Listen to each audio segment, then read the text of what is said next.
viewers had asked me to demonstrate them a little bit more and to show off their moveset. I mean, they are a pretty good weapon, but I myself am not particularly good with them.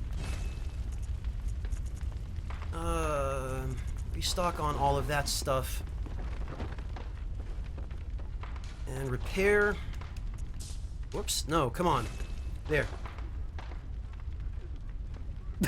Well said, Hunter Aldrich, well said indeed. Dark Cloud is on PSN now, Articus? Oh. I don't know if I'm going to stream them, but I've been wanting to play Dark Cloud on YouTube for quite some time. Just because... Oh, well, that's helpful. Thanks, whoever rated that note. Yeah, no, I've been wanting to just do a quick little expose, maybe 4 or 5 episodes on Dark Cloud 1. Just because it was one of the very first games, I think it was a launch title, actually, for the PS2. And considering that it was a launch title, it was... it had managed to do a couple of very impressive things for a very early game. It certainly was pretty bare bones, but there were a couple of things about it I really liked that I wanted to just demonstrate and show a little bit. Not for a full Let's Play, and certainly not to play the whole game on Twitch, because Dark Cloud is another game that's really grindy. It, why am I going here? I have to go to the old Hunter's Tombstone. Dark Cloud 1 is incredibly grindy, and it relies very heavily on using backfloor keys, which are extremely difficult to get, except in a certain area of the game where you can buy them, but they become unusable over time. And the amount of grinding that's necessary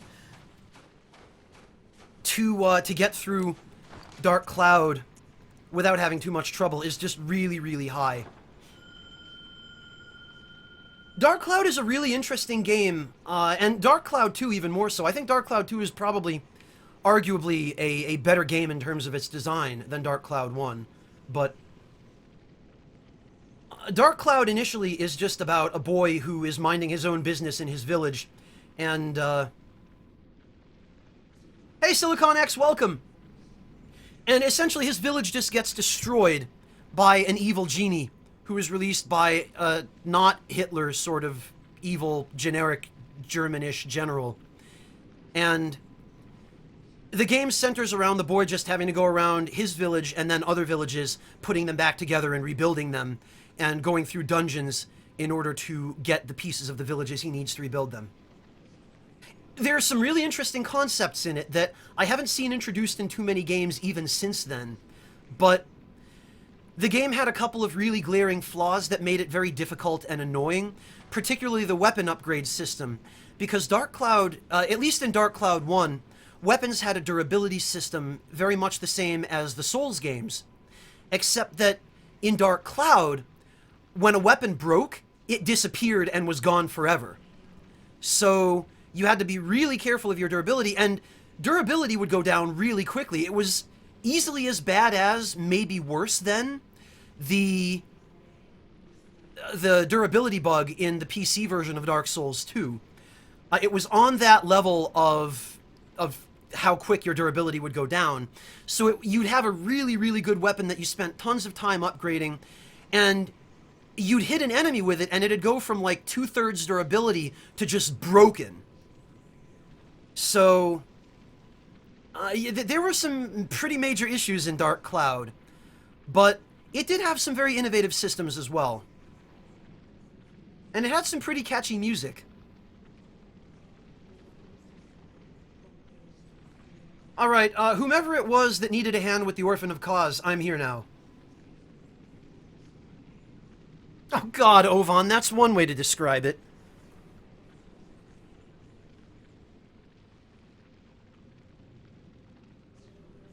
No, Mupo, I don't think so.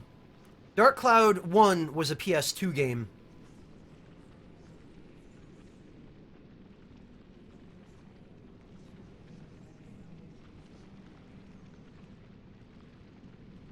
Himongder, I'm sorry.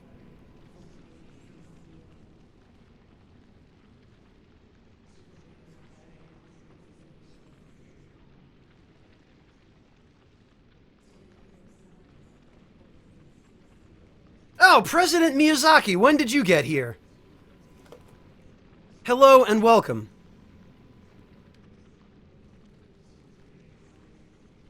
So for whomever it was that needed a hand with this fight, let me just show the password one more time. Oh, yep, okay. Here we go.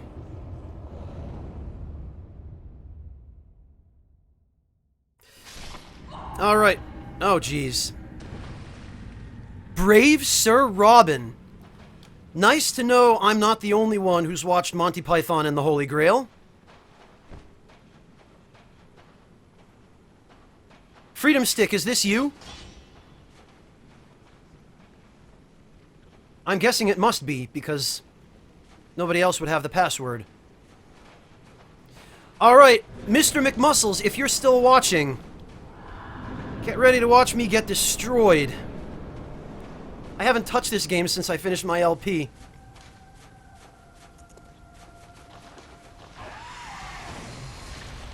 Oh god, here we go.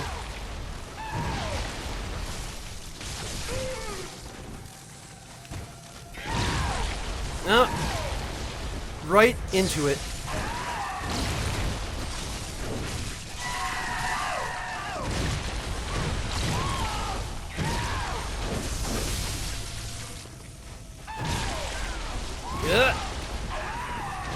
That did not go quite the way that I had hoped. You know, I think maybe it would behoove me to switch back to a firearm I can use to do some chip damage.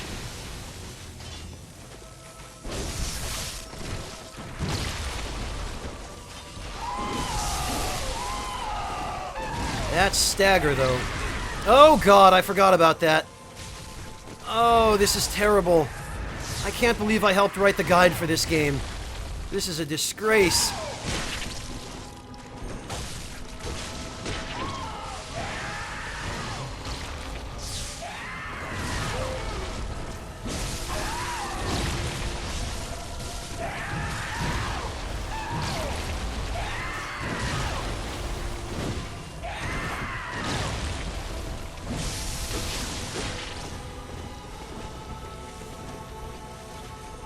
Well, I guess he's on me. Not anymore.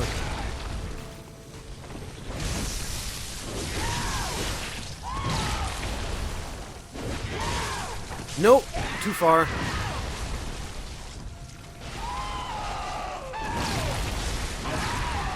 Oh, that was misjudged. Major misjudged.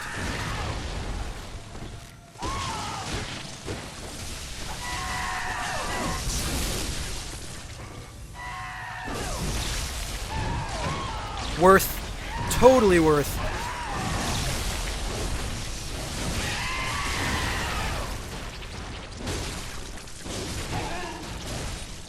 Worth again. I'm getting it back. Thanks, Ovan. Appreciate that.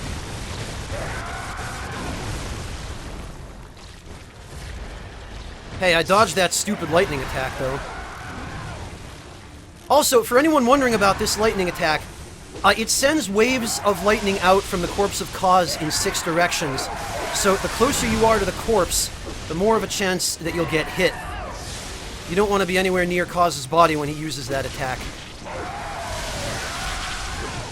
This crap, though.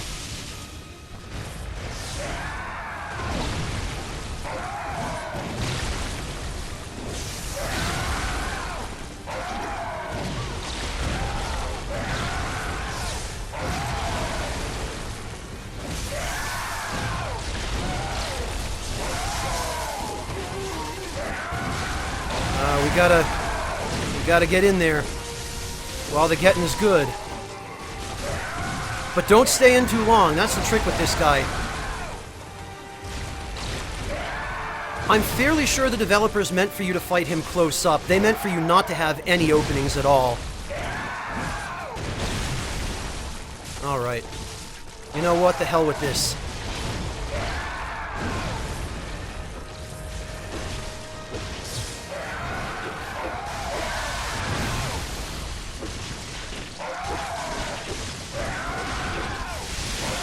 come on.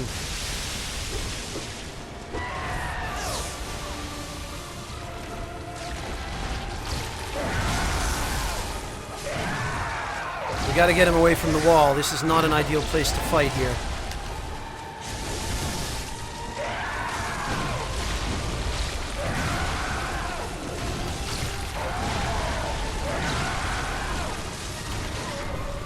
Well,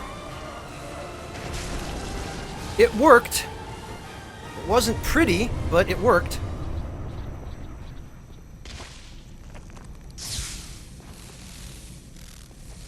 It is time to bid farewell. Alright. Well, GG everybody. We didn't die.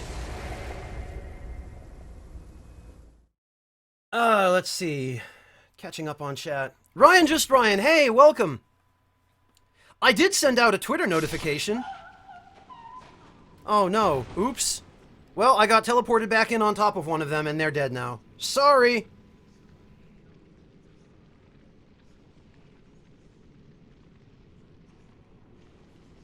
Oh, Freedom Stick, that wasn't you? I'm sorry. Well, I'll put down my sign again then. Put down my sign. You can tell how accustomed I am to the previous games. Alright, Freedom Stick, we'll try this again then.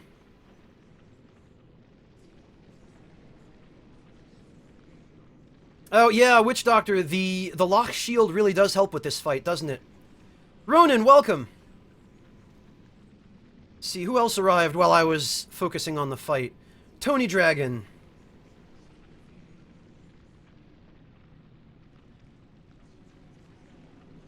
And it looks like just Tony Dragon. AK-416. Okay, welcome AK-416. Oh, that was you! No problem. Glad to have been able to help a little bit. Kaito, no problem. Let me know. Let me know when you're ready to go deal with the living failures. I'm doing okay, thanks, just Ryan. My sleep schedule is completely wrecked, but beyond that, I'm pretty well, thanks. No, Tony Dragon, I don't think you did anything wrong. At least I didn't catch it, unless it was in chat and I missed it. Yeah, no, I was just saying hi. I didn't notice your name appear in chat until I finished that fight. Anthropos, hey! Welcome!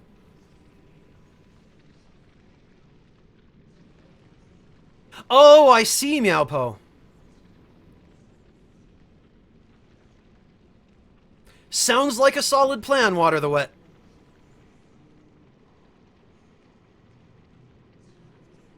Ha! Hi, Tony Dragon.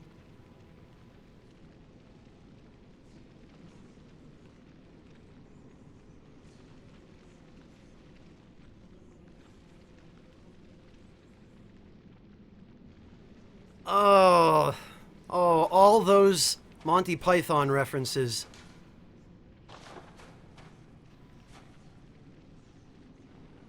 Alright, Freedom Stick.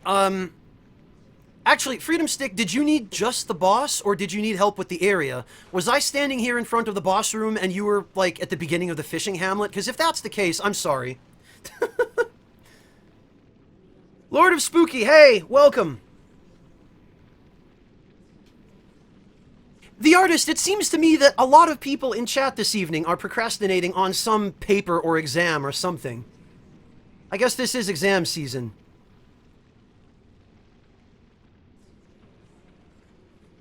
Oh god, no, Lindsay! No, the face that haunts my nightmares. Why? Why would you do this?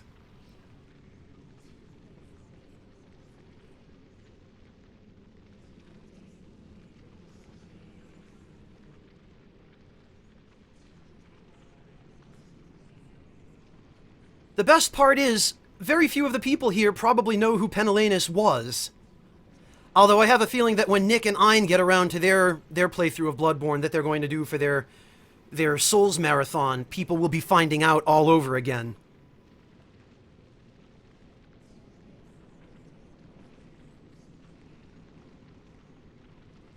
Well, that makes one of us a Collie Thompson.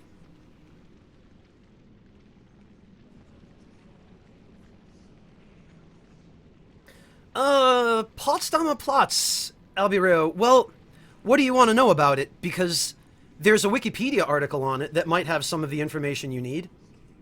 Oh yeah, President Miyazaki, I know you know. You were there for that. Hey, Jonathan Chuli.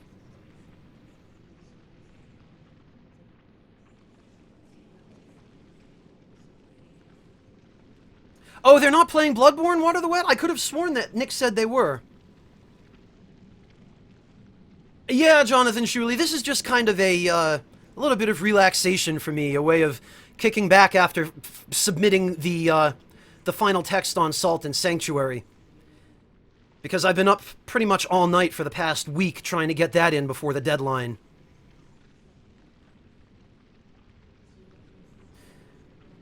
Tony Dragon, there's a video on their YouTube page where I ran away from Penelenas. You could probably go check that out. Actually, let me see if I can link it. Actually, Lindsay, would you mind linking it? Because my hands are kind of full at the moment. Oh, Kaito, if you're ready, then, yeah, I'm looking forward to it too, Blighted Notion. Dalo Relance, I've pretty much optimized this build for the Kirk Hammer as best I could, so the damage output is pretty high. Let me actually... So these are the gems that I have. These took a good, probably, I don't know, week and a half to 2 weeks to farm these from the Blasted Chalice dungeons. So I've got these, and the damage output is pretty substantial.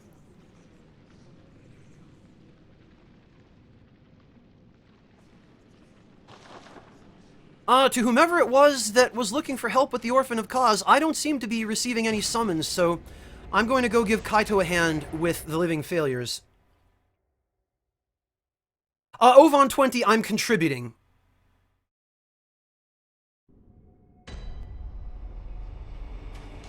I've been helping James and Michelle work on brushing up mainly the item descriptions, but also, yeah, the NPC dialogue and the lore text for Salt and Sanctuary as well, yes.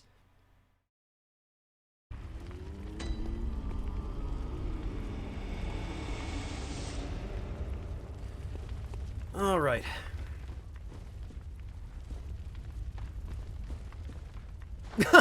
Well, Human Troller Cath, I kind of get the impression that its name might have been a riff on the Souls games in general, because it was very heavily inspired by them. Alright, we'll stock back up here. Repair all the weapons.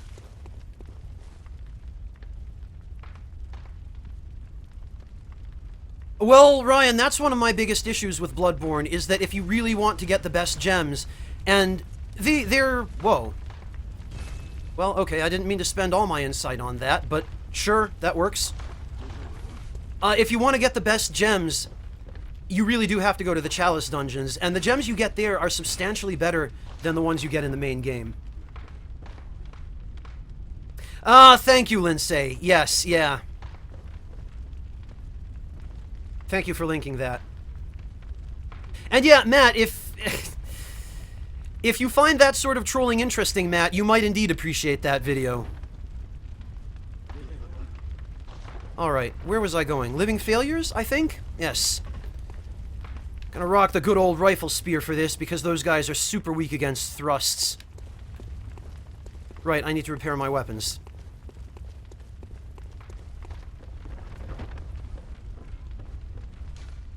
Let's see. Oh no, I already did. Okay. I'm sorry. In my old age, I sometimes forget things. There we are.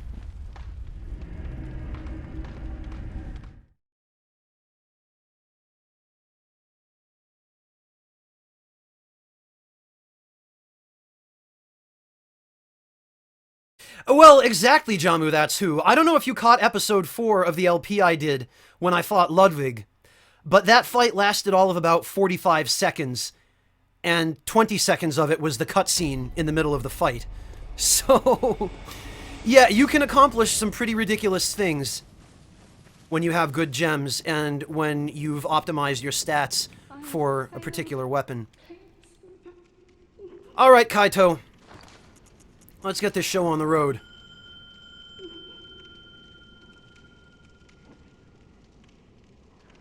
Oh, okay, yeah, I'm sorry, Freedom Stick. Freedom Stick, you do have to be within a certain proximity of the person who is trying to summon you. So if you were pretty far away from me, then that's probably why. The actual proximity is the equivalent of about 150 feet, if I remember correctly. I believe you have to be within around 150 feet, or maybe it was 150 meters, I can't remember. But, yeah, you have to be within roughly that radius of the person summoning you. Potential Acorn, welcome! And Vocaloid, okay, well, I guess this is Kaito. Alright, Kaito, hello! No, God, wrong emote! Well. Good night, Bladed Notion, thank you so much for joining us. Okay.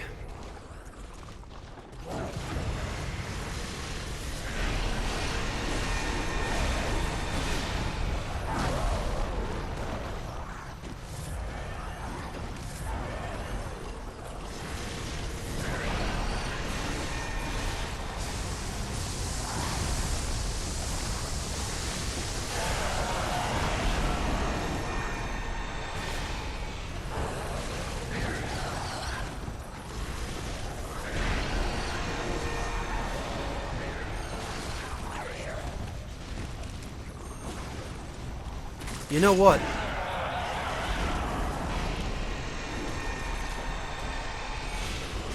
I should be using this awesome charge attack since I have such great thrust damage gems on this spear. And yeah, for anybody wondering, this attack is easily one of the most broken of any in the game.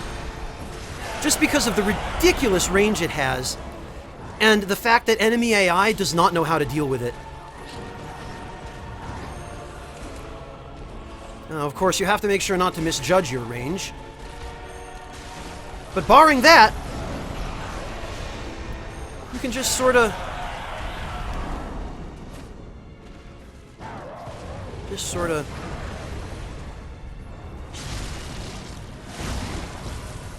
Oh, that knocks me down too? The visceral attack staggers me? That is some crap.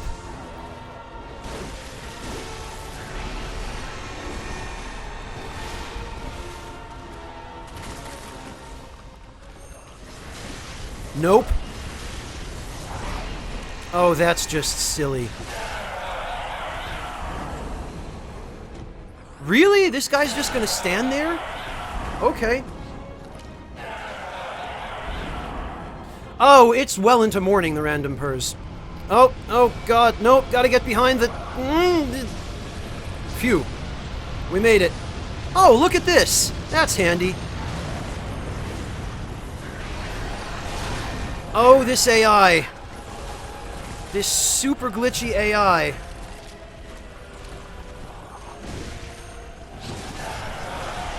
I don't think that's a coincidence, Ryan, just Ryan.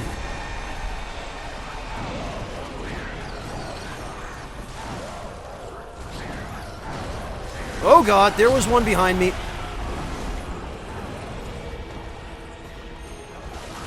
Yeah, that's the thing about this fight. You've got to constantly watch your back. Or at least know where all four of them are.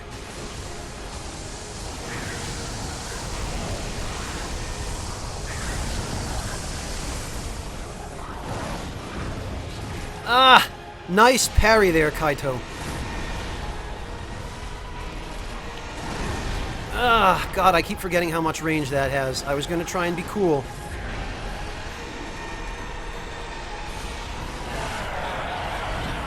Alright. Who's that bombarding me?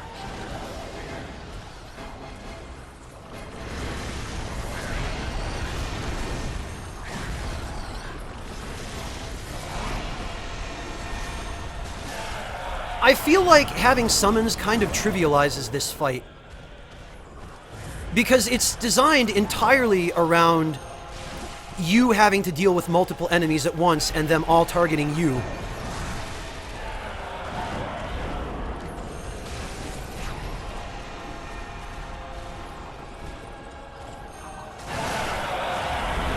Done.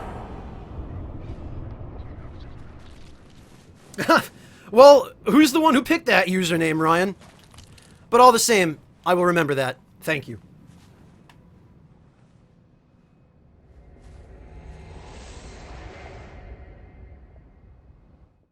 Demon Strandum, yes, the Four Kings. I have failed. Please. The samurai that smells like... Yes, Jerp, it is. No problem, Kaito. Glad to have helped. Oh, thanks, Matt. Matt, I have to ask, have you yourself beaten Bloodborne? You must have, because you made that video explaining what you liked about it, so I assume you've been through the whole game, right?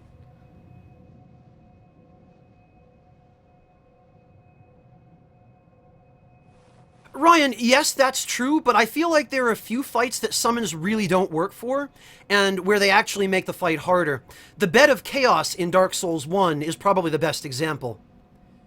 Because having summons for that fight really kind of screws you up.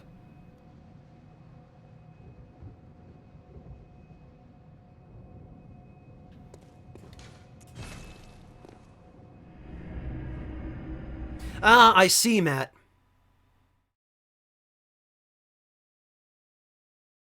Well, I mean, to be fair, I haven't played Undertale, but I watched the entire LP that Matt and Liam did. So, I don't know if that counts as me clearing Undertale, but I've seen it from start to finish.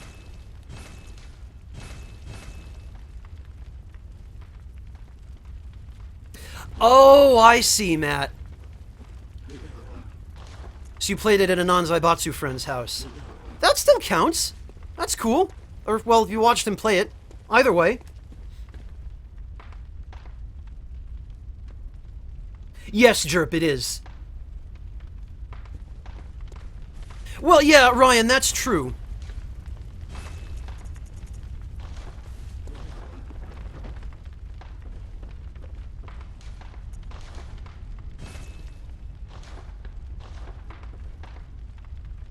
Alright, where to next?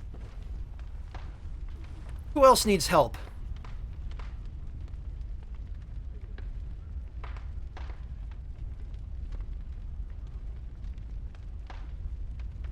Ah, fantastic.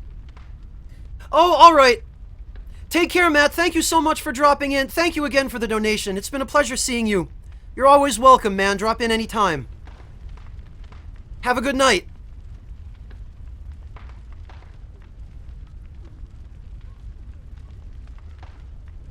Jamu, you need, no, that's Witch Doctor. Witch Doctor, you need Canehurst. Okay, I'm down for some Canehurst shenanigans.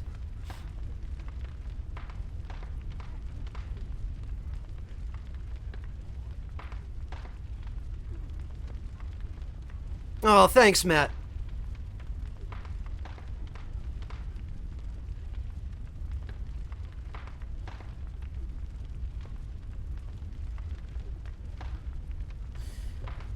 Well, the Phase Walker, the biggest problem with Fallout 4 is that it's basically just more of the same without quite the level of depth that New Vegas had.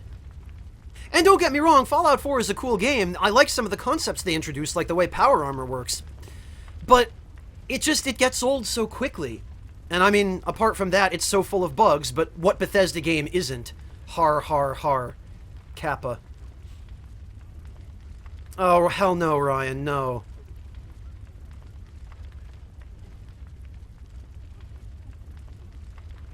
Akali Thompson, you'll be lucky not to spend a matter of weeks farming for the less common gems in the dungeons. Oh, is that so, Witch Doctor? Do you want to do Hemwick, then?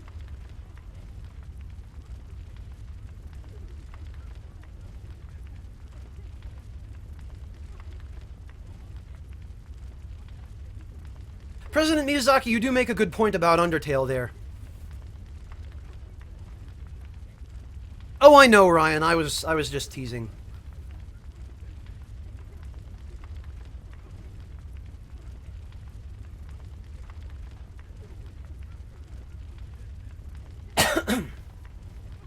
Okay, I'm down for Hemwick.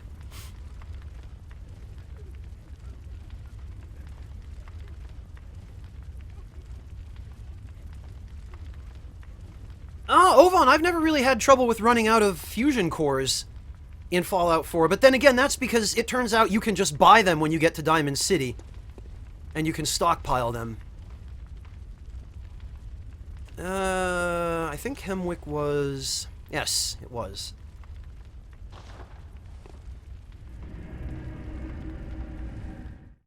Yeah, Akali Thompson, that's one of the biggest problems with the Chalice dungeons, is the fact that some gems, like the physical plus 27% ones, aren't so bad to get because they drop commonly, but there are just no fights that drop some of the other ones that are really desirable on anywhere near a reasonable basis. Like, for the Beast Cutter, the ideal gems for the Beast Cutter are the blunt attack up ones, like the first two I've got set in it right now, because all of the Beast Cutter's damage is blunt damage. It does not inflict any other damage type. Every one of its attacks in both forms is blunt.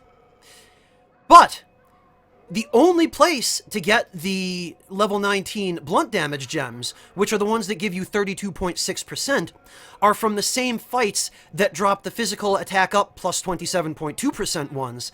And those fights, which are basically just the Watchers, they will almost always drop the physical attack ones, and they will almost never drop the blunt attack ones. So it's just a huge, miserable pain trying to get your hands on some of those rarer gems. It's terrible. And nobody at FromSoft has seen fit to change that yet, unfortunately.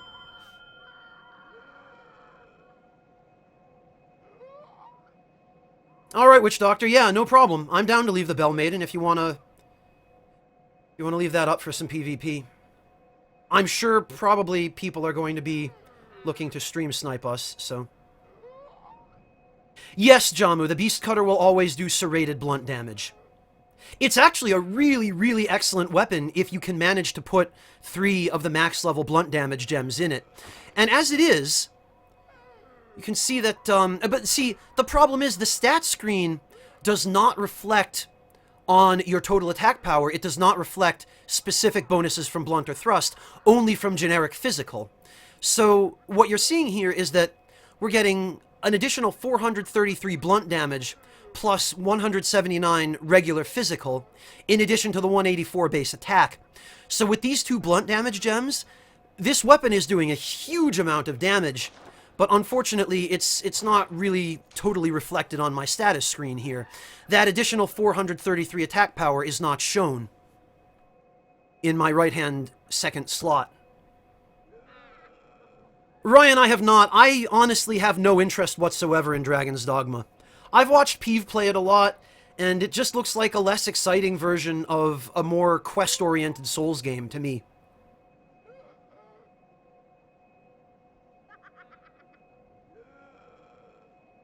Alright, Witch Doctor, I'm here and ready anytime. My bell is a-ringing. Oh, I'm sorry to hear it, Black Ops Legend. Oh, you did Freedom Stick. In, near the... What do you call it? The Orphan of Cause boss room? You saw my ghost? Okay.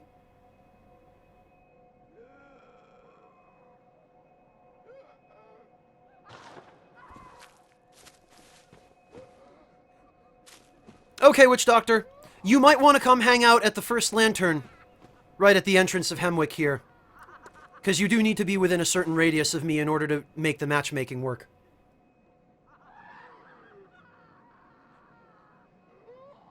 Yeah, Jerp, that seems like a terrible shame to me.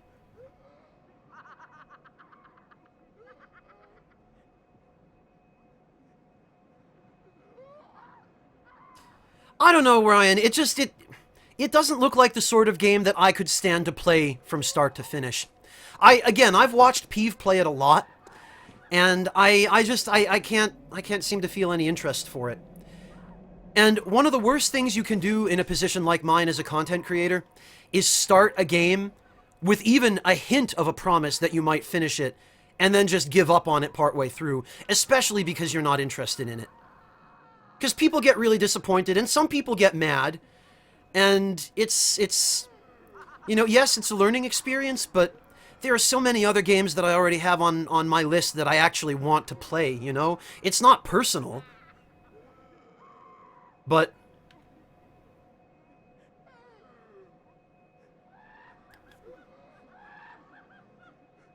I see, Aldrich.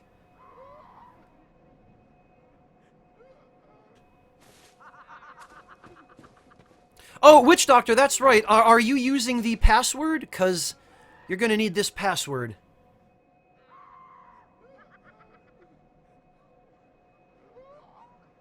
Well, the random pers, that's probably the biggest lesson that I've learned about starting something I have a bad feeling about from the beginning.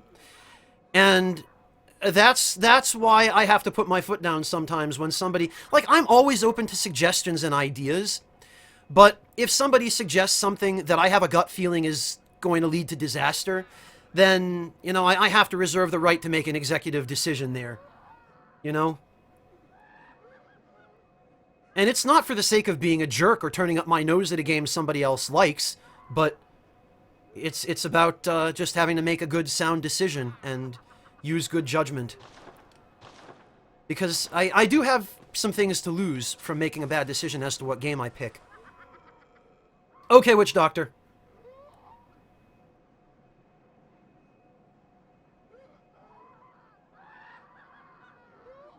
Neither can I, Bro Sifs. I have a feeling we're not too far off, but goodness knows, at this point.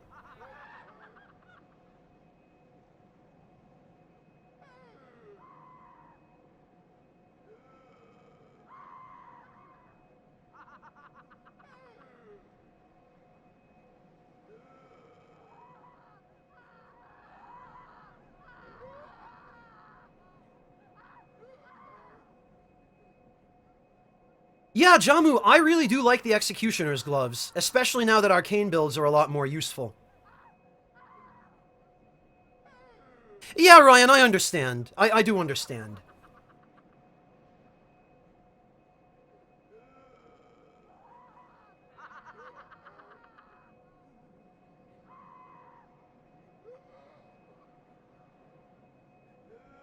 Well, the random pers, that's exactly it. That's my concern. All right, let's try this again. Let me reinitiate this.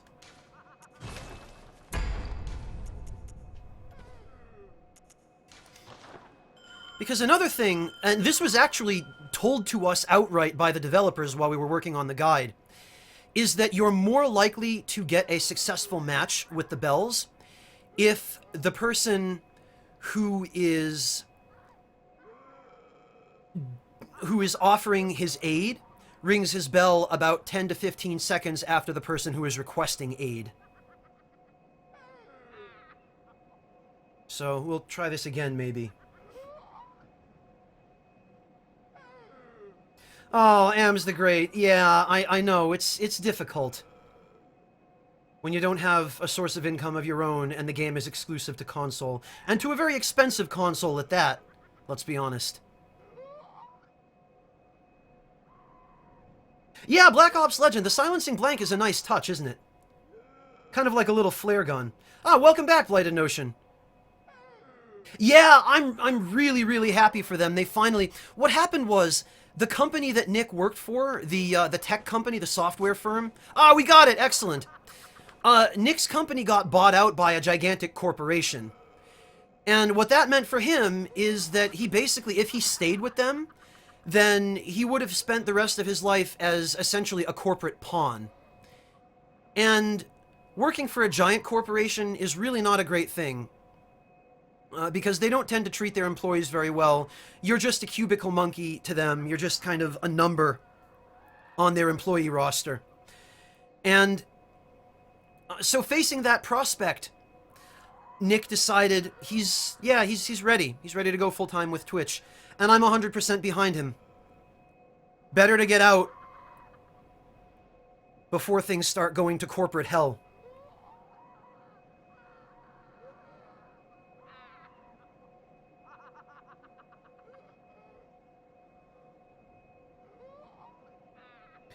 No one are found. I personally like the summon sign system better. That might just be my bias because that's the system I got used to in Demon Souls and Dark Souls.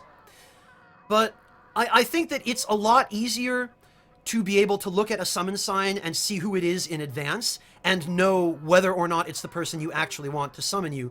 With passwords, there is still an element of, especially for streaming purposes, you're not sure who's going to get the password, and even still, it may or may not work. Human Troller Cath, I don't know if it would have been quite that bad, but it would have been a lot worse. Nick always used to tell me that the company he worked for was really cool, and he liked it because it was very laid back, and it was small. You know, it was owned by... What did he say? It was owned by kind of a hippie-ish guy who was just very chill and very relaxed and didn't really run it with an iron fist, was very flexible, treated his employees very well. But you lose all that when you get bought out by a corporation, because they have completely different ways of running things. And so it was just the time, you know, the time came. It was the right moment for him to get out.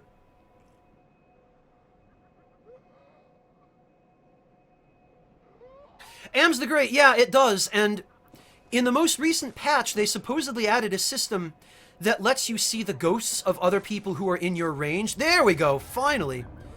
But the Beckoner is a blood-addled hunter and therefore an adversary. Great. Just what I need. Oh, for God's sake, this system.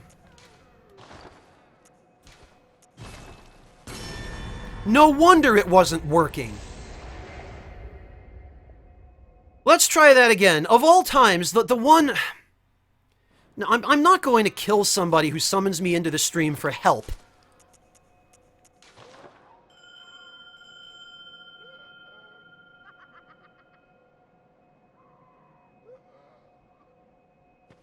That would not have been fair.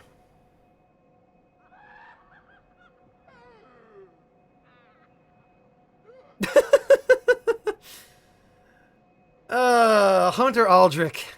Those hashtags. Jadam12, it's 5%.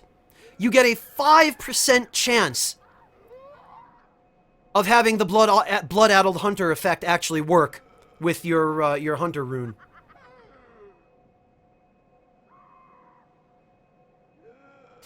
Victor, it's not a rune. You don't equip your rune. That happened because I'm wearing the Hunter of Hunters rune. Yes, Vali, I do. No, Victor, you don't, Witch Doctor, rather, you don't need to change your rune.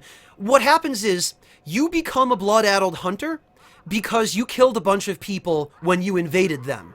And then that flags you as a candidate for being invaded by somebody who you summon when your summon is wearing the Hunter of Hunters rune. And there's only a 5% chance of it happening, which is pretty stupid. But it looks like RNG was either super on our side or not on our side at all.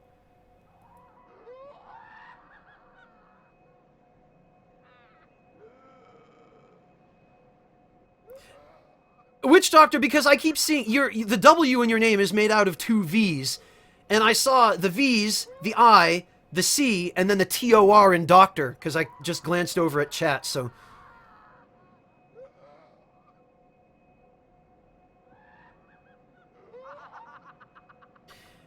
Demon Strandom, they really did not put a lot of thought into the PvP systems of this game at all. And I suspect most of the reason why is that Bloodborne had an entirely separate team working on the PvP than it did working on the base game. This is something President Miyazaki told us in his interview with us for the guide, that he had a dedicated team working on the game's PvP entirely independently of the dev team for the base game. And the PvP team apparently didn't understand what was good about the PvP in Demon Souls and Dark 1. And their matchmaking system, the one they devised, was just completely stupid and horrible. But I'm not going to spend time complaining about that, because I've covered it all before. Shivra, yes, it is. Let me just give you a quick look at our password. I'm just, if anybody in chat needs some help, I'm just going around lending a hand where I can, because I felt like a change of pace after the past week of staying up all night working on the game text for Salt and Sanctuary. So here is our password. Yes, the artist, RN Jesus.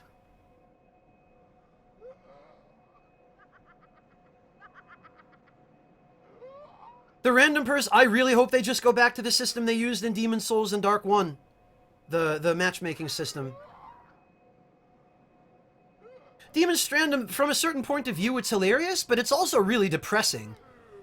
It breaks my heart, really. Well, in Epicenium, that's what we thought for Dark Souls 2. And then that's what we thought for Bloodborne. So hopefully the third time will be the charm with Dark 3. But it seems like the only way they're ever going to fix anything is just by going back to the systems in the games that people actually liked. And, I mean, it's not to just throw the people who like Dark Souls 2 under the bus. Oh, for God's sake, here it is again. I think I'm the one who needs to unrune.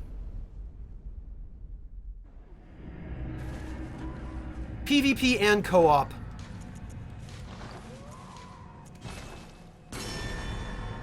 You know, this really irritates me, because what it's done is it has essentially turned co-op into an annoyance. And it's made it so that, yeah, it's only 5%. So we're just getting either really unlucky or I don't know what. I'm gonna go take off this rune, and this really pisses me off because I want the goddamn stamina regeneration effect from this rune. This is the only rune with a useful effect that isn't tied to a weapon. Ugh. Fine.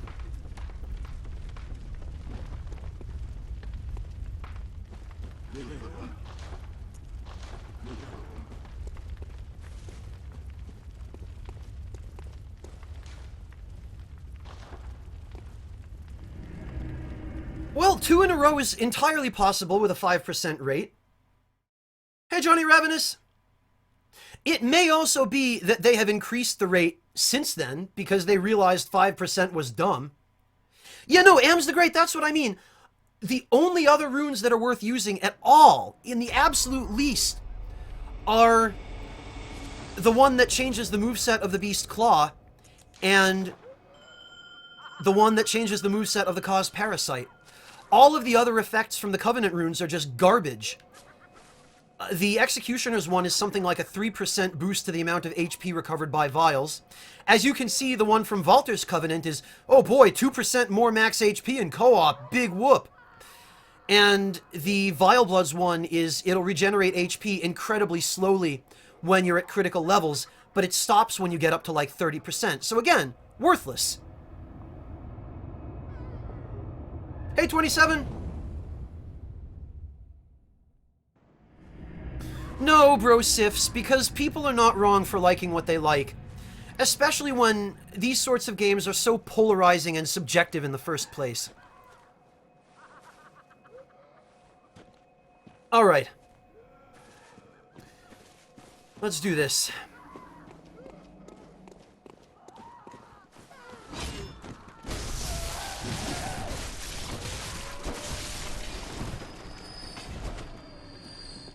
Okay, it seems to be just regular new game, huh?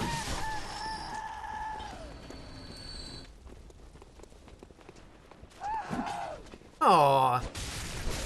Isn't that cute?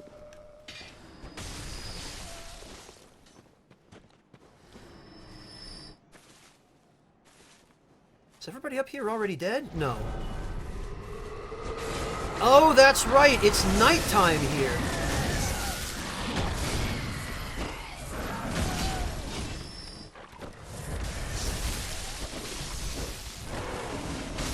These dogs. Oh boy. That's what I get for reading chat when there are people throwing firebombs at me. I've had a Twitch channel for a while.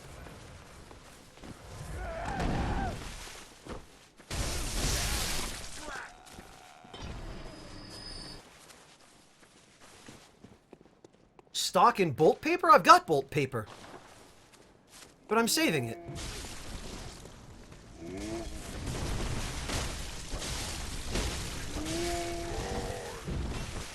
Really wish I could back up here. Oh, God. You know what? Ooh. Blood vials. Excellent.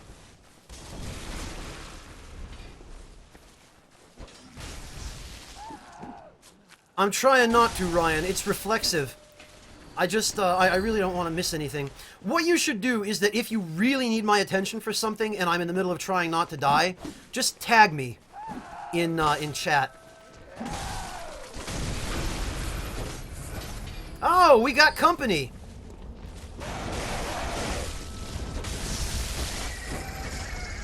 Wonder if that's somebody from the stream. Alright.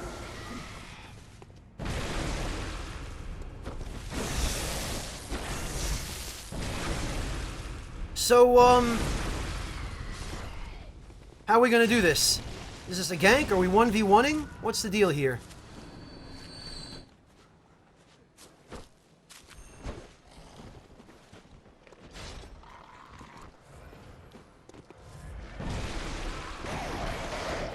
You know what? We'll just clear out this little wild card here.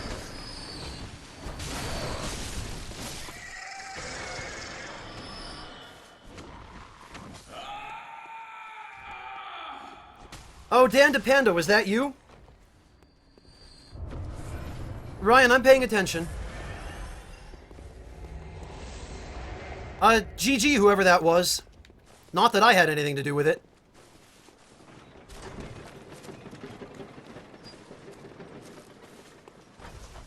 Yeah, no, if you really need my attention for something, just use the little @ symbol. But don't overuse it, because if everyone starts spamming that, then I still won't be able to pay attention. Why am I going this way? This is the wrong way. And that gate's closed. Sorry, Witch Doctor, I'm coming. Just got turned around.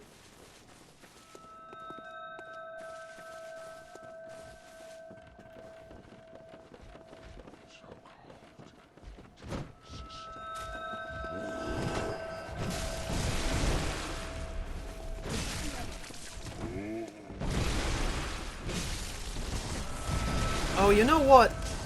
You troublesome...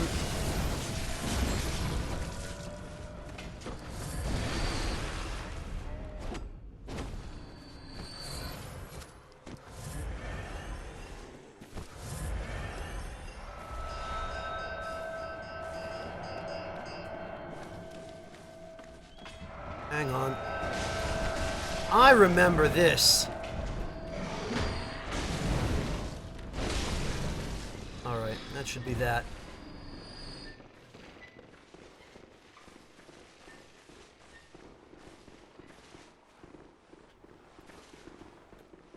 It is nice that your summoned allies get this little blue aura, but...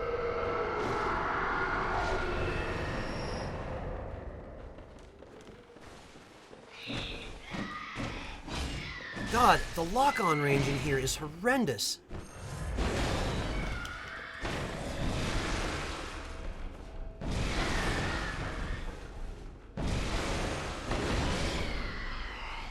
Gotta compliment you on your use of Augur of Ebrietas here, though, Witch Doctor. Are we going over to the little secret area here?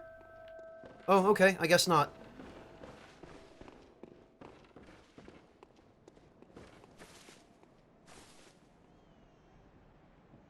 In Epicinium, it depends. If you've got a hot plate, then you can get a, because you can get hot plates now with, what do you call it?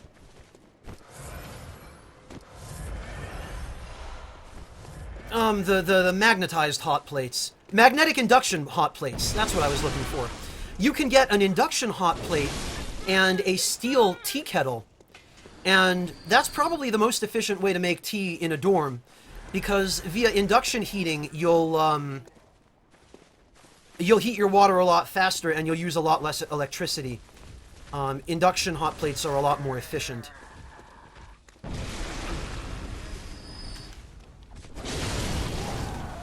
That's what I recommend personally. Hey, bacon pancakes!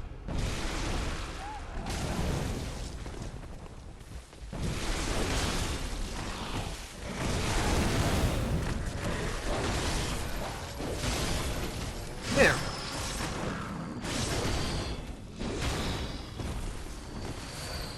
See, that wasn't so bad.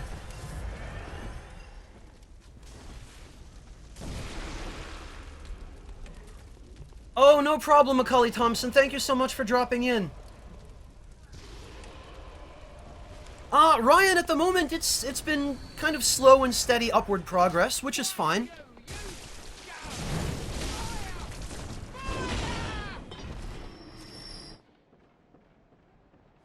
Hey, Kalilu, welcome.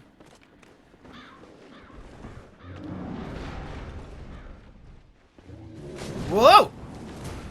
Okay.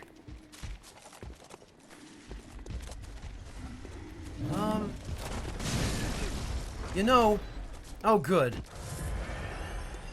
was gonna go open the gate first.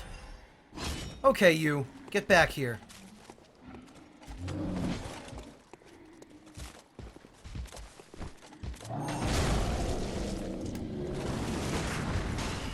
For goodness sake. Okay, fine.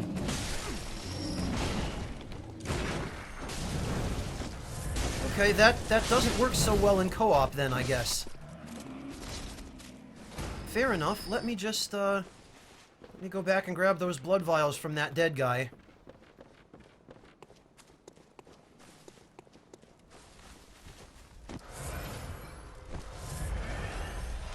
There.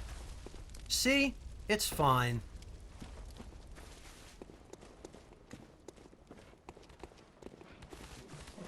What, Ryan? What are you even talking about?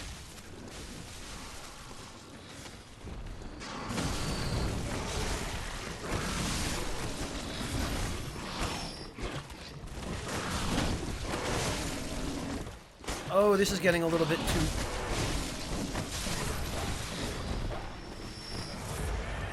Little bit too close. Chimera Elite, welcome! Hey, Faulkner! Glad to hear it, Faulkner. You're welcome. JJ Cheeker, hey! Well, Johnny Ravenous, it's 110, but this seems an awful lot like some New Game Plus cycle. Witch Doctor, what NG Plus is this, come to think of it? Okay, alright, I guess we're doing this. I see you over there. You know what? You, firebomb punk, you need to die now. Ugh! Well, too bad I didn't see that coming.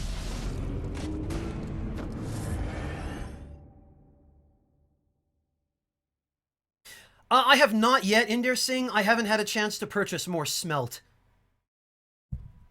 The main reason I had those was out of desperation. Ams the Great, that's the biggest problem with Bloodborne, is that in New Game Plus, everything is just so heavily inflated that a single hit kills you as a phantom, and this is with an HP bonus rune.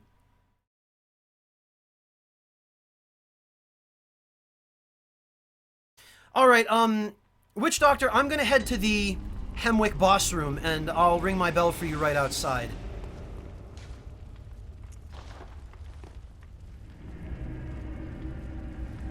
No, Witch Doctor, that was my own fault. I was hanging around too close to that, and I didn't see it in time to get out of the way. I had my attention focused on that firebomb throwing lady. Nobody's fault but mine. No, in Epicenium, I don't blame you. Any job like customer service is just misery.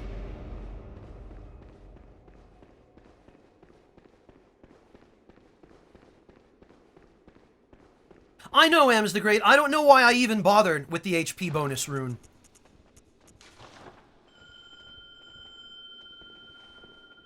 I should have gone for the, visceral attack bonus instead.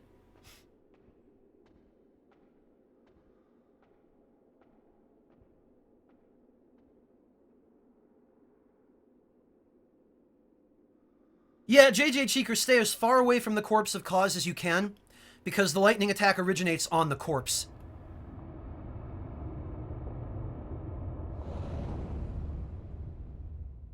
You might also want to use one of the runes that gives you more, what do you call? The ability to carry more blood vials.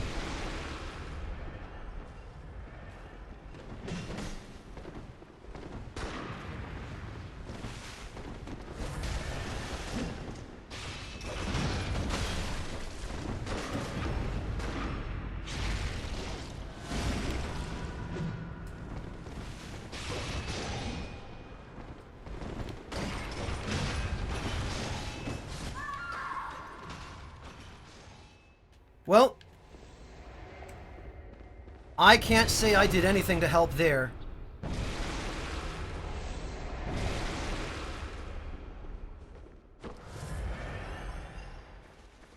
Oh, the artist, you can post a link if you want. Yeah, I haven't had a chance to check it out, but sure, go ahead.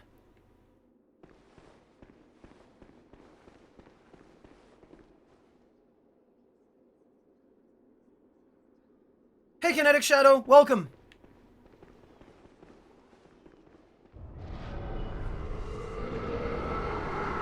Okay.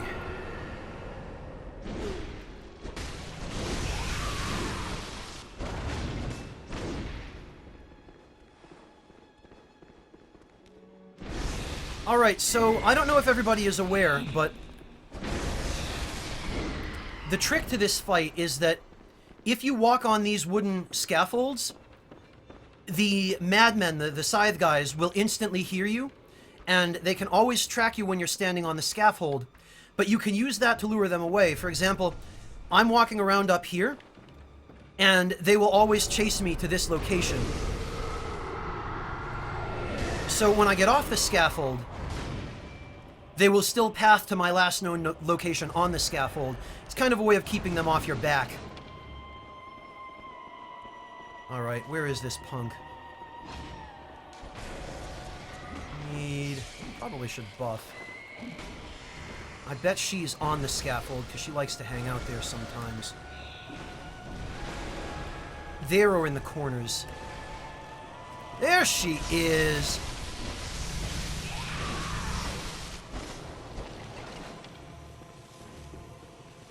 Kinetic Shadow, no, it has not yet. Alright.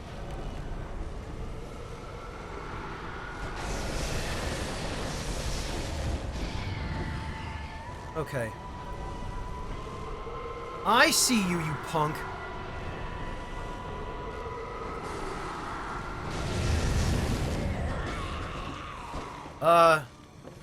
Okay.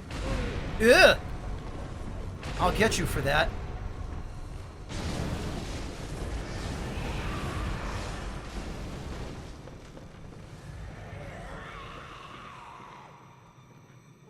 Kingdom, yes, I did, but it doesn't work quite so well in co-op.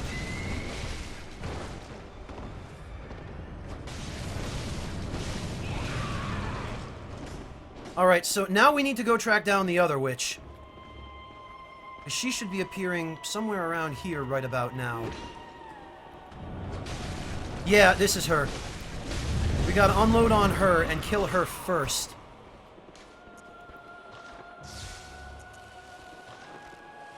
And actually, you can also Kirkhammer stunlock her, so we'll lure these idiots over here. Problem is, she's probably going to be up on the scaffold. Not over in the corners. Yeah, she's got to be up here somewhere. Nope! Well, now we have 30 seconds to find the other one. That was my bad.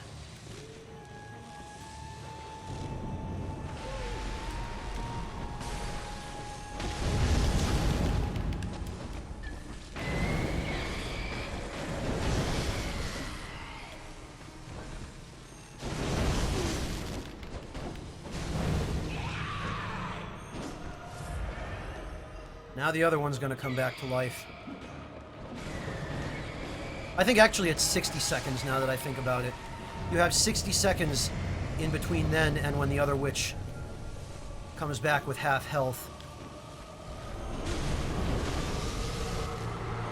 Oh, jeez.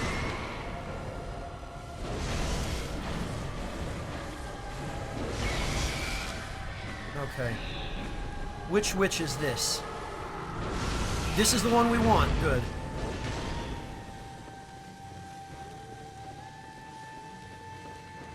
Okay, there's one over there. You finish her, I'll find the other one.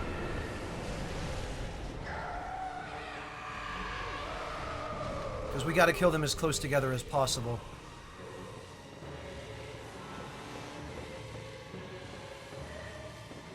Not here. What the hell? Where is she? There she... Nope. That's the dead one. Oh, come on.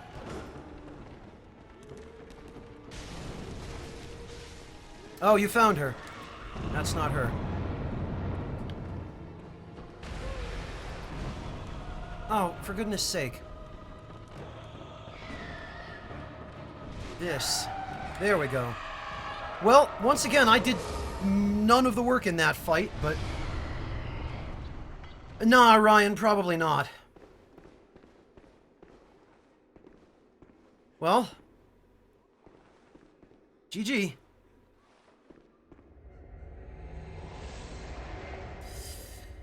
Demon Strandum, it's kind of a tough call. I feel like, as it is, the durability system...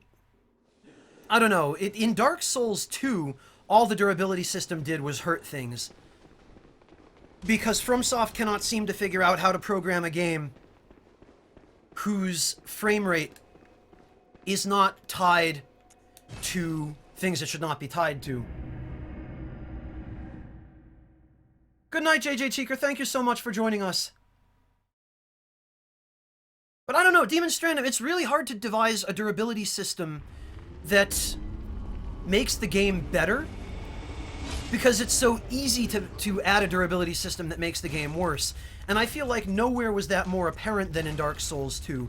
And yeah, I mean, that was because of a bug, but it was a bug that they just didn't bother fixing for months and months. And even in games where that sort of thing is functioning as intended, I don't know. Durability systems are difficult to balance. I feel like, unless they're a core mechanic of the game that is sort of tied into other things, you may be better off without them.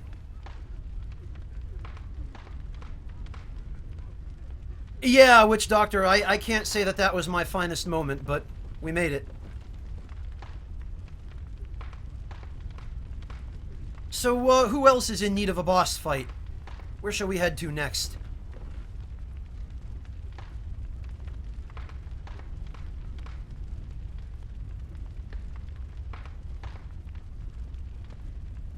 Unknown Nothings, even with durability gems in Bloodborne, the system isn't such a problem. I mean, we just completed the entirety of Hemwick, and my Kirkhammer has 3 durability down minus 60.8 gems in it. And not once did I have a single problem with my durability. And even if I had, I could have switched to any of the other 12 weapons that I've got.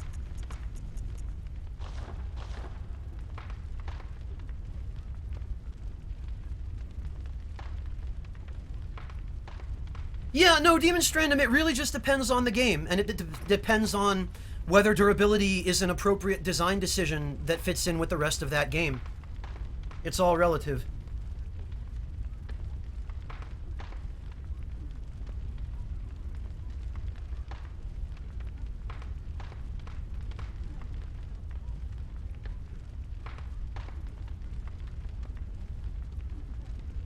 Yeah, Witch Doctor, I saw... You mean the tentacle parry on that last invader?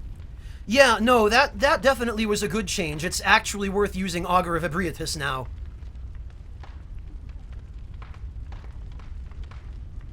Shivra, I'm level 110, but you can join in co-op just by using the password. passwords now bypass level restrictions for co-op matchmaking. So just use this password if you want to join in.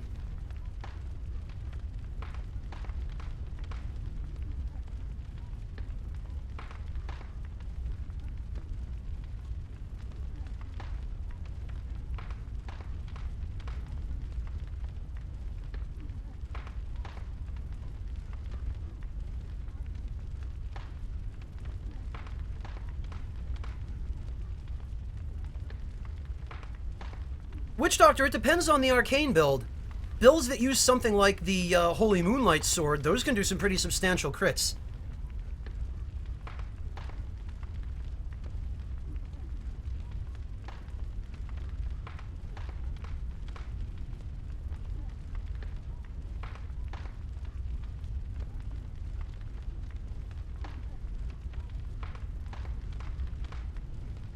Well, Hemongder, that's just the general way of adding a game system that lets you repair weapons on the fly. And if you're going to have a durability system, there damn well better be a consumable item that restores durability. On the other hand, we were talking about Dark Cloud earlier. Dark Cloud is probably one of the best examples of a game where durability is so egregiously imbalanced that it's just, there's no good way to make it work. In Dark Cloud, you had a very limited inventory. You could only carry a certain number of items at a time. And almost invariably, half of your inventory would always have to be filled with hair powder because your weapon durability would wear away so quickly. And you would end up in these situations where you would be on a really successful dungeon exploration and you would have to just abandon it for no reason other than that you ran out of repair powder and your weapon was about to break. So that kind of integration of a durability system was very poor, and I think really very ill-conceived. Not very well executed at all. I did, Ronan, yes. People have been tweeting that to me all day.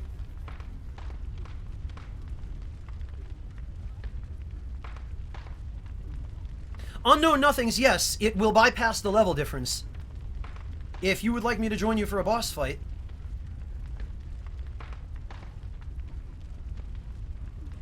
Oh, Ryan, we're just talking about Dark Cloud and durability systems.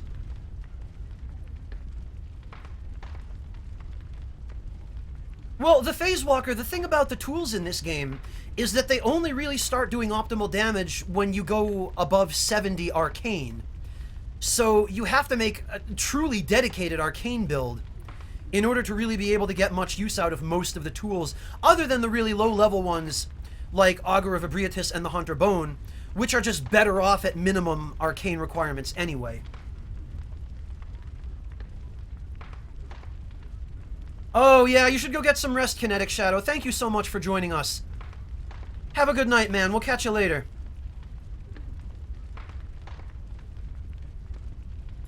Witch Doctor, I feel like it depends on which Fallout game we're talking about.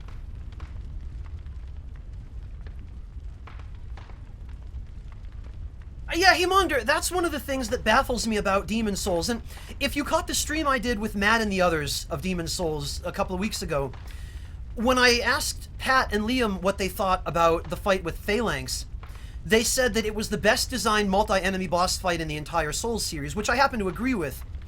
And it's sad to think about it, that Demon's Souls, the first game in the series, which was salvaged by President Miyazaki from the garbage can, it was literally on the cutting room floor, that game, still, after all the things they've changed and tried to do to innovate and improve in all of the Souls games that have come since then, it's so sad to think that Demon's Souls did concepts like multi-enemy boss fights and things like repair powder, the item that you use to repair your weapon, being an actual grindstone. That Demon's Souls did that better than any of the games that came after that, you know? It's kind of silly. So, who am I going to help? Who requires assistance? I had a lot of fun, Johnny Ravenous.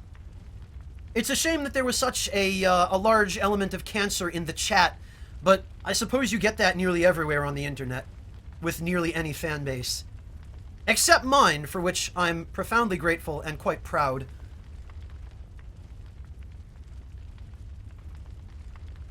I don't think I would make a very effective tank against Winter Lanterns, Phase Walker. Oh, good night, the Random Purse. Thank you for joining us.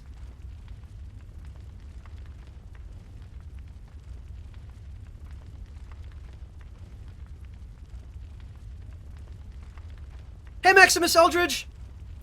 Oh god, not again. Well, these days, depending upon what country you live in, the Soviets are literally coming. They're coming back. This Cold War reboot bullshit. I could totally live without this.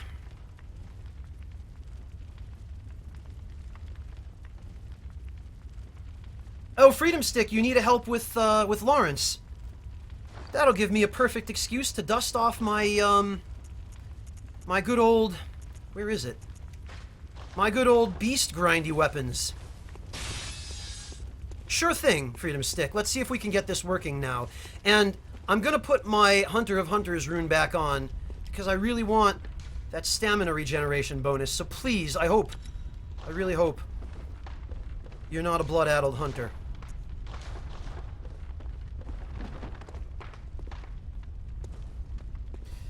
Hunter Aldrich, unfortunately, that's the only way to tank Frenzy in this game, and it really pisses me off.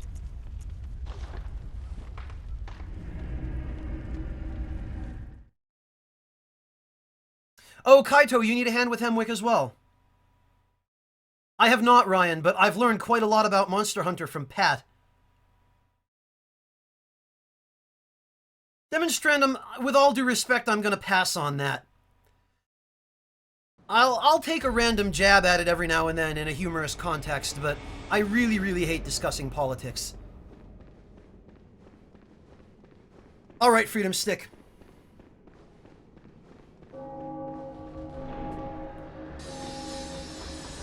Oh, look, he didn't see me.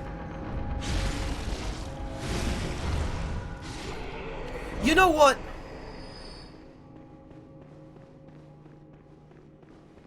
First,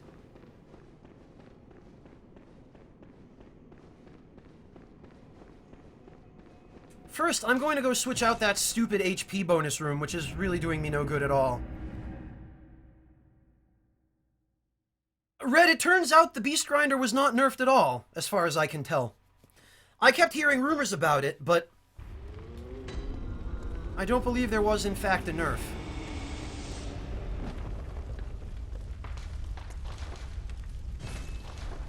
It's another thing I meant to do.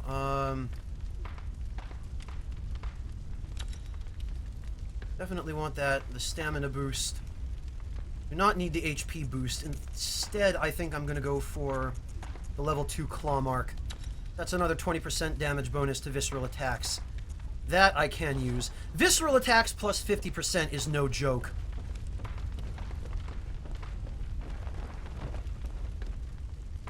Okay, President Miyazaki. Catch you later, man. Thanks for joining us. Okay.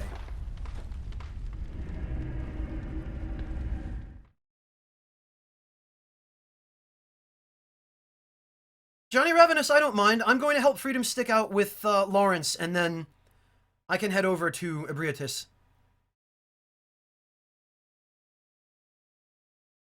Yeah, Humongder, that's one of many problems with politics.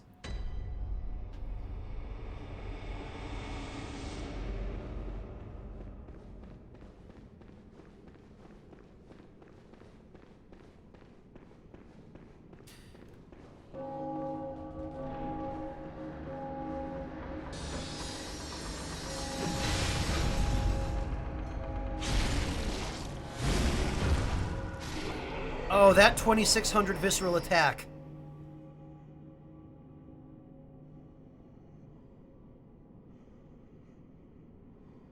Ah, Pure Black Haze. I've seen better ones than that, even.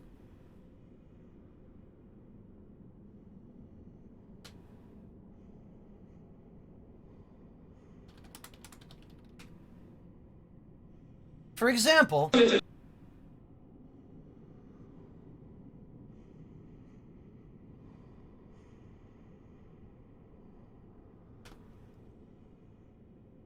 So, Pure Black Haze, that was in Russia, I believe.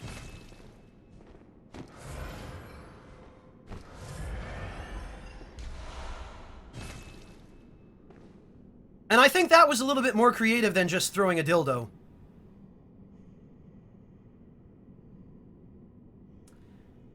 Maximus Eldridge, I would say probably the Drake Keeper's Greatsword.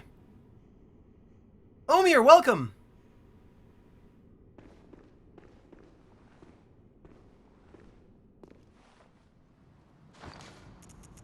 Okay.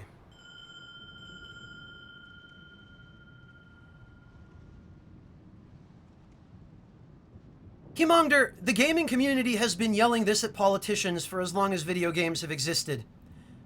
I don't think politicians are going to hear us. Unless we scream louder.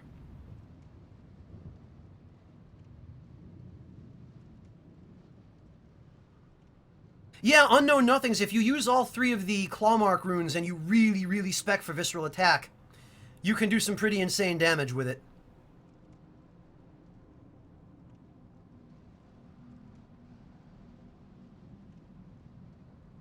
Demon Strandum, yes, I have. I don't really see much practical use for them. Then again, I haven't really thought too hard about how I would use one of those.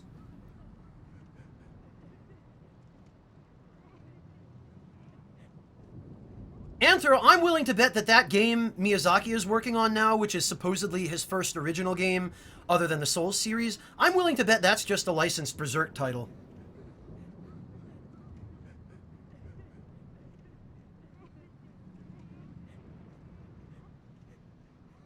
All right, Fleetmaster, or I'm sorry, Freedom Stick. I am here and ready to go.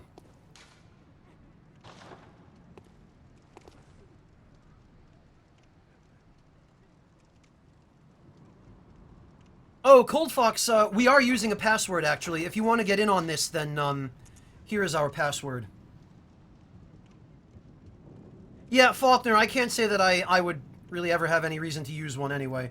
Ah, Jackety! Jackety, you sound like you've had a rough day. Talk to me, brother. Tell me what's going on.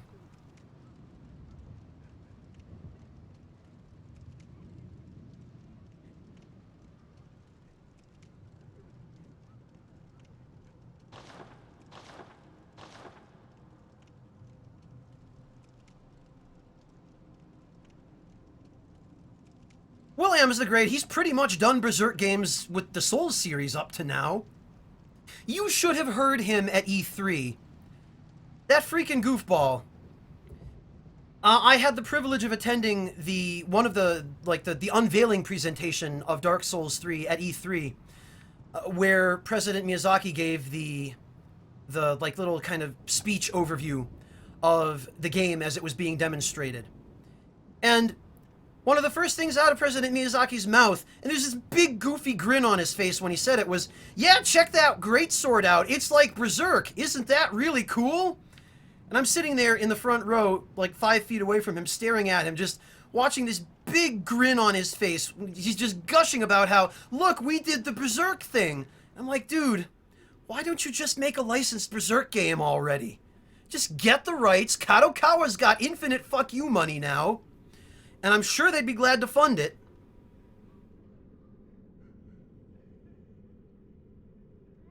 Mr. Liu, hello! Welcome! Oh, geez, Jackety. Maybe congratulations are in order, then. Oh, Skelegroove, I'm sorry to hear that.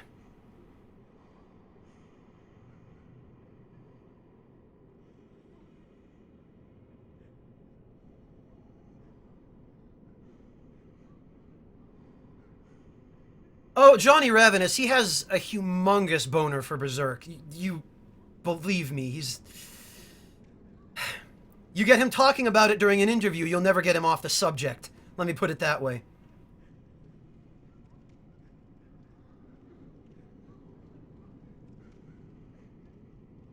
Ryan, I really hope so. I really hope that Dark Souls 3 lives up to the expectations people seem to have for it. I was left quite hopeful playing the network test, but we all know how much things can change from the network test to the retail version of the game. given what the Dark Souls 2 network test looked like. Ham's the Great.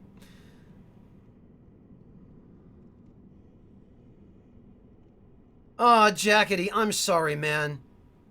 Well, you're welcome to hang out for as long as you'd like with us. Hopefully that will put you in a better mood.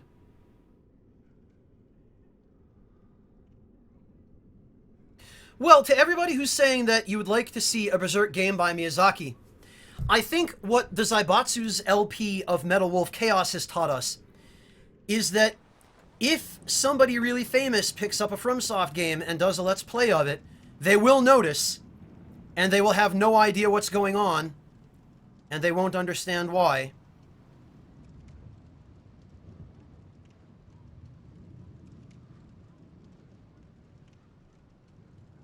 Oh, geez, Jackety. Well, my condolences to those who have to read such a depressing story.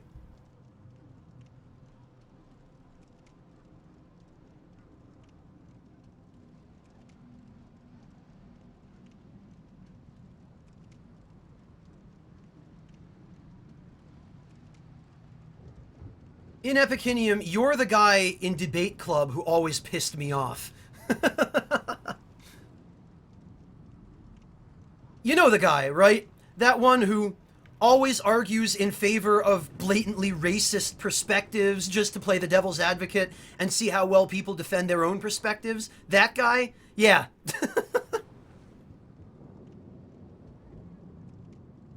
Yeah, you'd never have imagined it, Human Troller Cath.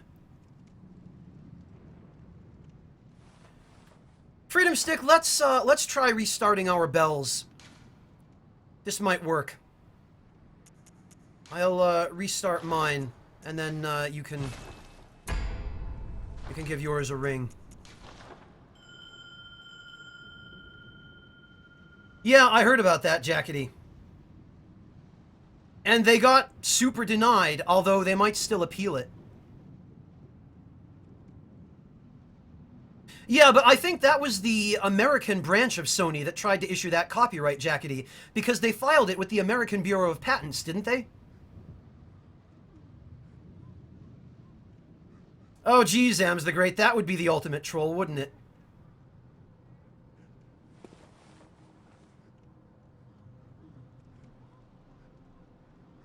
Maybe not a sequel, Johnny Ravenous, but I would sure love to see an HD remake of Demons, with maybe some of the brokenness fixed. Like Running Firestorm, I mean, for God's sake. Jackety, I've never really had to, defend my own points of view because I'm careful enough not to say anything controversial on stream. There's a very simple technique to that, and it's called just keeping your damn mouth shut. Hey, Azots, welcome!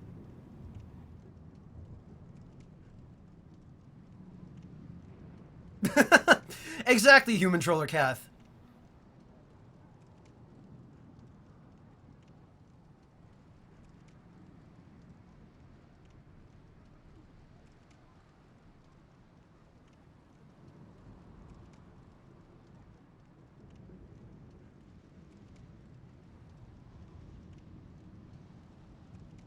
Demon Strandum, I have not. I'm sad to say.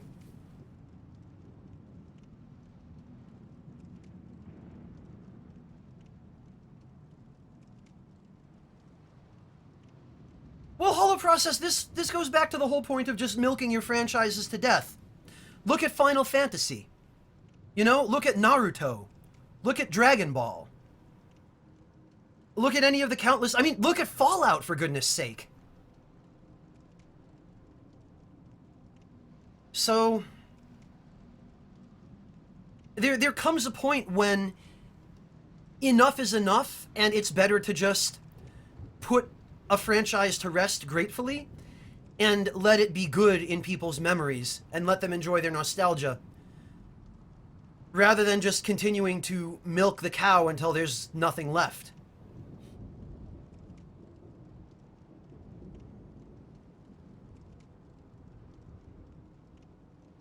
Interesting, I'll probably play through it, but at this point I'm not especially excited for it after all of the crap that's happened in connection with its development.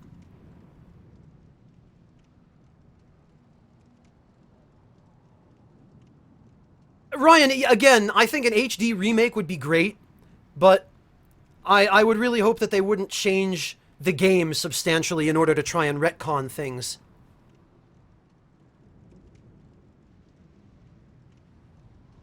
Oh, I see, Azots.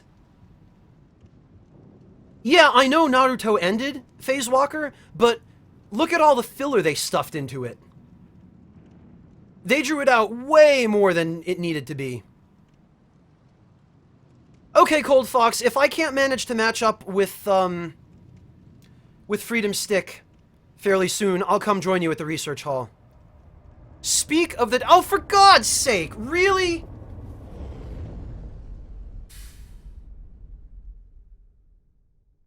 Every freaking time. Every time.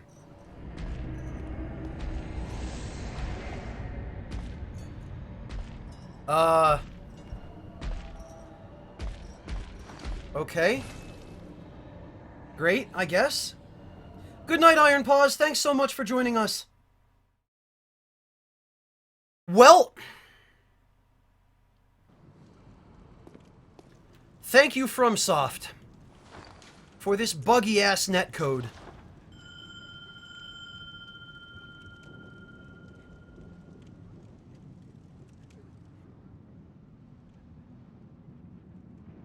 Zaid, hello! Welcome!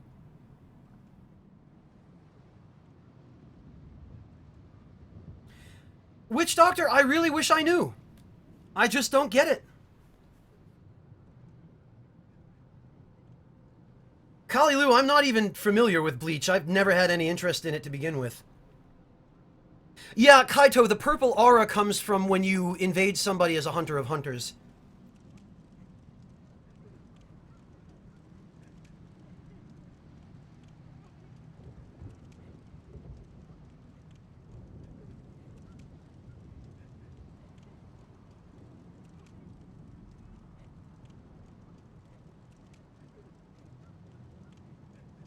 Unknown Nothings, it's sad. It's sad how true that is.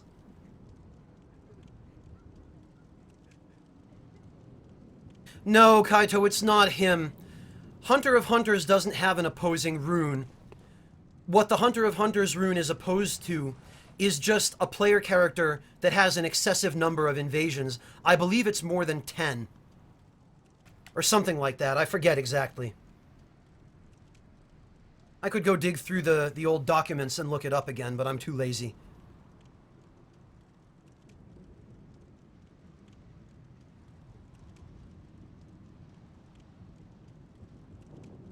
Good night, Witch Doctor. Thank you so much for joining us. It was fun clearing Hemwick with you.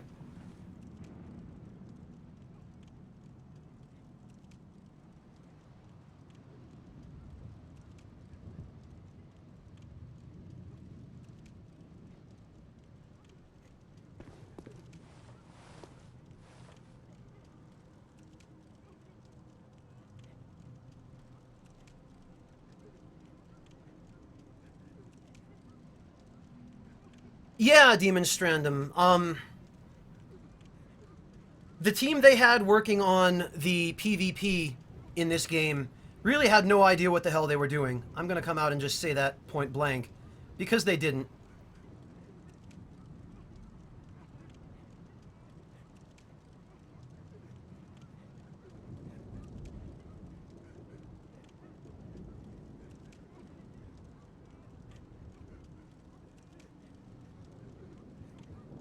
No, Bro Sif, the reason I opted not to play Persona 4 tonight was because I didn't want...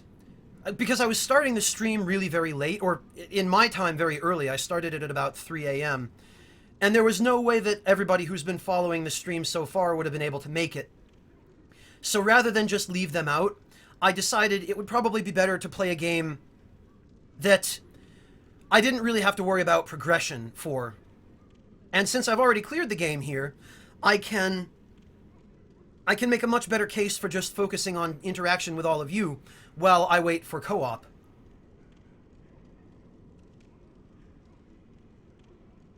I did bacon pancakes, yes. Freedom Stick, I'm going to give this one more minute, and then I'm going to head off and help Cold Fox at the research center. And then after that, 27, once I've taken care of Cold Fox, then, yeah, I'll be glad to come join you at Bergenworth.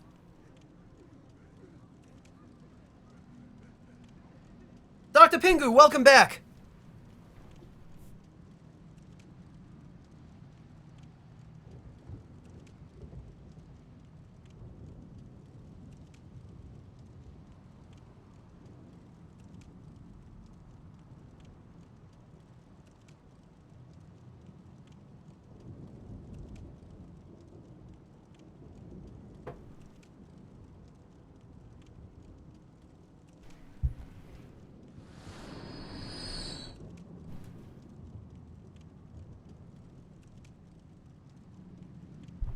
Well, Ryan, I wouldn't call helping people out with bosses in Bloodborne pointless. I would call it a way to avoid being obligated to progress through a game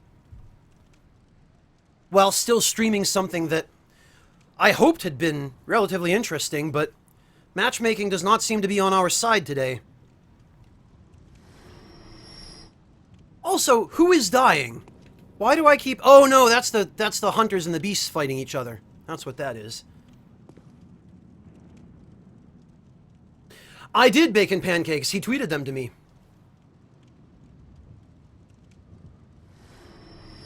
Oh, Kaito, I think I already helped you with Bergenworth, didn't I? But it was, 27 who wanted help in Bergenworth.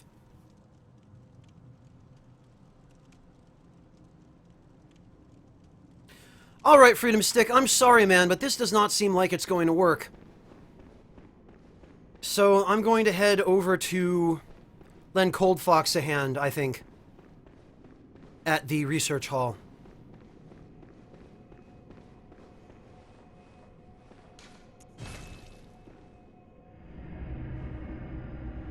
I have not, Faulkner, no.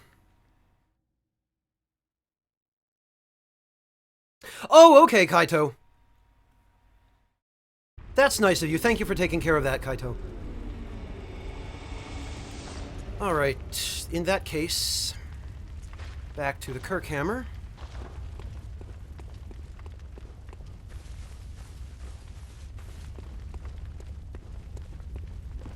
Lunar Garden, Johnny Ravenous? Which boss are you talking about? You mean the Celestial Emissary or the Living Failures?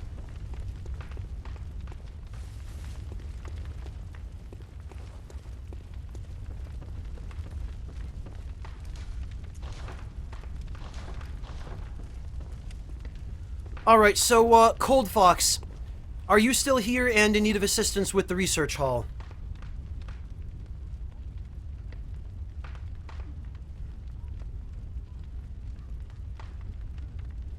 Faulkner, that's going to be kind of a big issue, because I'm not sure I'm going to have the time. I'm also working very hard on trying to make YouTube and Twitch a full-time thing. And pretty nearly all of my spare time that has not gone to Salt and Sanctuary at this point has gone to making videos and doing broadcasts. Alright, Cold Fox, then I will, I guess I'll head to the entrance of the research hall then, because I'm assuming that's what you need assistance with, starting from the beginning there.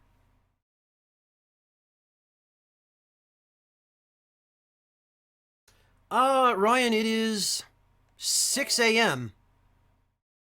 in Germany.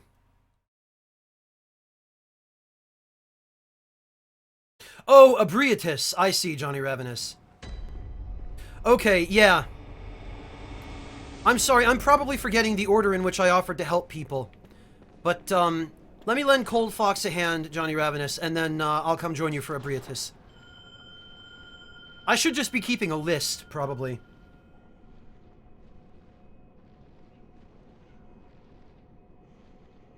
Oh, thank you, Kaito.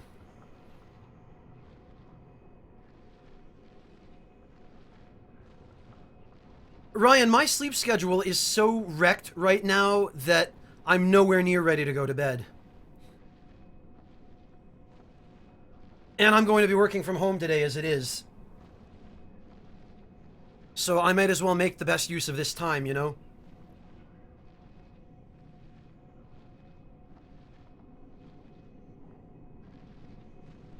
Faulkner, I can talk a little bit about it. It's looking really good. James has made a lot of progress with the programming, and I've made some progress with the text, not as much as I would have liked, but I might have another opportunity to continue working on it a little later.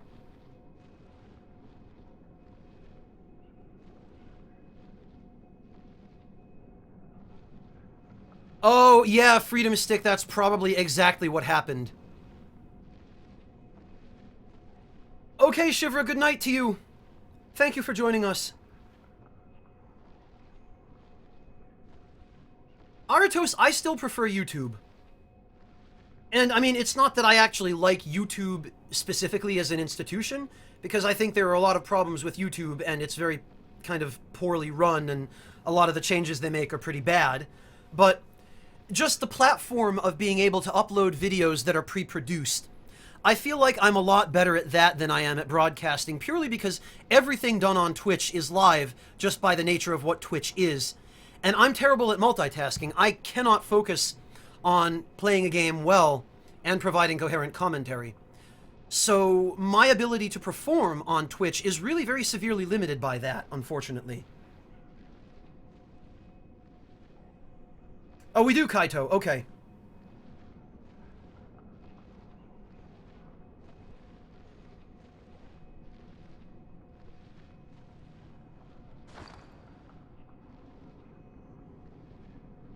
Oh, Cold Fox, you already got 3. Okay. In that case, Johnny Ravenous, I'm gonna come join you at Abriatus.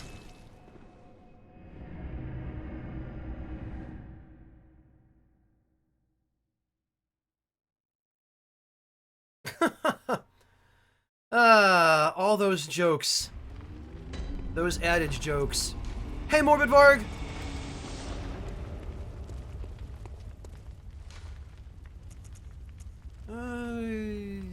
Yeah.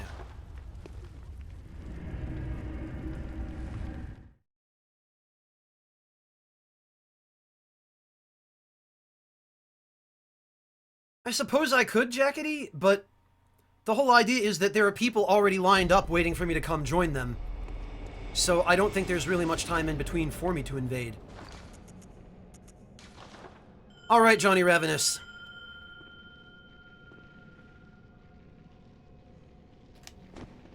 Get out of here. Stupid slug thing. Oh, geez, Kaito! I'm sorry. Good night, Nate. Thank you so much for joining us.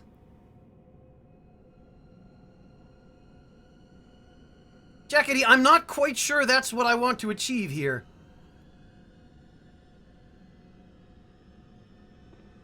Aratos, don't get me wrong, I do enjoy Twitch. I enjoy the spontaneity of Twitch, and I enjoy being able to interact with all of you in real time. More or less in real time, anyway. You know, there's obviously the 15-second delay or whatever it happens to be. But Lord Canehurst.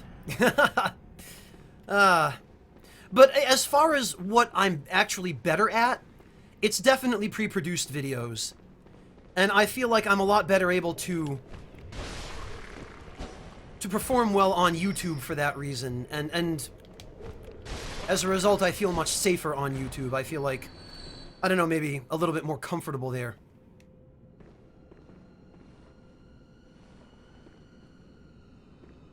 Oh, Jackety. I think I've explained this before, but because I grew up in the United States, and I mean, not that this really matters or anything, but because I lack the German accent since I ended up internalizing the New England one instead, I'm probably more American than I am German, sad as it is to say.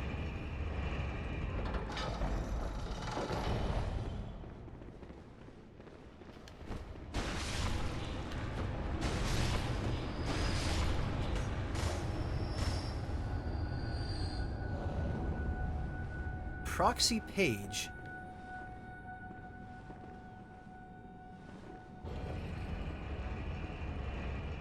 Clockwork, welcome!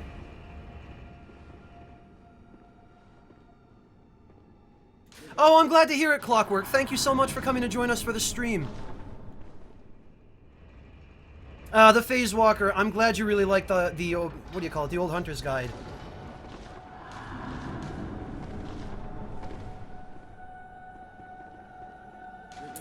Oh boy, tentacles for days. Guess we're doing it.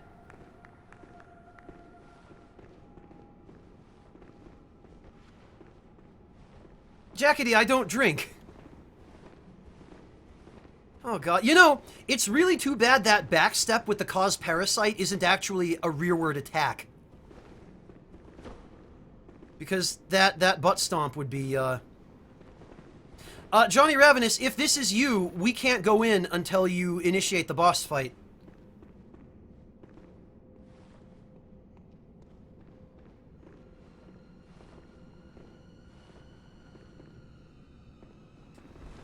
We can't, dude. You've got to go. You've got to go hit Abriatus before we can walk through this invisible fog gate that you can't see, because freaking FromSoft.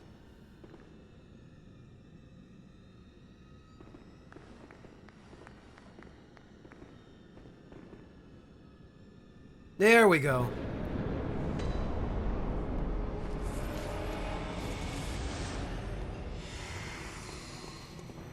Oh, Ryan, no.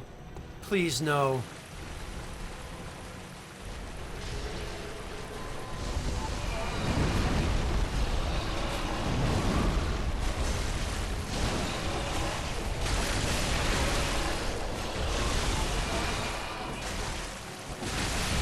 That's it. Go for those two little spindly legs.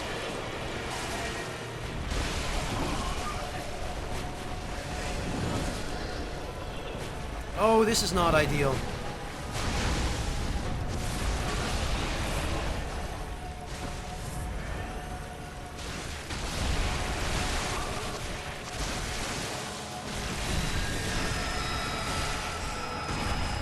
Whoa, no, no, not what I wanted to do. Not want to fire the gun.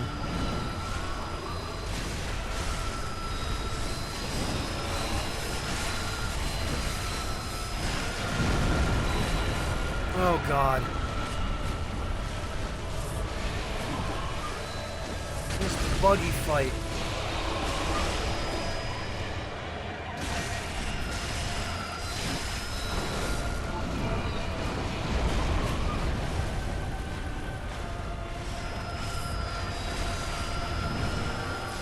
You know what?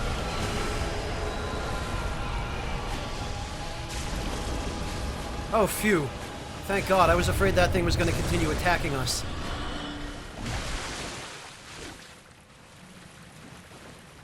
Okay, well, we made it.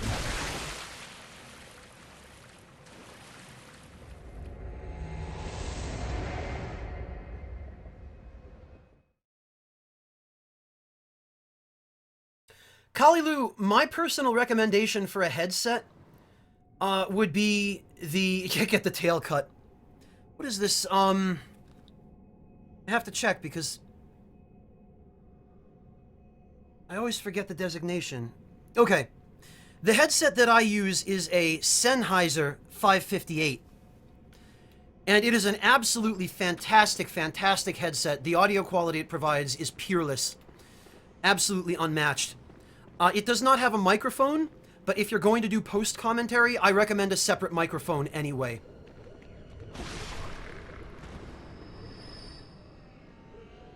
Yeah, 27. Do you still need a hand with Bergenworth?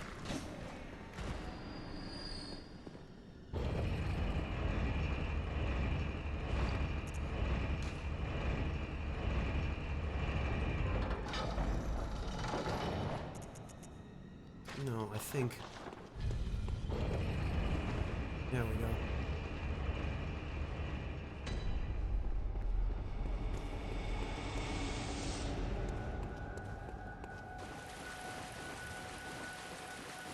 Oh, I see, 27.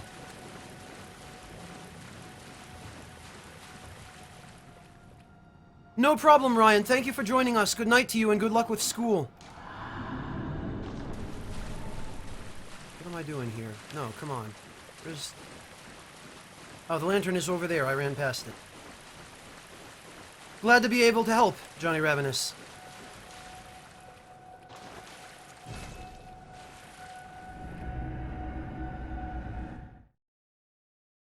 Oh, I see.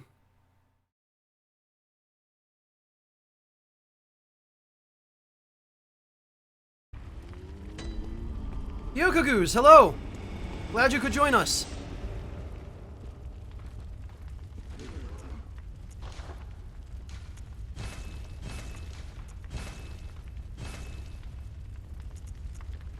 Oh, right, yeah, Kaito, you still need, was it Hemwick or Bergenworth, or rather, Canehurst that you needed? Good night, Endersing, thank you, and thank you so much for joining us.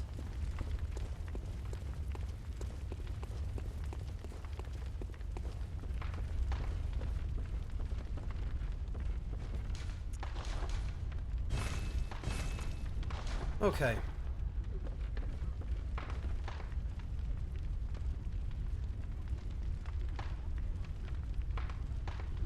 Kaito, if you still need Hemwick, then I can come join you for that.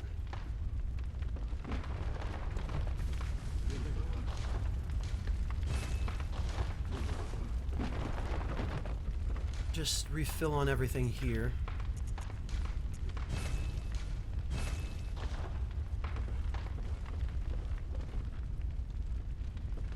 Kalilu, as far as microphones are concerned, the one that I use is probably going to be your best value.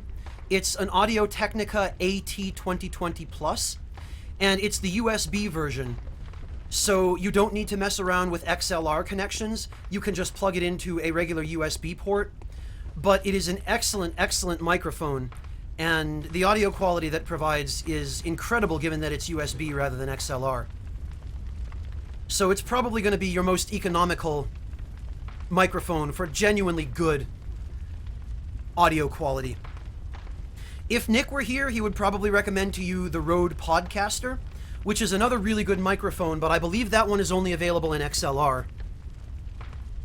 So if you want to keep things simple, economical, and as inexpensive as possible, the Sennheiser 558s are, I think, $60 or $65-ish US, which is about what you'd pay for a Turtle Beach headset that's nowhere near as good.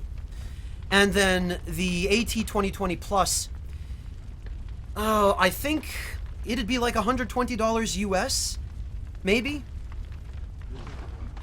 So, I mean, it's as recording equipment goes, it's not going to break the bank.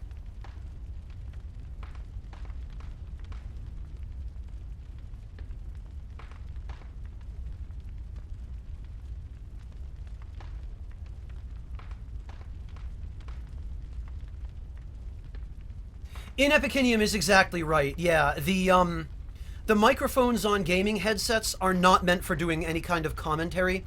They're just for team speak, like if you're playing Call of Duty or something like that. The audio quality from those microphones is really not very good. Oh, Kaito, you don't mind?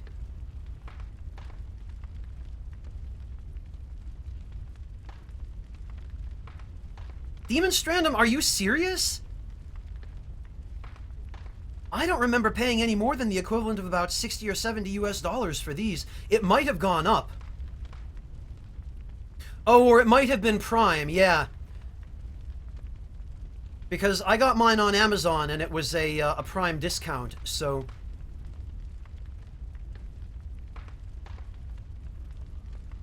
Ah, jeez. Okay, Kaito, if that's cool with you... Well, I appreciate your flexibility. Yeah, then I guess I'll head out to Bergenworth.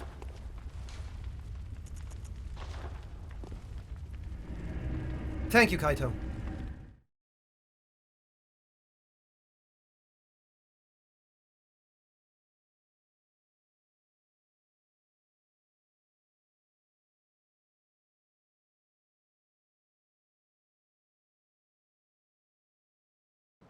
Dark Pit Boy, what are we referring to here?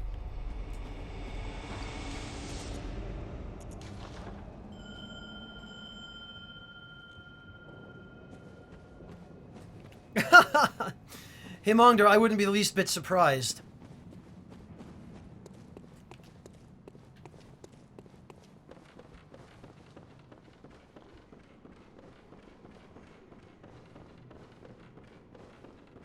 Okay.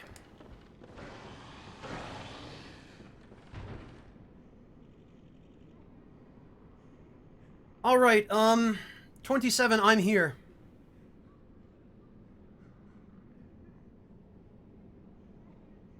And remember, we are using a password, so here's the password.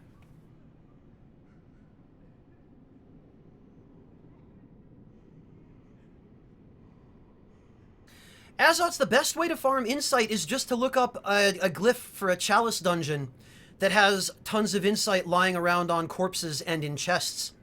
And then just run around the first floor of that dungeon, gather up all the insight, leave, delete the dungeon, recreate it again from the glyph, and then come back and gather up all the insight again. That's probably the easiest way. Depending upon what kind of dungeon you get, it can be more efficient than farming bosses. So that's what I recommend.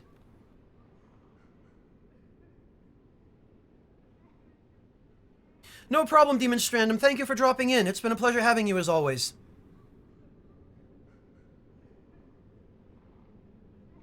Excellent, Kalilu. Then I'm sure you'll find a bargain on those. But yeah, that's the equipment I recommend. I hope it's helpful to you.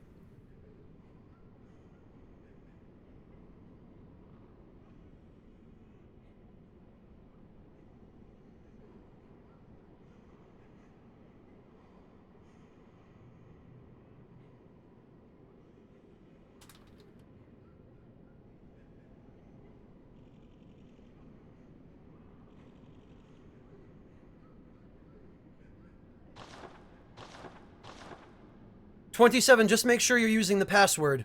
I'm here."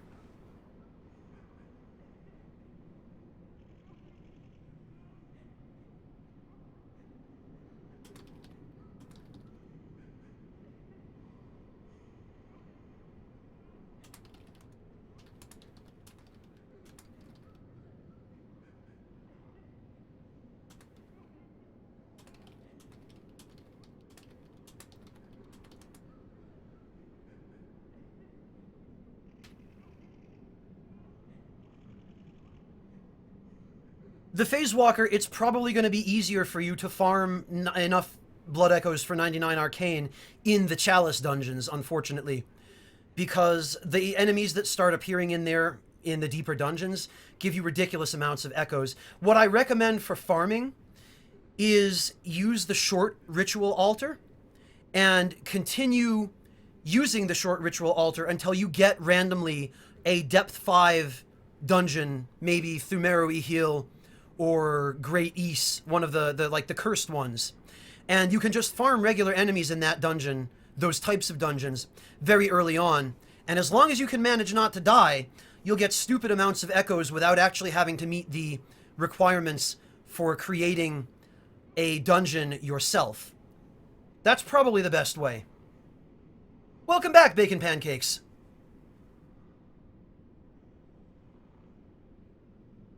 I might, bro Sifs, but it's assured to be an incredibly long game, much like Persona 4 is. And it's going to take me forever to finish Persona 4 on Twitch as it is. The Phase Walker, if I'm remembering correctly, that's only for all of the other altars. Short ritual dungeons you can create. You know what? After this boss fight, if the summoning works correctly, I'll go test it. We can find out for certain.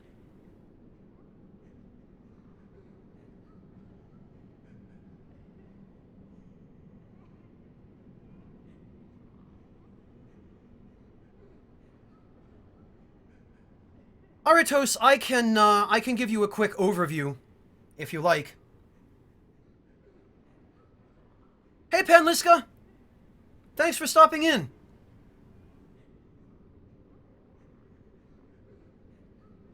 "27, are you guys using the password? Because if you are, then that shouldn't be happening. Unless other people from the stream are trying to help.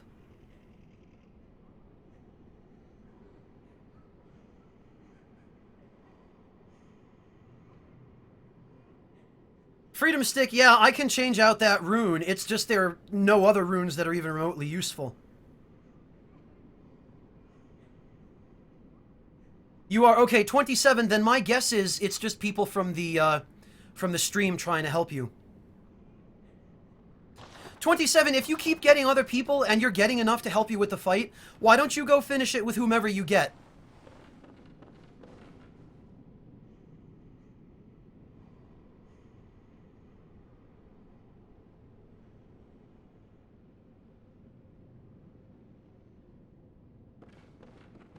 Because I don't want to cost other people the opportunity as well. I think what I'm going to do in the meantime, actually, is... Since Aritos has asked, and Dr. Pingu, since you mentioned... You mentioned that maybe... that I can't even speak. Ha! Yes! Oh, I'm so glad they changed that. Where you're invincible when you use the lantern.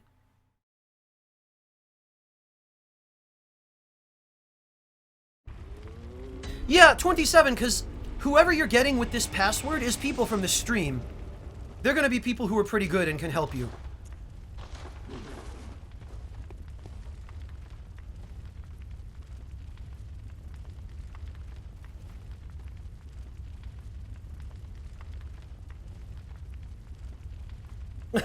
Azots, I hope you enjoy it.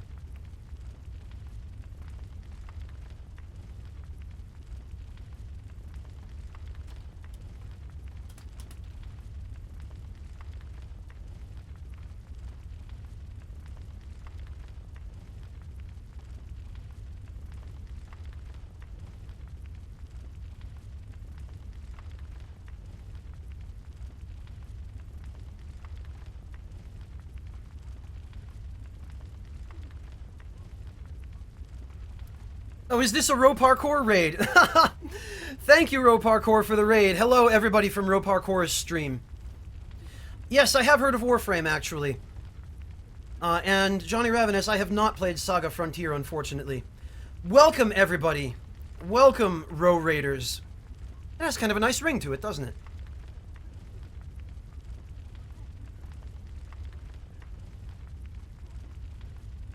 Bacon Pancakes, if you're talking about Digital Devil Saga 2, then yes.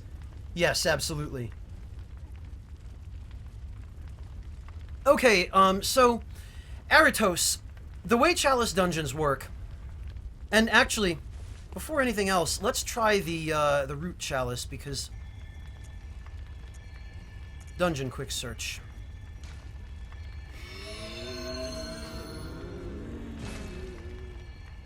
East Graves. You know what? It occurs to me, this is not going to work on this character, because I already have all of the chalices.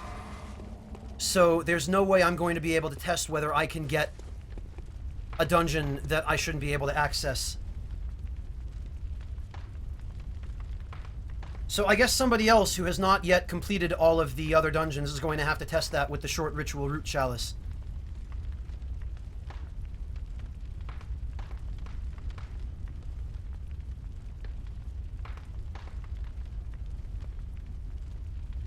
Oh, not a rake. It's so hard to evaluate it using those scales that there's no way for them to take into account everything that needs to be considered. Oh, that's not good, Himongder.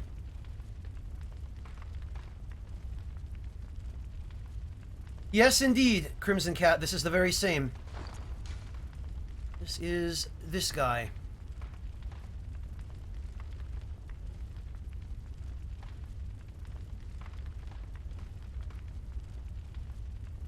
Johnny Ravenous, what are we referring to here? You can use the short ritual root chalice still to access any dungeon, even if you don't meet the requirements. Is that what you're saying?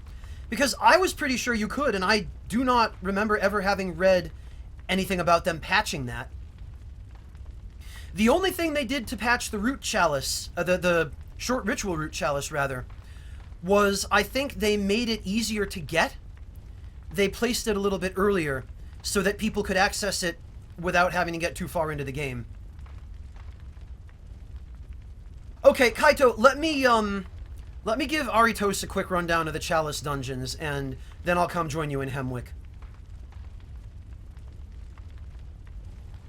Crimson Cat, I'm still waiting for a response from FromSoft about that.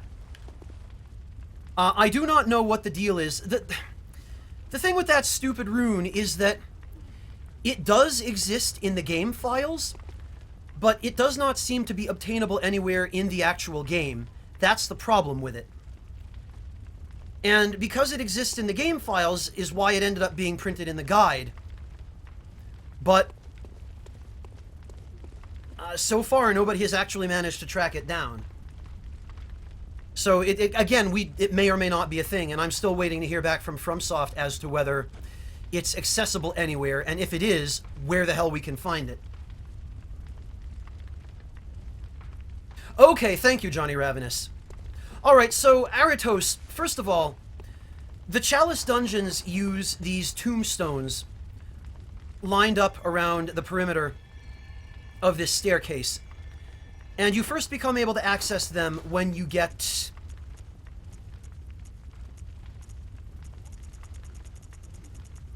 Pretty sure they're in here. Yeah.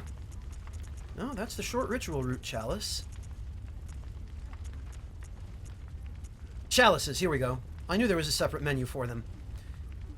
You first get a chalice when you defeat the blood-starved beast. And each chalice has a different requirement for materials in order for you to be able to create a dungeon from it. So, for example, if I want to use the Thumeru chalice here, this is the lowest level, crappiest chalice. It'll get you the weakest dungeon. But, well, I appreciate it, Johnny Ravenous. Hello, Lady Canton. Welcome. So if, for example, you want to create a dungeon from scratch in your own game, if this is going to create an entirely new dungeon with a unique glyph of your very own, the option you're going to want to use is Chalice Ritual. Now, this will consume materials. You can see over here it says it's going to require a Ritual Blood 1. It's going to need 2 of them. And I don't have any, so I'm not able to create this dungeon right now, but Ritual Blood you can buy, I think, from the shop. And then this option here is for determining whether or not this is going to be a public dungeon or a private one. And a private dungeon is one that only you can access. It exists only on your game locally. And a shared one is one where you can give the glyph to other people so that they can enter your dungeon and either help you out with it or just explore it themselves.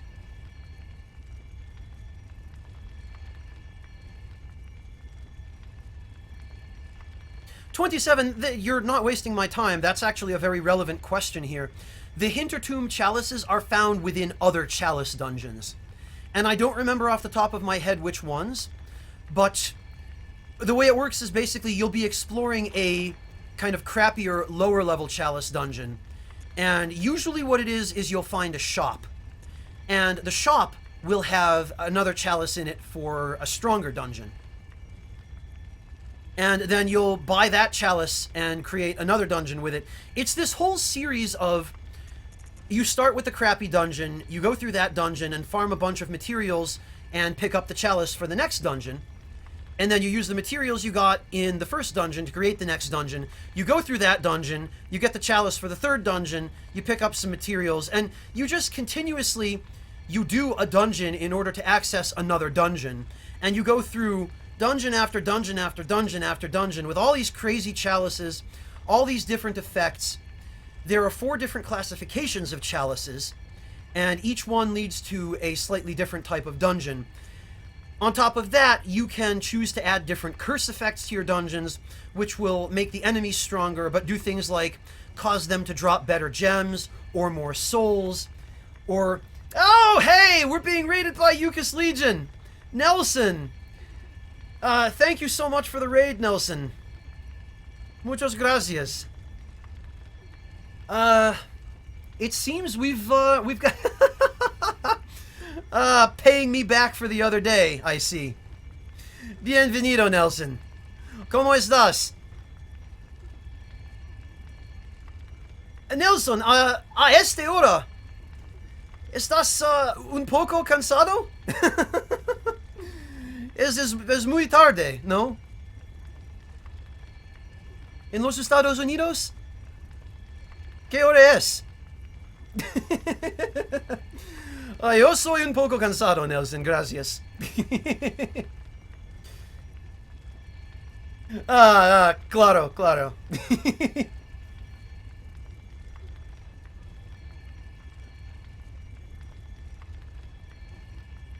Hello, everybody from Nelson's stream. Nelson, I still, that my Spanish really isn't that. Gracias, Nelson. Estás muy simpático. Y un bueno amigo.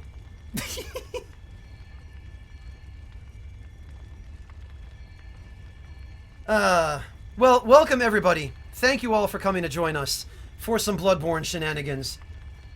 Clockwork, these are people from Nelson's stream who came to raid us.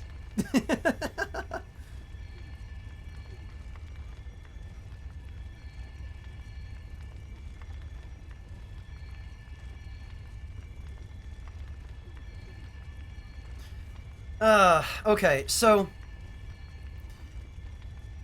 what was I in the middle of it? I was explaining the Chalice dungeons, I think. High school Clockwork. I took 3 years of Spanish in high school, and it's a miracle that I remember any of it.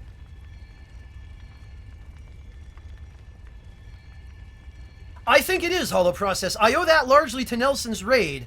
So, welcome everybody.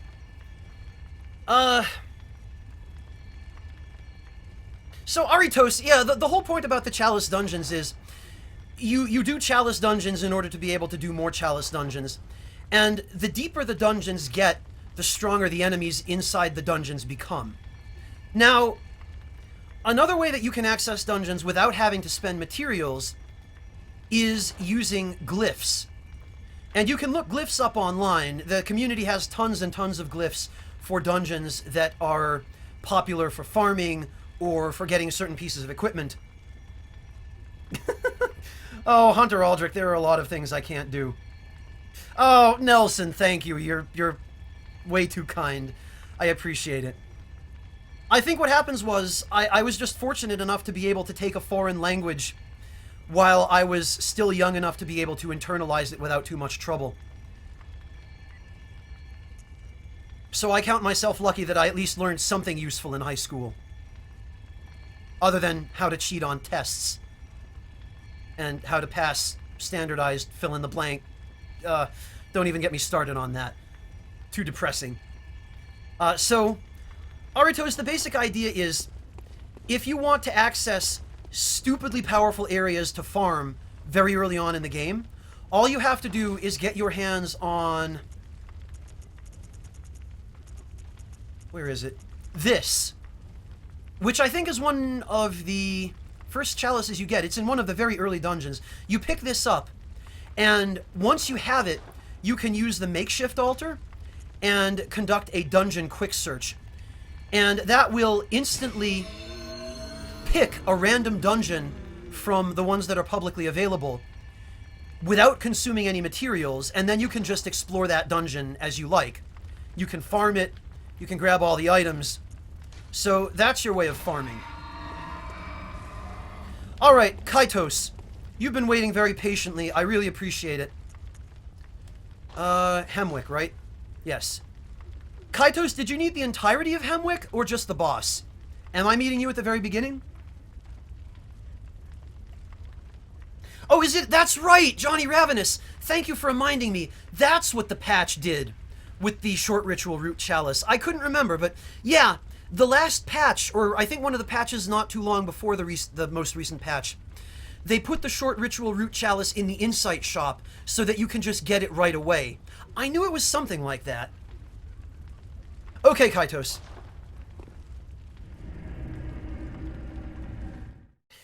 Yeah, Jackety, it's like the same way that my parents taught me the kind of parent I would never want to be. Yes. Yeah, I know exactly what you mean. Okay, Johnny Ravenous, thank you for clarifying that for me. It's been so long since I've even thought about touching the Chalice dungeons. Don't feel bad, Bacon Pancakes. I still think Nelson is just being kind to me. I mean, it's not that I don't believe Nelson, but...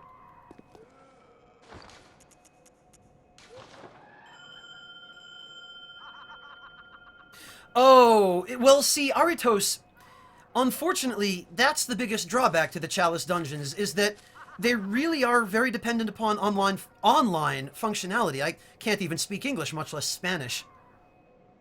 So, the problem you end up with is that if you can't play online, all you can do is make dungeons locally. And the only way to make dungeons locally is to use materials.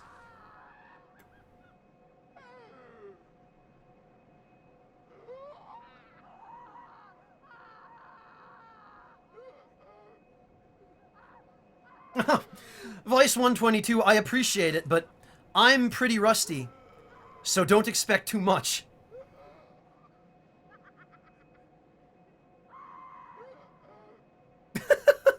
Yeah, but Jackety, that's just most French people. They'll tell you that proudly.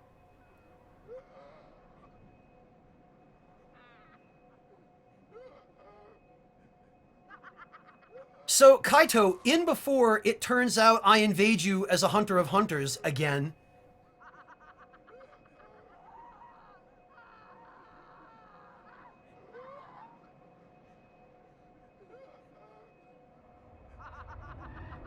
Oh, here we go. Nope. There will be no murder this day. Alright. Fantastic. Okay, Kaitos. Oh, that MLGS.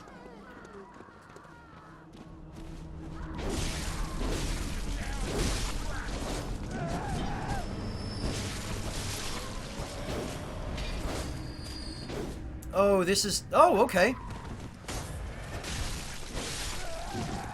We got Confederates. Oh. Sorry, I didn't mean to take a swing at you there. I mistook you for one of those crazy ladies.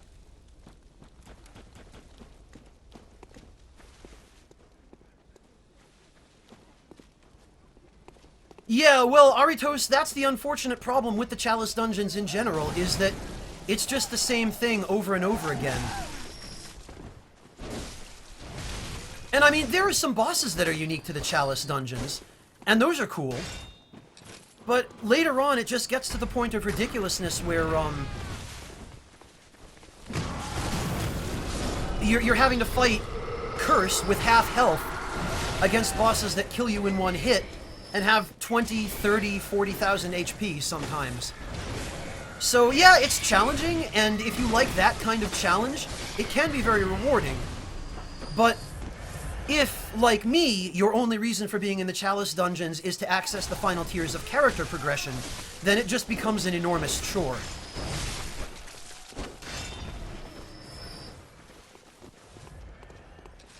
Vice, the New Game Plus cycle depends on the person who's summoning me. I'm gonna go take care of that irritating lady with the firebombs. No, no firebombs for you.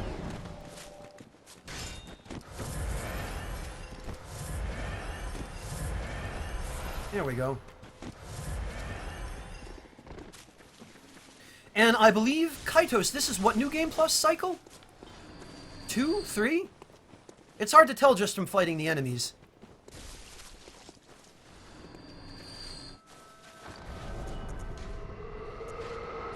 Should probably put on a pistol that only requires one shot. Whoops. Oh, you know what? I forgot about these.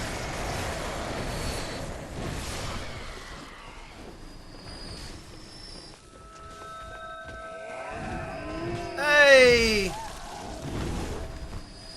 It's Brick Bro!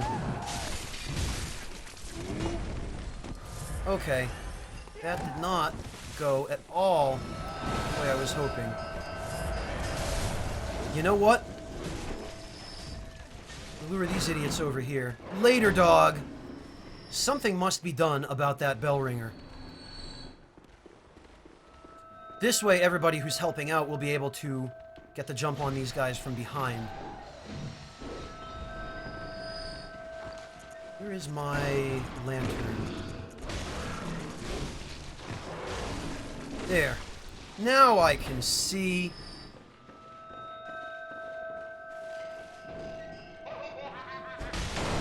Not falling for that.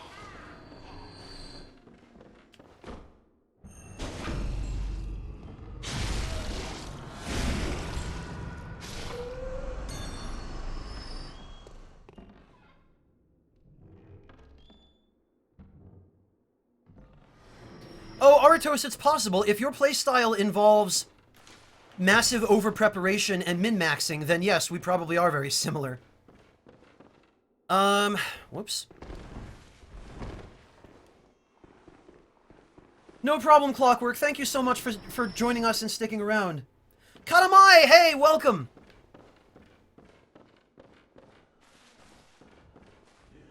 The difference between root and non-root chalices, Aritos, is that a non-root chalice is a developer layout, whereas the root chalices are randomized. Or I should say procedurally generated, technically.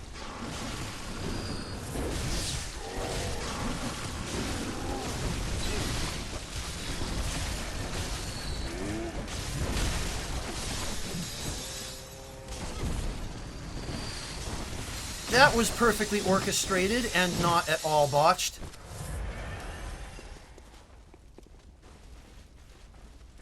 Bacon pancakes, no. Just no.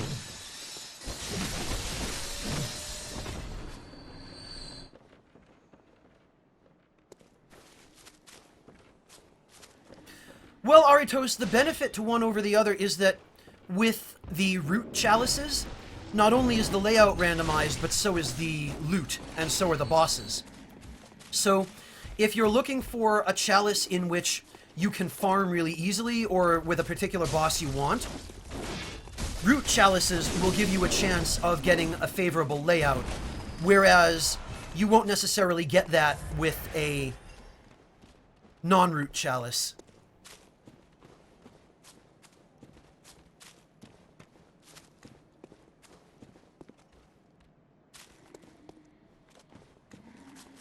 Well, Himongder, that's the thing about the Chalice dungeons. What they were meant to do was essentially serve as filler to pad out the content of the main game pre-Old Hunters DLC.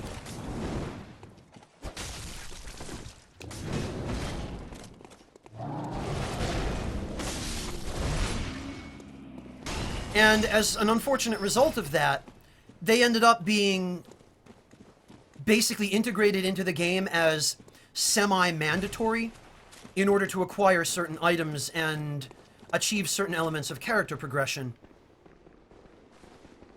such as the lost and uncanny weapons and the top tiers of gems, as well as being able to get more blood rocks if you weren't content with just 2 or 3 fully upgraded weapons.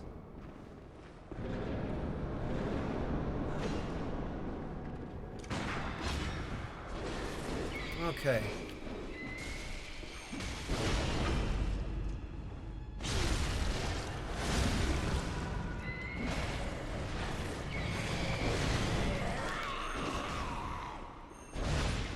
Well, the Kirkhammer is clearly too slow to visceral attack lock her.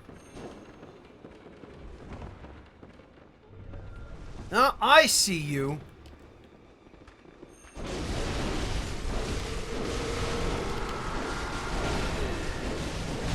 Yeah, thanks for the notice there, Bloodborne. I'm glad to know the final battle has begun, 5 minutes after I entered it. You...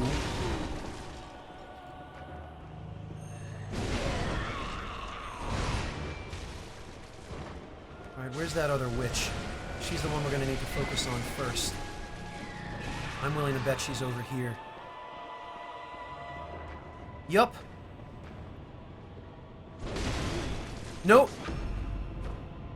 That's the other one. We want to keep her alive for now.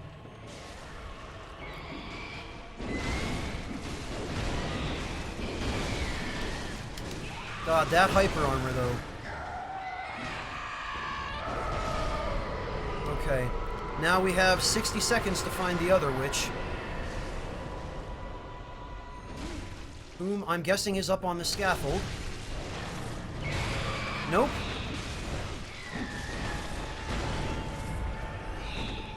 No, she's up on the other scaffold, of course.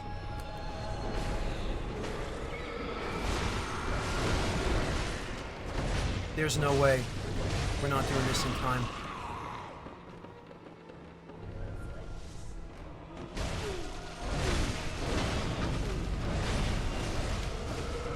Maybe we are. Maybe we are. Okay, well, I'll check over here.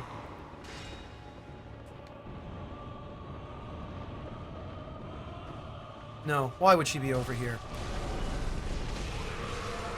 Oh, I see her over here, though.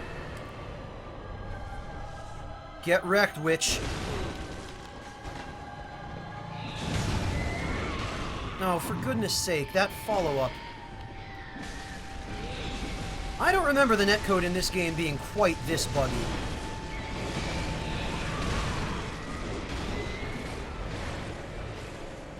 Scary Paladin, hello, welcome. Sorry, my eyes are a bit diverted at the moment. God, that dying scream is fantastic, though.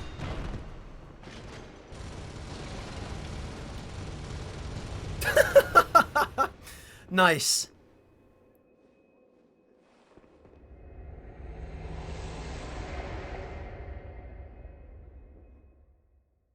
Ah, fantastic. Farkad, hello! Welcome!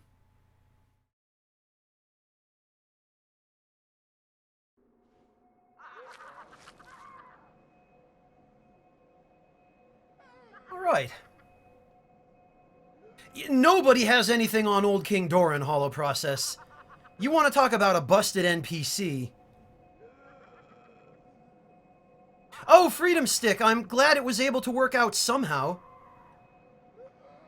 No problem, Kaito. Was fun. Hey, Maylock, welcome. Freedom Stick, do you still need the... What is it, Lawrence? That you needed?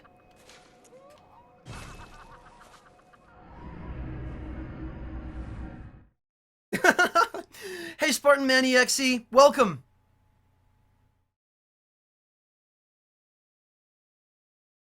Hey, The World Media.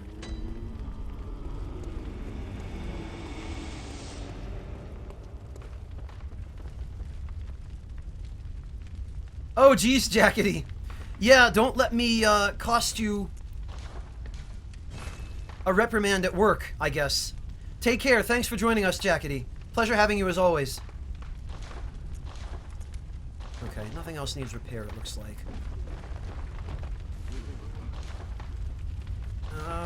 Yeah, we're good there. And what else?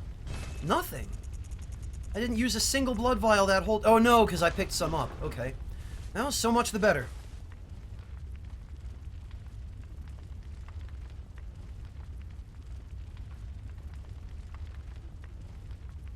Okay, so... Who else? You guys are going to have to remind me. Ah, buenos noches, Nelson. Gracias para la... raid? Not sure the word for raid in Spanish, but gracias anyway. Thank you so much, Nelson. Take care of yourself. Get some rest, man. It's actually pretty early, Spartan Man. My sleep schedule has been completely ruined, so I decided I was just going to stream a little bit to kill some time and burn some energy.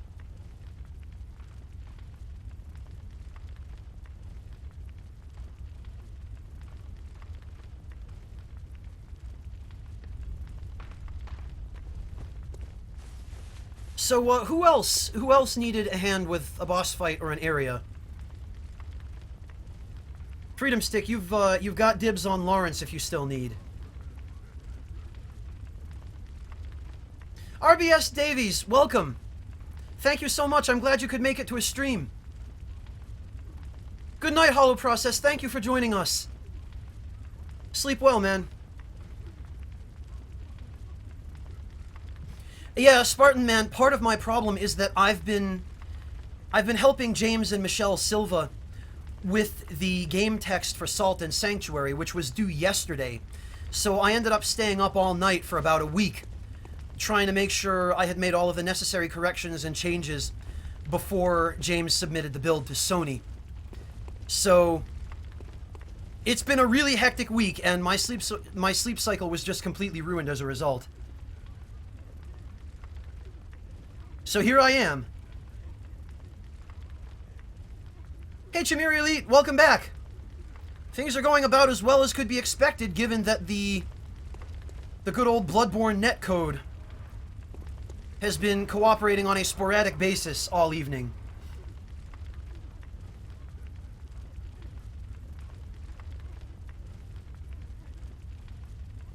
Unknown Nothings, nobody else seems to be speaking up, so for the time being, you've got dibs if you want a hand with Rom. I'll head out to Bergenworth.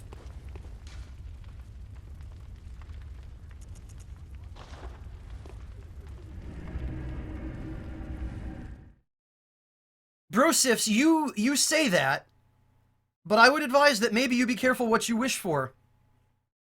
Because we may well end up in that situation yet.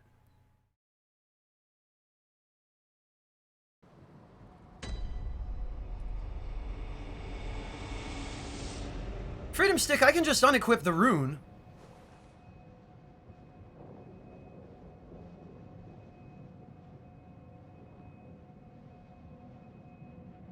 Okay, good night, Jadam12. Thank you for joining us.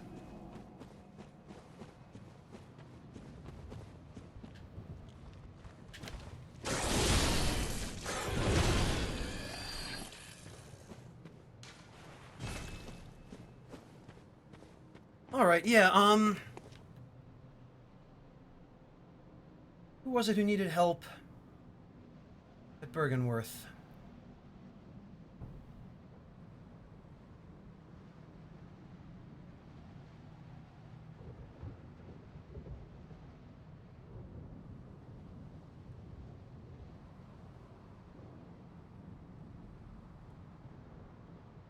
Oh, Farkad, which boss is my favorite?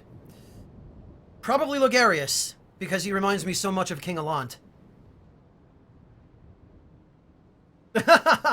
Bro Sifs.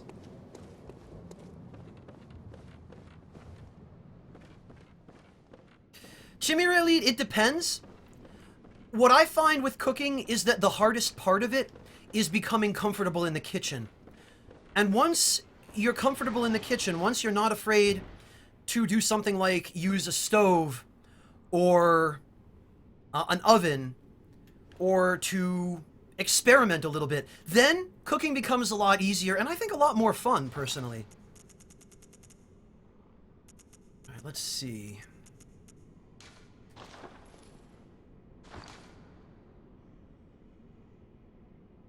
Oh, okay, Spartan Man. No problem. Maybe another time, then. So whomever it was that needed help at Bergenworth, I'm here.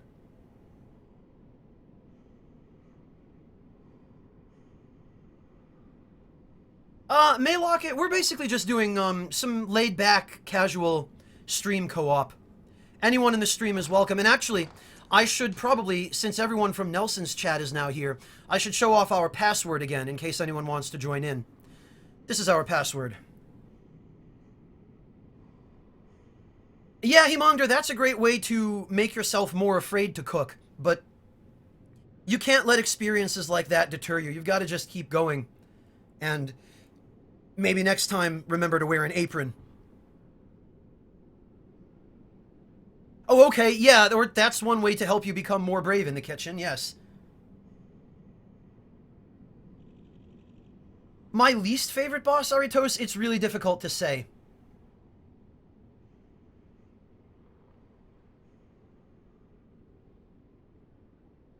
Purple Dragon, yeah, that's more or less what we're up to now. Pending somebody actually succeeds in matching up with me. Oh, thank you. Draberfon. Thank you so much. I really appreciate the encouragement. I'm doing my best. I would much rather do this as a day job than the day job that I've been doing for the past goodness knows how many years. I lose all track.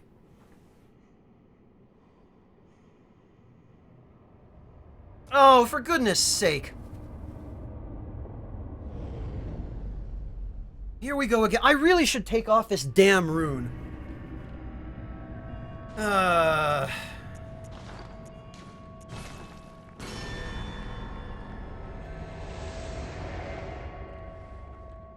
Huge arm and a small arm? I think we're talking about the Cleric Beast Purple Dragon. Freedom Stick matchmaking in this game, I would rate probably a 1. Because... not so much because it's unreliable. I'm going back to switch out that rune, by the way. Not because it's unreliable, but because, I hate the way that it's designed. And you just saw one of the reasons why. You didn't miss anything, Bacon Pancakes.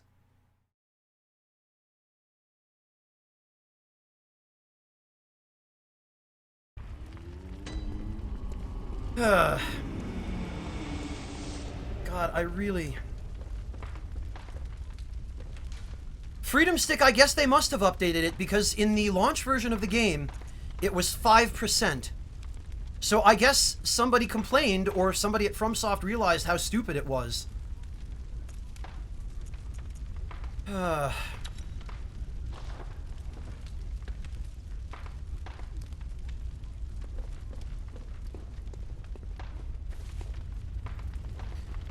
Alright, back to Bergenworth we go.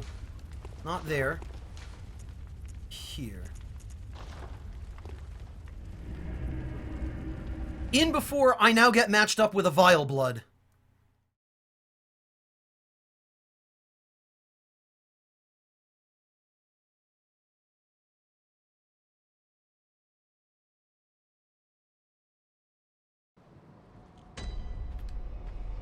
Alright, let's try this one more time.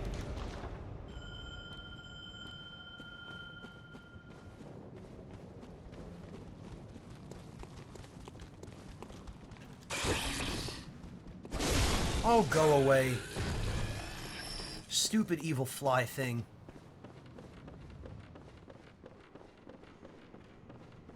I probably should have Maylock. I should have used the Impurity rune. The thing is, I want a rune whose effect is actually useful. And even the Executioner's rune is pretty damn useless because the boost it gives is next to insignificant, but...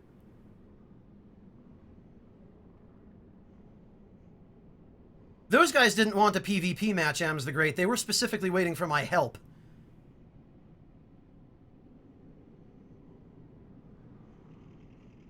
Yeah, Purple Dragon, he's next in line. There were a couple of people who needed help with him. And when I finish up at Bergenworth, I'm going to go out there to see if I can lend them a hand. If the matchmaking will cooperate.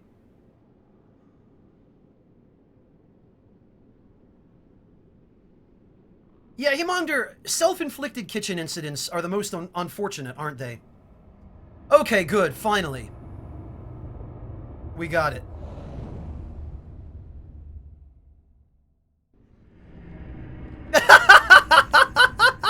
What is this?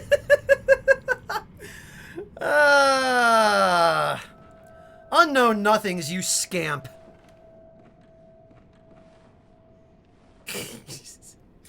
That was pretty good. I've got to say, that was pretty good.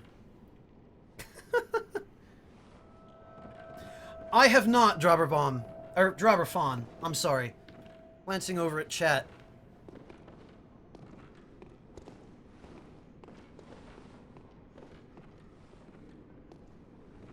Spartan Man, that parasite weapon is actually pretty damn good. But it seems to be a lot better for PvP than PvE.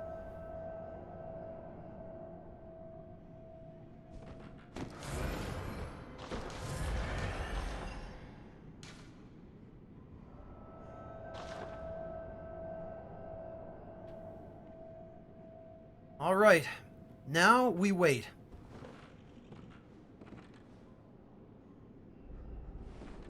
There.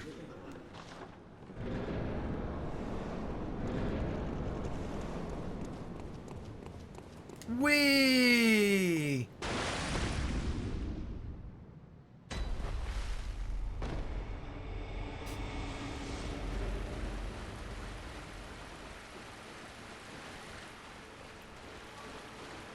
All right.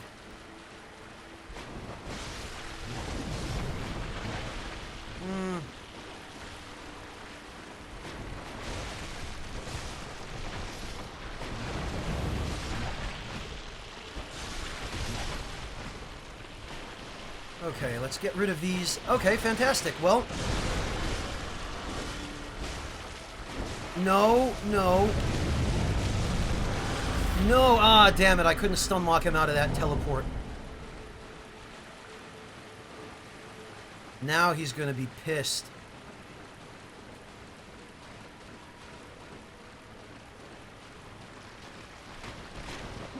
That's right. Get away from the group where I can hit you.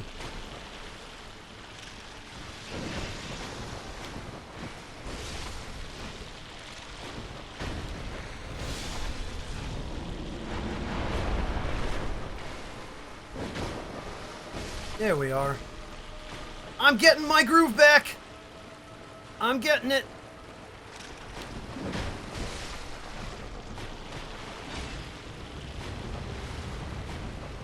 Okay. Now... Oh, that probably wasn't good.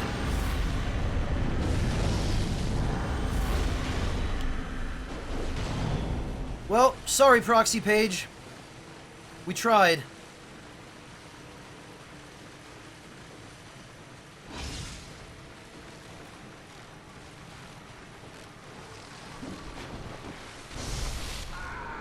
Well, now I know what happened to Proxy Page. God, that headbutt these spiders have. That one shot.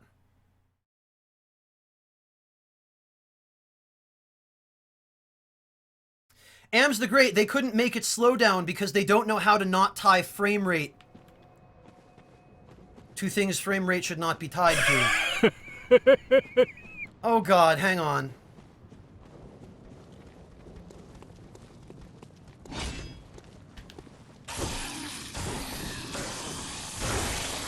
Oh, for goodness sake. I dealt the full amount of damage there. No, I didn't. I didn't hit him at all.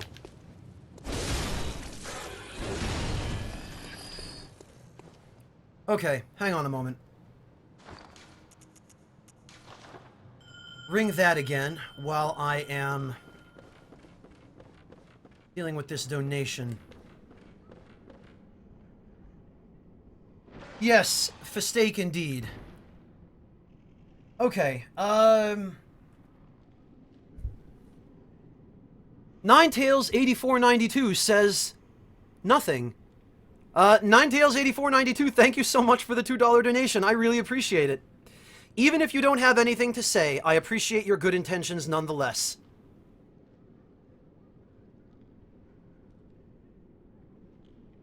Right, Kaito, we've been talking about Canehurst for pretty much the entire stream, haven't we?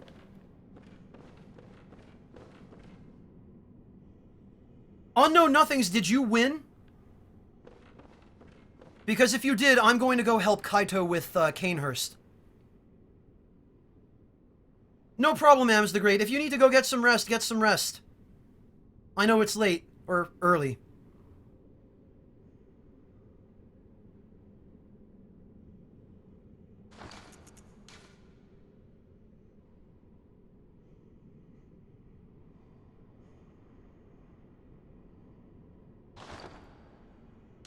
Oh, okay, Unknown Nothings. Well, congratulations at any rate. I'm glad you made it.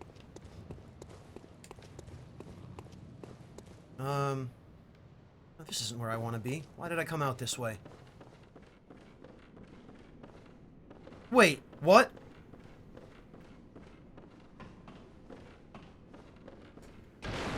Huh. I never noticed this. I wonder. Yes, you can.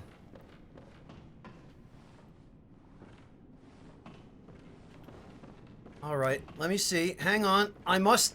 Now I'm really... Oh, you can't. You slide off the desk. Damn. I was gonna say, I would love to leave a message up there. Maybe I can leave one up here instead.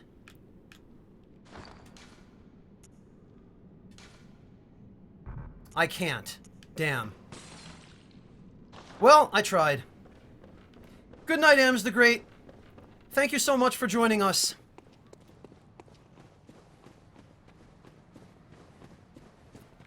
Yeah, go ahead and slow clap if you want, the artist. But that's how people discover this stuff. Oh, anytime. Not a rake. Yeah, I'm glad to be able to help you get a worse grade. No, that's terrible. I'm sorry. Yeah, Freedom Stick, that area was kind of designed hastily.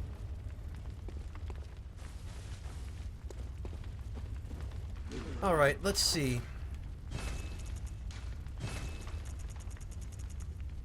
Okay, Kaito, I'm going to provision up and head out to meet you at Canehurst then.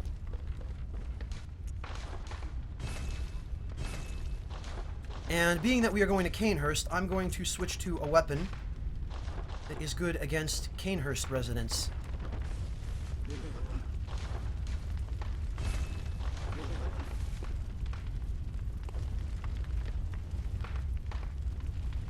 Oh, I know, Johnny Ravenous, I know.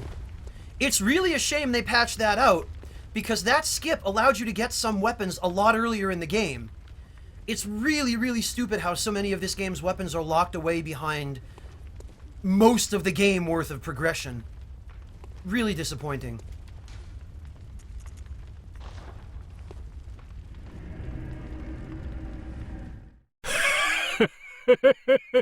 Oh god, again, Ninetales? Okay. Yeah, no, the Phase Walker, I'm certain that Bergenworth was supposed to be more than it ended up being. But then again, if you look at how short the original game was, you can kind of understand. And FromSoft always does this. They always... It's like at a buffet where your eyes are bigger than your stomach. They always bite off more than they can chew. They always come up with these really ambitious games, and then they don't leave themselves time to achieve them. They end up having to cut stuff or release stuff later as DLC, which is what the Old Hunters is all about. Ah, Obama, welcome. Gonna guess how that's pronounced, because it's an X, but yeah. Yeah, exactly, Katamae. Like the cause parasite. Alright, Kaito. Well, Freedom Stick, the original game minus the Old Hunters DLC is what I'm referring to. Bloodborne 1.0, the release version. Launch. Alright, let me see if Ninetales actually had anything... Nope! Nothing else to say. Again, Ninetales, thank you again for the $2 donation. Hunok, welcome! Thank you for coming to join us.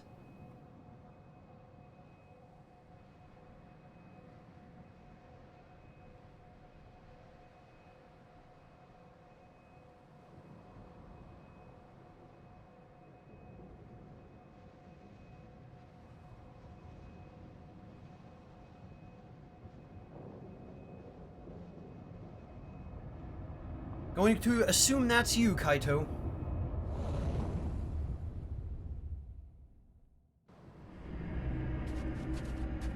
No, no, Freedom Stick. I just mean the launch version of the game. Alright.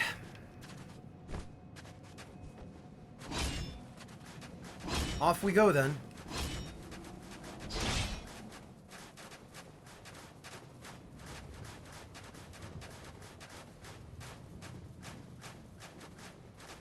Oh, Kaito, did you already kill all of the... No, you didn't.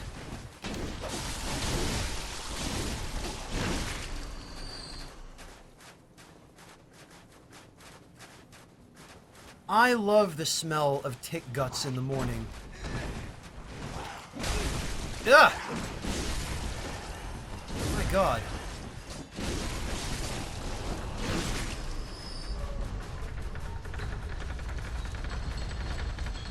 Okay, I don't love the smell of tick guts that much.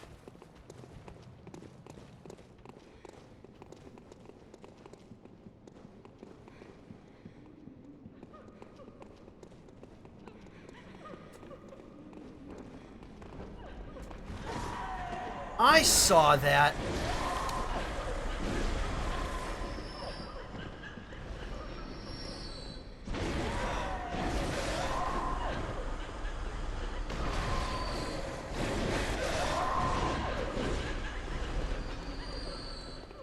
Yeah, those guys are fine. We can leave them.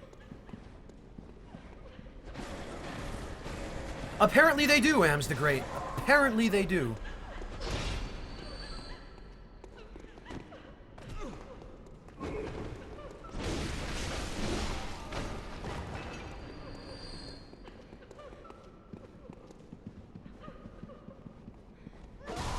Oh. Whoops. I totally mistook that for a player character.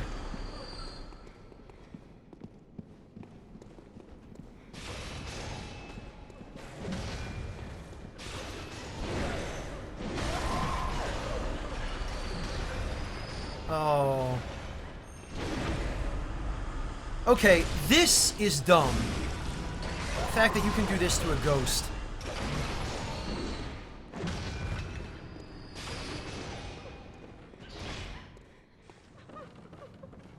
Okay. I'm not falling for this crap. But I don't believe you can actually... No, you can.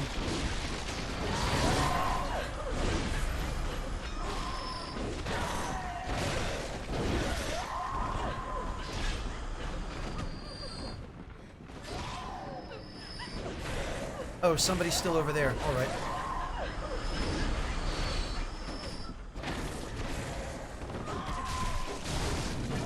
Oh, jeez.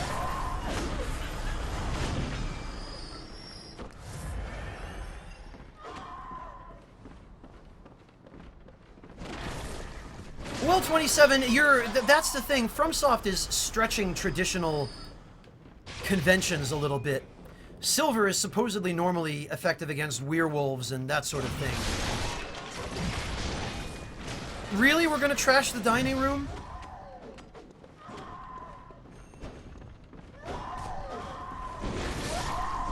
But apparently in Bloodborne, silver is effective against ghosts and vampires? I don't know.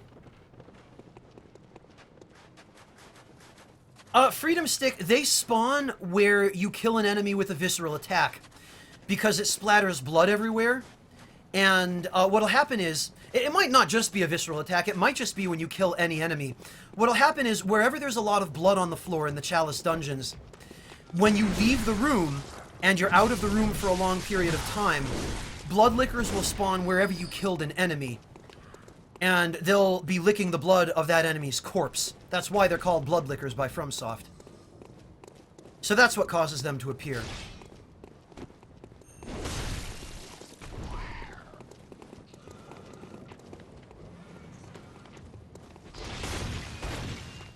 Oh, I missed.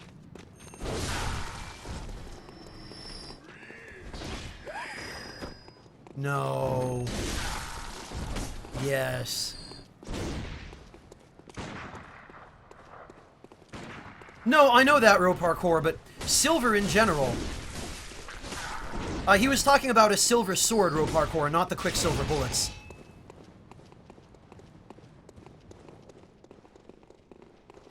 And that was in reference to the weapon that I'm using here, which is the Holy Blade.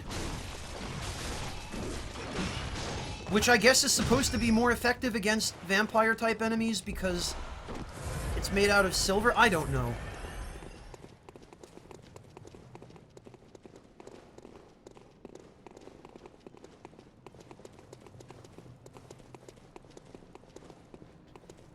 Yeah, Human Troller Cath, I do like Canehurst's aesthetic. These statues everywhere are pretty creepy. I'm impressed they got away with this this Romanesque style with the exposed breasts. One of the greatest messages I ever saw was down at the bottom near the elevator shaft.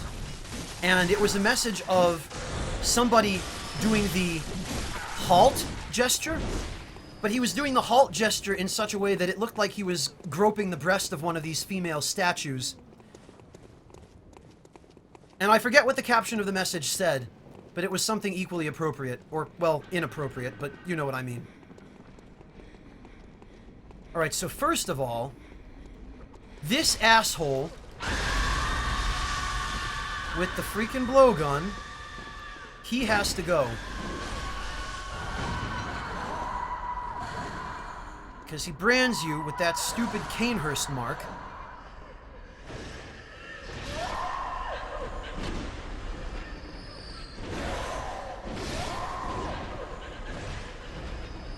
Which then causes these ghosts to go nuts.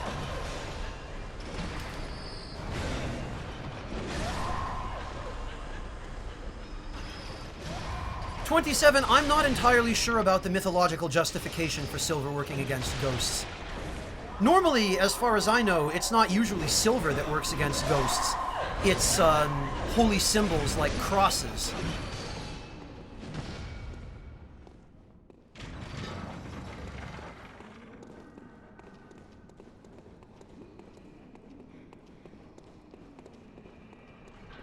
Okay, Ems the Great. Have a good night. Yeah, Berserk mark. It is basically the brand of sacrifice, but that particular mark is the, it's the symbol of Canehurst. The thing that these guys brand you with when they hit you with the blowgun. You'll note that it's exactly the same... It's the same symbol as the corruption rune. It's this symbol they brand you with.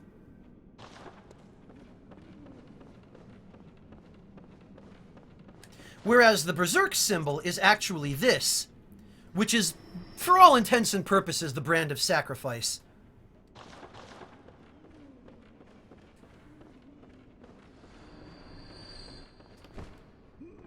Better get rid of this guy. Just in case.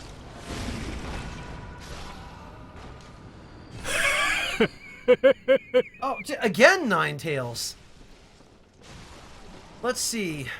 You guys have that under control. Does Ninetales have anything else to say this time? Yes, he does! Ninetales, thank you again for the $2 donation. Ninetales says, "The only thing I have not done in Bloodborne is all the Chalice dungeons. Reason for that is because it gets boring farming the ritual materials just to get the other done." Ninetales, I absolutely agree with you, and this is why I'm sick of the Chalice dungeons. Not only that, but it's also why... Or rather, I also am sick of the Chalice dungeons just because you have to farm them to get anything.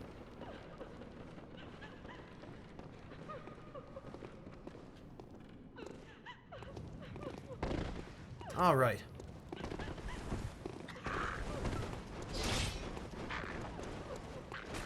Come on.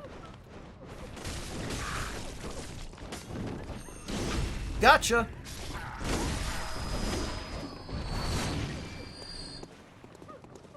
Okay. Wonderful. So are we gonna do this first, or are we just gonna skip it? Okay, I guess we're doing it.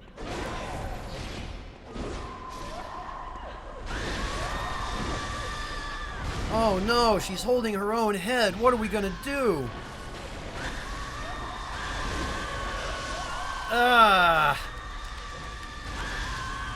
Tell you what we're gonna do. We're gonna get rid of this jerkwad.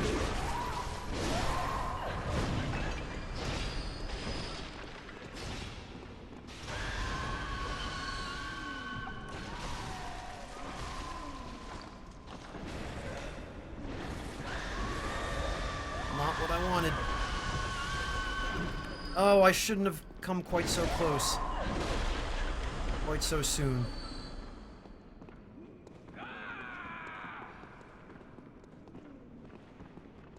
Oh, I've already killed all of the bosses at this point, yes.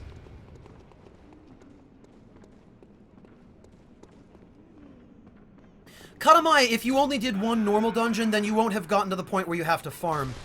Because what happens with the Chalice dungeons is, early on, you only need a few very basic materials to recreate the next dungeon. But when you start getting to the more advanced dungeons, they require huge amounts of materials that are really annoying to get, first of all. And second of all, the amount of farming that you have to do for more materials in the later dungeons increases dramatically. So, like, for the chalice that you get from the Blood-Starved Beast, that one's very easy. You'll be able to make that one right away. And the next couple of chalices after that as well are very easy to meet the requirements for. It's the later ones that they really start getting exponentially and, I feel, disproportionately grindy. Freedom Stick, we're not allowed to drop items in Bloodborne because FromSoft didn't want people trading them. Which I think is really stupid, because that makes it even more grindy when you're trying to start a new character. It means you can't trade existing equipment from one of your current characters to a new character. Which instead forces you to just farm all of that stuff yourself on your new character, all from scratch. Some people like that. I personally don't. Because since this game is PS4 exclusive, you don't have the problems you had in Dark Souls 1 or Dark Souls 2 with people just hacking on PC. Jeez, Ninetales. Alright. I'm gonna... Oh, okay, you already found her then, I guess. In that case... Ninetales, thank you. Let me, I love how... she just got pushed off the edge and fell to her death. And the game's way of explaining that is, the bell-ringing woman has left. No, she's not. She lives on a farm now. She leads a wonderful life of peace and quiet and serenity on a farm. It's fine. Don't cry, kids.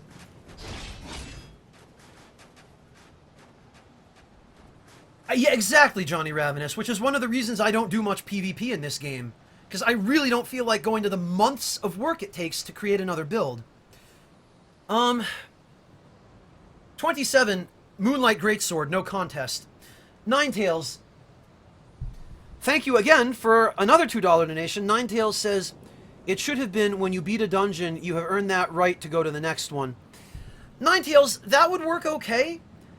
I also like the idea that people have brought up in the past of once you unlock a chalice dungeon on one character, it's unlocked on all characters. The problem with that idea, though, is that your characters still have to farm those chalice dungeons. What I wish they would do is that when you get a gem once, like, for example, you get this physical attack up plus 27.2% gem. Once you get this gem for the first time, you should be able to buy that gem from the Insight shop for a reasonable price. Reasonable, not like 20 insight per gem, because that's what FromSoft would do. But you should be able to buy these gems for maybe 5 insight each, I think is a fair price for them. And I think that would go a long way to alleviating the grindiness of the chalice dungeons, and it'd sure as hell prevent people from having to spend stupid amounts of time down there grinding. Alright. Well, oh, the full Executioner's garb, is it? Okay. I'm game.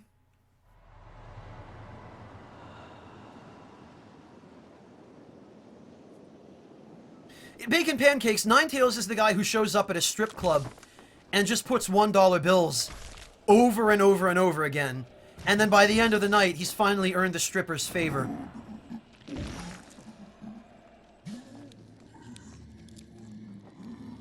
Exactly, not a rake. Like, they really want you to spend tons of time farming in Bloodborne. It's just unreasonable, I feel, the amount of time that they force you to spend. Like, if you want a Titanite slab in Dark Souls 1, you can get one farming Dark Wraiths inside of an hour. Half an hour if you're lucky. You want a Blood Rock? Screw you. Save scum Adept 3 Ys Celestial Emissary boss over and over again. Or farm 60 insight, you know?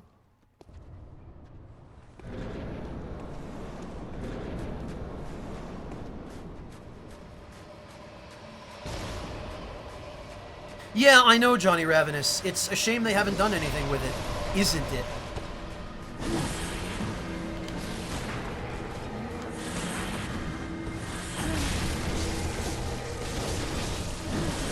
doing? This is terrible.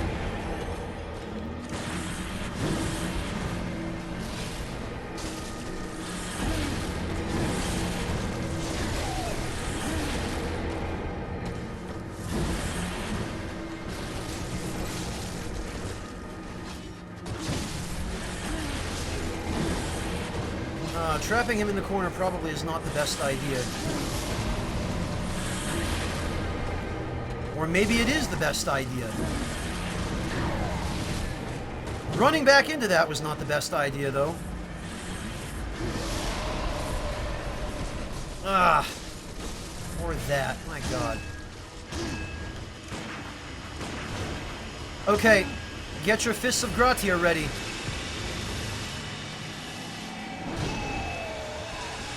So, the deal here is, if you break his super armor while he has this aura up, you'll stagger him. So, lay on him. Preferably with the Fists of Gratia.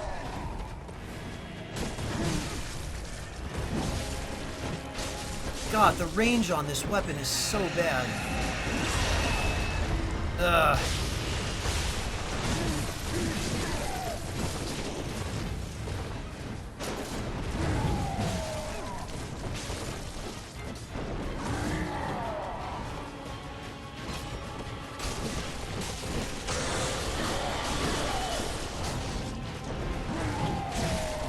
Alright, that's spin.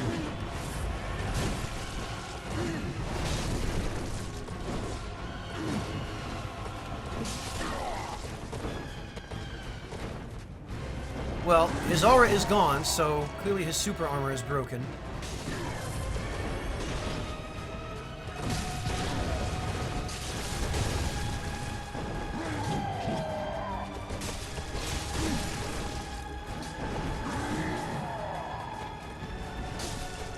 It can be very hard to keep track of in these situations, though.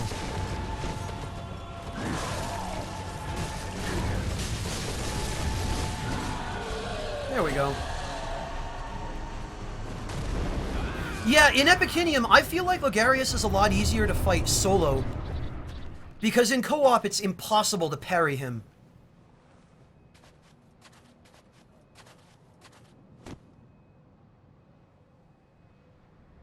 The Phase Walker, it's possible, but I doubt they'll make any meaningful changes to the existing game systems like matchmaking or farming. All of that is by design. Well, Ninetales. Kaito, no problem. Congratulations. Ninetales, let's see.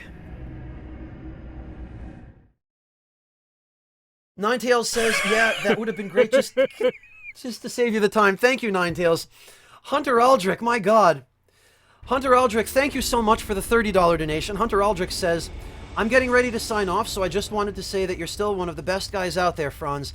I look forward to someday seeing you supporting yourself while doing what you love. Have a good one, Spy. Hunter Aldrich, thank you so much. And, again, I would not be able to even have a prayer of that, to even be able to seriously consider it, if not for the support that all of you have provided. So, Aldrich, Ninetales, and everybody, thank you all so much. Seriously, I really appreciate it. I appreciate that everybody likes me enough to be willing to do this. And I consider myself incredibly fortunate to have such a kind and supportive base of viewers like you guys.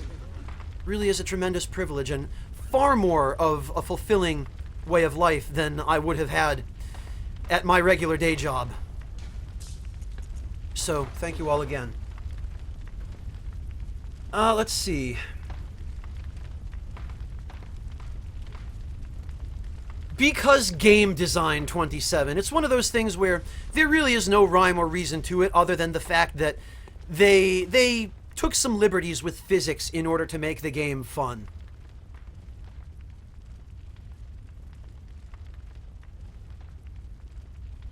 Ronan, they were working before, it's just that the Fat Minister laugh was initially very loud, so I turned it down a little bit.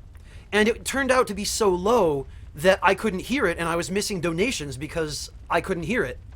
So I went back and increased its volume a little bit, and now I can hear it fine. So, Row Parkour, that's my goal. To to make YouTube and Twitch between the two of them a full-time profession, because my job right now is quite miserable, and it just is demoralizing going in every day, and it has been for some time. It's been getting progressively worse, but yeah, I definitely am aiming to try and make this a full-time thing, because I enjoy this a hell of a lot more, and I would much rather interact with all of you on a daily basis than some of the people I have to deal with as it is.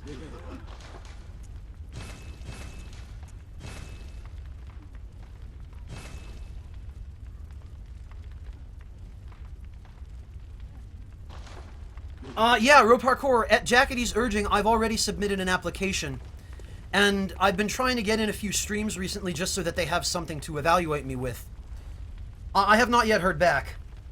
Yeah, no, Baba Snooker, Nick already reached the point where he had to make a tough choice, because his company was bought out by a very large corporation, and he was facing the prospects of just being a cubicle monkey for the rest of his life. I do not blame him for moving when he did.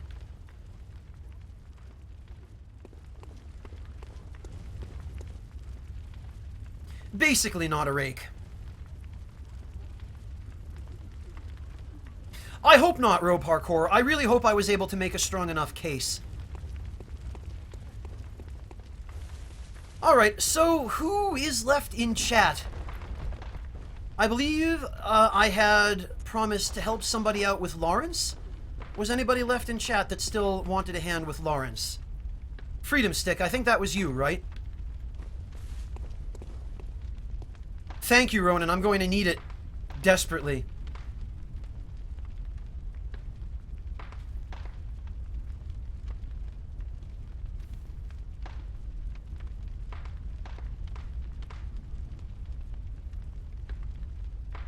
Yeah, Sparkman, that's one of the main reasons that I decided to try and make this push. Because life is just too short to do something you can't stand, you know? Yeah, Freedom Stick, no problem at all. I'm more than happy to give it another shot.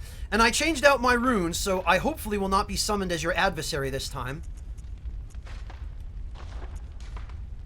Let's get our good old beast hunting gear. And we'll head back to the Nightmare Cathedral for one more shot at this. Hey, Bard of Snow, welcome!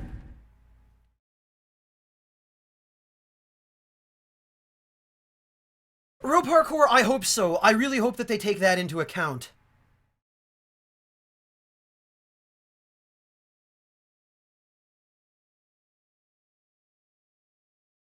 Bangs, you need help with the Shadows of Yharnam? Yeah, I'll come give you a hand with that once we finish up with Lawrence here.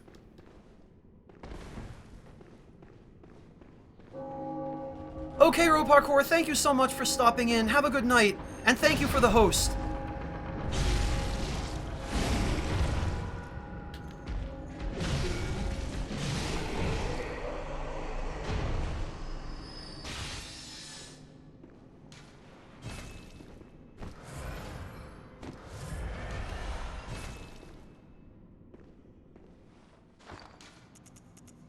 Alright, Freedom Stick.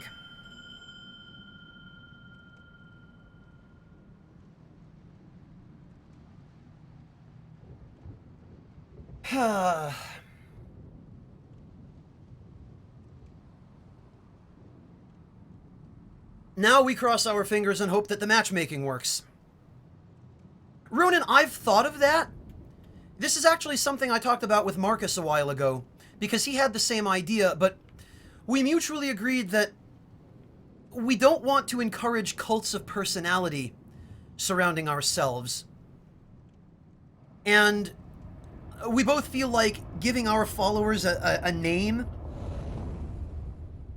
like a collective name as a group, is probably a good way to encourage a cult of personality.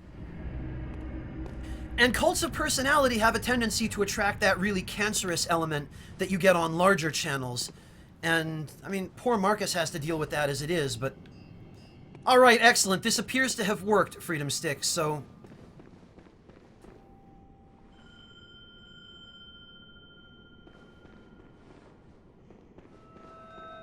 Oh, I am looking forward to pizza cutting Lawrence pretty good. This is gonna be fun. Johnny Ravenous, I'll be honest, my day got a lot better. I can't even speak. It got a lot worse when I stopped being able to speak English. But it got a lot better when I began streaming and all of you started showing up.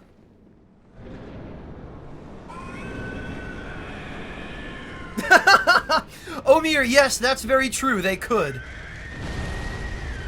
Alright, get that sweet, sweet... Ah, damn it! I didn't mean to switch weapons. That's the worst. That sweet, sweet lightning damage, as I was saying. And a beast blood pellet. Come on, Lawrence. Let me introduce you to my new friend. I call him Beast Cutter Steve. No, that's dumb. What a lame name. I didn't see what just happened. But clearly it was not to my advantage.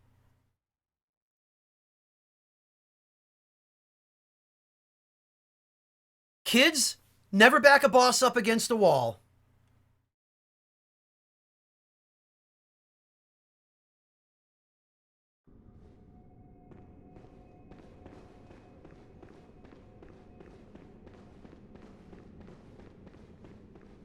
Omir, that's fair. I can't even argue with that.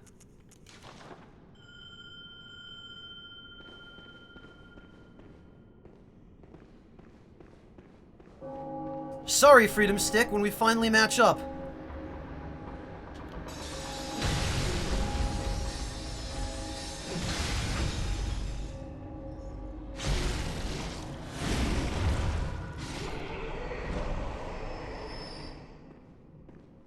Oh, okay. Thank you, Dollar Lance.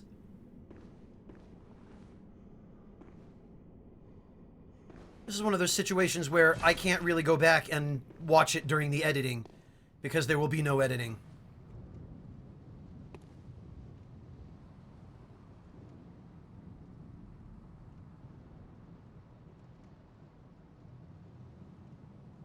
Yes, of course I remember that, 27. As for my stats, here you are.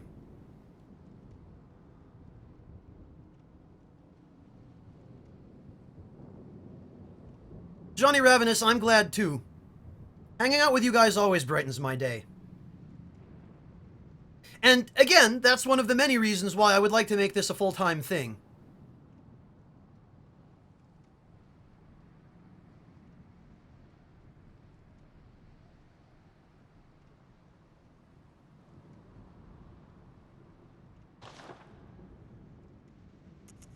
I think for this...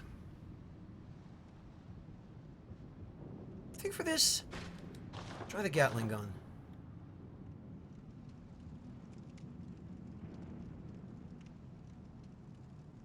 That he is, Human Troller Cath. That he is.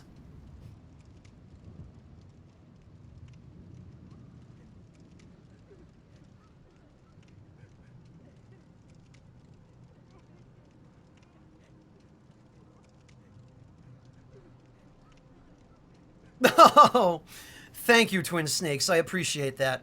I happen to share that opinion. I think it would be, what was it, full-time awesome. I think it would be full-time awesome as well.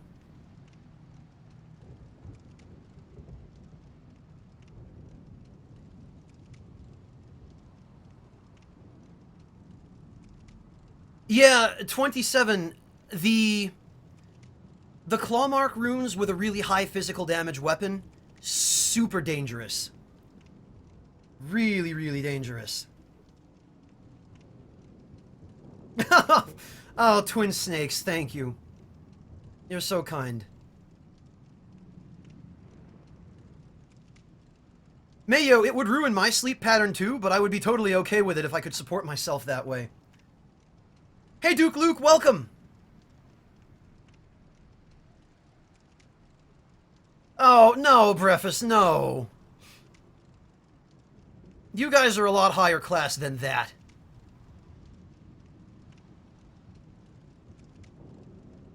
Lawrence can be kind of a pain, Human Troller Cath. He definitely can. And the... Ninetails, thank you again for the $2 donation. Ninetails says, I'm going to hop on Bloodborne. I'll catch you later, or even maybe on Bloodborne. Okay, Ninetails.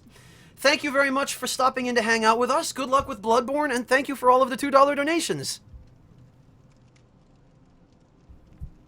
Thank you, Bard of Snow. I really appreciate it.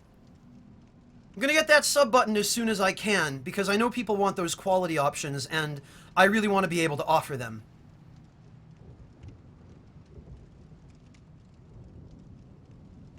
And on top of that, it would be nice to have some emotes. Michelle of Ska Studios very kindly offered, or actually James volunteered her, but I'm going to give her credit for offering to draw me some emotes for when I do get partnered. If I do get partnered, which I hope I'm going to. I'm going to try anyway. So I have to sort out with her what emotes I'm going to need. No, 27, I'm not. I don't have the physique for that. I'm too scrawny.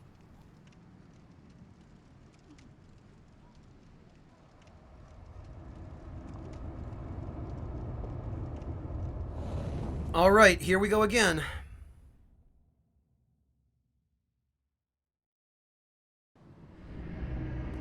Yeah, Twin Snakes, but emotes aren't really my primary goal here. What I really want is to be able to offer quality options. Alright. Oh, you've got a beast cutter too. This is going to be interesting.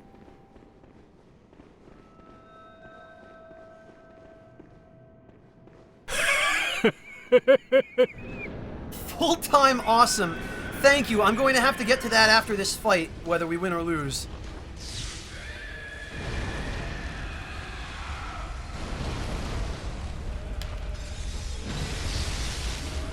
What I've discovered for Lawrence is that with the Beast Cutter, jump attacks are a lot safer.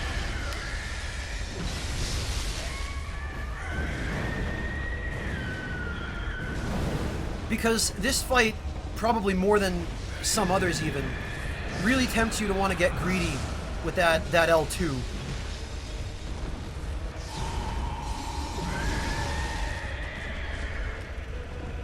And that backstep.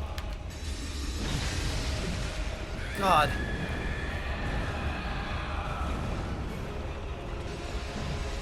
We gotta get him out of the corner here. This is what killed me last time.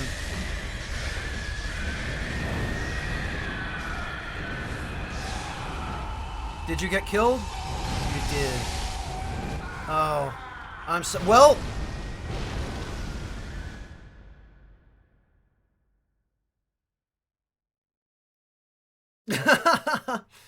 I see, 27. The church pick does not have... No, I think it... I can't remember. I haven't really messed around with the church pick too much, actually. God, and... I hate that they don't restore your blood vials after an attempt at a boss. This is one of the things that really irritates me about Bloodborne, and still, to this day, they haven't fixed it. So you have to go all the way back. Alright, let's see that donation. Fulltime Awesome says, everything is awesome. Thank you, Fulltime Awesome. I really appreciate that. Thank you again for the donation, and once again, every little bit helps, so thank you, seriously.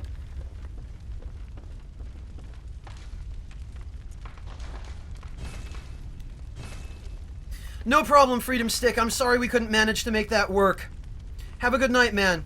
And good night to you too, Bacon Pancakes. Thank you both for joining us. Human Troller Cav, unfortunately, that's just the way Bloodborne is designed. They gave bosses in this game a lot of health in general, and New Game Plus is the most egregious case in the Souls series of overinflating boss health disproportionately. I'm not rightly sure why that decision was made, but it was definitely a conscious and fully intentional choice. So, I suppose that puts us back at square one then. Who else in chat would like a hand with a boss fight? Where shall we head next?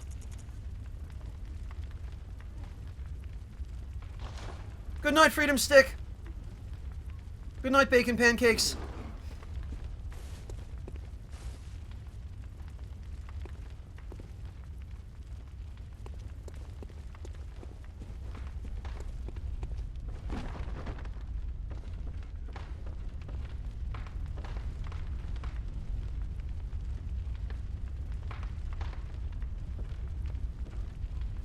Oh, Dollar, you still need help with Lawrence. Okay.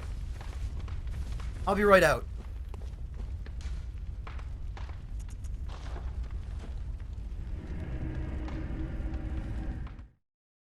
Might as well while I'm still geared for that fight, right?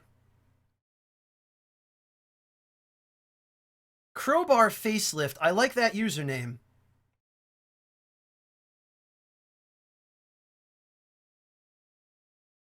$27, I can personally vouch for the fact that yes, it does.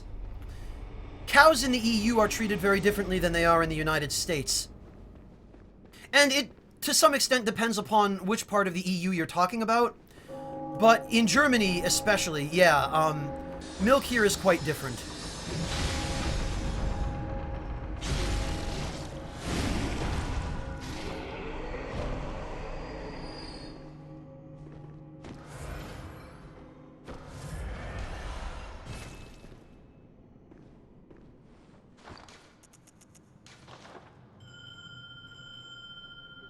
Alright, Dolo. Midkin, welcome back! You know what? This is a fine note.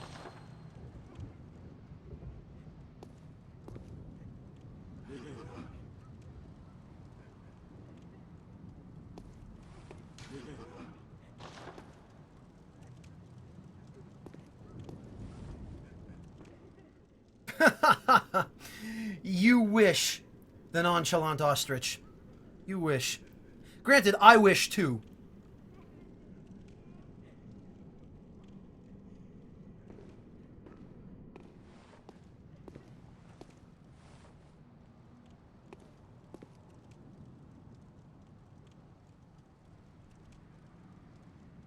Yeah, Phase Walker, Scholar was really just a band-aid solution to a much, much more serious problem.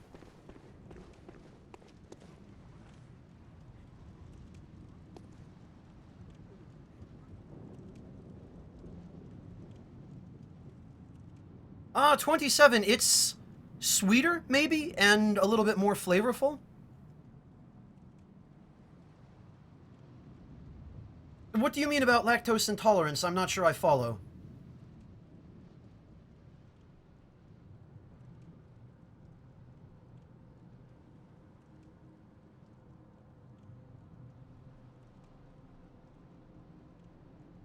Oh, Mitkin, yeah, if you haven't played the DLC, this is called the Beast Cutter. It's one of the weapons that you can pick up in the DLC.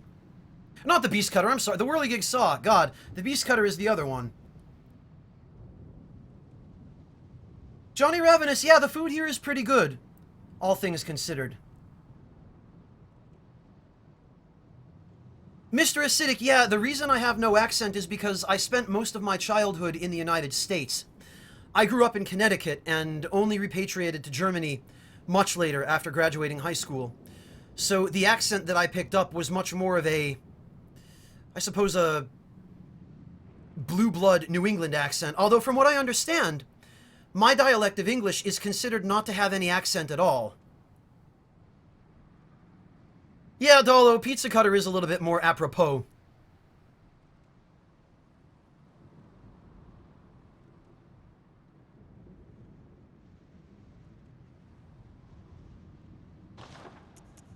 This chest armor is just the Tomb Prospector garb. And for some reason I have the Beasthide garb as well. I don't remember why. Oh, for the... I guess I never put it back after the last episode of the LP when I fought the Orphan of Cause in Beast mode. But yeah, Gid the Skid, this is the Tomb Prospector garb. I believe you become able to buy this after getting a little ways into the Chalice dungeons. And again, that's another thing. You have to go through the Chalice dungeons to get a good chunk of the armor and some of the weapons. Yeah, Twin Snakes, that's what I mean. It's considered to be a very neutral accent. There's, let me see if I can find it.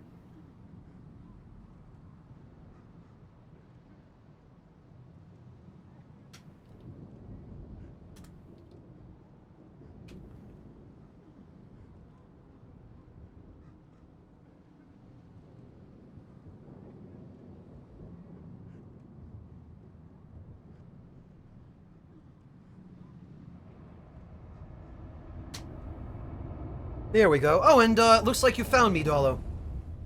So that Wikipedia article, that explains pretty much what General American is and what it's considered to be. And that's exactly my accent. That's my dialect of English that they're describing. All right. Fantastic.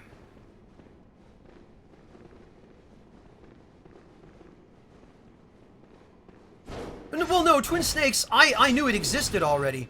I was just providing that for chat's reference.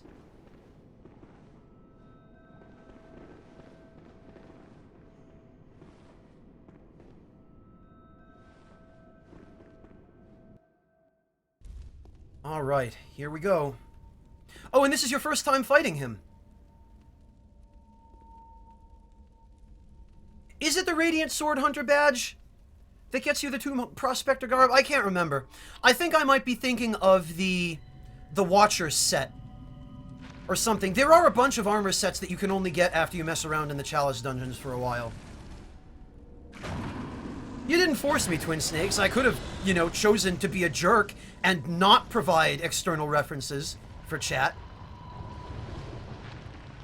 But because I'm nice and I care about chat, I chose to.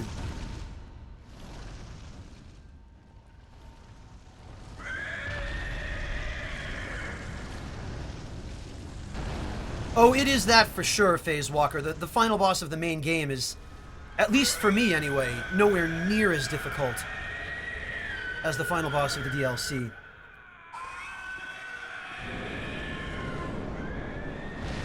Okay.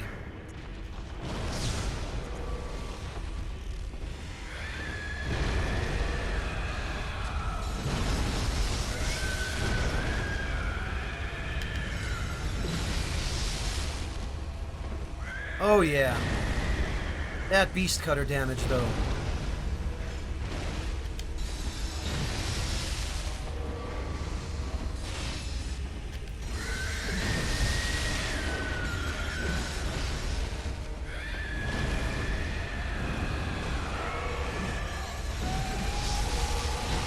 Yeah, you howl. You waste that time and let me hit you. 6,000 damage. Oh, unknown nothings, no!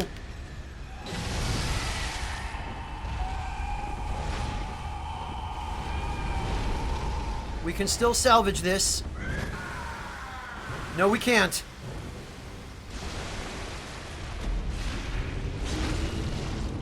And this is why I dislike the balance of Bloodborne, because in co-op, with that HP reduction as a phantom, everything just one-shots you. Did I call it the Beast Cutter again, Mayo? God. You know, I keep calling it the Beast Cutter because people call it the Pizza Cutter. It's the cutter.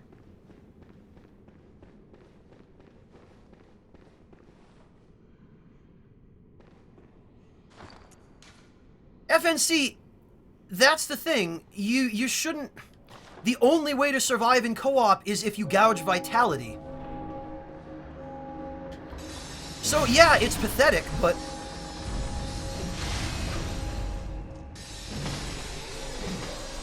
I also like being able to do a substantial amount of damage. And at this level, you only have so many stat points you can allocate, so... You know, 40 vitality used to be enough in all the other Souls games. It used to be enough, but not anymore. Now you need 60 or 70 for co-op.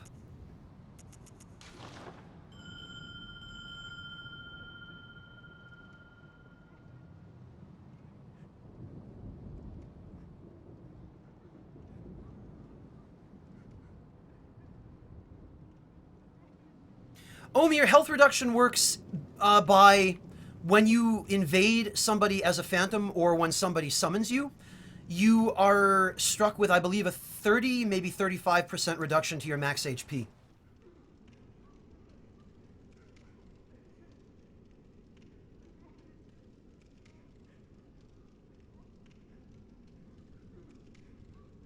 That's the thing, though, FNC.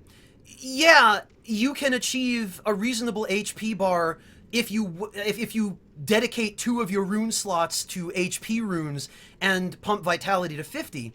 But having to focus your entire build on that, I don't think it's really reasonable. In order to be able to not die in one hit to bosses in co-op.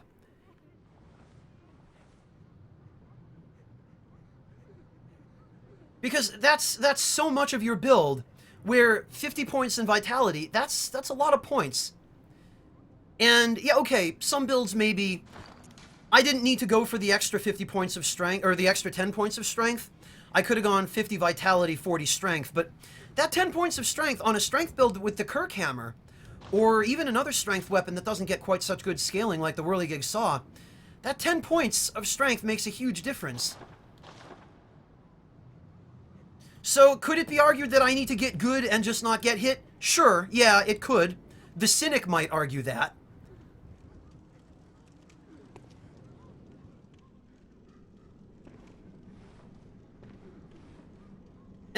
FNC, I'm gonna beg to differ on that one. The visceral attack bonus runes, when you get the 30 and 20% together, 50% damage to visceral attacks is enormous. Especially for PvP, which granted, I'm not doing right now. So it could be argued that, yeah, I maybe could go switch out those 2 visceral attack runes for HP. And I might do that if I get killed again like this, but at the same time, Lawrence can be visceral attacked, and that extra damage from those visceral attacks is very significant as well. So, I don't know, I'm the sort of person where I would rather get good and reach the point of not being hit than have to sacrifice 2 rune slots and 10 stat points just for the sake of not dying in one hit in co-op, you know? It really comes down to playstyle choices, and I certainly do not deny the benefit of gouging vitality and stacking HP runes, but I just don't like the idea of having to dedicate that much of my build to those things.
Oh, that sucks.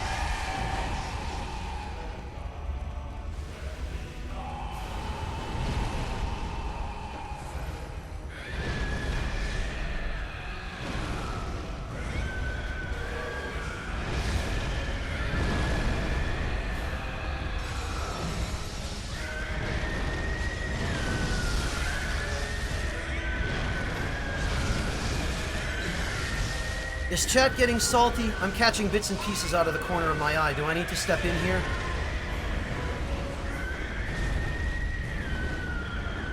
That's what I get for watching chat.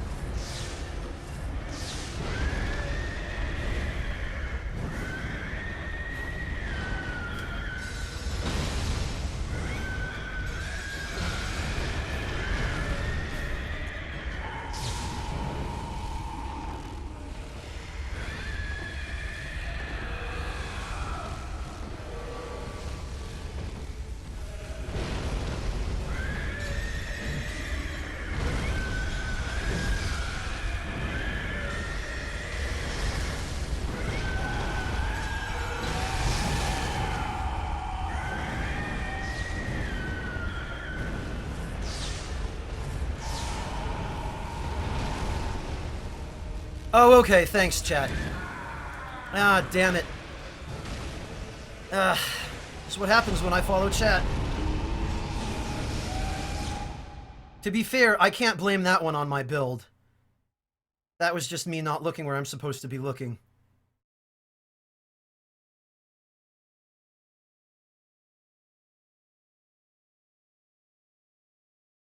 Oh, okay, chat, I see what's going on.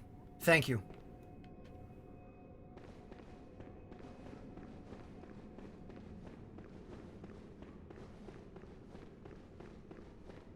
Yeah, Mr. Dino Games, I think they knew that people would be expecting Smelter Demon 3.0.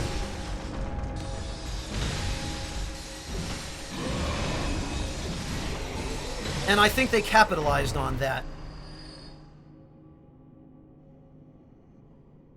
Minister Ferret, thank you for the host.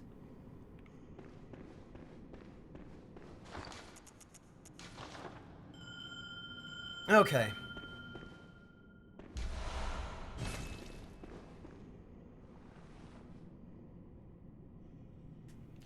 Yeah, Mitkin, they sure do, don't they?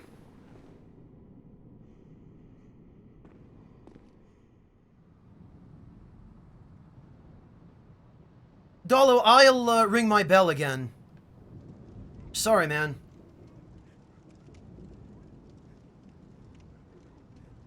I haven't watched it yet, no, Mr. Dino. I'm not going out of my way to research spoilers.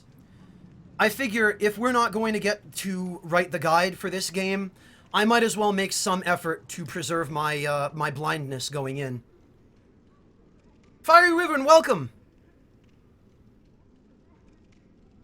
Neither did I, Dark Devil. This was rather an impromptu decision. Could have sworn I rang the bell already, didn't I? Yeah, I did. Welcome, Dark Devil. Alright, while I'm waiting to get summoned here, I'm going to take a very, very brief break for not more than a minute or two. I need to go get something to drink. So I will be right back.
Alright, another important life lesson for chat.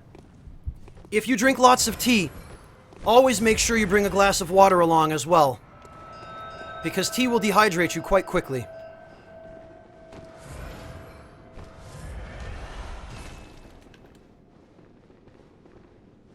Torun, hey!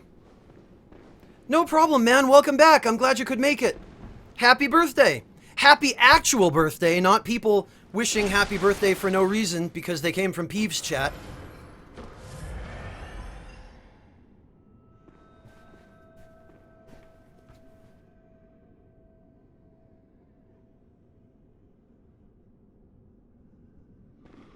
Oh, I did, Dolo? What did I miss? Damn. Gonna have to go back and watch the VOD.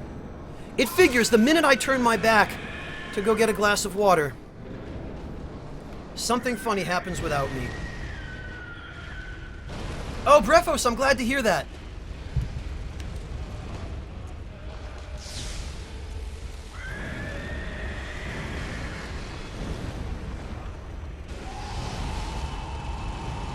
That Gatling gun. Oh, somebody's... God. I really need to train myself to stop watching chat. Every time I see one of those little red bars indicating that somebody has tagged me, I glance away. Subconsciously, even, at this point. Sorry, Dolo. Let me head back and restore my consumable items, and we'll try that again. It's pretty cool in Epicinium.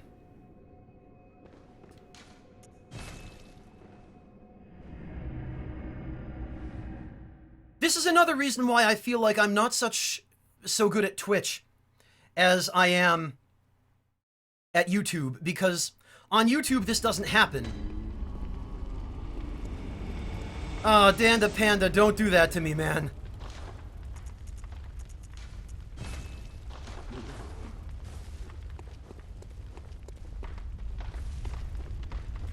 Okay. All set. Prepare up.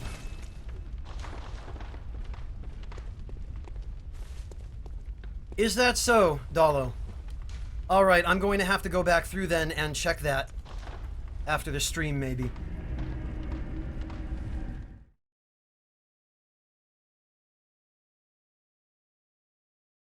Kaito, didn't we already do the Upper Cathedral Ward, or was that somebody else? Oh, no, I know, Dan the Panda. I was just teasing, but...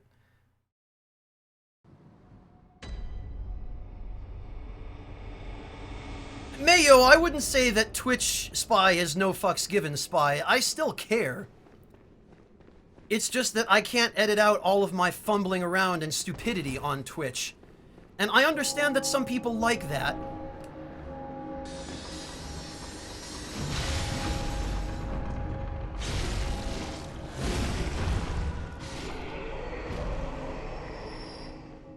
I see, Kaito.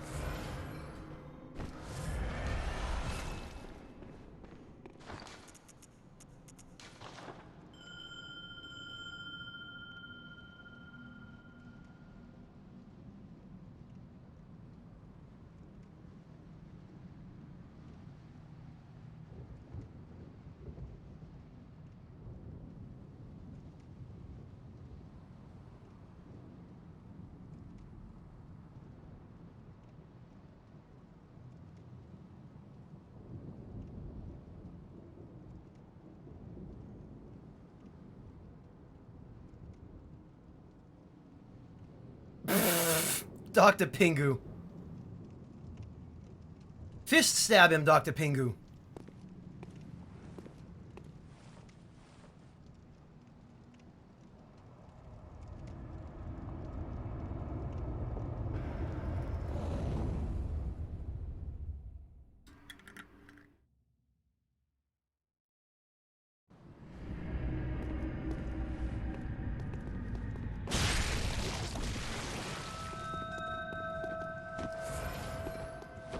All right. Oh, Unknown Nothings again. Welcome back.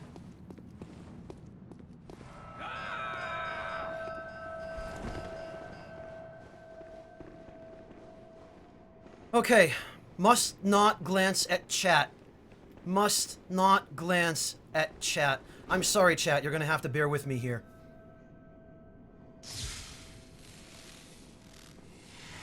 Hey, Colpax TV! No, I have not, unfortunately. I'm going to have to address any further questions after this battle, lest I meet the same disastrous and humiliating result.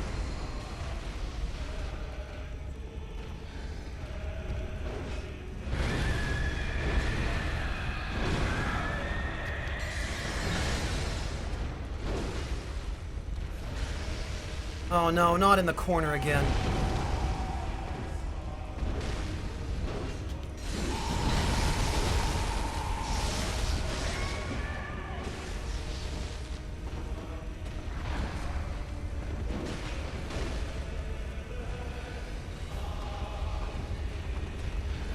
Ah, damn it. You and your blasted backsteps.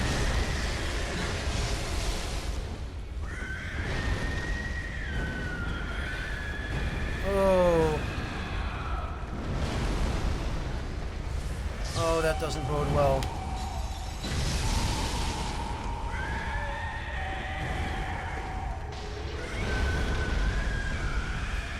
Well, now I'm backed into a corner. That's not good.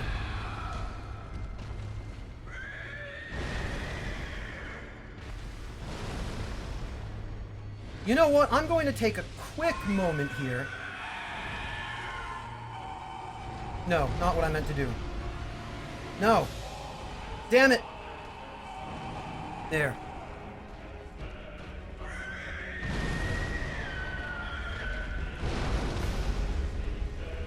That's what you get for distracting me.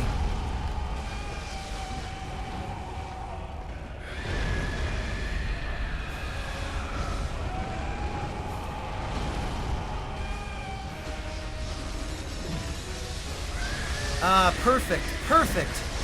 Perfect opportunity. Or not.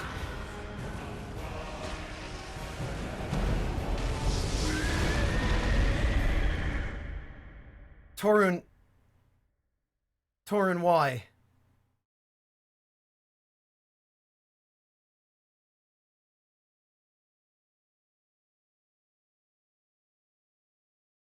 Unknown Nothings, I don't know what New Game Plus cycle this is, but I'm thinking I am going to see if it makes a difference switching in a couple of HP runes.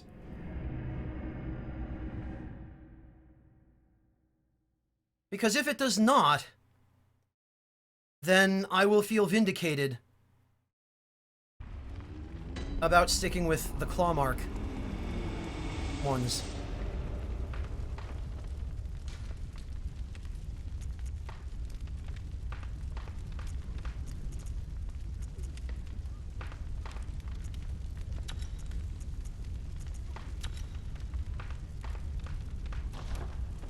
If you say so, Torun. Correction, 27. This is why I always do commentary on YouTube. Rather than Twitch.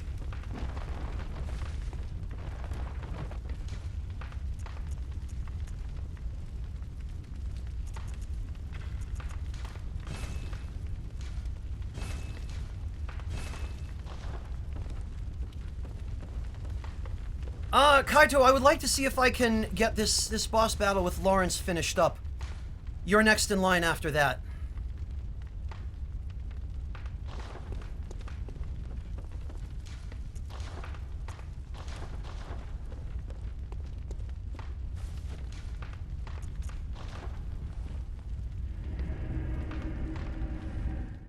I don't want to just leave Dalo hanging there, because this is definitely a pretty tough fight. Omir, no problem. Get some rest if you're tired. Thank you for staying this long.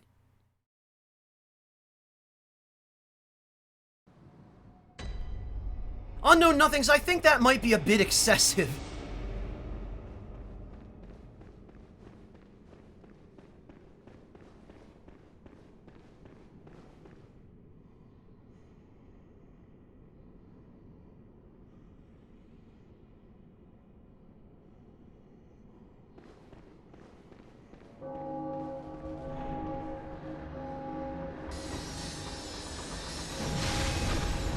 Good night, Omir.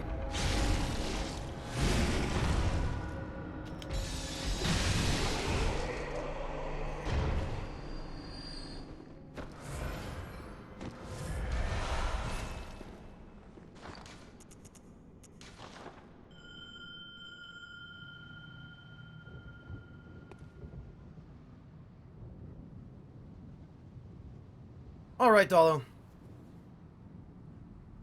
Dalo, have you not been counting New Game Plus cycles? I suspect the number of starter weapons that you have is a good way, unless you've been selling them or throwing them out. In which case, it's not such a great way. But beyond that, ways to count New Game Plus.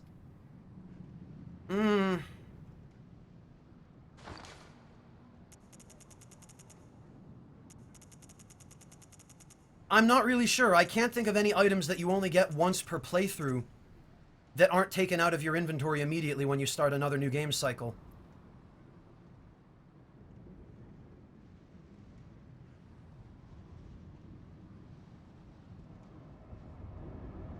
Oh, you know what? Phase Walker, you're right. The number of Mensis cages. Thank you. Welcome back in Epicinium.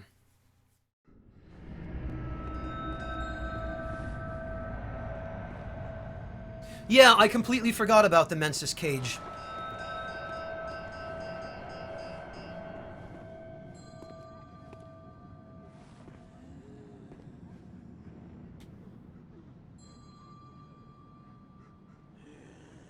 Well, Katamaya, the soul gain does work as well, I'm sure.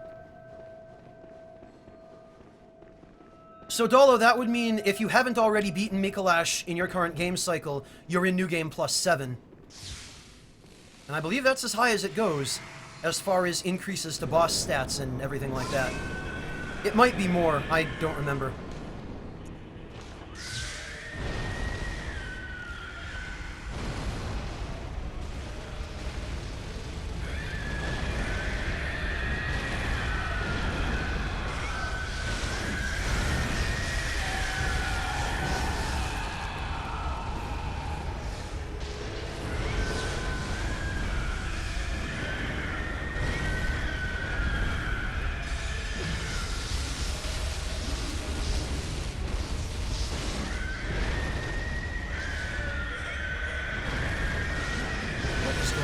Here.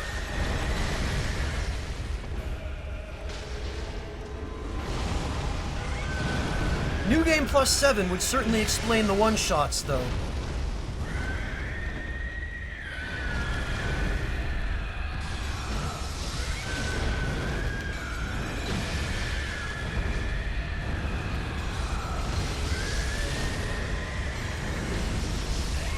Oh, jeez.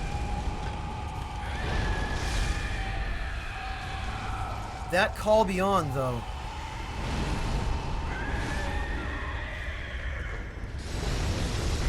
Oh, I think Mugi might be dead. Nope, damn.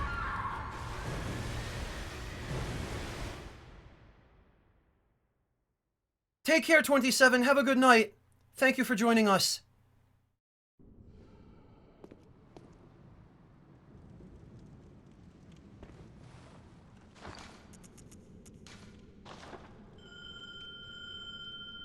No problem, Dalo. I saw you got backed into a corner. I just feel better that it wasn't me this time.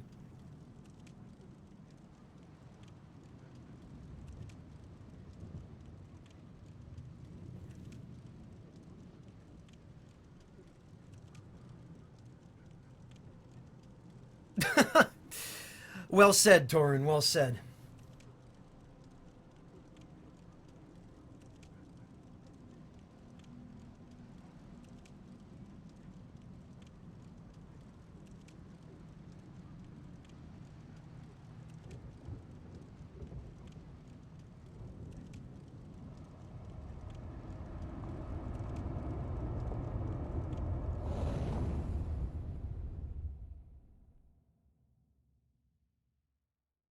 Okay, Dalo.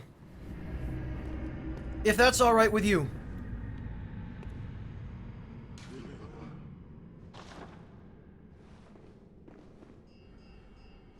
Good night, human troller Kath. Get some rest. Oh, geez, what? Oh, it's the scream emote. Good night, bro Sifs. Thank you for sticking around.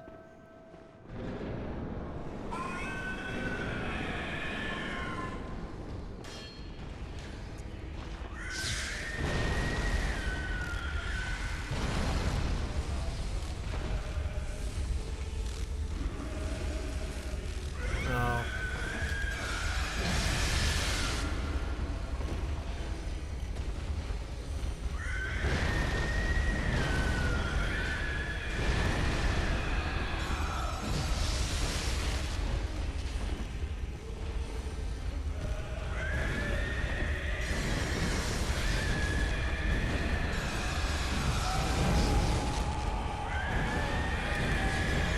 Ugh.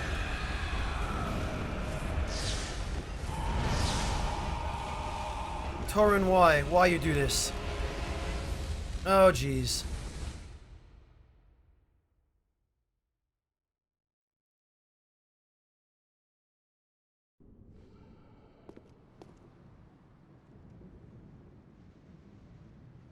Yeah, you don't really start to benefit from the arcane stat until it gets over 70-ish. Dolo, that wasn't you, was it? I seem to remember your character had a different name.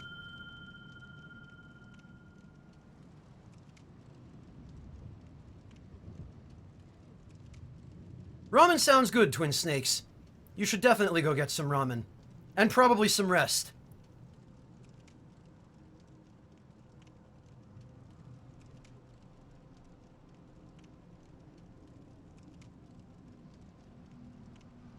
Mario Martinez, this character is level 110.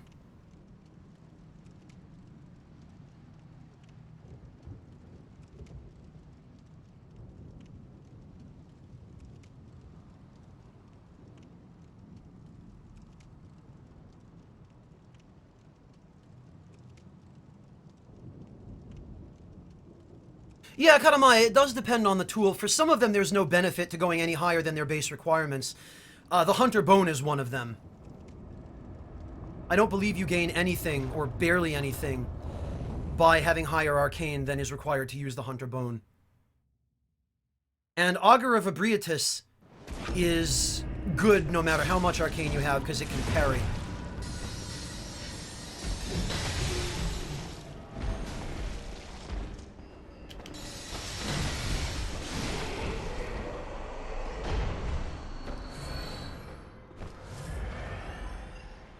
Yeah, Dolo, this would appear not to be you.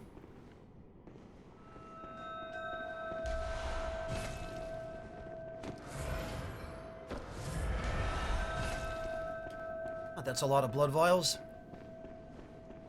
Okay, yeah, Dolo. I'll lend whoever this is a hand, and hopefully we'll catch up.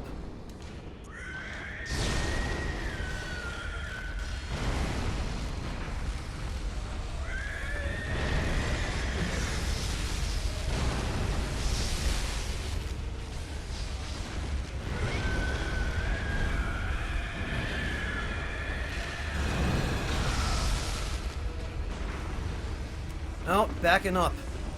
Not cool. Get out of that corner, buddy.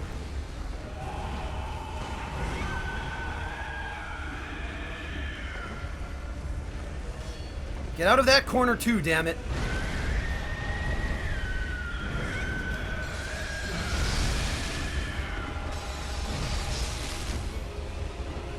Oh, that was close.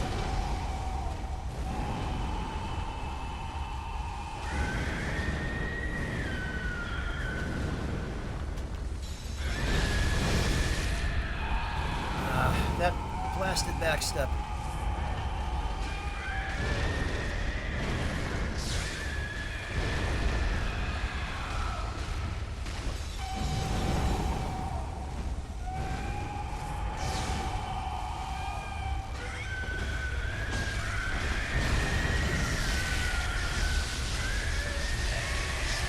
Injure those limbs, that'll stagger him.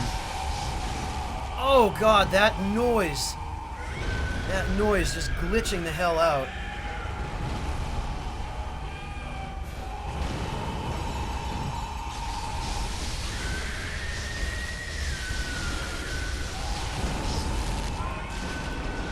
Okay, I think we've got this now.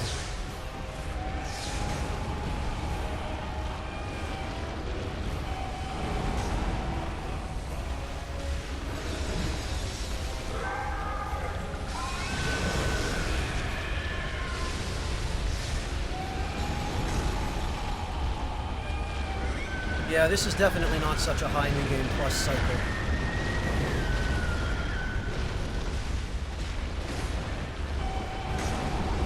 I really wish I were not in a corner here. We can fix that. Matter of fact...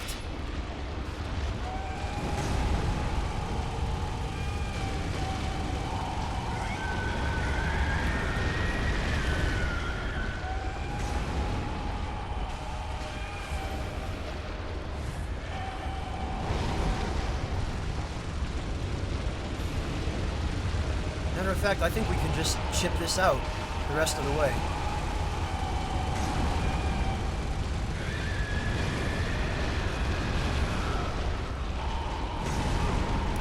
As long as I don't get carelessly hit.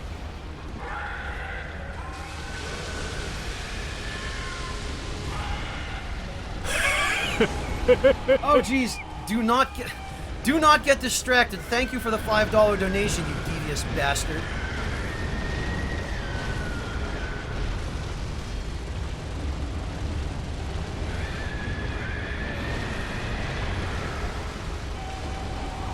And this, everybody, is why the Gatling gun is awesome.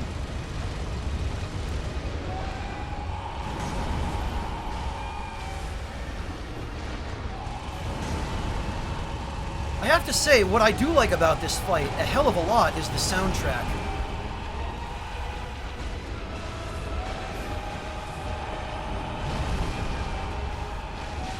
Alright.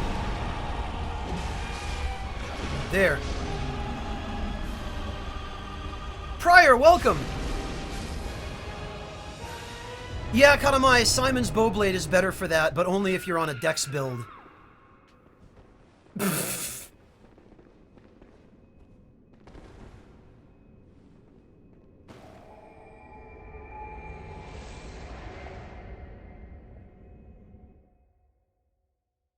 Dr. Pingu, there's not much you can do besides just use the starting weapons that you can equip with no investment in your stats.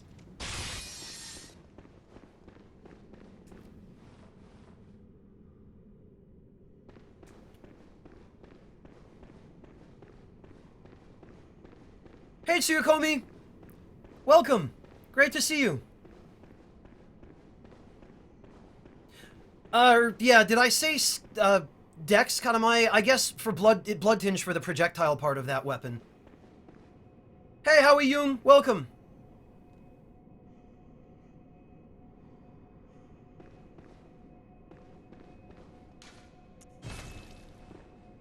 Alright, Kaito.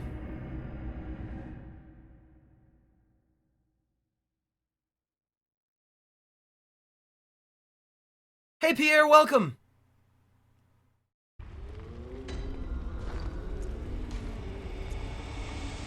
Okay. You know, I'll leave that for now, and I'll go to our good buddy, the Rifle Spear.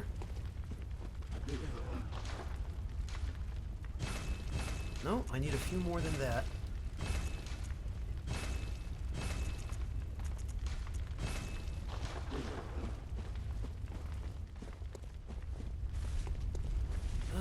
Kaito, the beginning of the Upper Cathedral Ward? Or just the boss?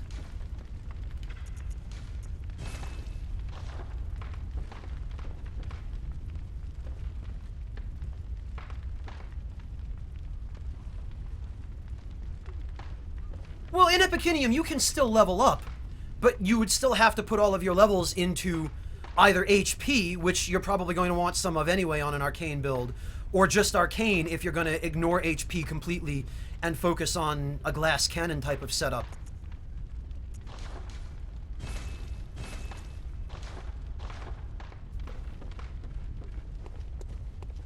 Okay, Kaito. Nope, this is the wrong tombstone.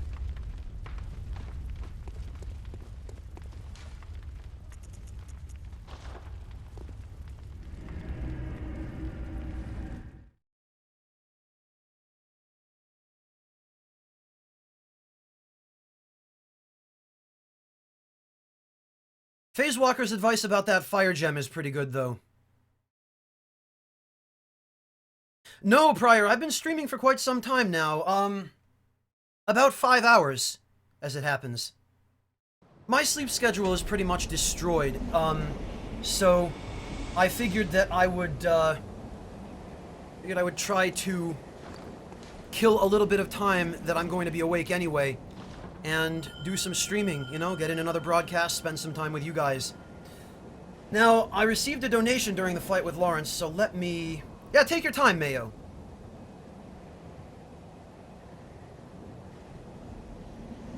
Let me get to that donation.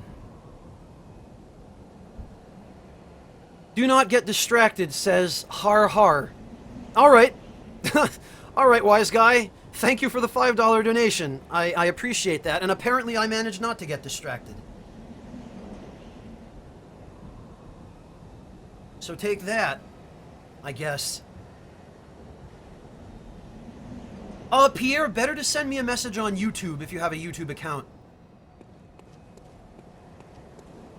But if you'd like to send me a PM on YouTube, you're more than welcome to, sure.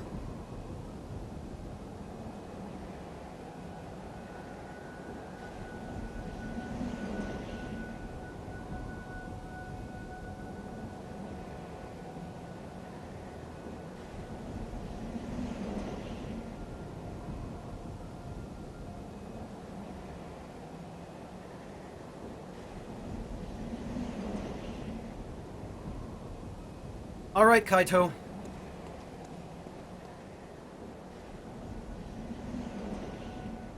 Kuro Suzeria, you must have slept for less than 5 hours then, because I've only been going for about 5. Thank you, Pierre. It'll just be a lot easier for me to check it and respond to it that way. Okay, Johnny Ravenous, thank you so much for staying. Get some rest and have a good night.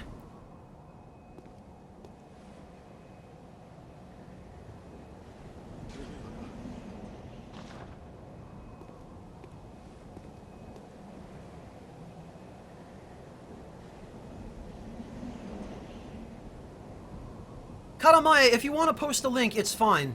You have permission.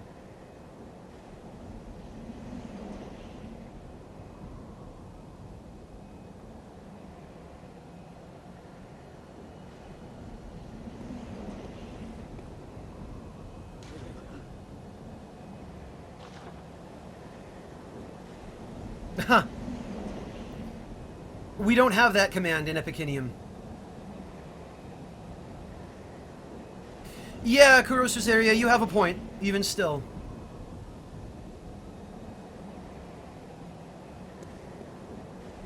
I don't doubt that, Cold Fox. 99 Arcane is serious business when you're dealing with some of the heavier damage-dealing tools. Like, I'm pretty sure the Executioner's gauntlets scale close to 99, if not all the way there. Oh, Kanamae, that actually sounds like a very helpful and useful link, so you should not feel bad about posting that.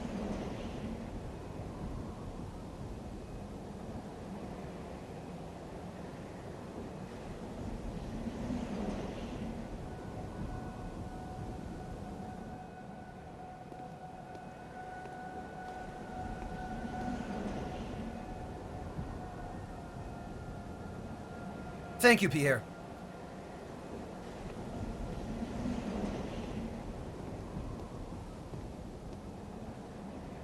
Hey, Vazen, welcome.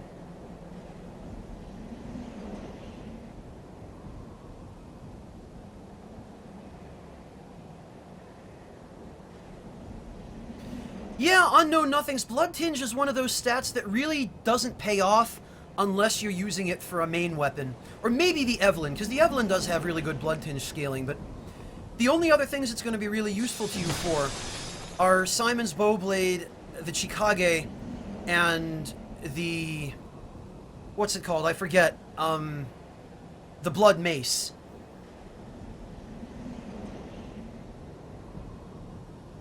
Hey, Estelle! Oh, Kaito, you got somebody else? Okay.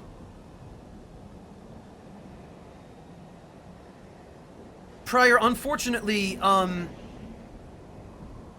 It seems that Bandai Namco decided to go with Prima.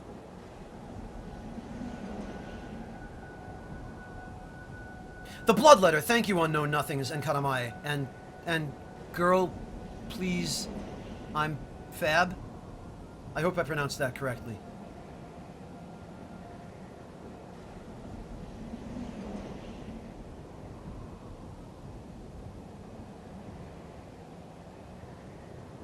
Yeah, Kuro Susaria, I feel like if you're going to use an Evelyn, you really kind of have to make it worth the build.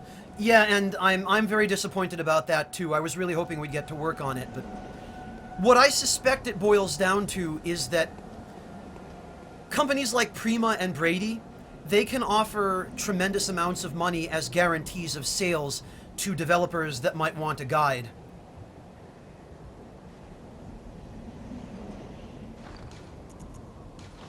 I'm still here, Kaito.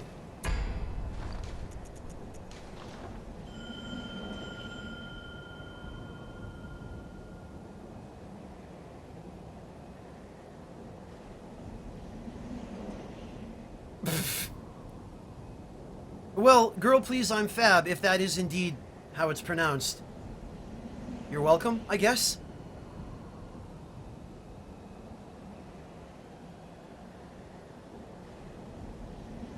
Yeah, Unknown Nothings. I suspect what happened is Prima probably went to them and said, no, we want the guide for this game, and we'll give you like $1.5 million. Oh, for God's sake! I can't win with these goddamn Covenant runes. No problem, Dr. Pingu. Thank you so much for joining us. Get some rest, man. And nice job on retooling those sprites. I have a feeling these two are gonna kill me before I can even, God damn it. I'll be right back, Kaito.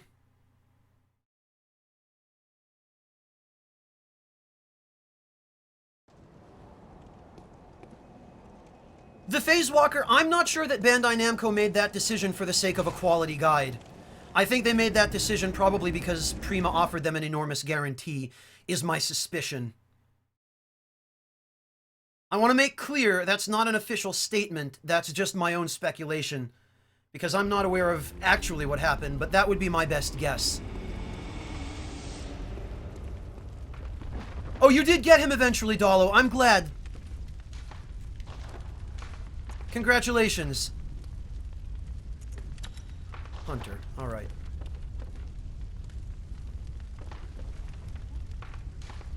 Dark Devil, I was using the Hunter of Hunters rune before, but then I kept getting people who would summon me from chat, and I would show up as a hunter because they were a blood-addled hunter, and the game would want me to kill them. So I switched away from the Hunter's rune to avoid that problem, and now I have the same problem with the freaking Executioner's rune. I should have just gone with the worthless, Impurity rune, which gives you no useful effect at all.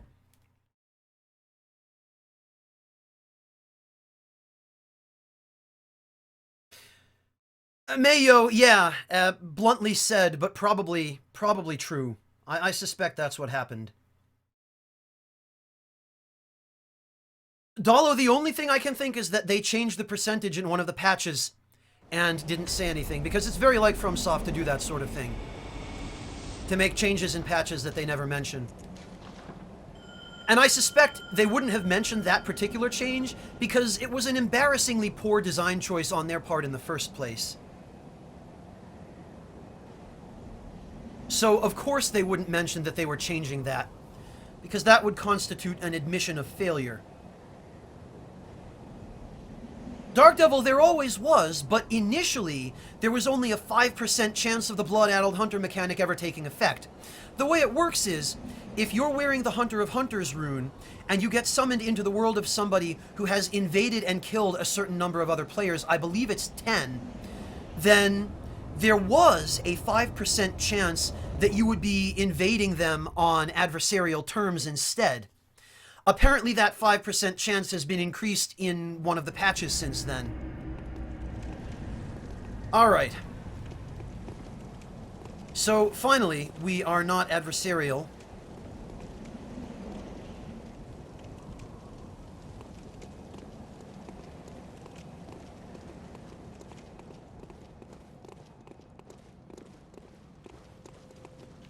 Oh, okay, we're doing the whole thing then. Alright.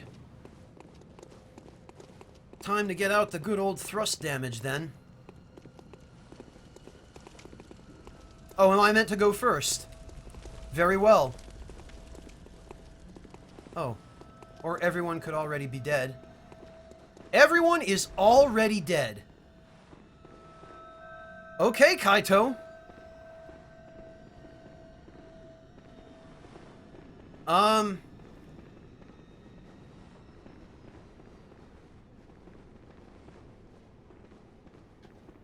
Well, if everybody's already dead, then we should probably endeavor to open this door, no?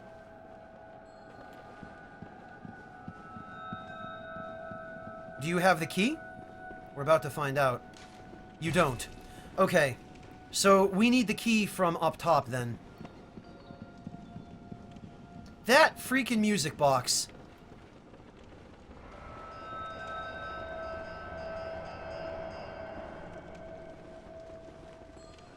Oh, look who it is! It's my good buddy, the bell-ringing woman.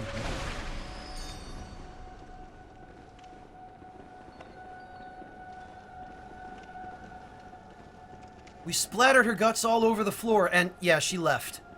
She went home for the day. Her shift was over.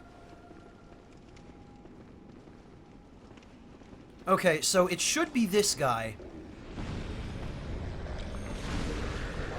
Okay, sure. That's fine. Kaito, this guy should have the key on him.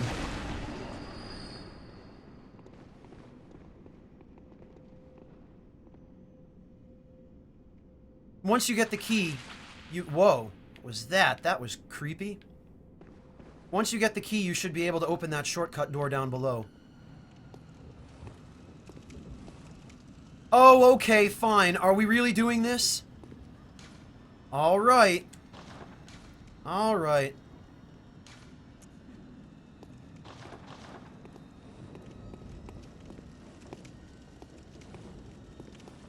Alright, I guess we're doing this. Okay, I guess we're not. Okay, so Kaito, now that we have that key, we can open this door. Oh, and he's dead already. Alright. We can also open the door down below, which will create a shortcut for us, and I believe allow us to access the boss.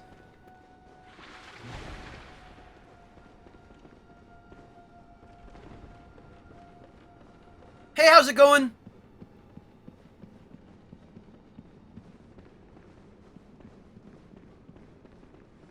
Oh, not a rake. Okay, Kaito, I guess you have to be the one to open this. We can't. He didn't have the key? It might be on a corpse up there, then. Or do you already have the key? 'Cause, it should be around here somewhere. This door here is the one we have to open. Why don't you try opening it? I thought so. I thought you might already have the key. Yeah, phantoms can't open this door. Would appear to be the case.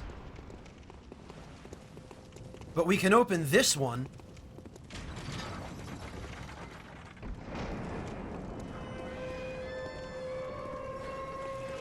Favorite non-DLC weapon? Still probably the Kirkhammer. Alright, Kaito, there's your shortcut. Aha! Jerp, thank you so much for the host. I appreciate it.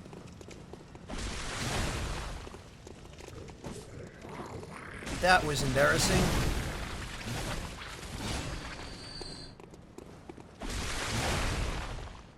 So, Proxy Sage, I see the strategy here is fight fire with fire, eh?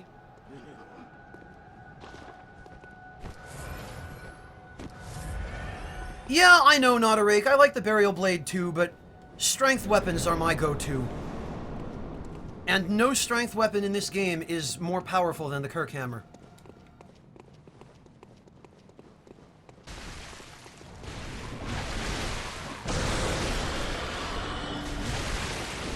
Oh, I found our man.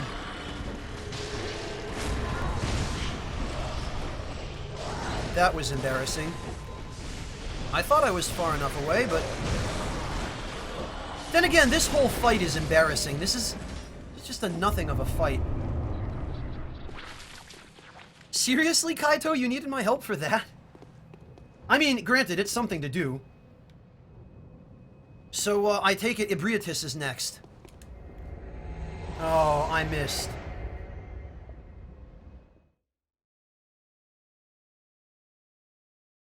Mr. Dino, the Kirkhammer is... I think it really speaks to my sensibilities, where... The one-handed version of the Kirkhammer, its standard state, the longsword, yeah, that's about as fine as it gets, as far as finesse is concerned. And then, the two-handed state, that hammer, well, let's just say I'm a bit of a Panzerfaust, so it speaks to that as well.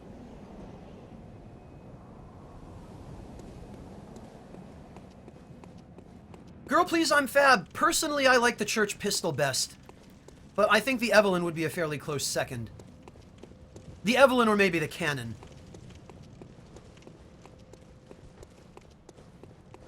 Glad to hear it, Jerp. Fantastic. I'm looking forward to seeing it when it's done.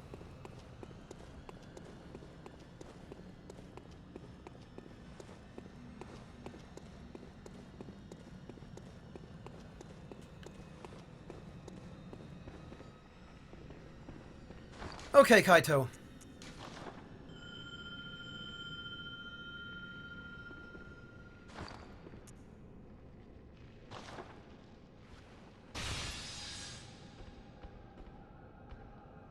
Oh, right.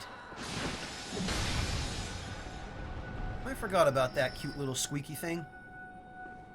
I really, really hate cute little squeaky things. Oh, I used it already. Oh, fantastic, Jerp. Thank you for the link.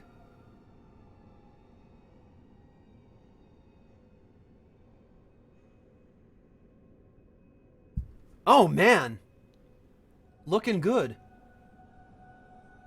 Stylish indeed. Jerp, I didn't know you had a background in graphic design.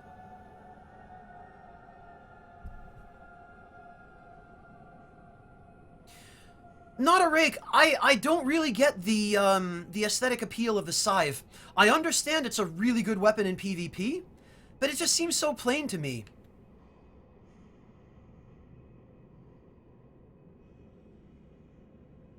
Katamai, no, I mean the regular church pistol. The church cannon is kind of weird to me because it does have some very interesting applications in that you can lob the projectile over barriers. And I do like it in that regard, but...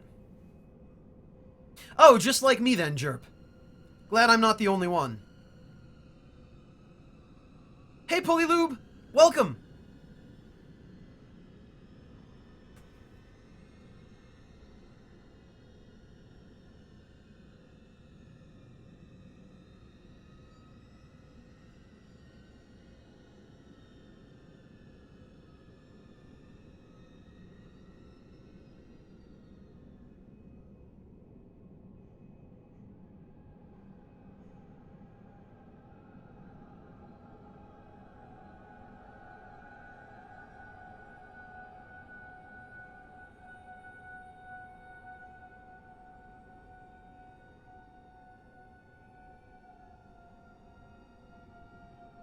Huh. Unknown Nothings, welcome to the club. I can barely speak, it seems. Yeah, Dollar Radiance, I definitely appreciate that. Katamai, then what is this? Did I say church pistol, though? I guess I meant the repeating pistol, but it's a church weapon. When you store it in the storage box at the base, it's classified as a church weapon, so I figure it's the church pistol because it's the only pistol that gets classified as a church weapon. This is what I'm talking about, though.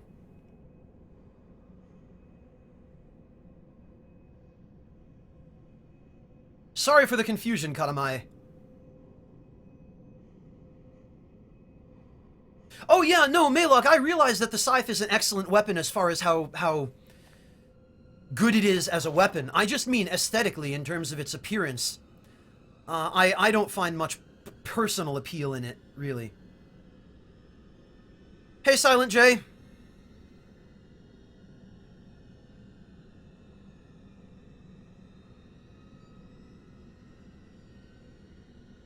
Yeah, I really like the repeating pistol in that regard, Katamai. Although I think for a Blood Tinge build, Evelyn still gets better stat scaling. It's just that the Church pistol has, God, the repeating pistol has higher base damage. Yeah, not a rake. I'm not faulting you for that. I'm just saying that everybody finds different appeal in different weapons. There are people who despise the Beast Cutter, and I can't say that I'm terribly fond of it aesthetically, but boy is it a broken-ass weapon for just about anything you could possibly want. I did, Silent J. People have been tweeting that all day. It was a very impressive build. And those guys aren't actually the first ones to build a meat cleaver. Demon Souls. A saw cleaver. Somebody, at least one other person has made one, and I suspect probably more people than that have.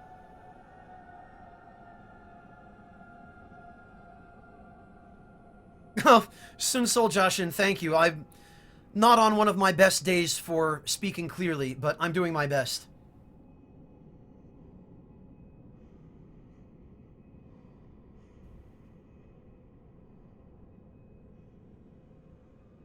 Jedi Joda, welcome. I'm glad you could catch this as well.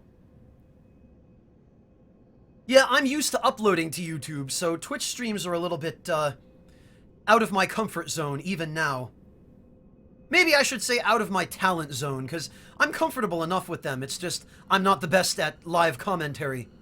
Especially with anything involved. Also, Kaito, are you quite ready? I'm here. Oh, I know, Sun Sol Joshin. I know you were serious, and I appreciate it. I'm just flattered. And this truly is not one of my better days for clarity of commentary, even still, but I do try my best.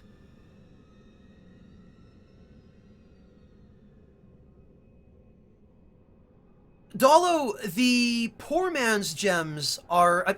I always mix them up, but whichever one is the one that gives you the attack boost at max health, that one does have some applications, yes. The problem is that the one that gives you an attack boost at critical health, it's so hard to avoid taking damage in this game because there are attacks that just come out so quickly and have such wide AoEs that it's just not worth it. You're getting one-shotted either way, so... No, I don't really feel like they are, but the ones that give bonuses when you have full health, those are more useful, especially in PvE, because using blood vials, you can restore yourself into the condition where the attack bonus takes effect. And they do give you very, very significant attack bonuses. Oh, hate when that happens, Kaito. No problem. Torun, I'm not talking shit about myself. I'm just saying that my English has not been top-notch today.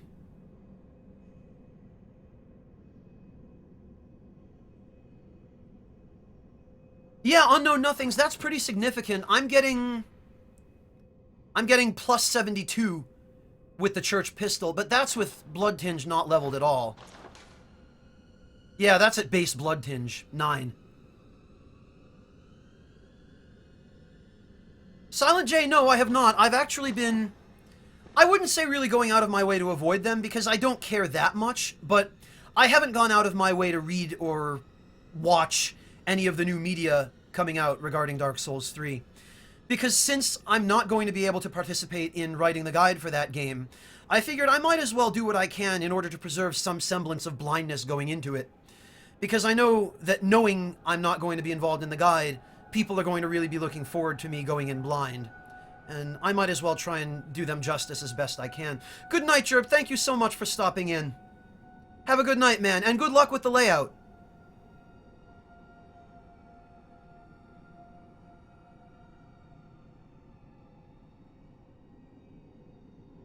Torin, what other languages do you have to use? Don't you live in the American Midwest or West? Somewhere with more of a desert climate? So it would be just Spanish, right?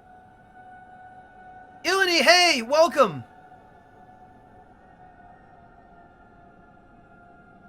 Glad you could make it, Ilani. Thank you for stopping in. Yeah, Unknown Nothings, those 31.5% blood damage gems, those are no joke. Value 531, probably the same thing that has always happened historically. Bloodborne's population will dwindle. And let's be honest, Bloodborne's co-op and especially PvP populations have dwindled just because of how poorly designed the matchmaking system in this game is. I think we can expect server populations on all of the other Souls games to decrease when Dark Souls 3 comes out. At least for a while. And if Dark Souls 3 turns out to have a matchmaking system that actually makes sense, then we can probably expect a lot of the PvP to be centered in Dark Souls 3 for a while yet. That's just my suspicion.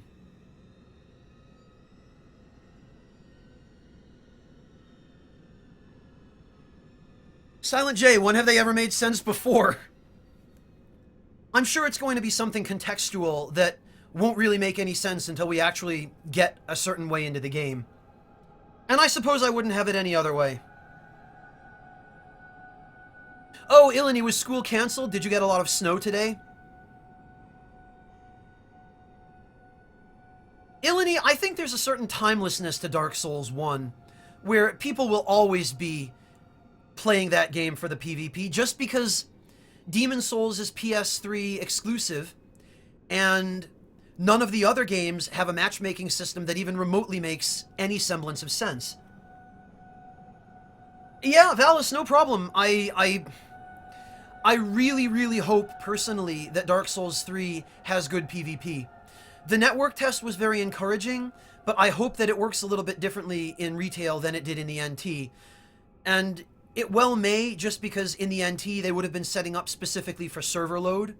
So hopefully when the retail version comes out, they'll change it so that it's geared more toward a system that makes sense when integrated with the main game.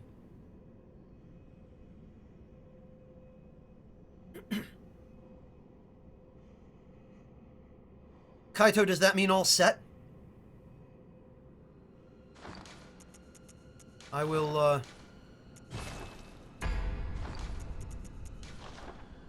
try the bell again.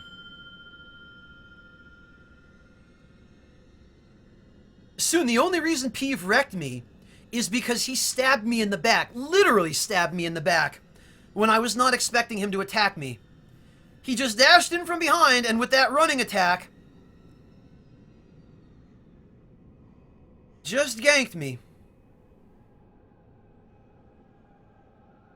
And I will get him back for that, you mark my words.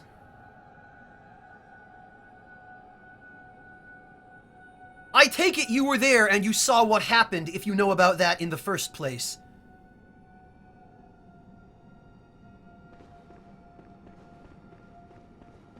Dark Pip Boy, are you and Kaito over there? We should be in range. Oh, go away, stupid celestial emissaries.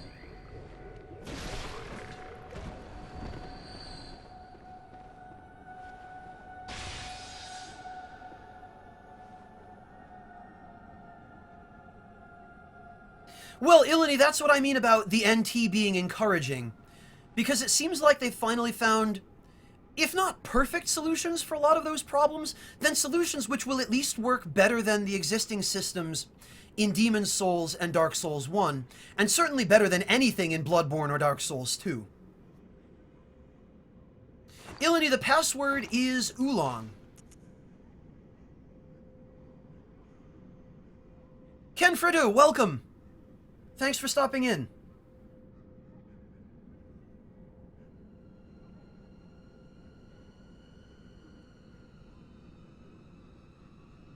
Well, Jay Aimless, that gank video only highlighted Peeve's ability to backstab his friends. I don't know if it spoke to his actual skill. Okay, Pryor, you as well. Thank you so much. Have a good day at work.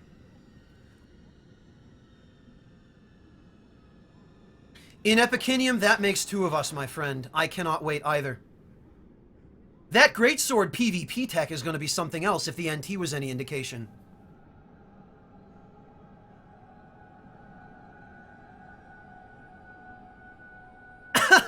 No re-entrenchments, I haven't seen that.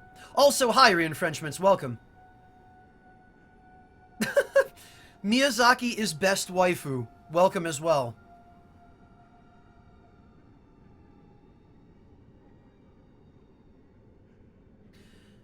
Silent J, I doubt it'll be the end of medieval fantasy games, but I think Miyazaki is right in wanting to move on from the Souls series. Because if he continues making them, he's just going to get dragged further and further into that pit. Which Bandai Namco have already done, let's face it. If not for their insistence, Dark Souls 2 probably would not exist.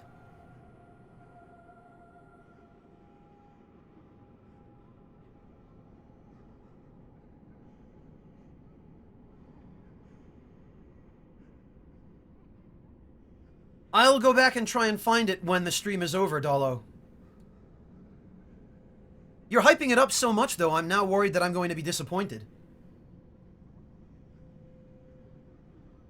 Valis, I personally am in the first game cycle, new game plus 0, I guess.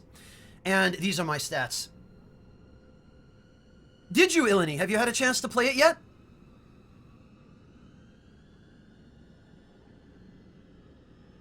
Yeah, Torun, that's kind of what I mean. I feel like if Dark Souls 3 is as good as the network test made it look, then the series will be able to end on a good note.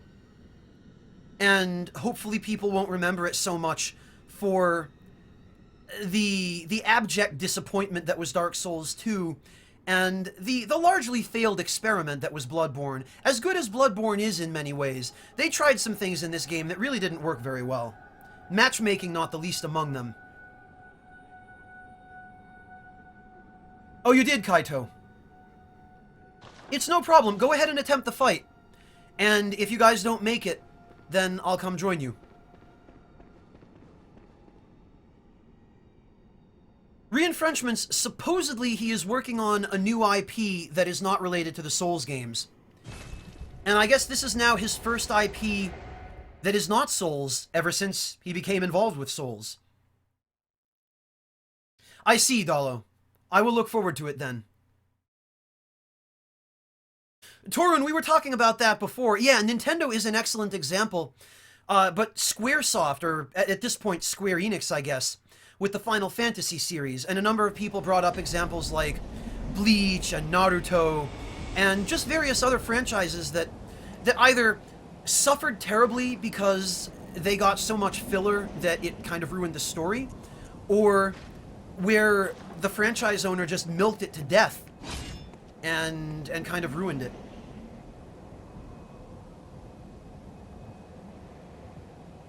Mario Party, actually, is probably a good example, now that you bring up Nintendo, Torun.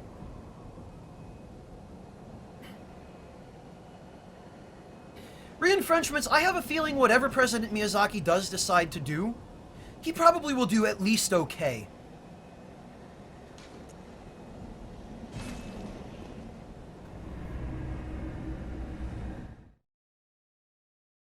And I feel like he's been so pigeonholed into the Souls series, that's all everybody remembers him for now. There are a few people who were around during the days of Armored Core who know him for that, but his name is now synonymous with the Souls series. And I think it would be healthy for him to break away from that a little bit. And that's really no different than content creators in the Souls community like me being pigeonholed into really being known for nothing other than the Souls games. I mean, I've been trying very hard to branch out from that and to bring other games that I think are really excellent to people's attention, such as Persona 4 Golden and Digital Devil Saga. But because I'm known mostly for Souls, it's just really difficult to have any of my other videos get noticed, you know? And it's the same for President Miyazaki and for FromSoft in general. It really takes something like a huge, well-known LP channel like the Zaibatsu playing a more obscure game from FromSoft's past, like Metal Wolf Chaos, in order to get those titles any real notice. And my channel is way too small for that now.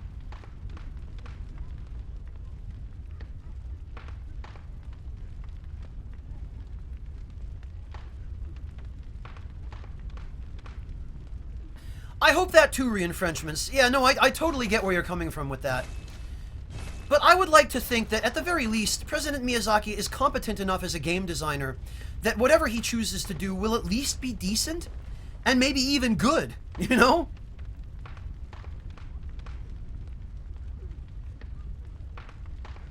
Torun, I'm pretty pigeonholed into the Souls series. Well, Katamai, Torun does have a point about me being pigeonholed into tea.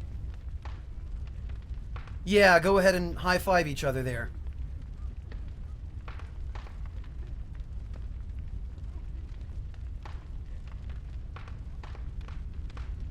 That's entirely possible, Dark Devil, and Salt and Sanctuary is actually an opportunity for me to flex my muscles in game development a little bit. At least as far as things like writing are concerned, because I'm no good as a programmer. In fact, I'm worthless as a programmer. But for things like concepts, and particularly writing, I think I'm at least okay. And Salt and Sanctuary was kind of an opportunity to... Congratulations, Kaito! I'm glad! I'm really glad you guys succeeded there. Hey, Panos, welcome! Silent J, I believe I remember him saying in an interview that he wanted to make something more lighthearted. Especially since the freaking Sony staff members have forced him to kill off most of the NPCs in Bloodborne. So yeah, no, I would be really interested to see a more lighthearted game from Miyazaki, like, I don't know, something like Nobi Nobi Boy, or something just completely goofy and off the cuff like that, or Katamari Damacy, you know? Something like that by Miyazaki. That would be interesting.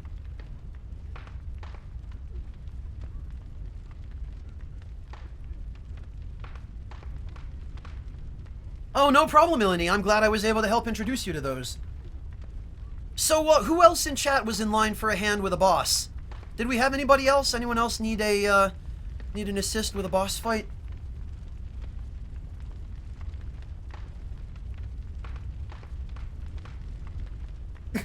Well, Sunsol, that's kind of the inescapable conundrum, isn't it? Where, if his next game is great, everybody will say, yeah, I told you so, I had faith in him because he's an awesome game designer.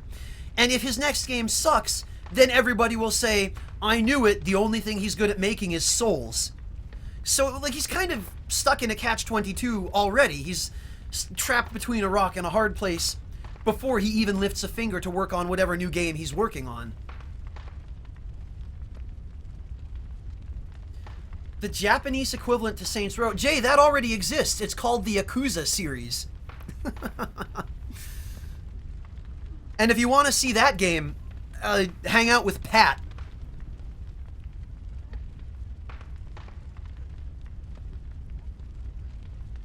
Leaked Out, welcome. Yeah, I do stream every now and then. I've been trying to do it more often because I'm trying to find my way into the full-time gig with this. Oh yeah, I did tell somebody I would help them with the Shadows of Yharnam, didn't I? Who was that? Are you still here, whoever it was who asked that? Because Ilani, if it was you, then sure, I'll be glad to come lend a hand.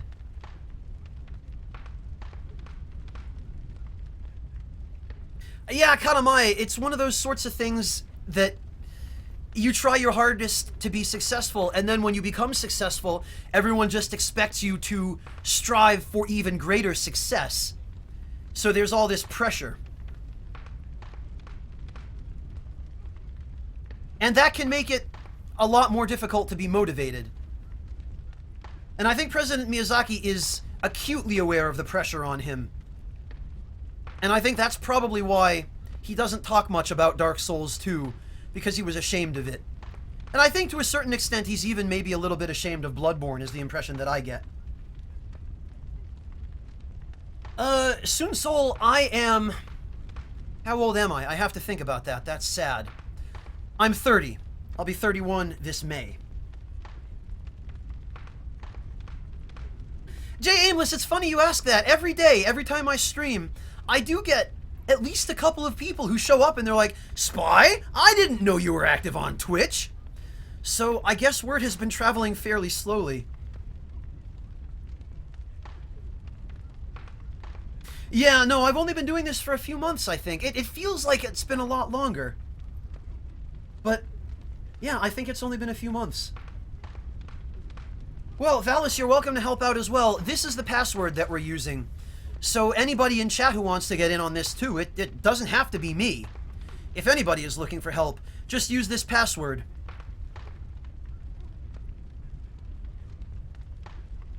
Silent J, I think because of the way the PvP turned out. And because there was a lot that they wanted to accomplish that they just weren't able to accomplish. And I think a lot of that was the variety of weapons and armor.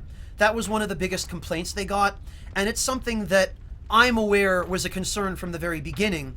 But President Miyazaki has talked about it as well, that he was kind of disappointed that they weren't able to offer a wider variety of weapons and equipment. And that's a large part of the reason they decided to release the Old Hunters DLC, was to expand that a little bit and make the game a little bit more interesting and three-dimensional.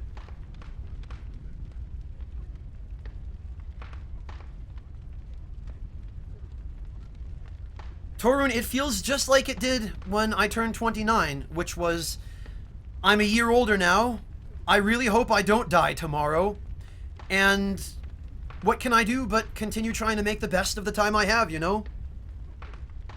Oh, also, I'm glad I'm not 80. There's always that. But I would still rather be 80 than 90, and I would rather be 90 than 100. Although, if I make it to 100, I can be satisfied with the life I've lived. I'll be happy with that.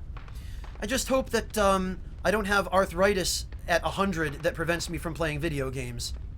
Unless by then they have video games that are controlled with your mind, because that would be pretty cool.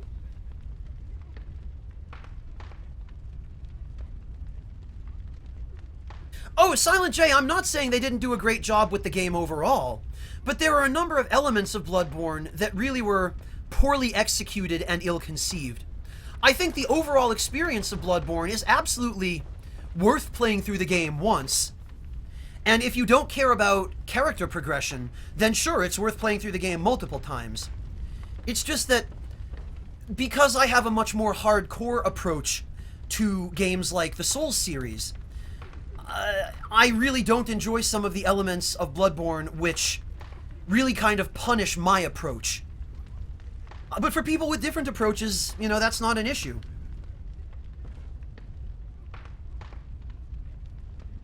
Fathom, they were very strapped for time, and that's pretty much the story of FromSoft's life, you know? That's why they're constantly releasing day one patches. That's why they're coming out with DLC months after their retail release.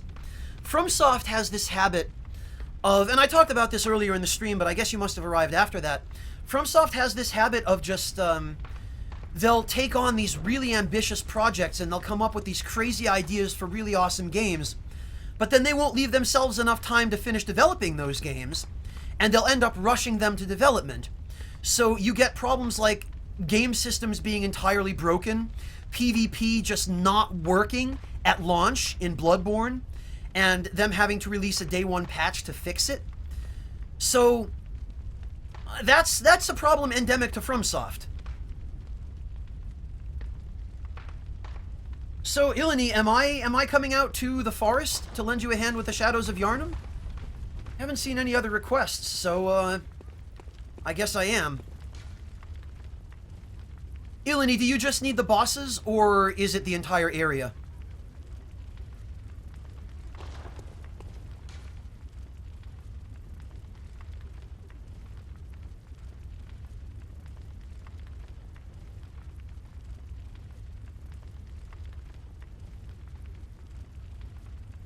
Yeah, Craig, it's par for the course with FromSoft.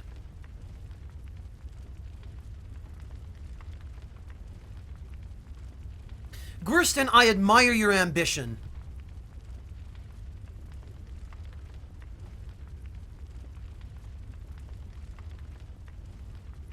Well, Ilani, that's what I mean. He definitely wanted to give Dark Souls one more time, because that game was released without the entirety of the Artorias of the Abyss content, which was originally supposed to be main game, but they didn't have time. The stuff in Old Hunters, I'm not so sure about. I know that they had some things planned from the start that they were not able to make work in the initial release schedule, And some of those may well have found their way into the old hunters, but the pattern is just that FromSoft doesn't leave themselves enough time, and they don't delay games when they should.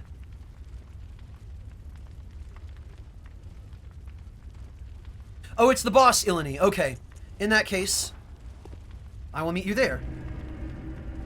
Silent J, what's your question? I'll answer it as best I can.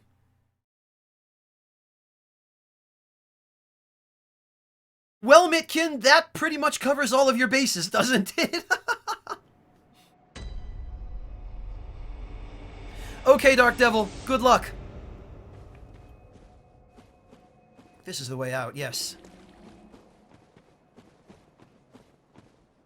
The Phase Walker, I can't help but agree with you.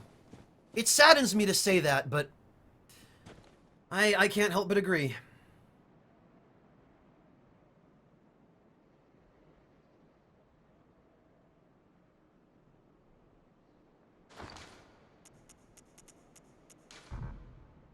Oh, that's right. I think I need to...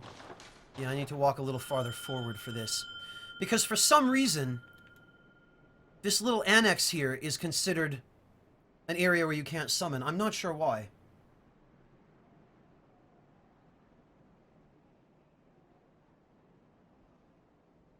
Well, Cold Fox, that seems to be a lot to ask these days, doesn't it? I'm pretty sure I've mentioned this already, but I heard a joke somebody made a while ago about Nintendo being so far behind the general game development scene, the industry, that they're the only company still releasing complete games now. And it's sad to think of it that way, but it's true.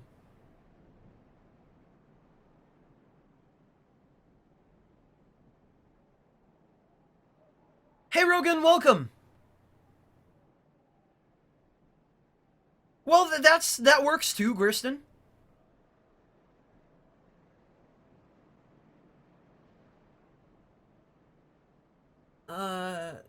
Do I think the curse is in the hunter's dream? Yes, Silent J, the curse is for a fact in the hunter's dream.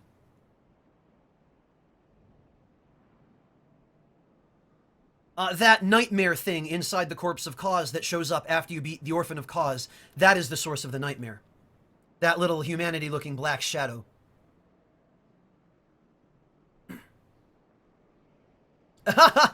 Oh, Torun, that's inordinately melodramatic, but also kind of sweet. Congratulations and happy birthday. And have a safe flight, Torun. Thank you so much for joining us. I hope you have an enjoyable trip.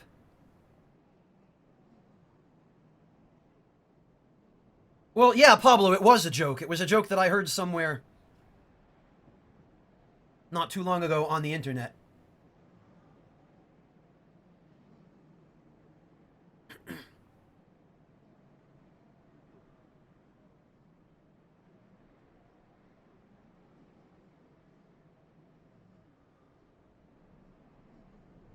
Alright, Ilani, I'm all ready to go when you are.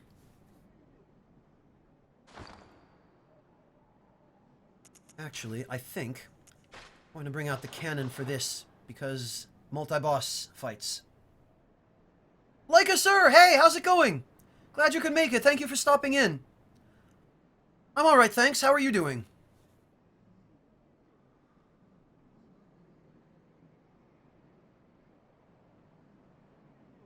In Epicinium, Nintendo is so far behind, they're still relying on merchandise to keep them in the black. 3, Silent J.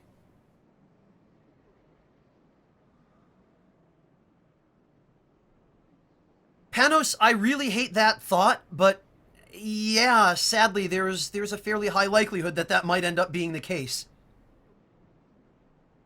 You know what, though? I'd like to see how Prima handles that. Hey, Isword! I don't know about another all-nighter, but,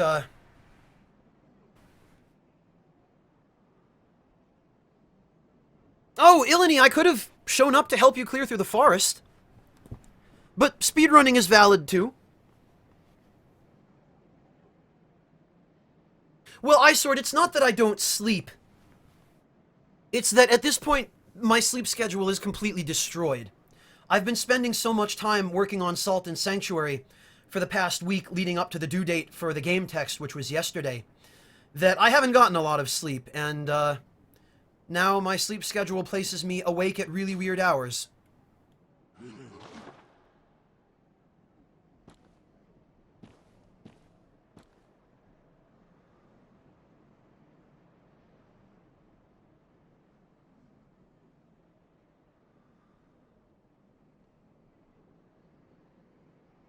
Oh, thank you, Leica, sir. Welcome home from work. I hope your day was okay. Definitely a good opportunity to have something to eat.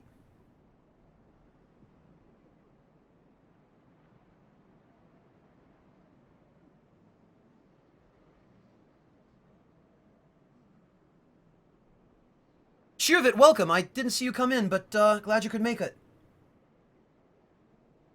Oh, Rogan, sure. Yeah, I keep forgetting that new people are arriving all the time. This is our password, Rogan. Oh, okay, Ilani. No problem. Anybody else need help with the Shadows of Yharnam while I'm here, then? I could have sworn I remembered somebody else asking earlier.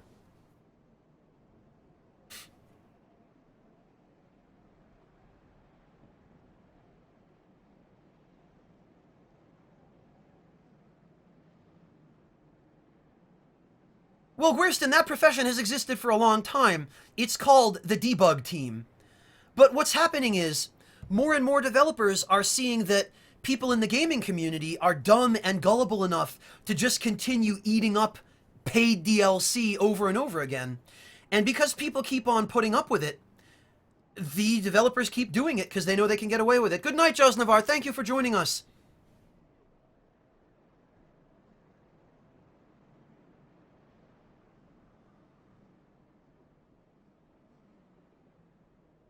Oh, well, Leica, sir, thank you. No hurry on that. Seriously. And how did you cut yourself? What happened? I hope you're okay. All right, Dolo, good night. Get some rest. Thank you so much for hanging out with us tonight.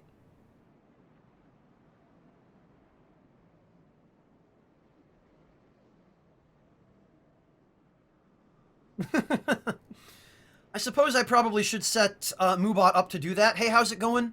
The thing is, then everyone would just be asking, what's the chat command for the password? So I might as well just address it as it comes up.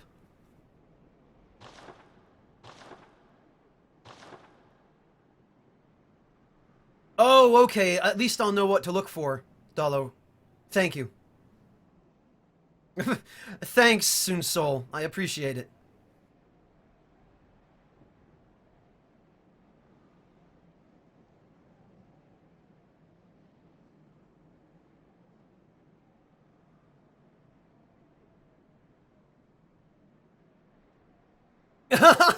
Rajmir Souls, thank you for the host.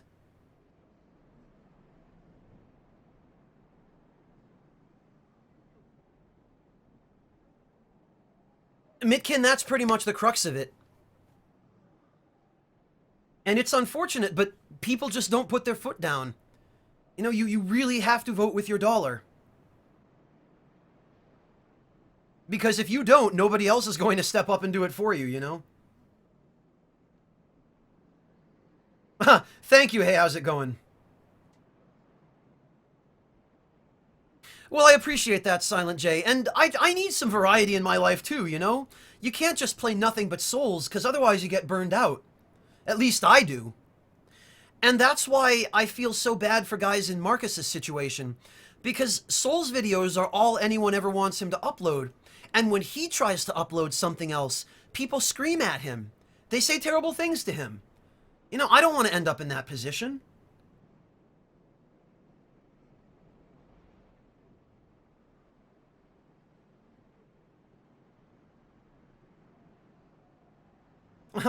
Leica, sir, you make my day awesome just by showing up. You don't have to feel obligated to throw money at me for it. I appreciate just that you come here to join us and that you're such a positive presence in chat. That's really what I appreciate more than anything else, is just that everybody makes the effort to keep chat a nice, friendly, positive place. That means more to me even than the donations in some ways, because If I didn't have a nice, comfortable place for you guys to come hang out, it really wouldn't be worth your money to donate, would it? Well, Silent J, that's the thing. He plays Souls all the time because he has to support his family. And when he uploads a video that's not Souls, he gets a lot fewer views, and people are rotten to him. And he's in the situation now where he's so pigeonholed into the Souls scene that that's all anybody knows him for, and that's all anybody wants to see from him. So it breaks my heart. But Miss Jamig, no, I haven't tried the Telos Principle. I have heard of it though. Corazon, welcome.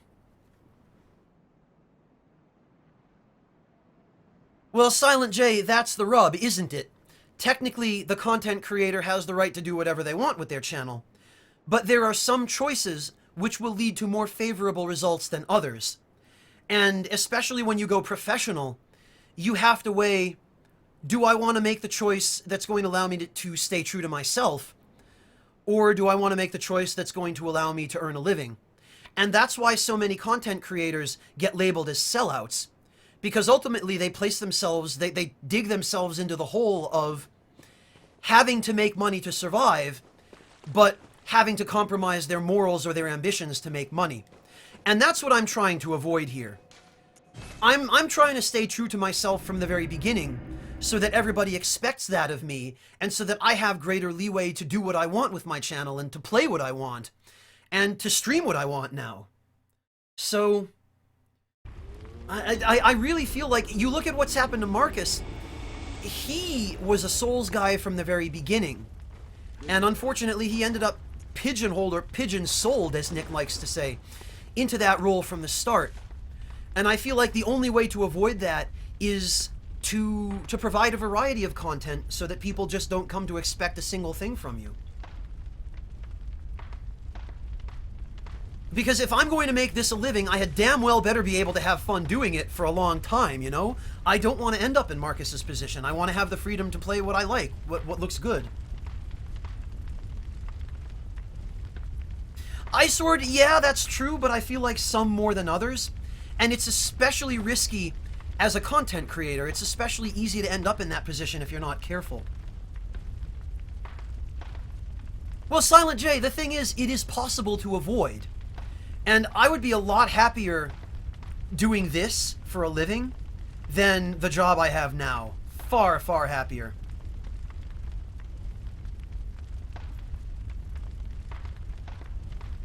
Midkin, it was an eventual byproduct of Marcus having such a large audience, but he gained that audience because he focused so heavily on Souls.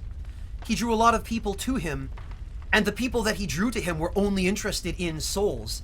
So when he started trying to branch out later, when his channel had already grown a lot and become entrenched in the Souls community, he couldn't, because people only wanted and expected that one type of content from him, you know? Whereas for me, as to your point, Silent J, about this being a dangerous thing to make a full-time job, yeah, it absolutely is, if you get stuck doing one type of content early on. And for me, my channel is still very small. I have only, what, 43,000 subscribers? It's much easier for me in my position now to begin exploring a variety of content without people getting furious at me for it. Also, who am I going to help next? Who else in chat needs a hand with a boss fight? Sun Soul, what it boils down to is that I work an office job, which was rewarding for a long time, but has recently become a lot less rewarding, and is becoming even less so as time goes by. Well, like a sir, that's what I mean about why now is the time for me to branch out. Because now there are people like you who appreciate that. Whereas if my channel got really huge, fattened on a diet of souls, as it were, before I started exploring anything other than the Souls games, then it would be much harder, you know? And like a sir, I appreciate that. Unknown Nothings, what am I helping you with?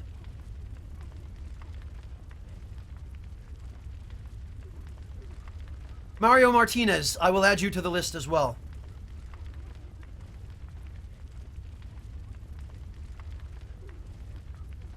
Unknown Nothings, where are you and what do you need help with? Where shall I head to? The Phase Walker, you can kind of understand his position now, right? The fact that he feels obligated to do the whole Souls video thing to support his family, but because of the toxic elements in the community that just treat him like dirt, of course it would diminish his resolve and his enthusiasm, you know?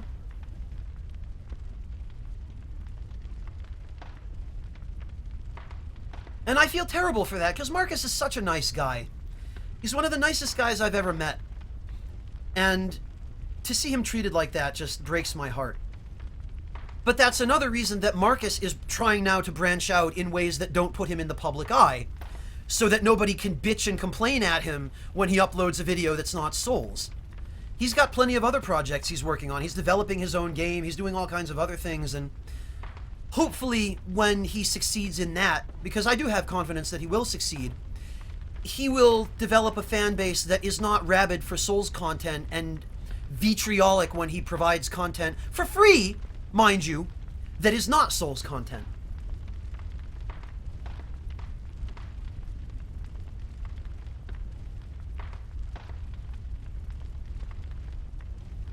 Well, like sir, that's the beauty of being able to play a variety of games. If you only play one, then the people who like that get what they want all the time, but everybody else gets screwed. Whereas if you play a variety of games, then there's a much greater chance that somebody at some point will find something that they like. Silent J, I like old classic games from when I was a kid. Unknown Nothings, I still don't see where I'm going to be meeting you. Where shall I head to?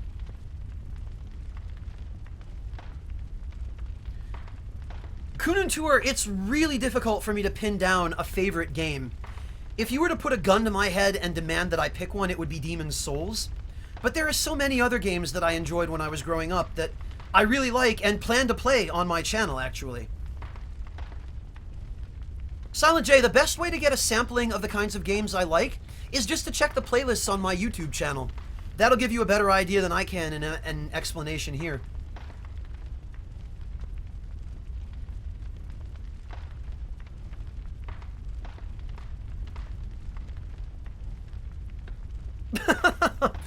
Oh, Leica, sir, that's very sweet of you. I really appreciate that. But that's why I try to do that sort of thing, because the people that I want to draw to me are people like everybody here assembled in the stream now. People who are kind, supportive, understanding, accepting. You know, and I feel like the only way I'm going to draw those kinds of people to me is by being true to myself.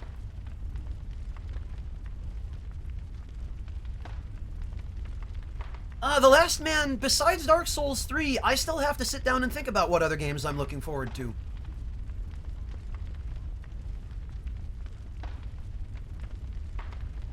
Entrance of Yahar'gul on Unknown Nothings. Okay, thank you. Unknown Nothings, is this for Parl or the one reborn?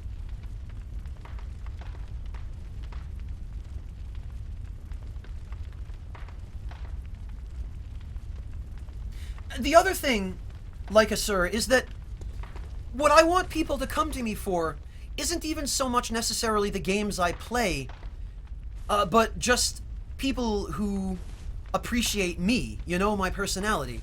Because if you like Souls, there are any number of dozens of people in the Souls community that you can go to, and if you don't care about the personality or the commentary of the person playing them, you can watch Souls videos to your heart's content.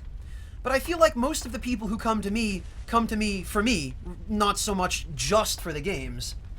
And I really wouldn't have it any other way, you know? Unseen Village Lamp, okay. Thank you, Ilani.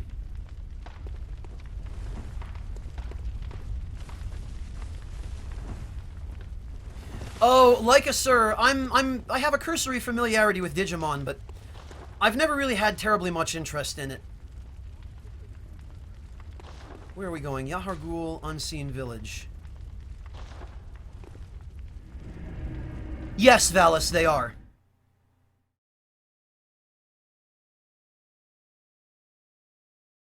Well, no, Follower of the Sun, I don't mean that so much. When you talk about a cult of personality, That's not the same as people just coming to you because they appreciate you for who you are. A cult of personality is... Let me try and focus on explaining this properly here.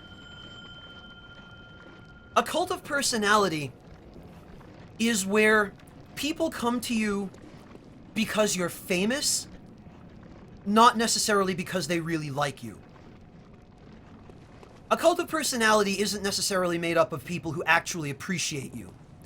Whereas, in my position, I have a number of very loyal viewers who are regulars and who show up at pretty nearly every stream, but they're not here out of some fanatical worship of me because I'm who I am. They're just here because they enjoy hanging out with me.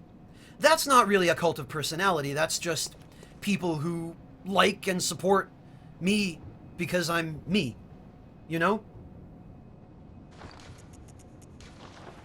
Oh, I already rang that, right. Oh, Panos, he has been. He has, believe me, he has. He just gets such a vitriolic response from that toxic element of his fanbase when he does. And I mean, not even from uploading videos of other games besides Souls. When he participated in the strategy guides for Dark Souls 2 and Bloodborne, people were really nasty to him. He got people accusing him of being a sellout, you know? And that totally wasn't deserved because we made that effort, we became involved with that for the sake of the community, not to sell the community out. So there's just this element that they will yell at anything and everything they possibly can without rhyme or reason, you know?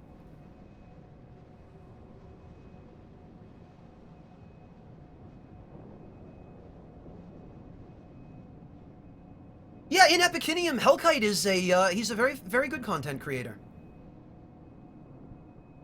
He has a sense of humor that may or may not appeal to everybody, though. And, he's still young yet. He does have some growing yet to do, much though I like the kid. But he'll tell you that himself. He has a good heart, Hellkite. And I try my best to be a positive influence on him, but...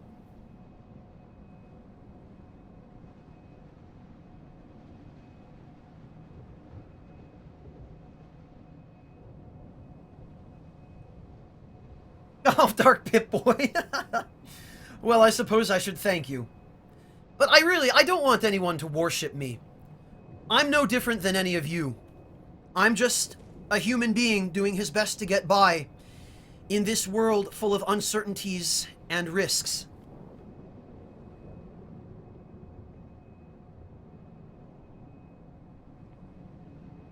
Phase Walker, I think it really depends. There is absolutely a demographic in the community that is just full of venom and hate. But I've also met a lot of really great people in the community as well. Many of my friends now would not have become my friends if I hadn't been a part of the community. And I mean, every community has that. Every community has its toxic elements and its pure elements, you know? You take the good with the bad no matter where you are.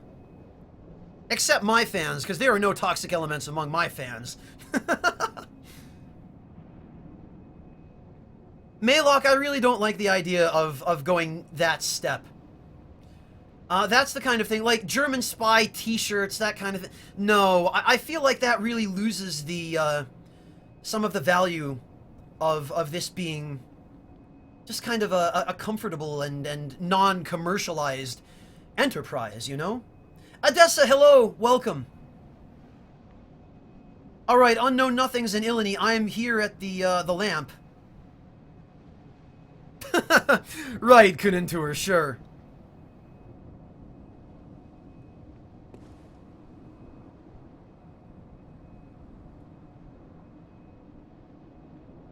In Epicinium, but that's different, because you're not being the devil's advocate to piss people off. Well, okay, maybe you are in your debate club, or wherever it was. But you're not the guy here in chat just causing trouble frivolously for no good reason. You know, there's a difference. If you're playing the devil's advocate for the purpose of a scholarly discussion, great, you know, I welcome that. As long as everybody else who's involved in the discussion is mature enough not to take what you're saying personally, and you're mature enough not to take what they're saying personally, then it's fine, you know? I would like to be able to provide some thought-provoking opportunities for people who show up here, and not just mind-numbing entertainment that you sit here drooling in front of. That's one of the reasons I try so hard to be involved with chat. Panos, I don't have one, other than that I almost always end up streaming after work, which is generally between 5 and 6 p.m. CET, and that works out to about noon American Eastern Time. That's usually when I start, but purely coincidence.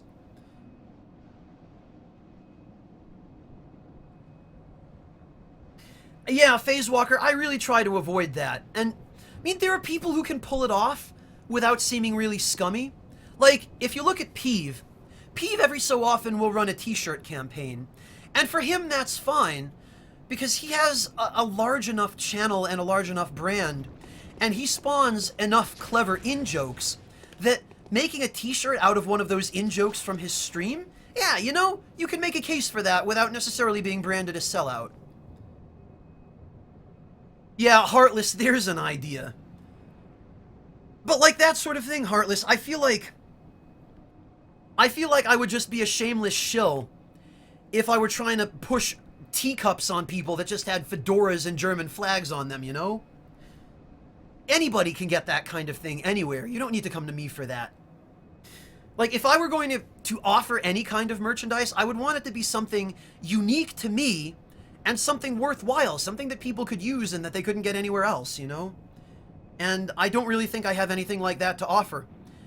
It was difficult enough for me tearing my hair out figuring out what to do with Patreon reward tiers. No, like a sir, I'm not ignoring your idea. I don't know that it really fits what I'm trying to accomplish, you know? Hey, how's it going? Since nobody seems to have summoned me yet, I will come help you with New Game Plus, Lawrence.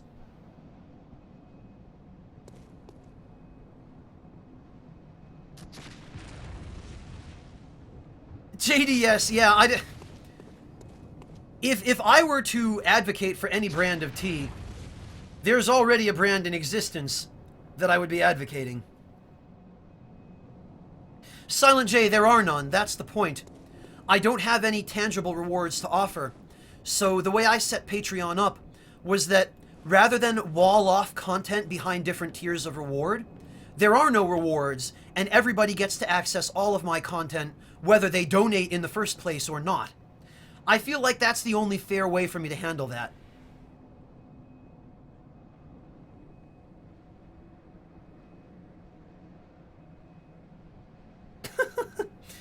Rajmir Solis, I somehow doubt that they would do anything like that.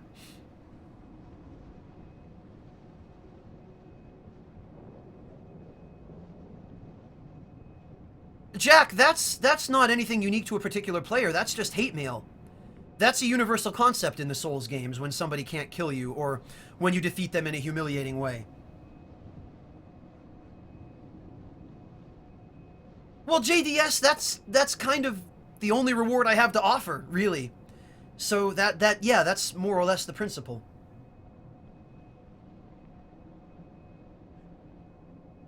Silent J, I can't afford to give anybody else control over the games I play, because disasters happen when I do that. I ultimately need to be the one who makes the final executive decision on what I play, because when I get stuck playing something that I don't like, especially if I feel obligated to play it and I've promised everyone that I will, it's just a miserable experience for everyone involved. I need to be the one to choose, you know? And, Unknown Nothings, did you guys already find somebody else? Because, I do not seem to be seeing any of you. Or Ilani.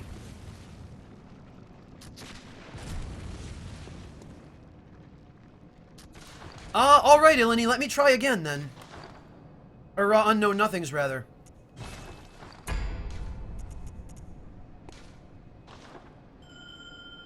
We'll give this another try, and, if it doesn't work in a few minutes, then I'll go help out whomever it was that wanted a hand with Lawrence. Exactly, Mitkin. God, where, what, why? You jerk.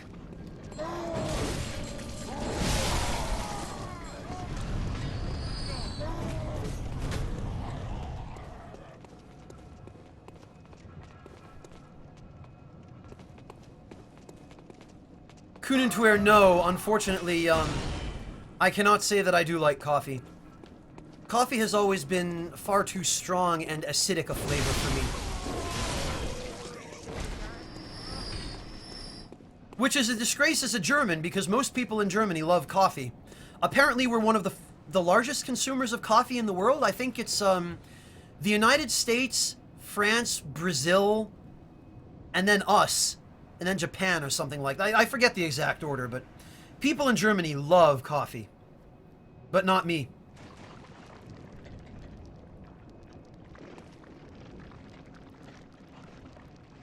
Gamshid, you might not have much longer to wait, because I don't know if Nick has mentioned this on stream yet, but he's planning on doing a kind of a marathon of the Souls games, and I believe he does intend to do Dark Souls 2. And he invited me to join him for it, so, you may get your wish. I'm not a soda person, Silent J. I haven't touched soda in years. I really don't like sweet foods or drinks. That's the crux of it, so... I don't really... I don't go out of my way to purchase soda at all. If they're good quality sausages, Silent J, yes. Like, if you get... Germany is a very good place for that. If you get, like, a really nice, good bratwurst, or, a weisswurst, or a currywurst, or something like that. Although currywurst mostly tends to be fast food kind of stuff, but... Yeah, no, I am a proponent and enormous fan of smoked meat.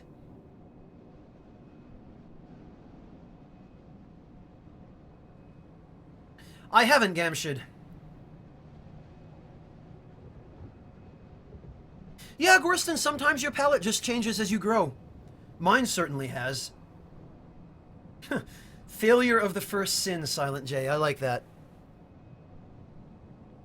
To anybody in chat who likes Dark Souls 2, I'm sorry. I hate to trash on games I know people like. Silent J, not as long as I'm stuck with the completely inadequate cooking facilities I have at my current residence. No, sadly.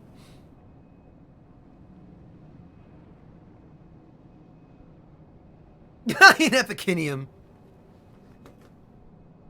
Yes, water is expensive. Hey, how's it going? I'm not sure how it translates in English. It's usually just... Oh, well, somebody rated my note. Okay. It's usually just used as a catch-all term for sausage.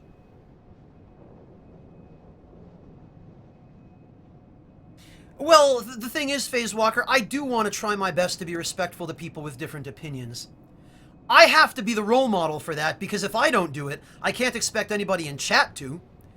And that's the whole reason I have that little code of conduct button down below the video player.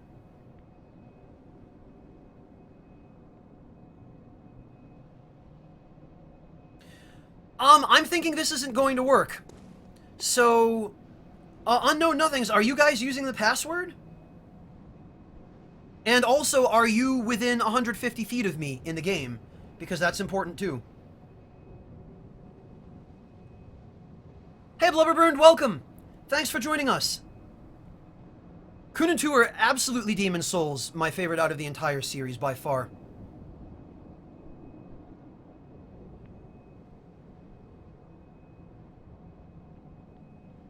So, I guess, who was it that needed help? Because this does not seem to be cooperating. You know...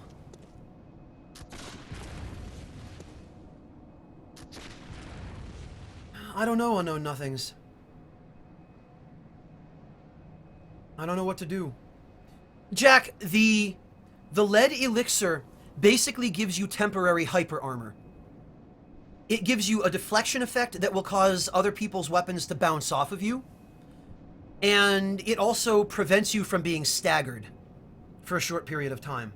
But it also slows your movement speed, so you have to be careful. It's actually a really, really powerful item, but if you use it in the wrong situation, you can get yourself killed really easily. Unknown Nothings, I'm really sorry, man. I truly... I wish I could help, but...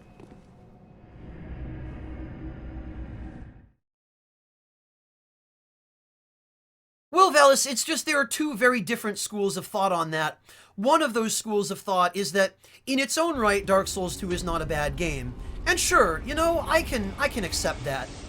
But the other school of thought, and the one of which I am a member, is that Dark Souls 2 is a disappointment as a Souls game.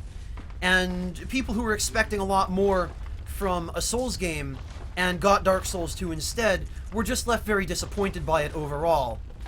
And there really is very little, if any, reconciliation between those two schools of thought. The only real thing that we can do is just agree to disagree and to do our best to treat each other with respect regardless. So I try not to go around trashing on Dark Souls 2 frivolously and without need. Oh, you do, Ilani? Okay. Distilled water, no, Cold Fox. Distilled water isn't uncommon, but it seems to me that what's more common than just regular water is what we call stilles Wasser, which is just, or not stilles Wasser, God, Sprudelwasser. I'm mixing up my terms, but, Sprudelwasser is, sparkling water. And people drink sparkling water in Germany with no additional flavoring. I don't understand it. I guess it's the texture people like? I don't know, I was raised in America, so I don't really get that at all. Okay, Unknown Nothings, as long as you've got some people from the stream, they'll take good care of you. Just as good care as I could, anyway. Alright, so I'm off to the Nightmare Cathedral to lend a hand to whoever needed help with Lawrence.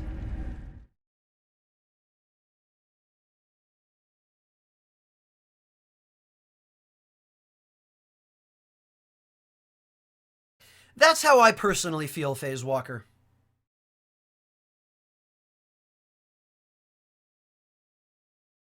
What, Silent J? Sparkling water?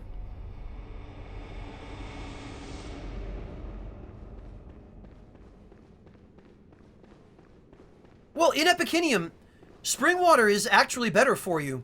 If you're drinking super ultra purified water, like demineralized water, you actually...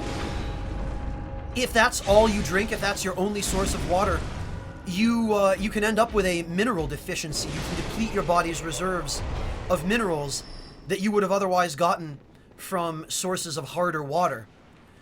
So I personally prefer spring water myself as well. Let's see.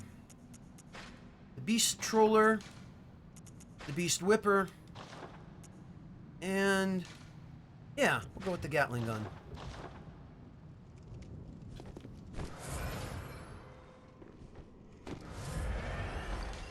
All right, Mario Martinez.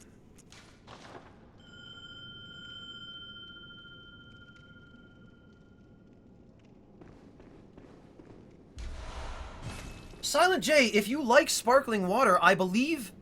we have them in Germany anyway, but you might be able to get them in the United States as well. If you have a water filter, there's a little bottle of carbon dioxide that you can fit into your water filter, or onto it, depending upon the model, and it will just carbonate your tap water. Correct, Heartless. Yeah, sparkling water is just carbonated water.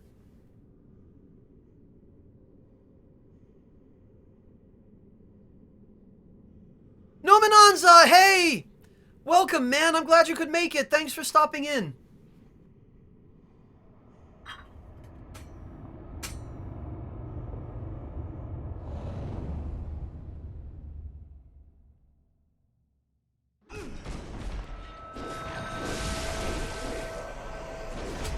Oh, geez, this was not the time to pour myself another cup of tea.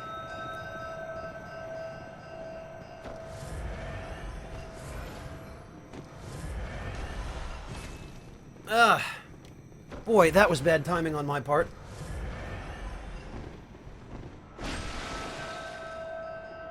I did, yes, Miyazaki's best waifu. 1 or 2.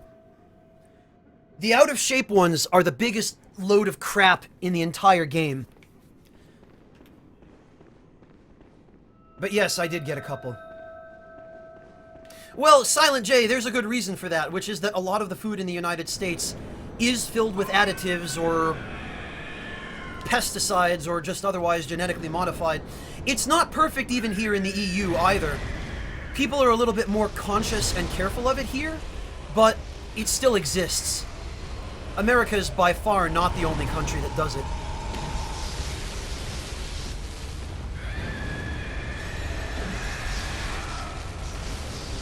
Oh god, those executioner's gauntlets.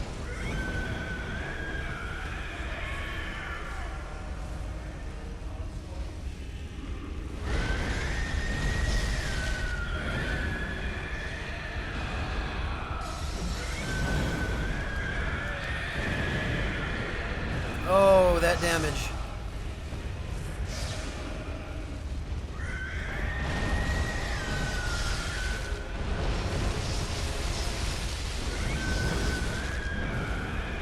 That greed.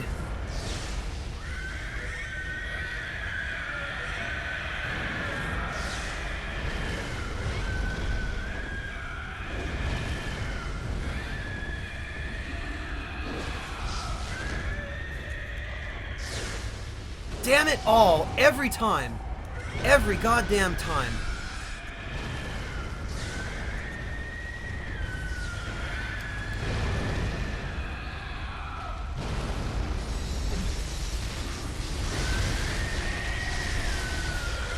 Break that leg. Injure it. Look at this damage. Look at this. 13,000 damage. How stupid is this weapon?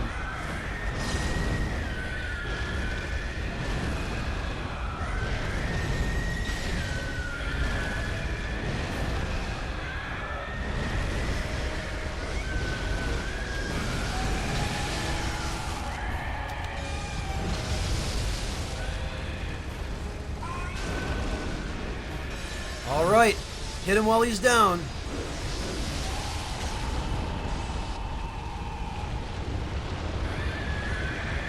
Oh, I see somebody else like the Gatling gun idea. Yeah, let's do it. We'll chip him out. Ah, too bad I know how to... Oh, God, no, no. But I forgot about that follow-up.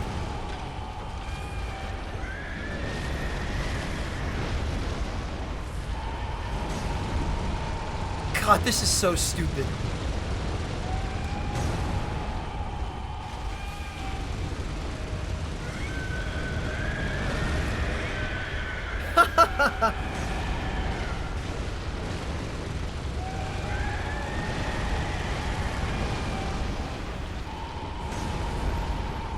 I almost feel like this isn't fair. Almost.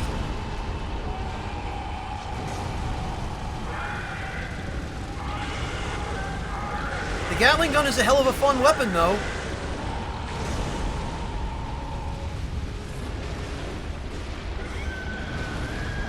Damn it, I just wasted a blood vial.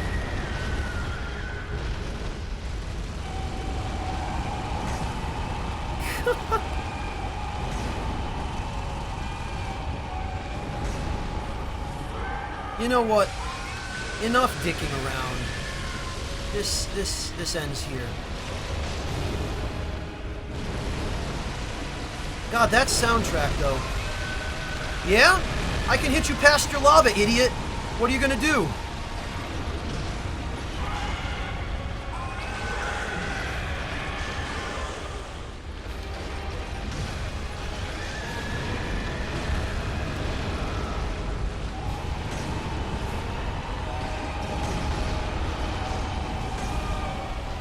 God, the range on this weapon.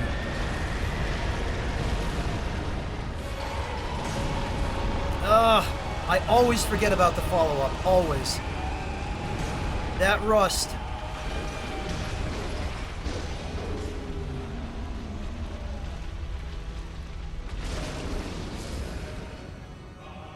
There we go.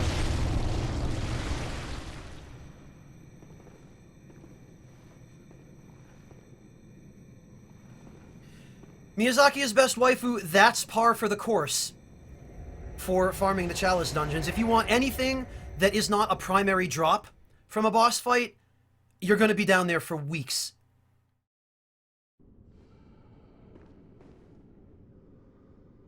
You know, fair point, Silent J. No, Minanza, it's that last follow-up on his crawling combo. I always forget he does that horizontal sweep afterward.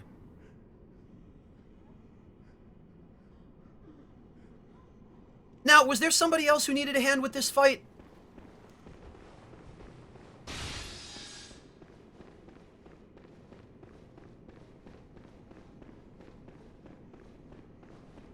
Well, the Phase Walker, yeah, but you still have to go through the entirety of the DLC to get some of those weapons.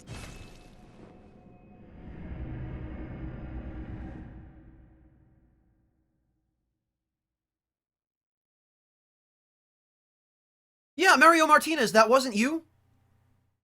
Do you still need Lawrence? Yeah, no problem. I'll, let me just stock up and I'll come back. And also, for everybody wondering why I don't care about having 3 gems with durability down effects, this is why. Because after every co-op session, you have to come back to the goddamn base anyway to buy blood vials, because the game does not refill your blood vials from your storage.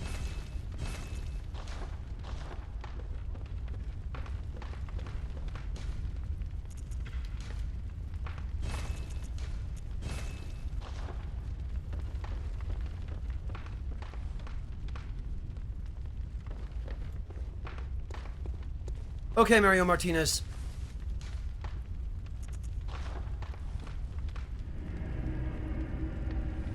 Oh, it was you! Hey, how's it going? Okay, congratulations!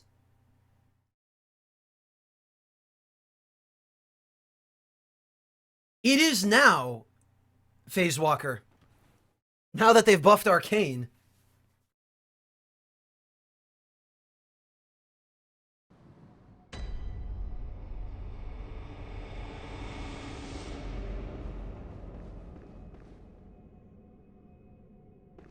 MBS, here is the password.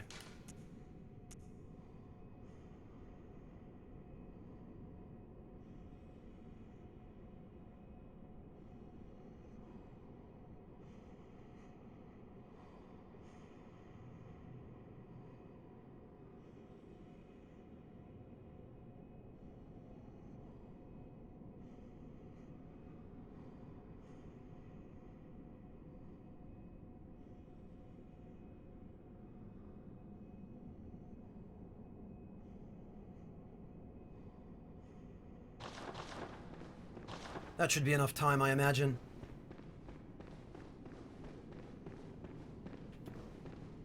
Well, that, Phase Walker, and the DLC added more weapons that are just meant for arcane builds.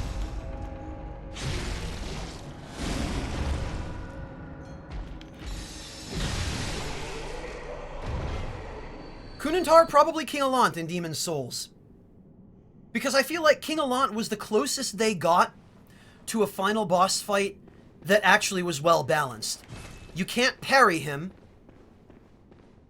Even if you use that trick to make him turn his back, there's still a pretty good chance that you're not going to be able to kill him in one hit. Unless you're using Poison Cloud. And I mean, sure, if you really want to go to that amount of trouble to cheese him, yes. But like, with Gwyn, that's just a parry fest. With the Dark Souls 2 bosses, they're just kind of nothings of fights. And with Bloodborne... Okay, Bloodborne, maybe they came close. But Allant, I feel like Allant was the closest they got.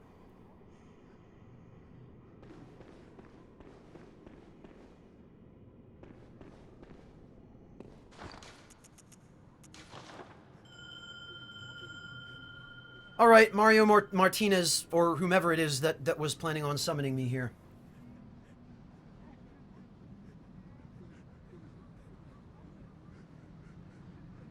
Yeah, Ilani, that's fair. He does attack very quickly, but even still, like, all you need is a Black Knight shield.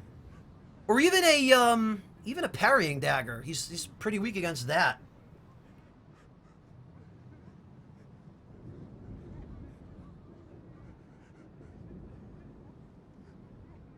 Oh, Gamshid, you were there for that, huh? Hey, we tried. It was a good idea in concept, and it could have worked. I have not, Nominanza. I've been... well, I think I might have seen bits of the bow showcase if it was from that stream FromSoft did. But I haven't been going out of my way to watch anything spoilery. Yeah, Evil Wastelander, it's funny how that works, isn't it? Gwyn was such a great fight until you realize that you can parry him, and then it's over in a few minutes.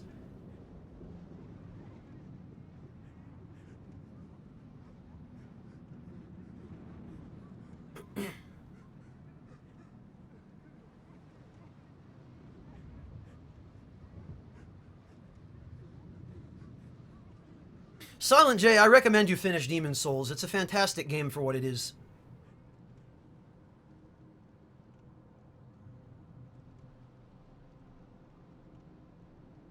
Yeah, re-enfrenchments, if not for the parrying thing, Gwyn would be a pretty legit fight, you know?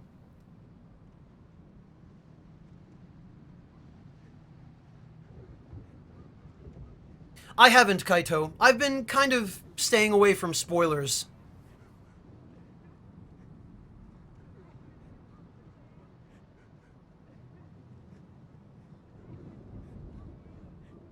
Ilani, the way that I first beat Gwyn was actually by stun-locking him, poise-breaking him, with the Demon's Great Axe, the Taurus Demon one.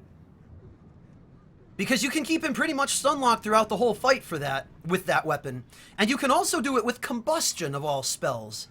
And, Great Combustion.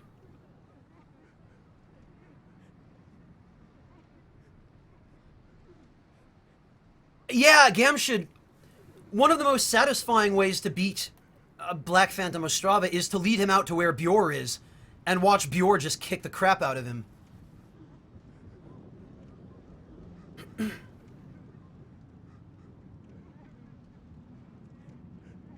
Yeah, Zaid, Gwyn can be... if you don't go for the parry strategy, he can be kind of tough, but... compared to a fight like Ornstein and Smo, I found Gwyn really underwhelming.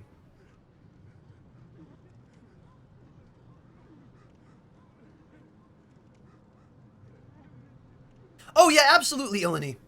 They pulled off the atmosphere of that fight quite well. I just felt like parrying him to death kind of detracts from the atmosphere, but then again, parrying him is a choice.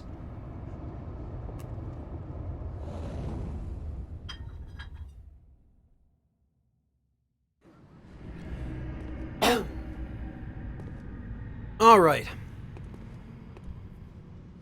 Mario Martinez, I'm guessing this is you.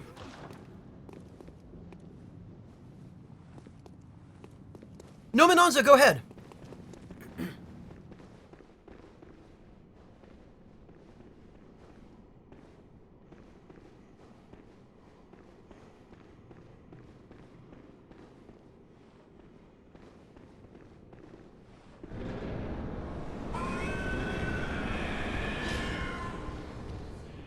Alright.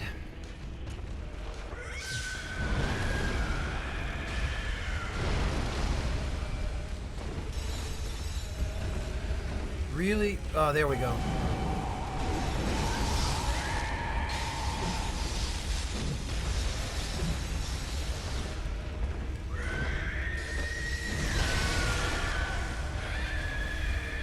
Just the melee damage of this weapon is absurd.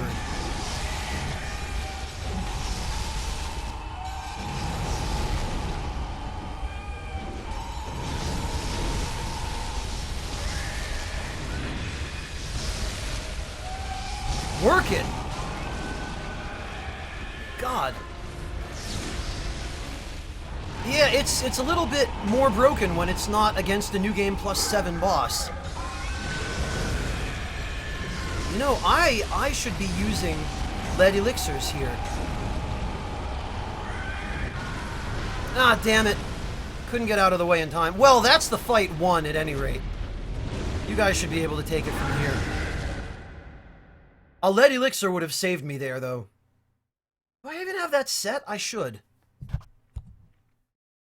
should have set that to the quick menu.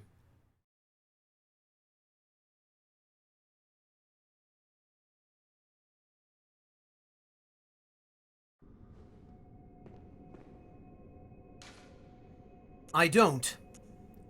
Why do I have the monocular? That's dumb. Where are my lead elixirs? There they are.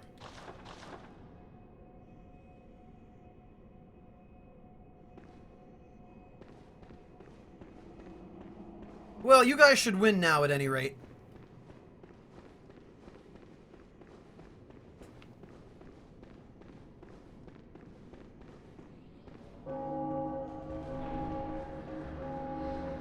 Well, Silent J, there is a shortcut to the Flame Lurker that allows you to pretty much run by any and all opposition. If you take the path to the right, the one that has you dropping down that huge mine shaft, it's possible to pretty much avoid almost all of that.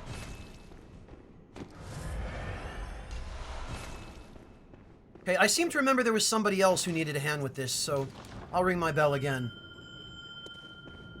Did you guys win, by the way?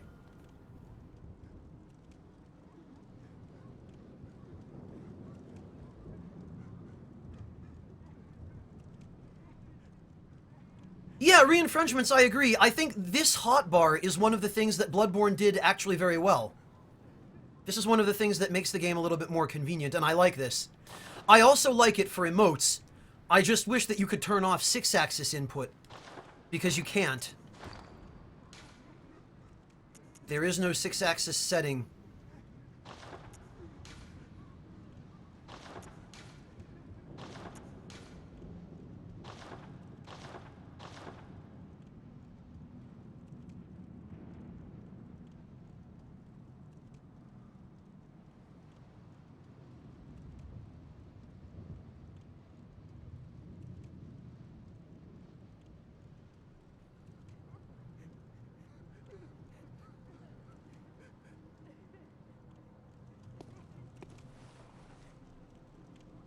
I believe they did, yes, Nominanza, but I don't think it was accessible in the network test. It existed, but oh no, it was accessible. Your menu wasn't accessible. The hotbar was accessible in the NT because that's how you invaded. The only way you could use items in the NT for Bloodborne was through the hotbar, now that I think of it. So yeah, it did exist. Oh good, I'm glad, Mario Martinez. Excellent. Congratulations, then. I don't believe it even exists in the PS4 system settings. System settings in Epicinium. Because I looked for it there once, and I don't believe I found it there either.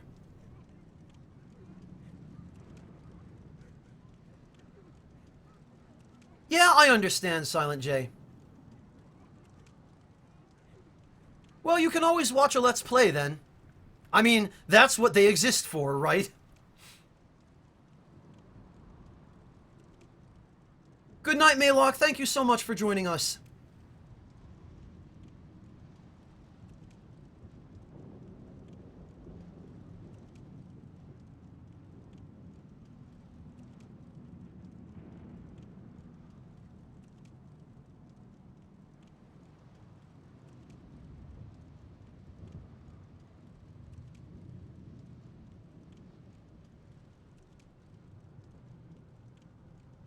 Hey, the King Loco, welcome. Thank you so much. I'm really glad to hear that. Pleasure to have you. So, was there somebody else who needed help with Lawrence? I don't remember. Anybody in chat while I'm here?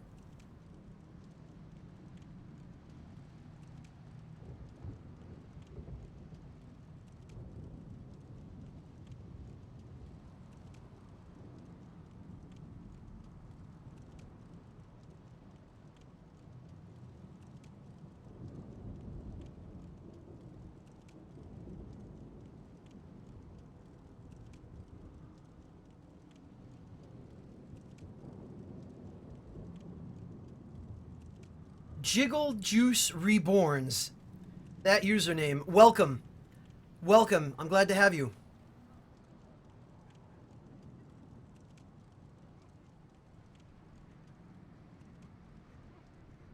Yeah, The Last Man, I know that some individual games give you the option to disable 6-axis, but unfortunately nobody thought to add that feature to Bloodborne.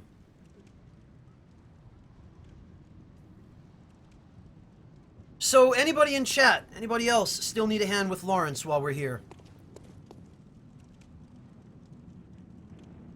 Or does anybody else need a hand with another boss that we can go fight in the meantime?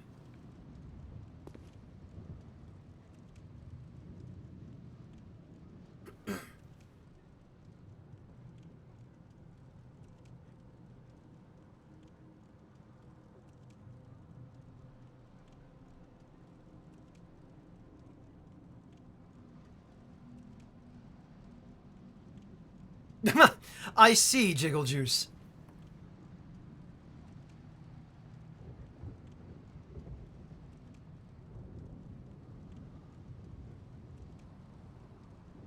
Ilini, you've got first dibs, because nobody else is speaking up. Off to Bergenworth we go.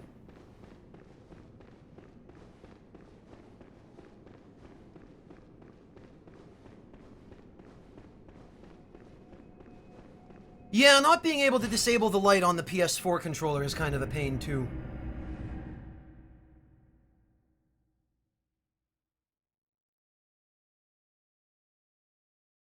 Well, Silent J, isn't that why most people watch Let's Plays of Souls games?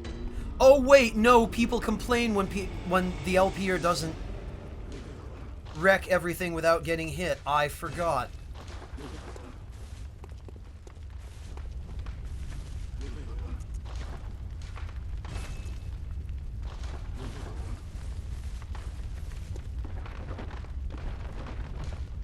Corazon, thank you for stopping in. Have a good night.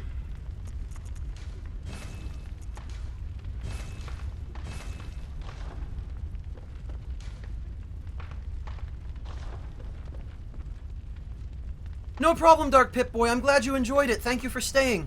Have a good night, sir. I feel the same way, Phase Walker. They really feel like they were added as an afterthought, the Covenants.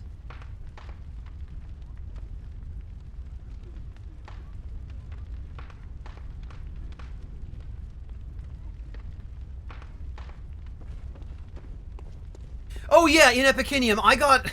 It's funny, before I started the Demon Souls stream with the Zaibatsu, I was talking to Wooly while we were getting things set up.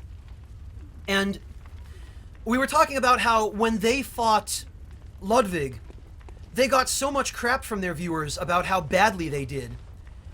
And I was like, well, Wooly, when I fought him, I blew him up in 45 seconds, and I got people yelling at me for being too OP. So, it's like you can't. There is always somebody who will find an excuse to yell at you for something you do. I agree, Ilini. I feel like the Covenants in Dark Souls 1 were by far the most, the best integrated, not even just the most functional, although some of them had their issues as well. But I feel like compared to the other games, definitely. I really hope we see an increase in not only story integration of Covenants in Dark Souls 3, but also functionality. Oh, look, he wants a hug.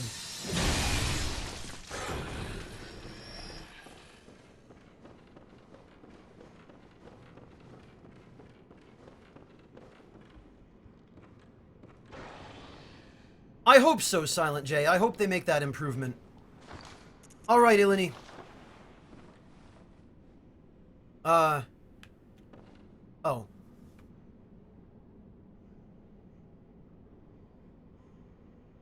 First lamp? Ilini, you said Bergenworth, right? Did you mean the, Did you mean the first lamp in Bergenworth, or the first lamp in the forest? Oh, they do, Silent J? I've never played Warframe.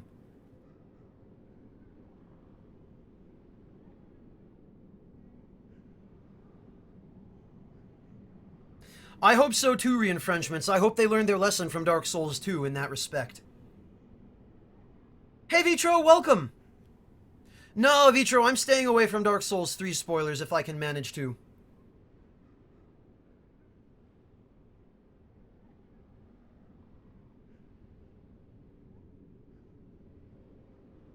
In Epicenium, I wouldn't be the least bit surprised if I get that from some peripheral fringe elements of that toxic demographic, but those guys aren't part of my regular viewer base, so I can't say that I really care what they think, frankly.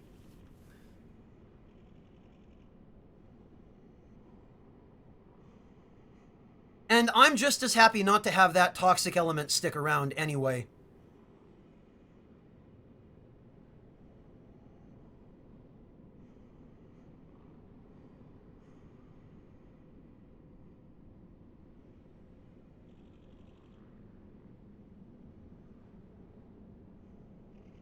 Oh, Ilani, I'll come help you out through Bergenworth. Let me head back to the lamp. I didn't realize you, I didn't realize you meant the first lamp in this area. God, that's the wrong way.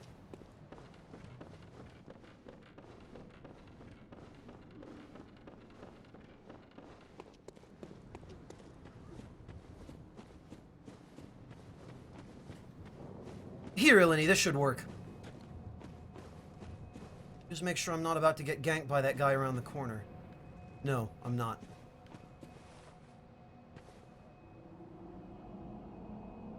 In before he ganks me. Oh, okay, Ilani.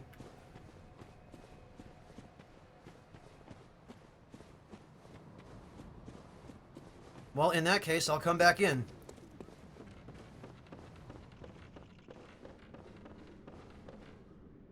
Oh, you know, I wonder...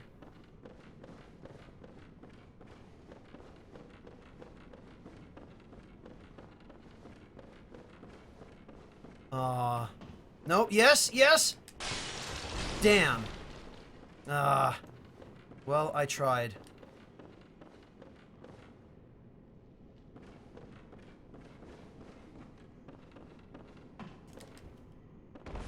No, there's no way.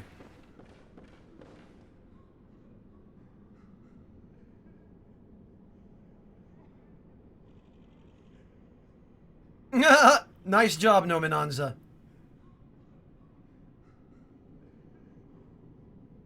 Silent J, I think it's because developers are afraid to do anything that will truly punish a player. There seems to be a lot of demand for games these days that just don't have any substantial consequences. People don't want to make tough decisions, I guess. Loyal Pickles, hello, welcome. Fathom, what about YouTube?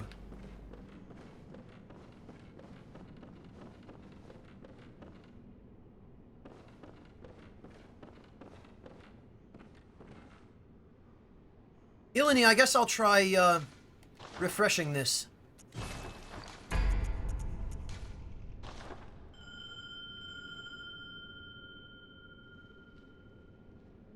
No, probably not these days, Reaper. I imagine most of the people left in PvP in that game are, probably hackers, especially if you're playing on PC.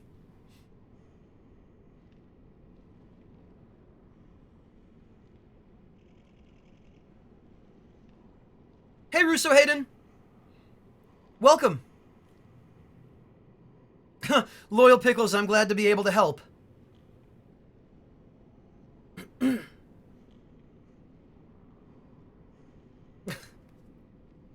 The last man. I think that deserves a slow clap. Very clever, sir. Filey would be proud.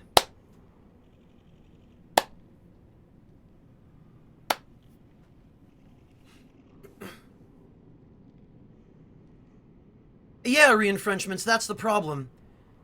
And people do that with the Souls games a lot. They'll do something dumb and get killed, and then they'll blame the game, and then they'll go and write a scathing review of the game. That's one of the biggest problems that Darkest Dungeon is having now, is that Darkest Dungeon does not hold players' hands.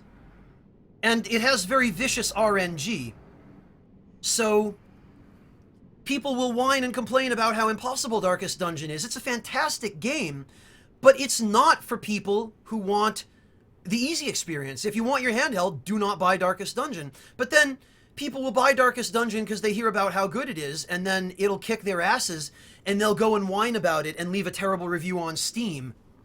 So, if any of you have played Darkest Dungeon and like it, please go help mitigate that by putting some positive reviews of Darkest Dungeon on Steam. I can't speak. But yeah, give Darkest Dungeon some support, because they need it.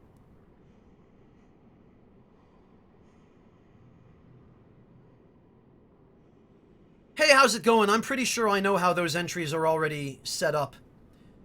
The Book of the Guilty has become an ironic self-parody, because instead of showing the people who have gotten the most indictments via in-game sin, it shows the most people who have hacked via metagame sin. So, it served its purpose in kind of an ironic way. I don't think you can, Russo Hayden, because I've already beaten the boss here. Speaking of which, Ilani, are you still ringing your summoning bell? Because, I've got nothing yet.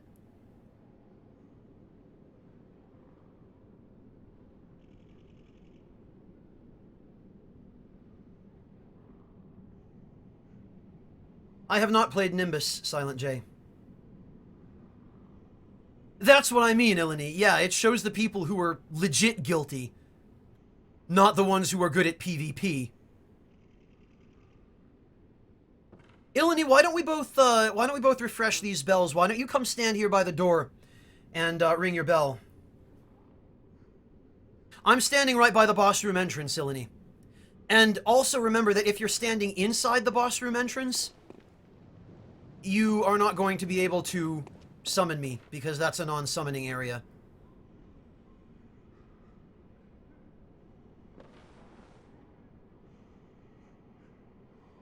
Oh, I don't know about that, Russo Hayden. I'm very, very rusty at this game's PvP.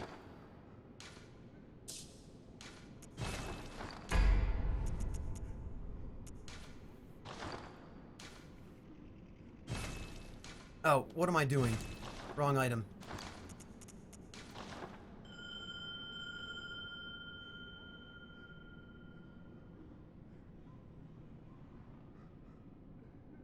Yeah, I've heard of it, Silent J. I haven't really investigated it very closely.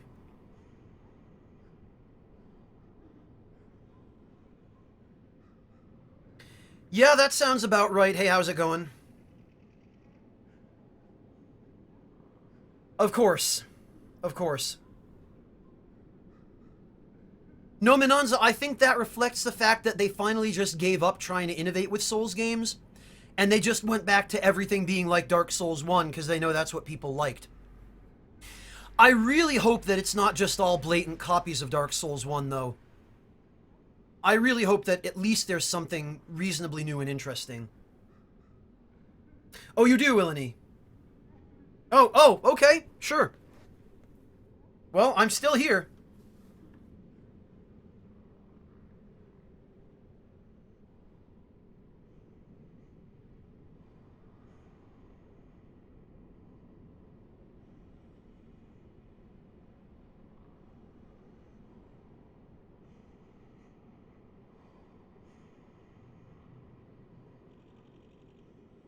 Thank you, the Phase Walker. Thank you so much for joining us. I'm glad you had a good time.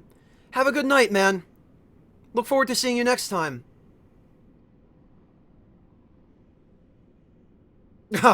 Right, Phase Walker, of course. We couldn't have another Souls game without them.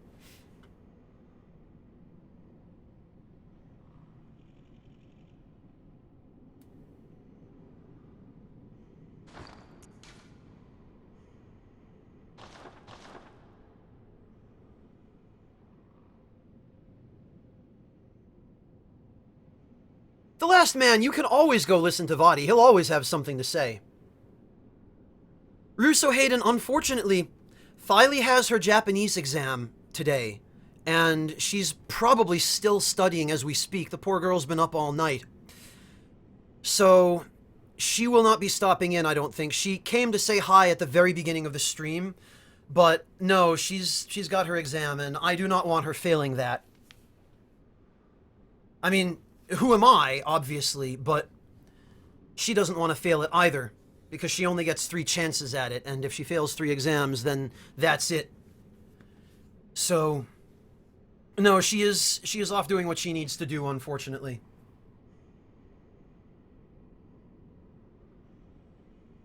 Hey, Warbreaker. Glad you could join us, but please don't get in trouble on my account if you get caught at work. Yeah, no, re-enfrenchments, the sword arts do look really interesting and quite promising, based on my experience with them in the network test.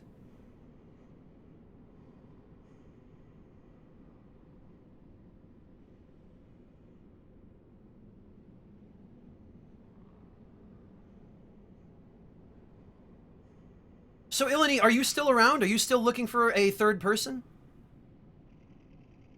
Hey, Noelizi, thank you for stopping in. Well, you've been here, I guess, but thank you for speaking up. Glad to have you along, Noelizi.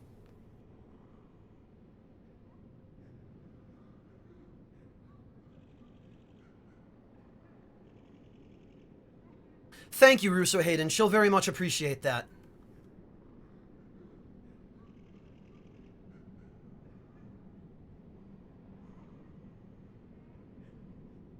Re-enfrenchments, it sounds like they've definitely put some thought into the bows, for sure.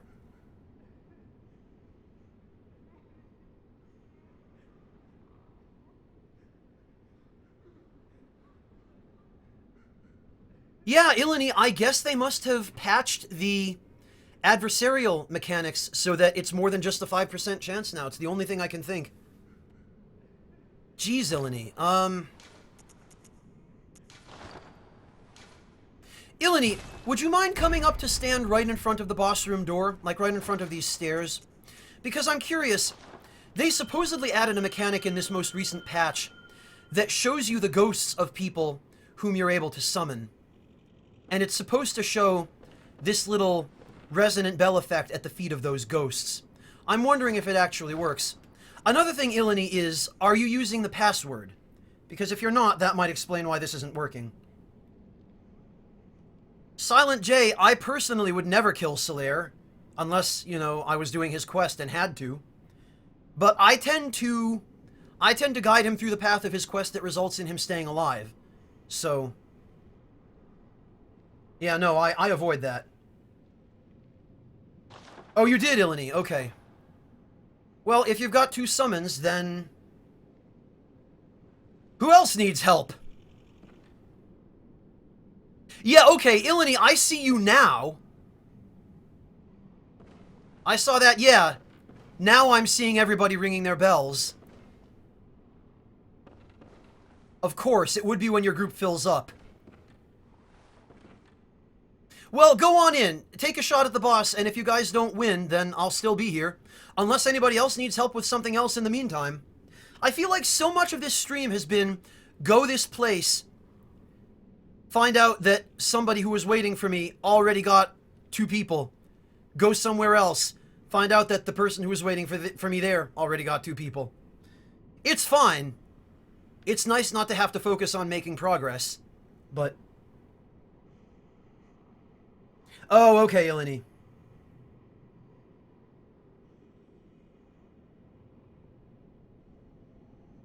Silent J, I can't say that I go out of my way to eat burgers in Germany too often. I had plenty of them in the United States, and I kind of got tired of them. But the 1 or 2 that I've had here have been generally very good. I mean,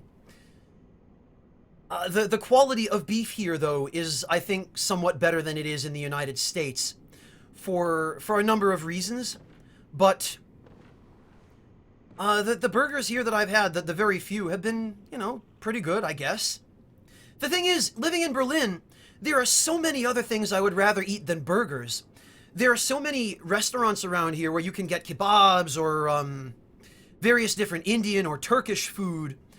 And I like those so much better, you know? If I want lunch for under 10 euros, I can go to a kebab stand and get, you know, a large enough portion that I'm good for lunch, you know? So, I don't know. I've had one too many burgers in my lifetime in the US, I guess.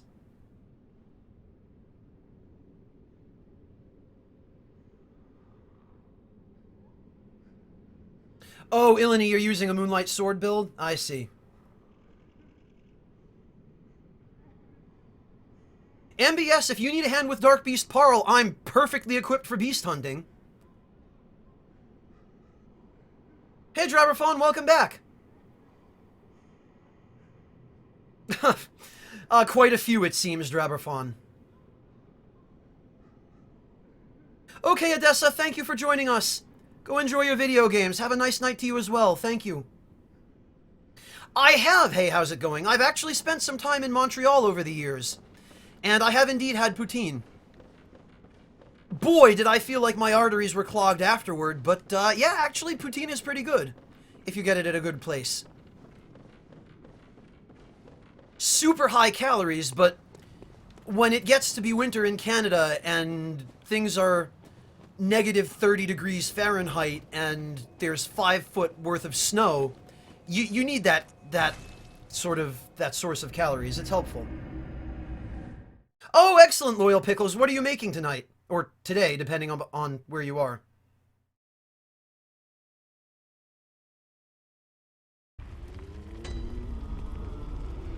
Oh god, Ilani. Okay, yeah. Okay, Ilani, let me come back then, because, I just headed out. Let me come back and try again. Heartless donates $1 while I'm coming back. Let's see. Heartless says, I just wanted to hear that laugh again. You know what? I don't even blame you. Thank you, Heartless, for the $1 donation. Every little bit helps, and every little bit goes toward making this a full-time endeavor for me. So I truly appreciate it. Alright, Ilani, let me find my way back to you here. Zaid, I really don't have a favorite fast food for the simple reason that I just don't tend to like fast food. Oh, it's fine, Ilani. Did you get another couple of people again? The last man, that was the laugh of the fat minister from Demon's Souls.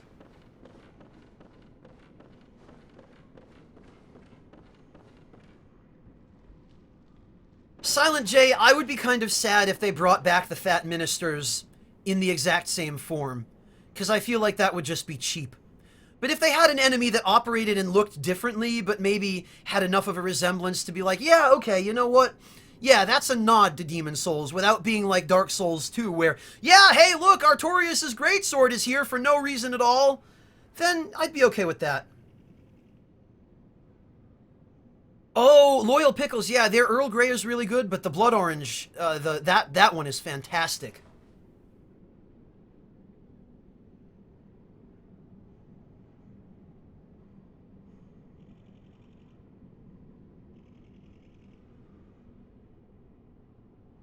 I don't know about that, iSword. I don't know if they just look at the length of your streams, I think so much as the number of streams that you do.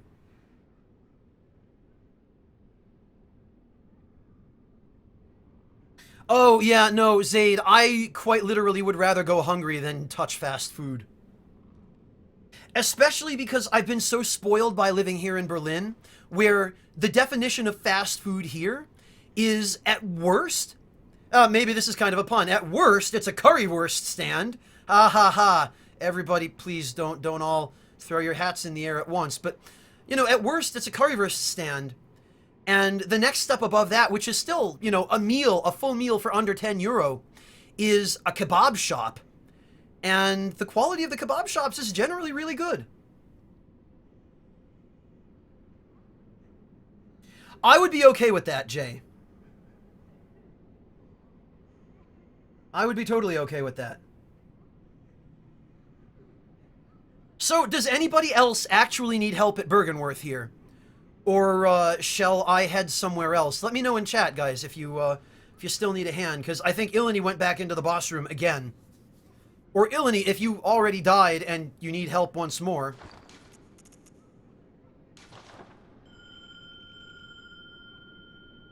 Thank you, Silent J. I appreciate the validation. Yeah, Rom hates blunt damage, and he also hates lightning, Ilani. So I take that to mean that you won.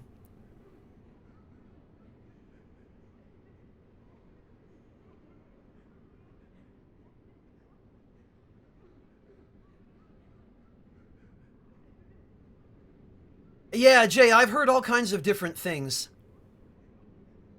I may have to submit another application at this point.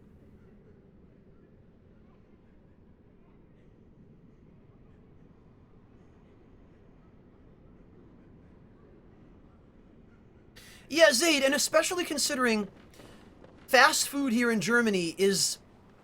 I mean, I think it would fall under the American definition of fast food just because, like a kebab stand, for example. You would literally just walk up to one of these places. They're positioned in various locations just along the sidewalks in Berlin.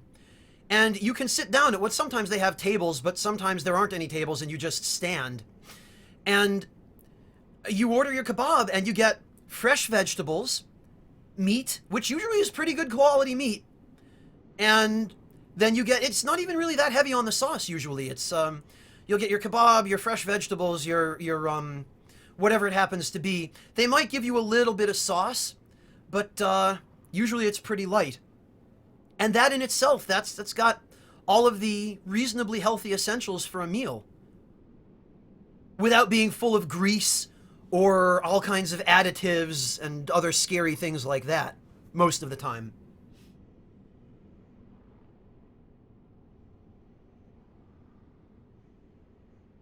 Not bad, Eleni. Yeah, the Tonitrus with blunt damage or nourishing gems really does dish it out. Hey, Siphoner, welcome! Oh, Siphoner, I'm sorry to hear that you're sick. I hope you feel better. Hopefully you'll feel a little bit better after you've come to join us for a bit.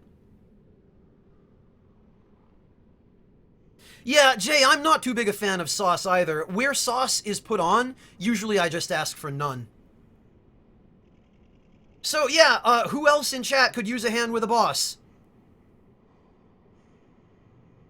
Zaid, the problem is I don't know how financially viable that sort of thing would be in the US. Because they would be driven out of business immediately by cheaper, less healthy fast food stands. I mean, the last couple of times I've visited Manhattan, I have seen some food trucks that seemed pretty good. They seemed like they were selling food that was of good quality as well. But that's Manhattan, and I suspect Manhattan probably is not representative of many other places in the United States. At least not in that regard.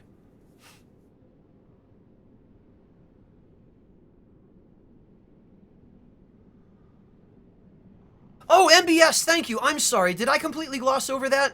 You were waiting for me in Yahar'gul. Since nobody else seems to have proffered any further requests, I will come join you there then.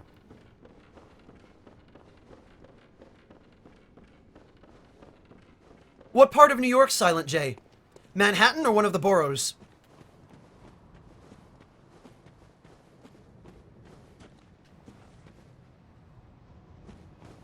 No problem, Kaito. Thank you so much for joining us. It's been fun hanging out with you. It's always a pleasure to have you. Feel free to come join us anytime.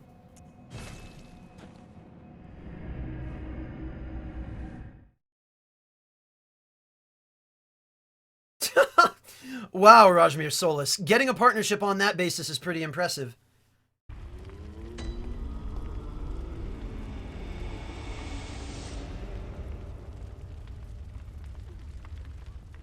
The thing is, Reinfrenchments, Twitch doesn't want to have tons of people partnered who aren't active, who don't draw very large concurrent views, not very large numbers of concurrent views, rather, and who only broadcast once or twice a month, because that's kind of a waste of their partnerships.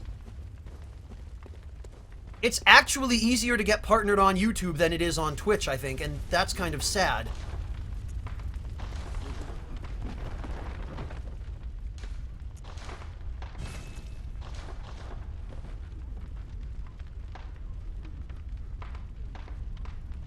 Oh, excellent. Yeah, nourishing gems are the freaking best for the Tonitrus. If I had the patience to go deal with that miserable depth 5 amygdala fight that drops them, I would probably farm some too for my Tonitrus, because I have one, but I can't deal with the goddamn Chalice dungeons anymore. I'm so tired of them. Alright, MBS, you said Dark Beast Parl, right?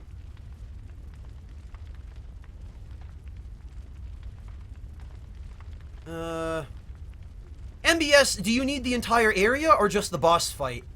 Like, should I head straight for the boss room, or do you need me to meet you at the beginning of the zone? Habla Tomato, hey, welcome! Thanks for joining us, man. It's good to see you. Akali Thompson, welcome back as well. Oh dear. Akali Thompson, please promise me you're not going to be spending the rest of the stream trying unsuccessfully to figure out how to donate via PayPal. Because I would feel terrible if that happened again.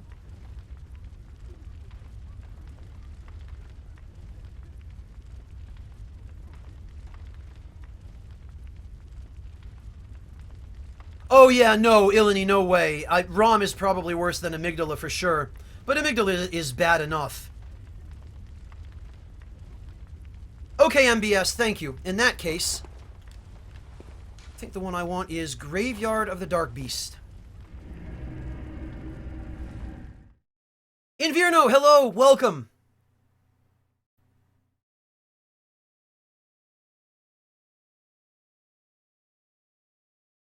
Re-infringements, I'm not rightly sure I fully understand their logic on that. I think just that they only want the bigger numbers for some reason. It might have to do with their financial reports or something. Something related to their accounting or just that sort of thing, which I don't really understand very well. Somebody who's more familiar with Twitch could probably explain it to you better than I can. Jerp or Gibbed, maybe. Alright, MBS. I'm just below the ledge in the boss room.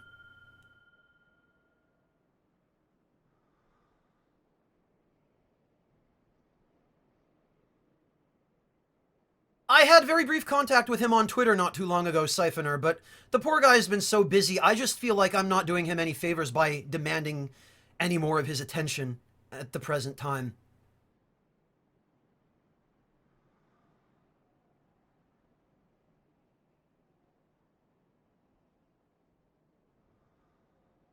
Oh, Ilani.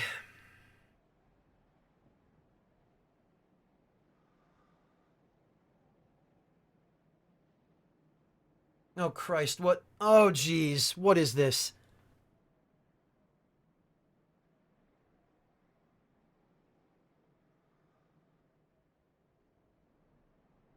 What is this, devil? What am I even looking at?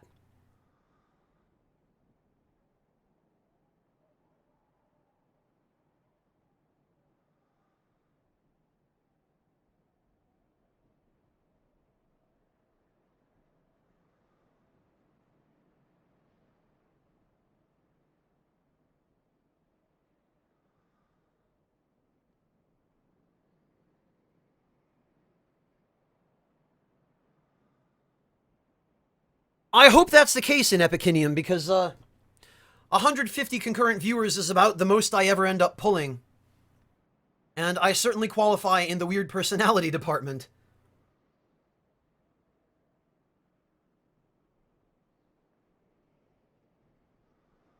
Pablo Tomato, probably until I get tired. Which goodness knows when that's going to be. Especially with this fantastic caffeine-filled tea. God, my hands are shaking already, even as I lift the cup.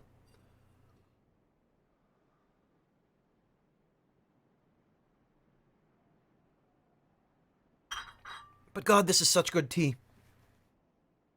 I have a problem, guys. I can't stop.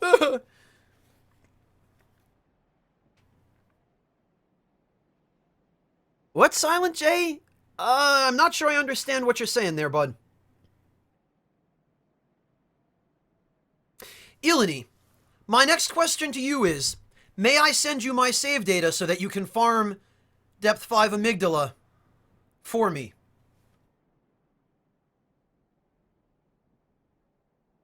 Well, Ilani, yes, but that's because I'm playing Bloodborne. I tend to get far fewer viewers than this when I play anything that's not Souls. And that's based on my experience on YouTube, because this is actually the first Souls stream I've ever done, believe it or not.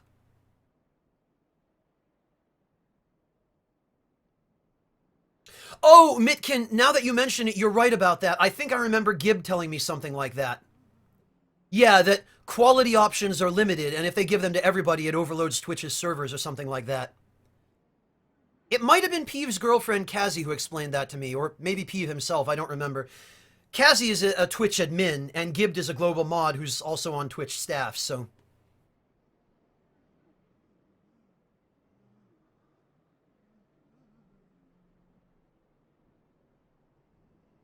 Oh, MBS, anybody who's joined with the password is from the stream, so they will help you. And it's going to be people from the stream, MBS, so don't be hesitant to accept their help if you need. I mean, I'm still here, but... Well, Habla Tomato, my sleep schedule has been way off. I woke up at something like, I don't know, 1:30 a.m. German time, so I haven't really... My day has not been going on for that long.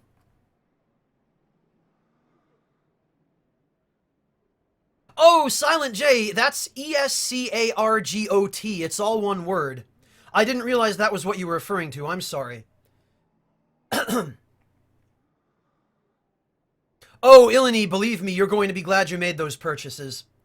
Those, I actually have a tin of each of those in my tea drawer. And the Assam Golden Tips is fantastic. Yeah, Silent J, I understand what you meant now. Thank you for clarifying that. Fridgeborn Nominanza, I don't know. I appreciate it, Ilani. Well, I realize this, Rajmir Solis, but I think they still look for a minimum level of involvement on Twitch. So when I submitted my application, I did link my YouTube channel, but I don't think that alone is going to carry me here. I just hope that's enough, Ilani. I really hope that's enough. Loyal Pickles, I really appreciate that, though. I'm glad that people came to me for things other than souls. Oh, Craig, you didn't have to do that. Thank you. You didn't have to drop. Oh, the last man, if I had a nickel for every time somebody asked me, "Are you freaking serious?" God, again? These goddamn runes.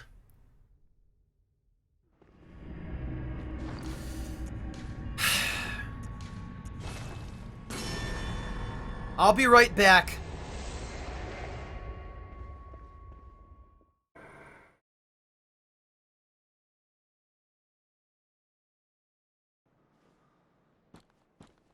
I appreciate that too, Ilani.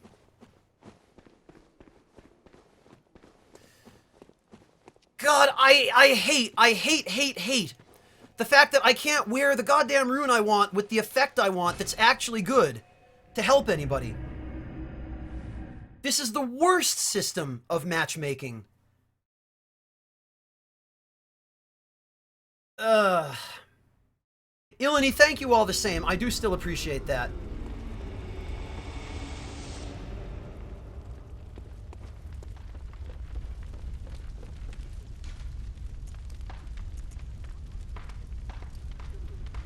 Fuck it. Impurity. No adversarial conflicts with this.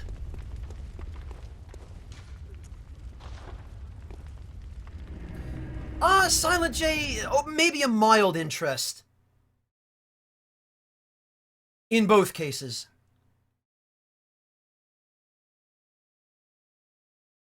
Oh, geez, Akali Thompson, thank you, I'm flattered. The last man, I'm sorry, I didn't properly finish that thought because I got distracted. Now I'm running in circles. Oh, well, that's great. Thanks, FromSoft.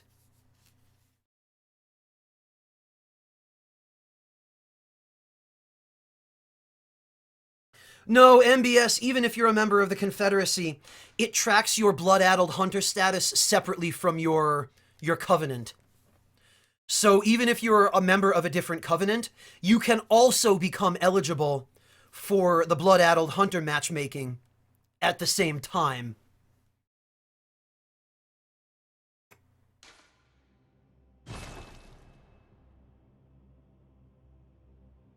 So the last man, as to your question about Dragon's Dogma, I really have no interest in it. Hey Whopper, welcome!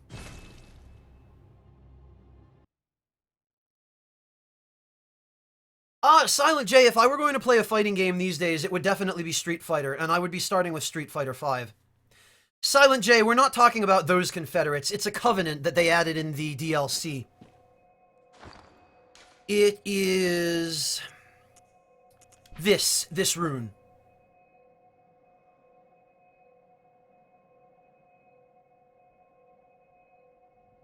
Well, Valis, the thing is, I'm not doing this to PvP. I'm doing this to help people out in co-op.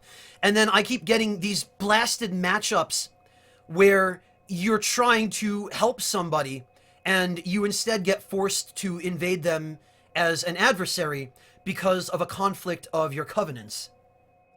It's the dumbest idea.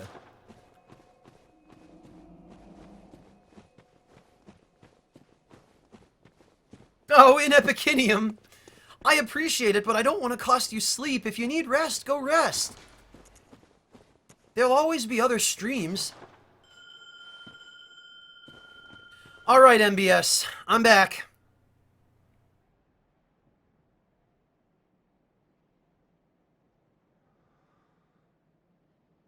Oh, Invirno, yeah, that's the other irritating thing. You need PlayStation Plus in order to be able to use the matchmaking in this game. It sucks. Russo Hayden. Maybe you should be following Filey's example then, and staying up all night studying instead. What's sleep, Whopper? Sometimes I forget myself, if it's any consolation.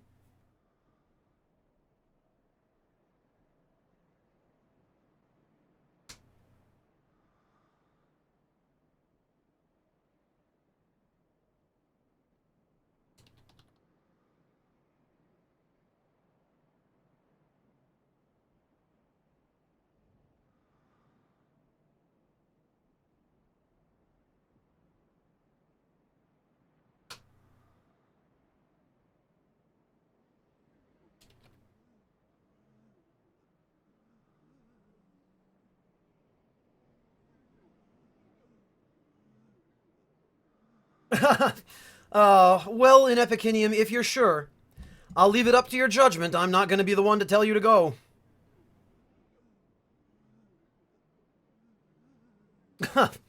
Fair enough about the coffee. Yeah, I think it does, The Last Man. It's just a shame that the online services in these games are no longer offered for free, like they were on the PS3. Yeah, The Last Man, yeah, it's true. Games are a service. And these days, when you buy digitally, you don't even, in some cases, own the license to the game that you've just purchased and paid full price for. Oh, Ilini, you got him?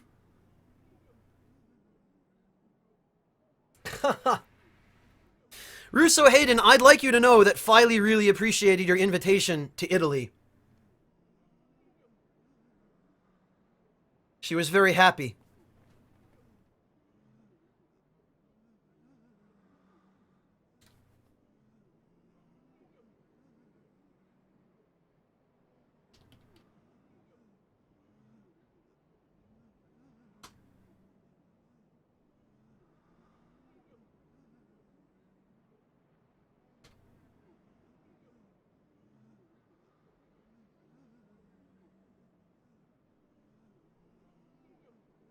Yeah, that makes sense in Virno. Free-to-plays don't require it, but...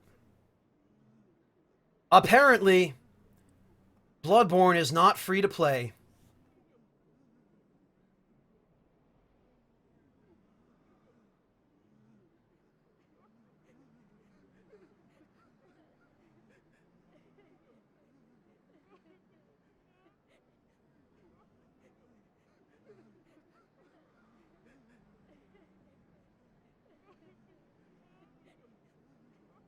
How do you mean, Fathom?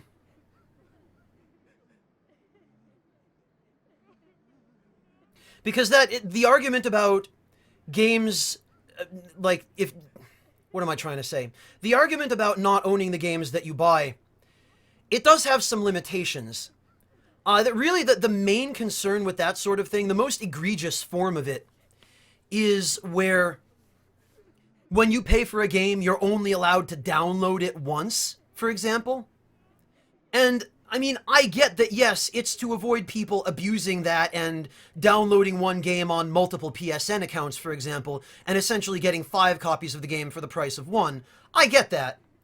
But Oh, I see what you mean. Yeah, no, that's what I mean. Is if I'm paying 60 some odd euros for a game on PSN, I had damn well better be able to download it wherever I want, you know? As long as I can be trusted not to completely cheat the system and give copies of it to 20 of my friends, because that only succeeds in driving companies out of business. But if I own the rights to it, if I can download it on my own PSN account, then yeah, you know, like, I don't know. I feel like more and more developers are just pushing the limits of what the gaming community will put up with.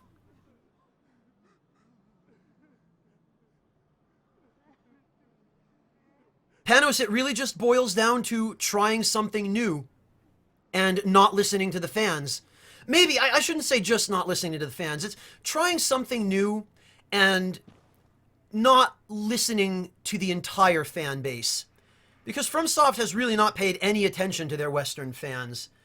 And they certainly haven't paid any attention to the attempts Western fans have made to improve the game by bringing bugs to their attention. And that alone has left a lot of problems still in the games. Oh, you did Unknown Nothings, okay.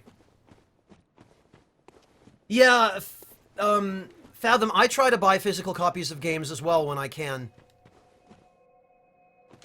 Because that way you don't have to worry about downloading them if you don't have an internet connection or something, you know?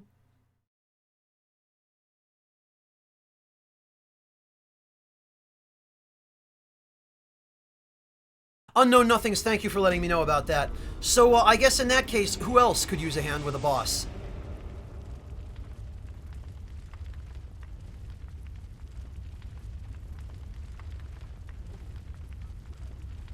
Okay, Dark Devil, thank you so much for hanging out with us up to now. Good luck at class.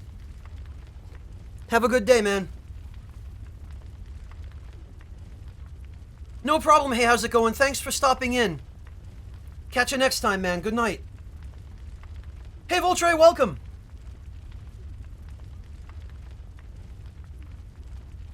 Craig, did you need a hand with Mikolash? Am I understanding correctly? Hey, Phil boy. Great to see you.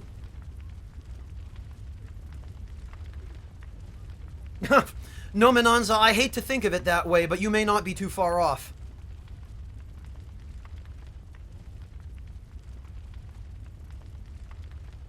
Well, Fathom, that's a very valid point, because someday when the PS4 is obsolete, you won't be able to re-download the game anymore.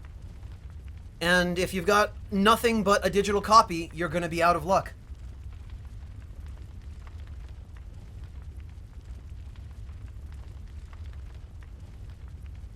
Craig, nobody else has expressed any other requests, so if you need help with Mikolash, I'll be glad to come join. If I could figure out which way leads to Mikolash.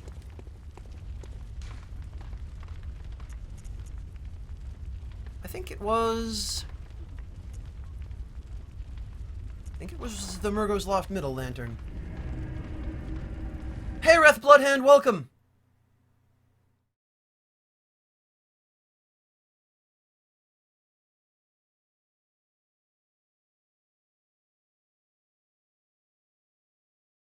Right, re-enfrenchments. That's probably one of the highest levels of scumbaggery.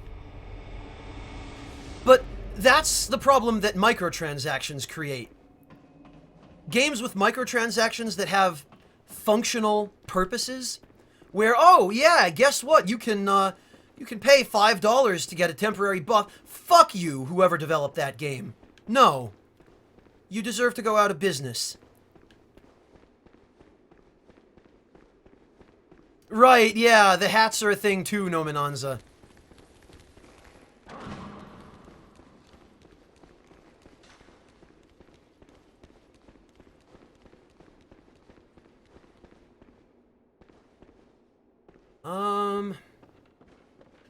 Right, I think...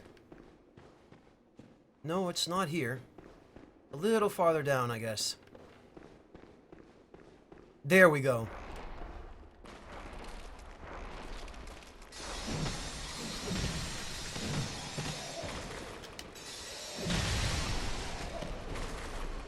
Really? There, I think now, yeah, now they're dead. Alright, Craig.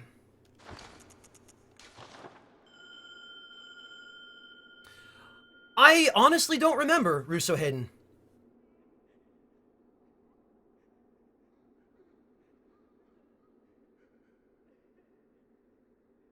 Yeah, I remember none too fondly The Last Man.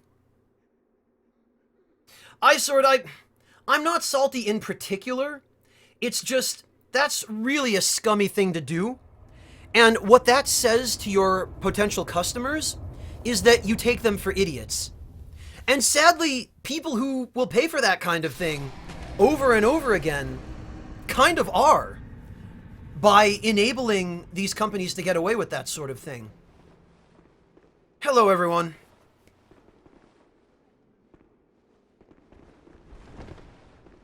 Well, it isn't just EA, even, in Epicenium. There are others that do that as well.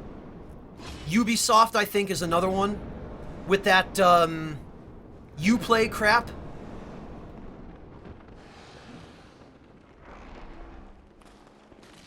Alright. You guys chase him up to the door, I guess, and I will, I'll give him a cannon shot to the face when he gets here. That's what I'll do. Actually, he's not going to stay still long enough for the Beast Cutter to be, or the Whirligig Saw to be much use.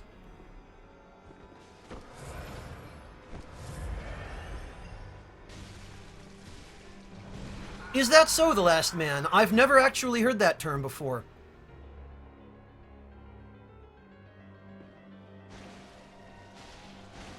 Oh, jeez! How are we dying already? What new game cycle is this?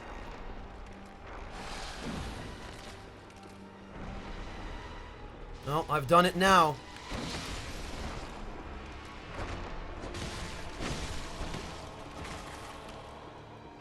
Oh. Well, now I feel bad. Sorry, Inverno. Oh, these guys are back. Okay.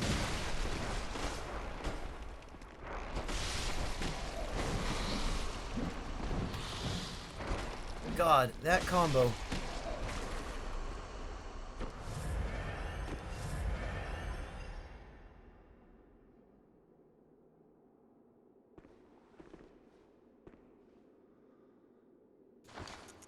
Oh, Valis, I'm sorry. Craig, I'm sorry. Yeah, the most dangerous part of this fight is not actually the... It's not the boss, it's not Mikulesh. It's those blasted puppets. Although, we have ways of making those puppets useful as well.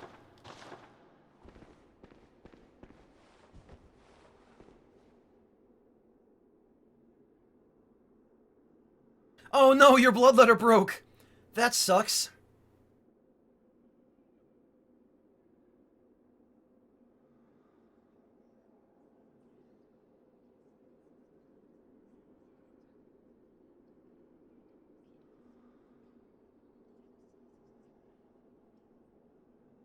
Yeah, Reth, that's pretty bad.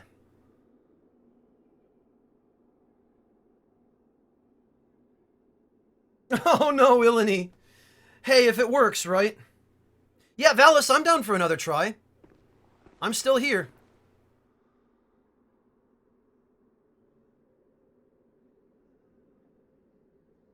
Jin, even in Far Cry 4, I felt like that Uplay stuff was a little bit too forced. At least you could complete the game without it, but they sure did want you to know about it when you booted the game up.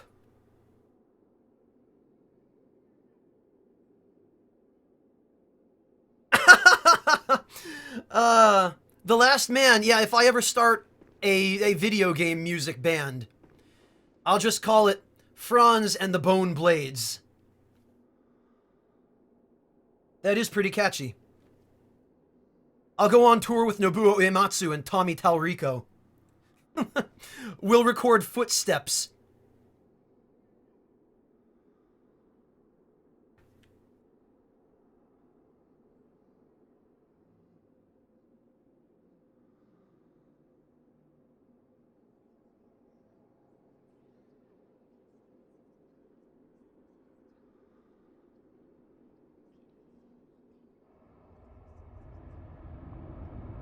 Thank you, The Last Man. I appreciate it.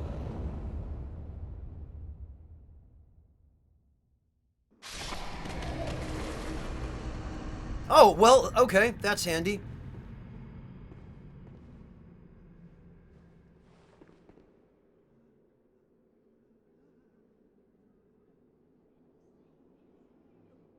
Yeah, but Nominanza, that's a perfect example of the fact that when the gaming community puts up enough resistance and puts their foot down, developers do listen. And that's what I mean about voting with your dollar and about just making your voice heard. You know, if a game company does something that you think is scummy, let them know. And let them know in a public forum where other people can hear you. Because that's the only way you're ever going to get anything changed.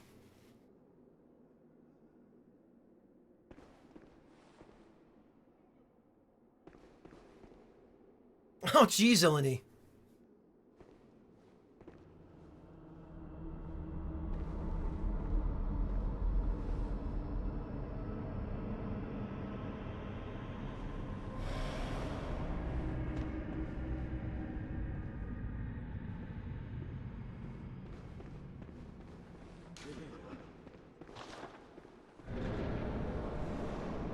Alright.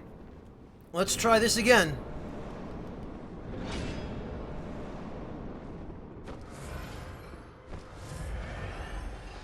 So, I will take up my post by the exit. Oh, look! There he is! Well, I got a good hit in, though. Oh, but now this punk saw me.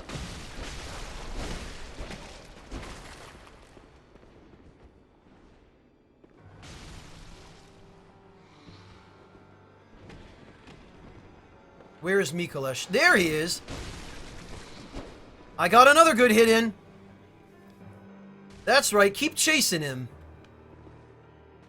Oh, I can't wait for this. This is gonna be good. Oh, jeez! You know what? I do not appreciate that.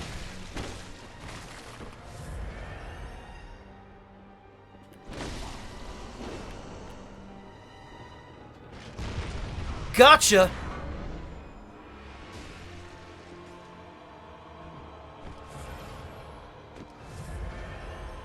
These guys are going to wake up right on top of me. This is far from ideal.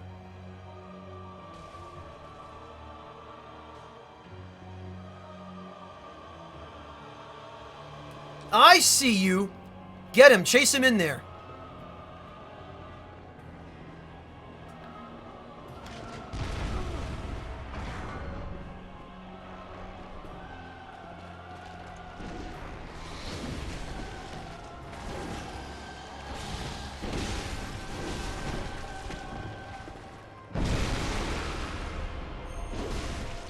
Oh, for goodness sake. How did that not...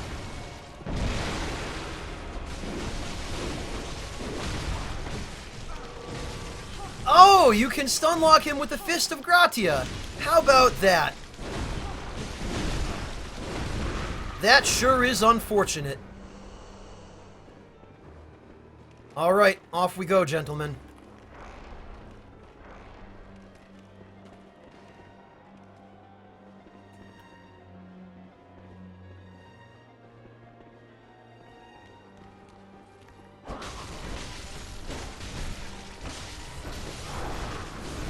God, that hyper armor tackle.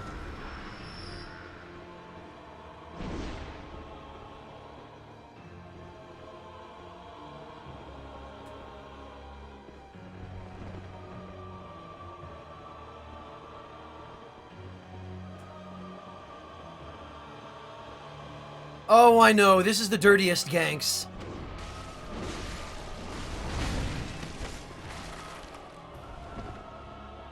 Okay, so, I guess I'll take another shot at him if you guys can lure him up here.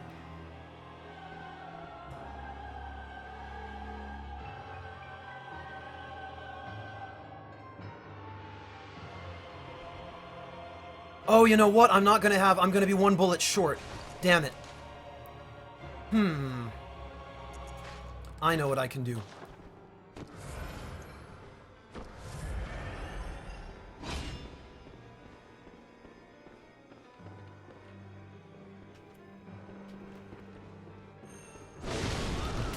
That was fantastic.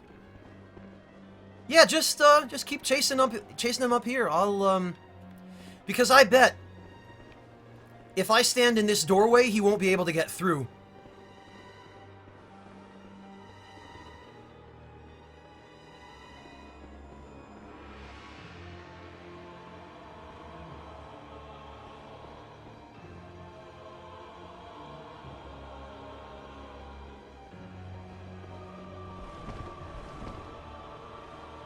Yeah, go on and lure him back up here. I've always wanted to try this. I've always wondered if this was viable with 3 people. I know most of the solo strats, because I had to develop a lot of them myself, but...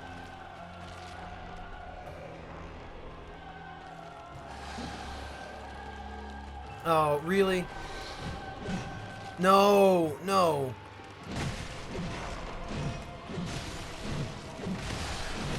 There.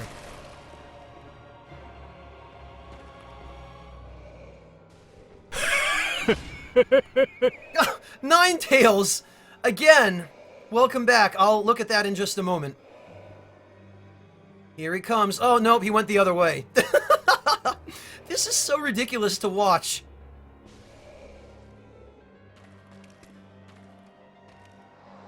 Is this guy gonna... Yes, he is.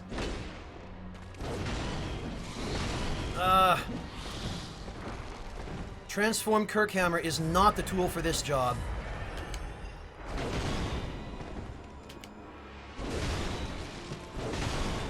There. Oh, did he go into the cage? I guess he did. Alright. Yeah, he clearly did. Let's see if I can... See if I can get a drop attack on him. Oh, damn it all.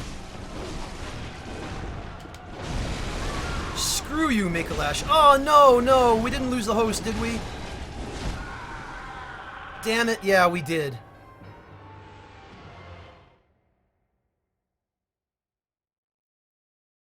Ugh. Ugh! God, I hate this.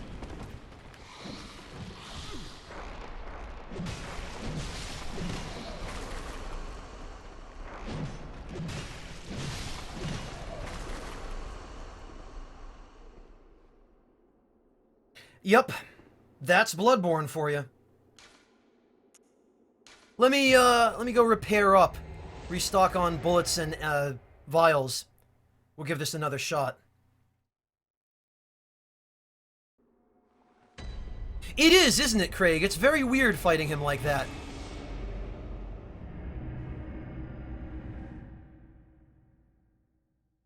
I feel like, again, Mikolash is another one of those fights that's almost easier solo. But I have always wanted to mess around with this in co-op, and this is the first opportunity I've had, so I'm perfectly happy to put in another attempt.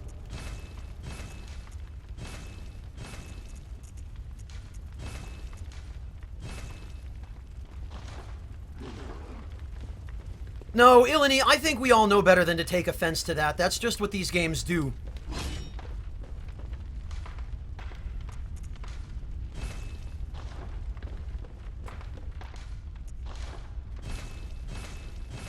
There we are.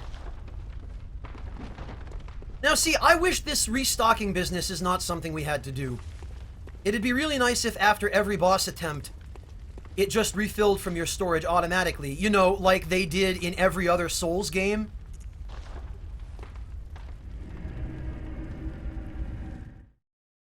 The Last Man, that's just par for the course in Bloodborne. Just, in New Game Plus in general, bosses have far, far more health.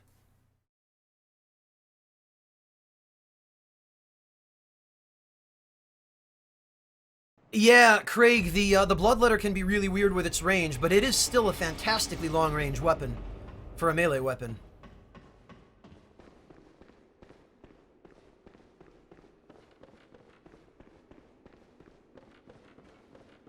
Well, yeah, crowbar facelift. I think it was every successful attempt, but even still... that's still a lot better than what we get in Bloodborne, which is nothing.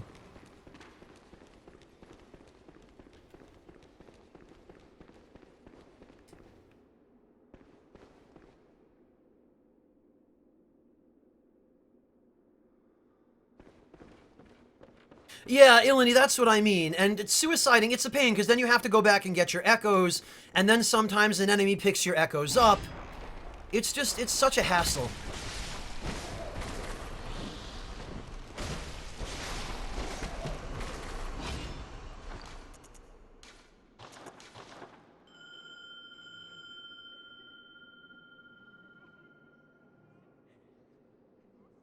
Epicinium, why do you say that?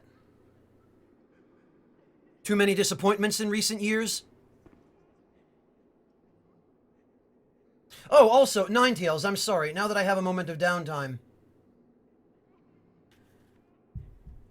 Ninetales asks, what time is it for you? Actually, Ninetales, let me find out. Whoops, that's not how.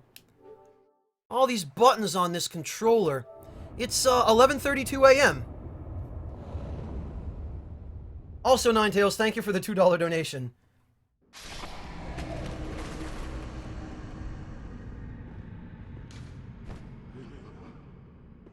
Well, exactly, Ilani. Yeah.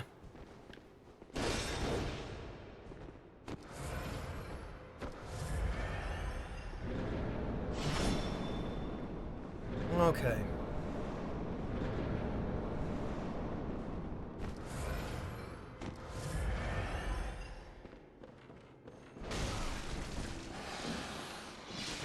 Oh, did he just run in already? Yes, he did. Well,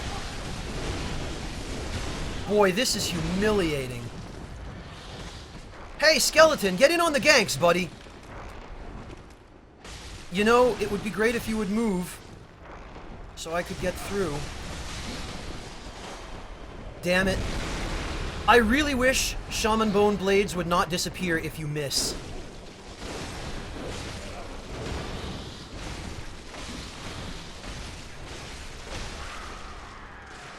Well, that's that, I guess.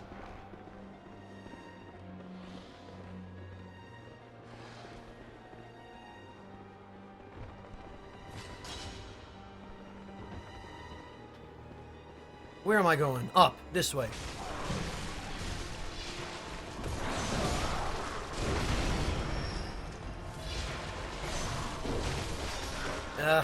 You guys have that under control. Thank you, Valis. We're gonna need it, aren't we?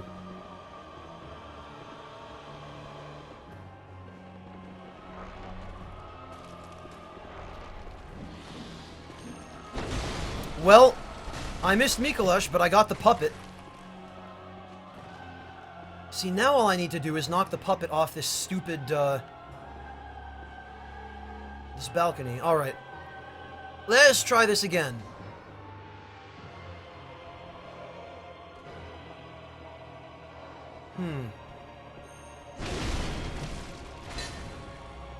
Works for me.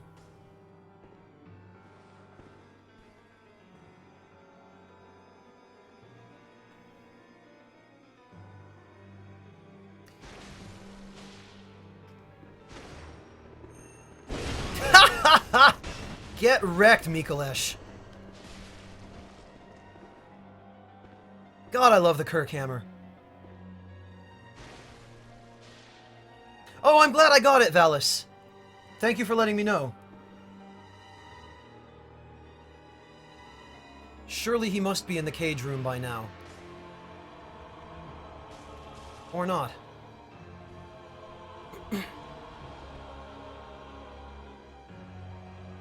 Hey, Raidner! Welcome!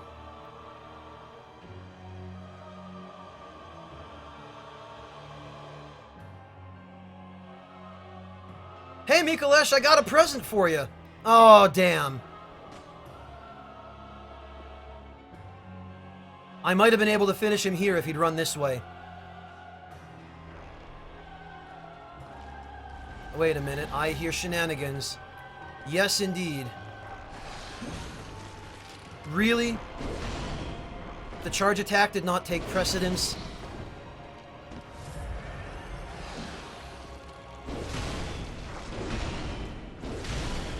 Okay, well, everybody seems to be heading for the cage, so I guess that's that.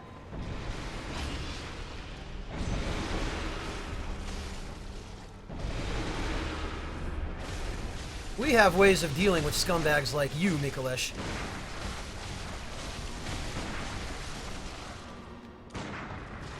Okay, well, that did it.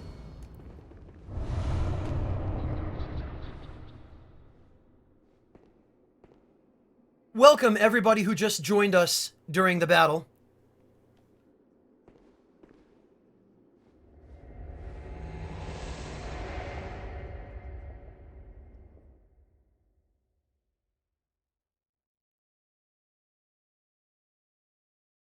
All the charge attacks are supposed to have super armor nominanza, but it's really patchy and it doesn't always work correctly.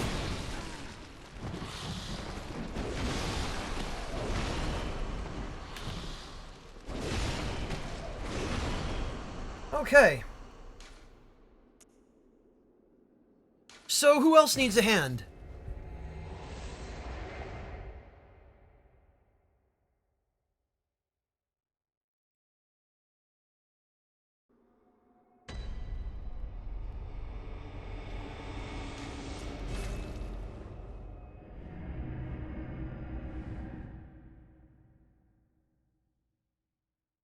Milkaboy, I don't believe I have. Is that the Nito no Hi event that they did last year, and I think maybe the year before that?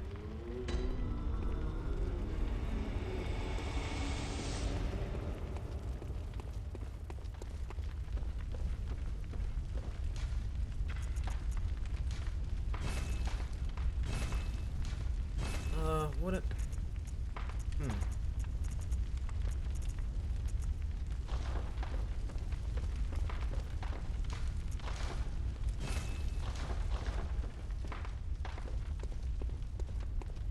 Jay Aimless, yours is the first request I've received, so if nobody else needs anything, if nobody else speaks up, I'll head on out.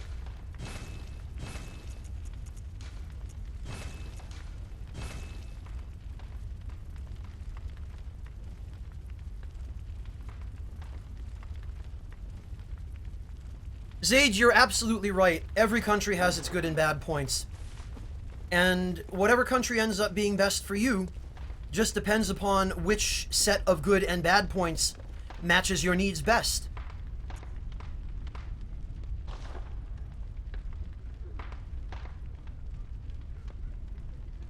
Niall Jackson, Lawrence is doable on New Game Plus.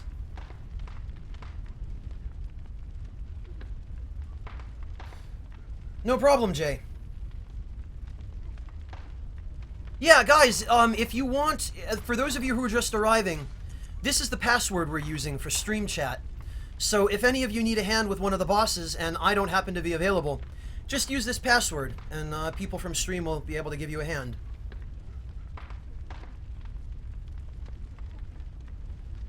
Yeah, no, Zaid, it's absolutely true. I've done some traveling in my time and I can tell you that every country just has a different set of ups and downs from every other country. Some of them are more similar than others, but... Yeah, 110, Chardon.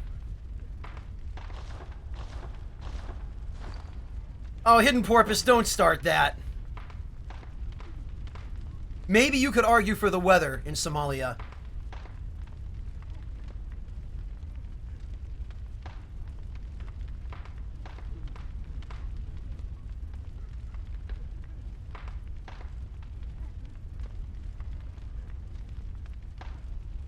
Jay Aimless, you said ROM? Is that correct? Yeah, ROM, okay. Take care, Akali, good night. Thank you so much for joining us.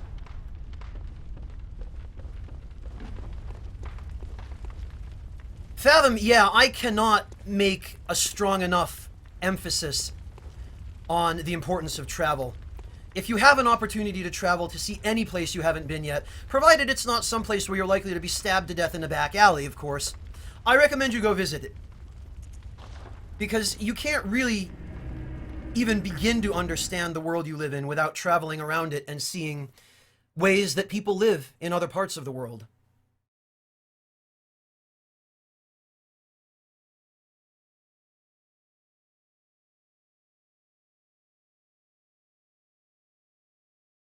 Yeah, if you're Jin, if you're in this sort of position where you've never left your own country before, even if you just go someplace that's fairly close within your comfort zone, another country where the same language or a similar language is spoken, even, that's a start. You know, you don't have to do anything crazy risky right off the bat. But just traveling and just seeing what another country is like really is an incredibly eye-opening experience.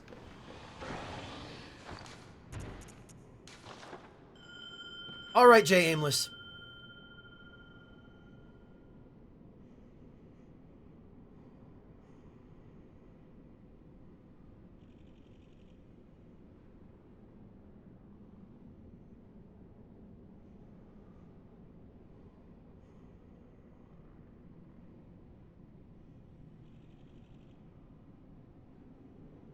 Dark Soul Reaper, what brought you to Canada? I take it you reside in the US, then. Just crossed the border very briefly? To buy alcohol because the legal age is lower there? Because if that's the case, don't feel bad. You wouldn't be the first.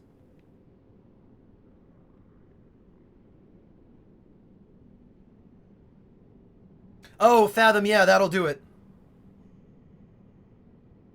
You should, Jin. Like, think of a country that you think you'd like to visit. A country that interests you, maybe where the culture looks interesting, or the food looks particularly good, or you just like the weather or the architecture, and, you know, do some research. That's another thing I can't emphasize enough, is that when you figured out a country you want to visit, research it, you know, do your homework. Because the more carefully you research it, the less chance that you'll have a bad experience. Well, I guess I know that I found you, didn't I, Jay Aimless? Oh, I shouldn't have bowed. That's Yulia. Yurie. Oh god, I feel terrible about this gank. Dear god, now I don't feel quite so bad? What New Game Plus did you say this was, Jay Aimless?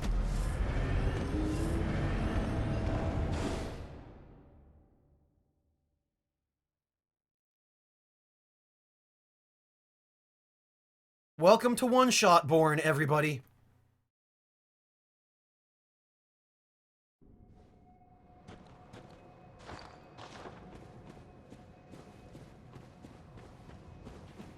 See, this is just New Game Plus 1, Jay Aimless. This is what I mean about enemies having such ridiculously inflated health in New Game Plus, compared to the other Souls games.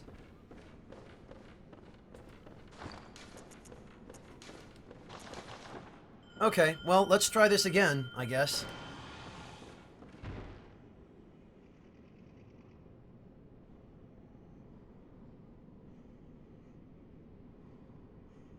In Epicinium, I made that mistake too.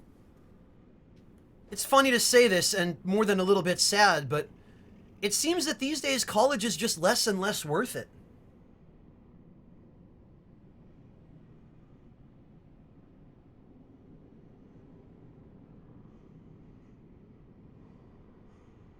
Yeah, no, they really, really ramped it up in Bloodborne. New Game Plus is just incredibly inflated. And that, again, was a conscious design choice to pad out the game before the DLC was added.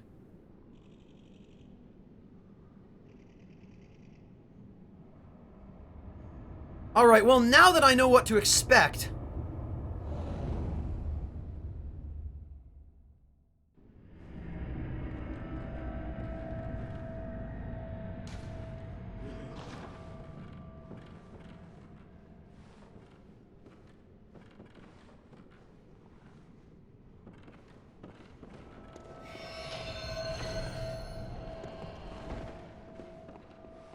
Reinfrenchments, the greatest irony here is, I feel like, as far as New Game Plus is concerned, the Souls game that did it best was actually Dark Souls 2.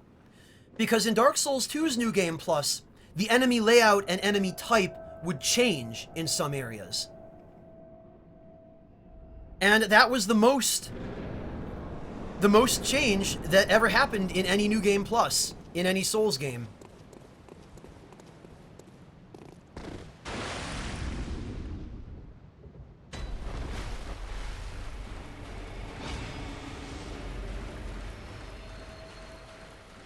No, Katamai, I've tested this in Bloodborne, and they thought of that.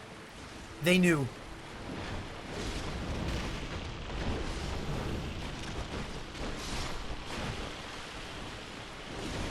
So yeah, no, you can't pull that same trick in Bloodborne. Okay.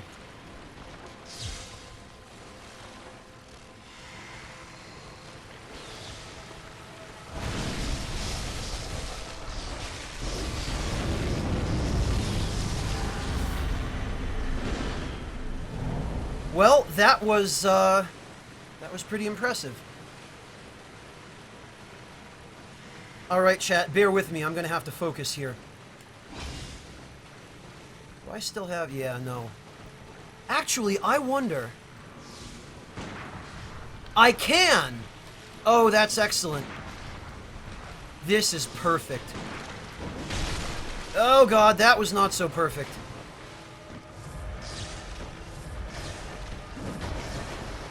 You obnoxious... They're on to me. They know.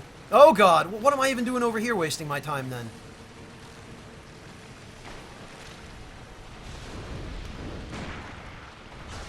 Too far.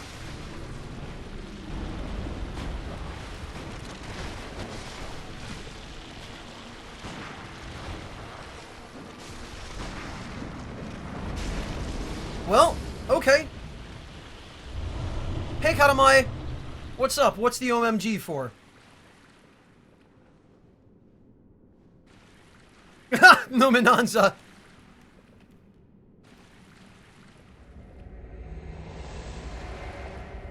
Yeah, no, Ilani is not kidding about the Tonitrus. Rom hates both of those damage types. Yeah, in Epicinium, and after all of that college debt, then you have to work on paying it all back for most of your career. Isn't it a great deal? Isn't it a great value proposition? Fuck college. Welcome back, Mitkin. Good night, Leica, sir. No problem. Thank you for sticking around. And it's always a pleasure to see you, man. Take care of yourself. I look forward to next time.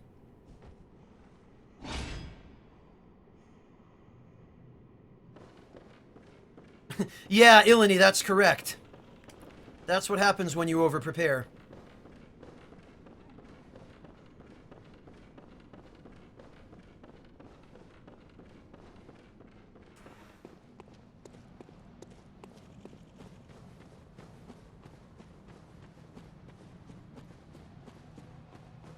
All right.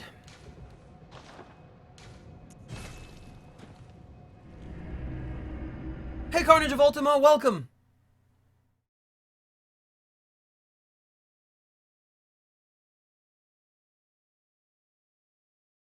Dark Soul Reaper, you're not actually entirely off base about that.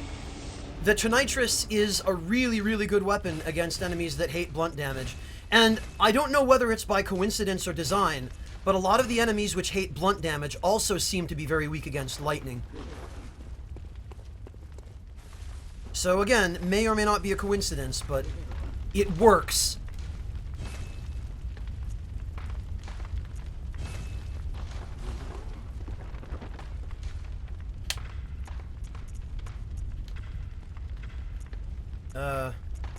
Come on.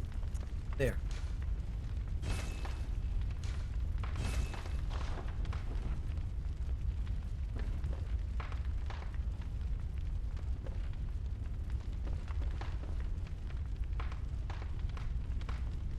In Epicinium, are you talking about the film school in Florida? Full Sail?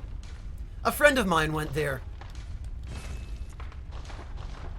And by the time he came out, he was pretty deep in debt, and still nobody wanted to hire him.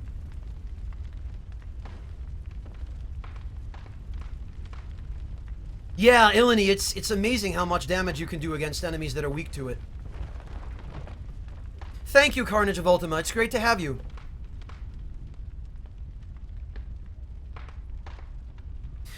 It seems mainly to be good against kin. Yeah, MBS. But there are a couple of other enemies it's good against as well.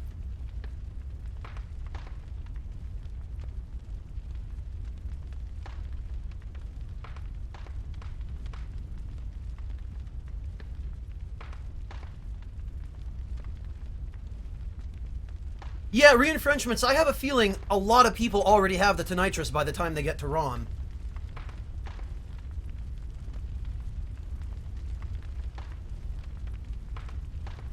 Oh, Dark Soul Reaper, I didn't see the question initially. I'm sorry. I don't really watch TV. I don't really enjoy anything that's on TV these days, and I don't remember even really enjoying anything that was on TV back when I lived in the US, but German TV in general is pretty bad as well. No, if I'm going to watch anything, I would much rather watch myself play a video game. And by that, I don't mean watch my own videos. I mean actually play a video game, so... Boy, that was a really redundant way of wording that, but...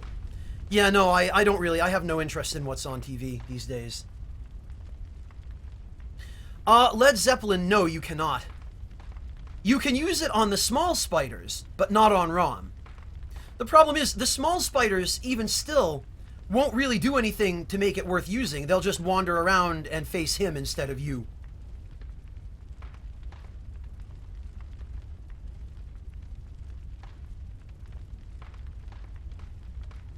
Right, Jay Aimless, that's just how narcissistic I am.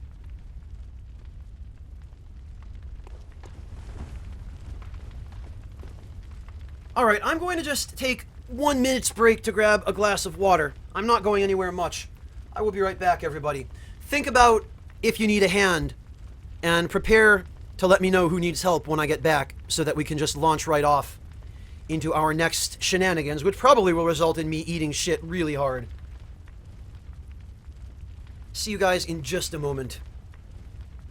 Welcome back, Dr. Pingu.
Ugh. You know what sucks? Nosebleeds. Nosebleeds are no fun.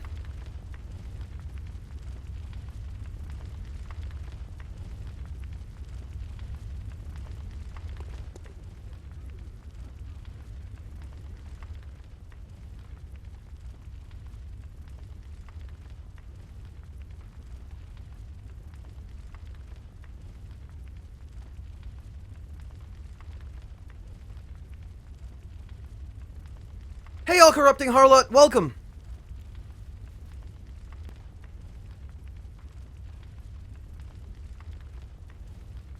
Oh, yeah, sorry about that, all corrupting harlot. I'll probably going for a little while longer anyway. I guess just till I get tired.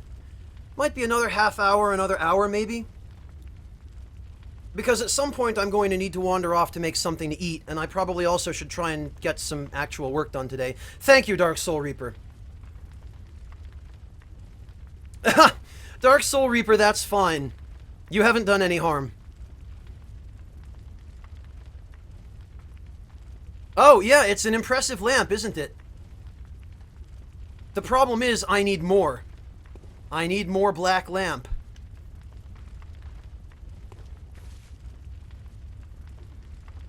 Mr. Talos, I'm just prone to nosebleeds.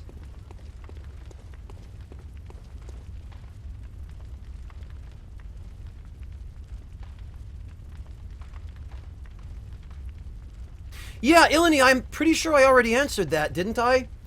The reason I haven't bought it from the PS Store is because the Vita version is drastically changed from the original. They censored a lot of stuff, they cut a lot of stuff, they changed some things in such a way that they just don't really make as much sense. And I don't feel like that's the definitive version of the game. So if you're going to play it, I personally would recommend you just get the original version via an emulator.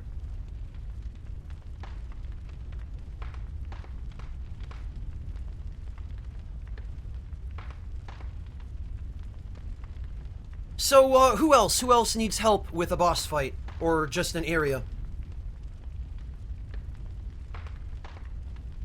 Yeah, all corrupting harlot, nosebleeds can be really irritating. They can be no fun at all. Not that they're ever any fun, but...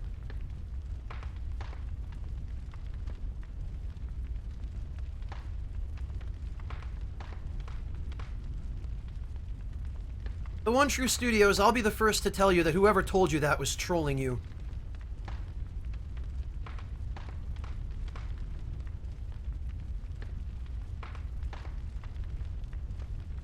Mitkin, I suppose that's one potential cause. Goodness knows what sorts of psychotropic effects dream flowers have, I guess. Ilani, there is a fan translation of the original version. It's a, it should, if you just search for fan translation of Persona 2 Innocent Sin on Google, you will find it. It's hosted on an independent website that's operated by the people who did the translation. And it's a pretty decent translation. It's certainly enough for you to get an idea of what's going on.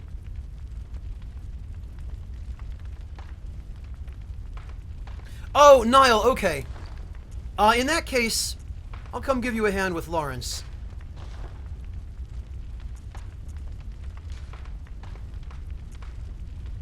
And...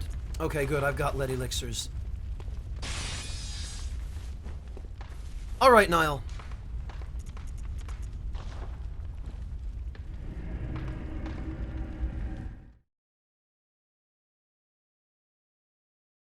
MBS, if you're talking about the tombstone that I just warped from, that was for the DLC.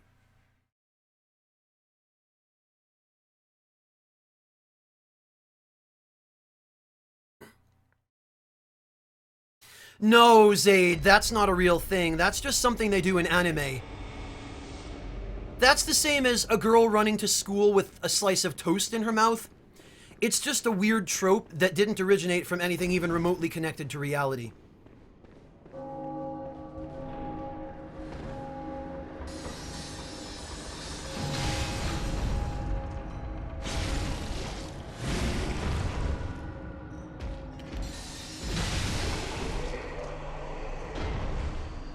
Valis, I'm not aware that there is a Vita version of Persona 1 available. But if you're going to play Persona 2, at least if you're going to play Innocent Sin, I would recommend just getting the emulator instead. Because the version of Innocent Sin that's on PSN, in my opinion, and granted, my opinion is not the only one, but in my opinion, it's just a watered down and very heavily sanitized version of Innocent Sin. And a lot of what made Innocent Sin such a unique game was the stuff that was originally in it. So I would recommend just emulate it, get the fan translation.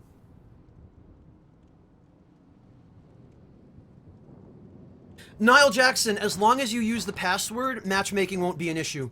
Just make sure that you enter password matching and that your matching regions are set to worldwide. And we should be able to match up no problem, barring any difficulties relating to the netcode.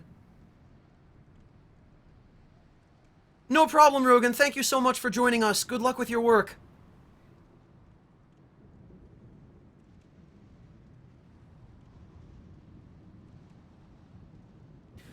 Double tap, there is an uptime command.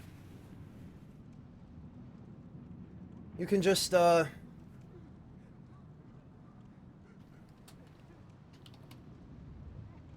someone already beat me to it.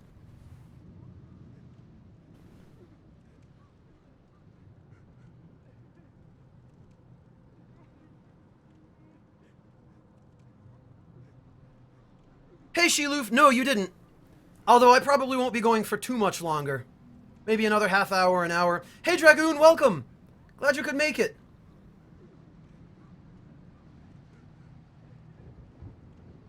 Oh, that's right, All Corrupting Harlot. Yeah, I forgot Better Twitch TV has that feature, too.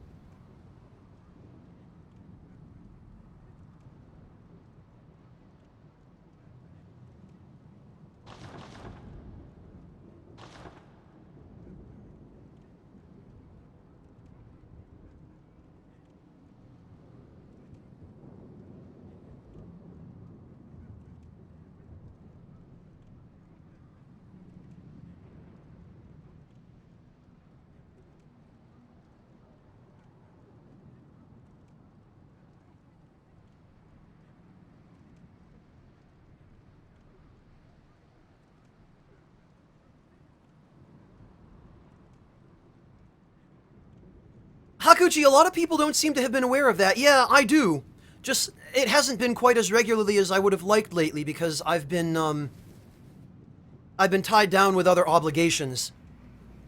And Shiloof, yeah, I've been pretty much, it's been all night. Or all morning at this point. I started at about 3:30.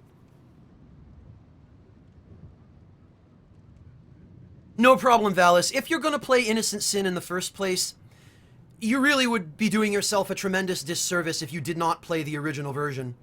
And since the fan translation is to English, and it's fairly easy to find an emulator on which to play it, there's really no reason not to.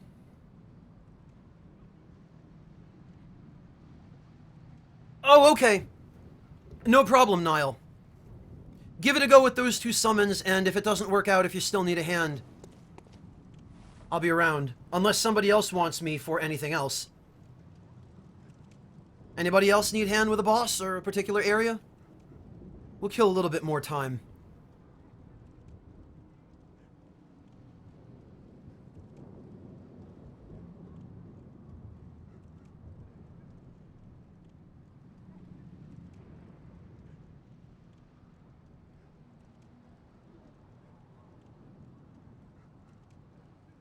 In Epicinium, I probably should just explain, post a video on my YouTube channel to let people know.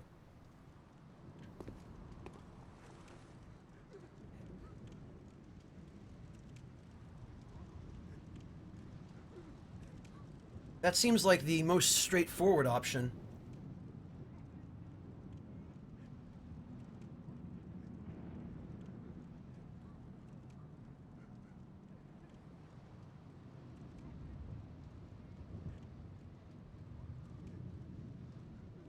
Correct, Ilani. Persona 3 Fez.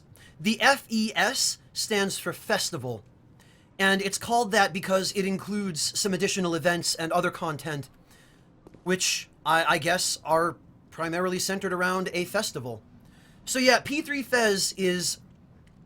Here's the problem, though. With Persona 3, it's not really that easy to say which is the definitive version of the game, because P3 Fez and P3P each have a different set of additional content. Fez has the additional events, and P3P has the female main character. And the rest of the content in each of those games is not the same. So there really is no single definitive edition of Persona 3, whereas with Persona 4, it's unequivocally P4G. Take care, Warbreaker. Thank you so much for joining us tonight. Have a good night.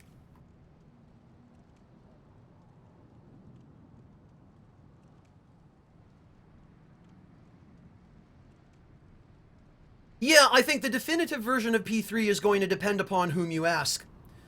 Nomananza feels that it's P3P. I've always kind of seen it as P3 Fez, but I understand making a case for P3P as well.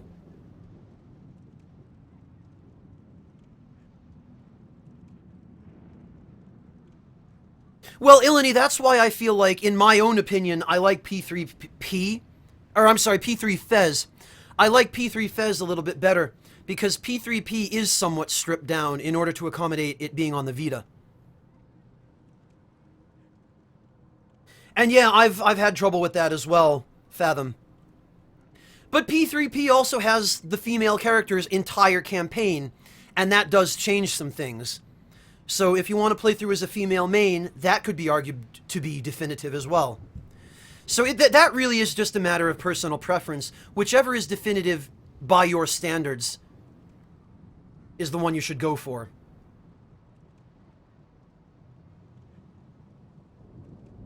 And yeah, anybody need a hand with any other boss fights while we're here?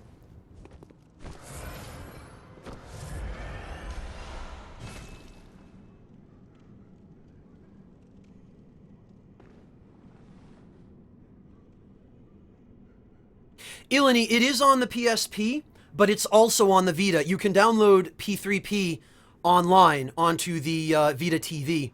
That's how I played it for my my YouTube series. Oh, you knew? Yeah, no, that's why it's called Persona 3 Portable, because it was originally for the PSP, but it was re-released later on PSN as a downloadable for the Vita and the Vita TV.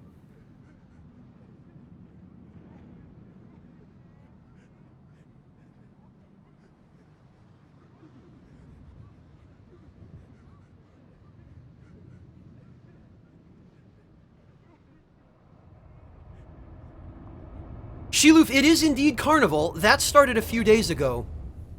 More than a few days ago now, I think. I lose all track of time. But no, that's not why I'm up. My sleep schedule is just completely destroyed. Oh, look! How about that?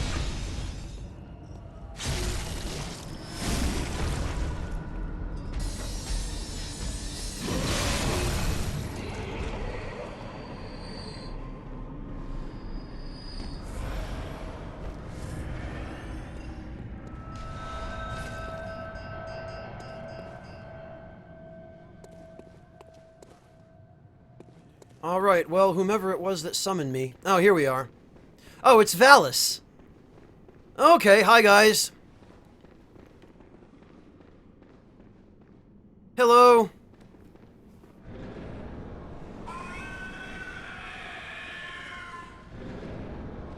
Oh, okay, gotcha, Valis, I see. Oh, yeah, no, Ilani, I know what you meant.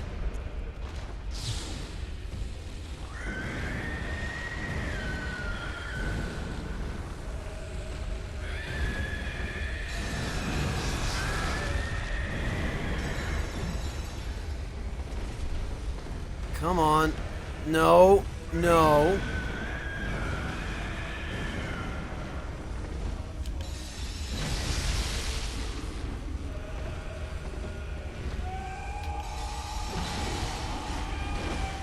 That might not have been the best tactical choice.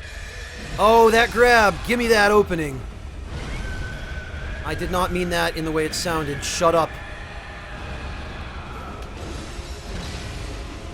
Oh, for goodness sake. No. No good. Oh, Valis, no!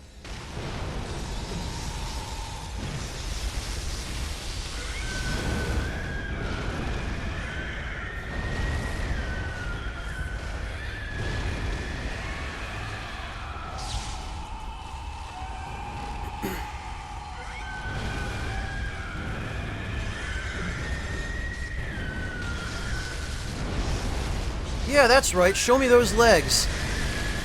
That'll give me a chance to stagger you.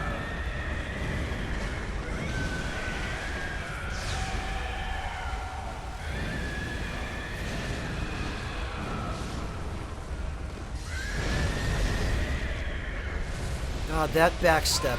Oh, no! Well...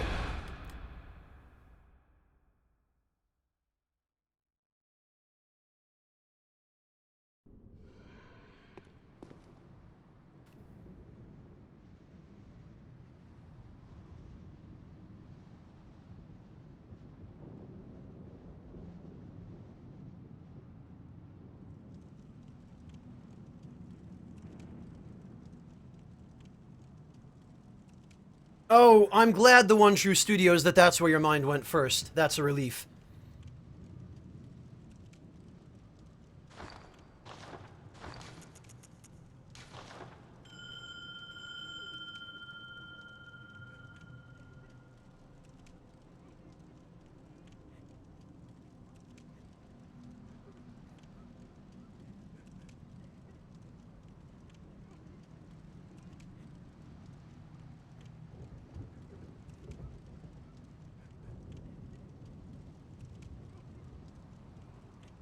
No, Mananza, I would hardly call that my dating advice.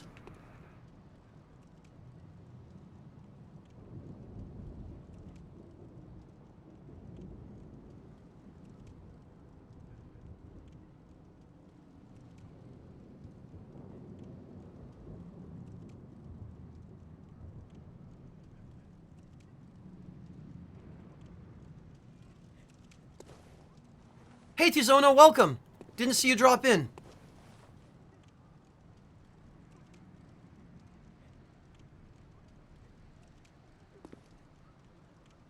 Well, the One True Studios, I appreciate your effort. No, Mananza, you don't want dating advice from a guy like me. I'll just tell you to stay single.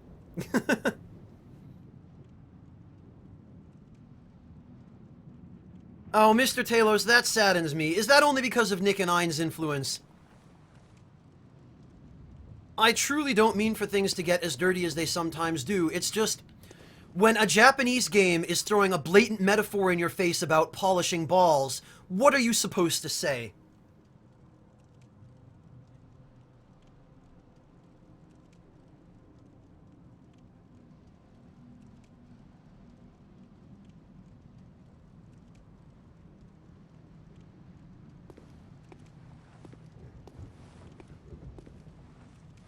So, whomever that was that I just assisted, I'll be glad to lend a hand again. If you're still around. Didn't I? I did already ring it.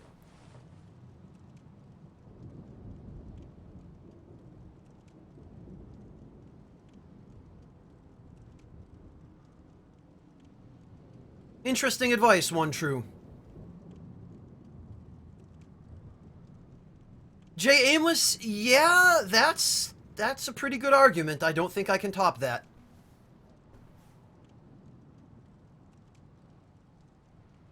Other way around, Mr. Talos. Don't believe a word they tell you. They're the ones who think it's funny to make a game of trying to get me to say dirty things.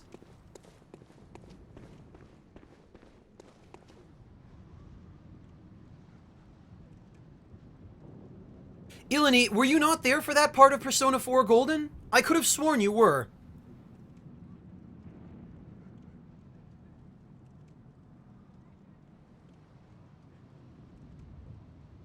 Hey, Manilotar! Welcome!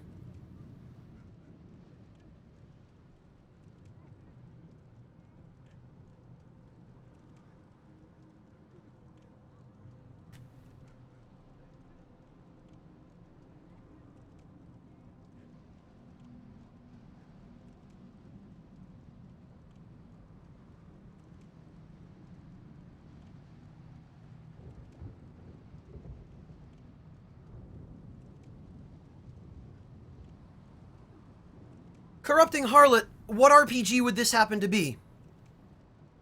Because I'm pretty sure GameSpot has said that about several RPGs at different times.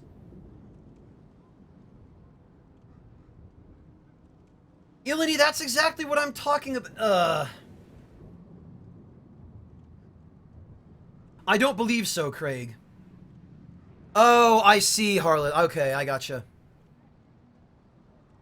Well, to be fair, Witcher is supposed to be a pretty good game. I haven't actually played it, but I've heard that it is.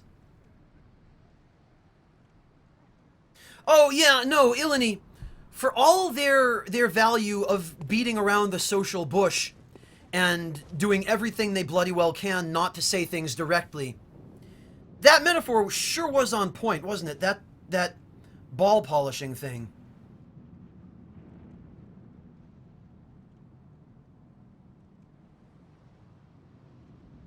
Ha! Jay Aimless, yeah, Legend of Dragoon was a pretty great game. I've heard of Jesse Cox, one true.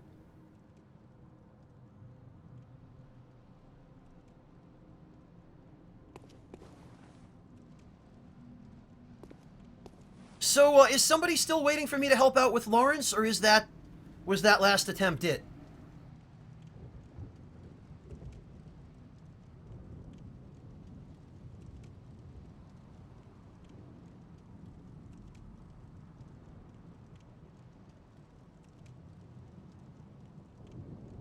Mitkin, I would consider it, yeah. It's just, I have something special that I'm saving Demon's Souls for, which will be coming up sometime between probably March 9th and March 20th.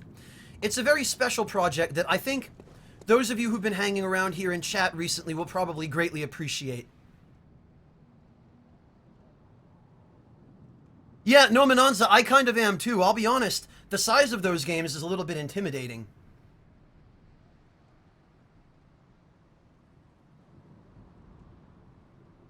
Good night, Zaid. Thank you so much for dropping in. Catch you next time, man. Have a good one. Yeah, no, Mananza, that's a pretty good emote, isn't it?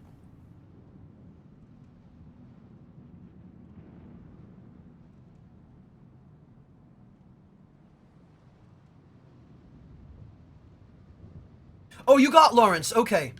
Excellent. Fantastic, Valis. I'm glad to hear it. Congratulations, guys. Okay, well, in that case, who else is waiting for a hand with an area or a boss?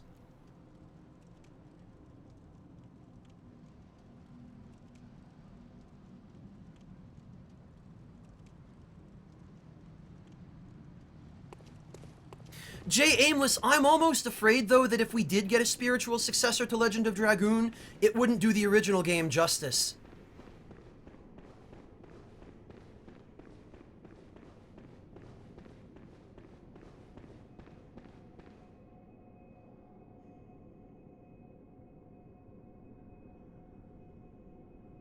Ilini, you're absolutely right about that. I just... Chat interaction, or interaction with anybody, because, yeah, you're correct. It was the same with Nick. It slows things down a lot, as does my inability to multitask, sadly.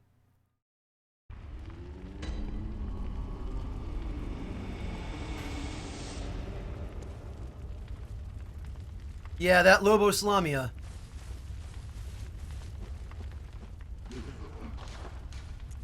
Alright. So, yeah, who else would like to do some co-op? Who else needs a hand?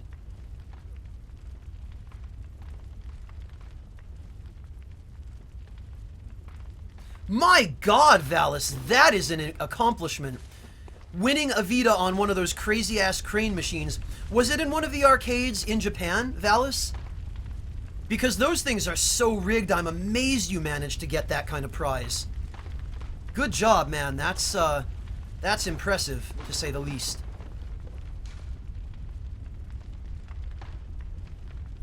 Well, Ilini, that's the thing, and this is one of the things that really irritates me about re-uploading the Persona 4 VODs to YouTube, is because people just don't understand what they are, or what they're there for. And Twitch logic really does not translate very well to YouTube. Because a lot of people on YouTube don't care about the chat interaction. They're only there to watch videos of the game. And I've had to explain more and more recently to people who seem to be just watching those videos without knowing what they are or why they're there.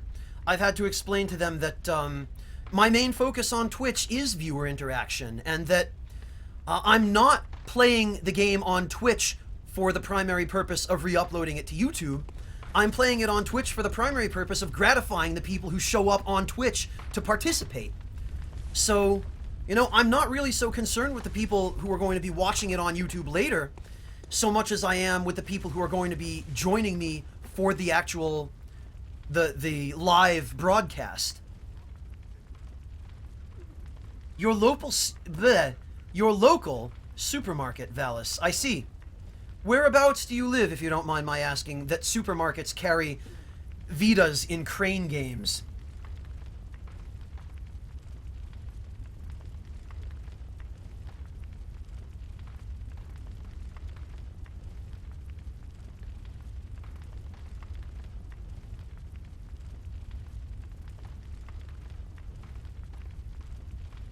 Well, Ilani, there are only a small number of my viewers who understand the purpose of my transferring those VODs. That is, the people who requested it. And for most other people, even though I went out of my way to put a disclaimer at the beginning of the first VOD I re-uploaded, people still either, I don't know, they just don't listen, or they don't pay attention, or they genuinely don't understand what I'm trying to explain. I don't know, but for whatever reason, no matter how much explaining I do, people somehow seem to miss it. And they still say, I wish you would focus on chat less and play the game more. And I'm like, this VOD is not really here for you. This is here for the people who request.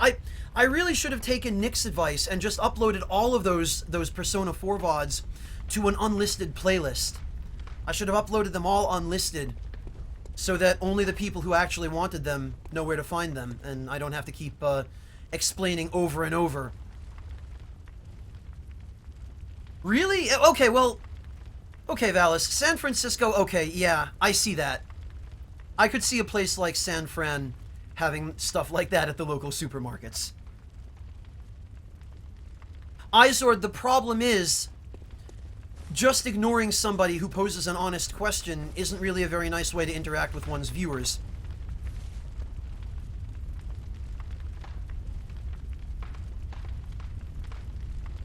Ilani, I would think that to be the case as well, but I feel like every time I get a comment like that, I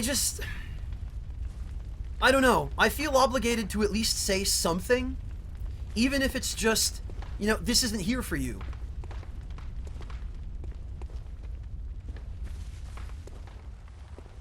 I don't know. I feel like ignoring that sort of thing is in some ways worse than providing at least a sentence worth of clarification. Yeah, no, Elise, that's true.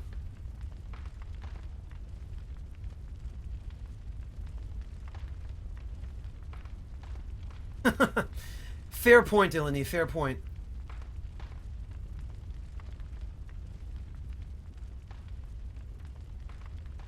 Yeah, Crowbar Facelift, Plague was one of the people who gave me that advice. Which is really probably what I should have done. It would have saved me a lot of trouble.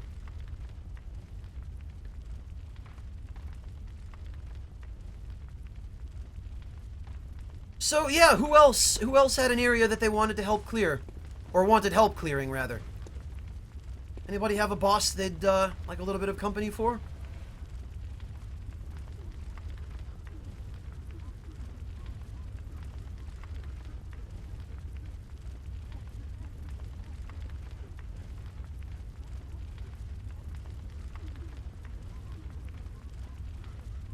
Ilani, that was my feeling as well, when Marcus played The Witcher 3.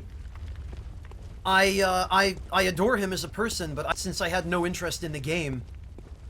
And even if you don't have interest in the game, one of the things that seems to happen a lot among my viewers is they'll just watch videos like podcasts for the commentary exclusively, rather than for the game itself.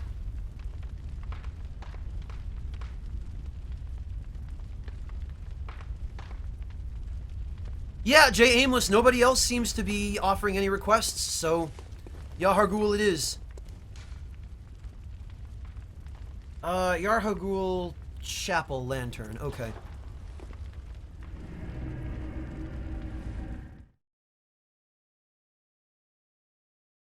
Yeah, Valis, both P3P and P3 Fez are good games.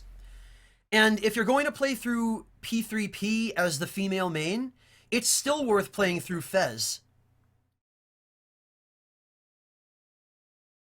One true, don't feel bad. A lot of people who speak English as a first language have far from a strong command of it. I don't even claim that mine is the best. Wordsmith though I may be, half the time even I don't know what I'm talking about, so... Let's see, we'll change it up a little bit. Alright, Jay, I'm here.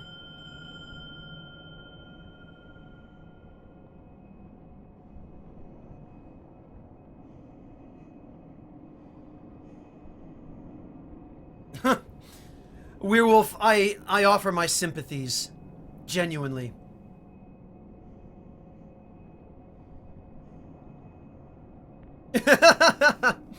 Right, Ilani, right. Kind of like that.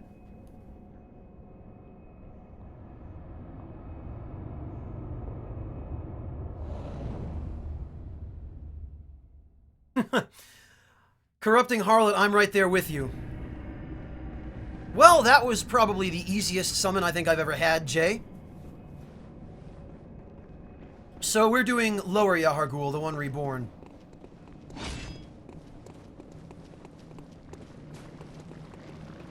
Alright.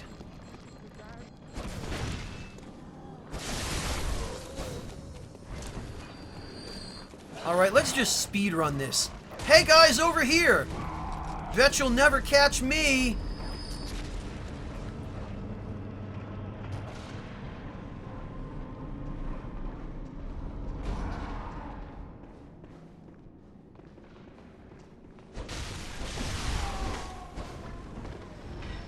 Alright. Before anything else, let's find... Oh dear, no, we can't. Don't want to get those guys' attention quite yet.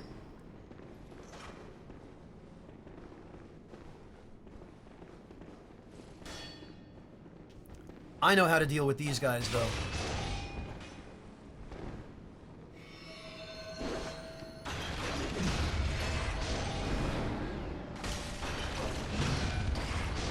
Not nearly. Come on. Oh, that cannon.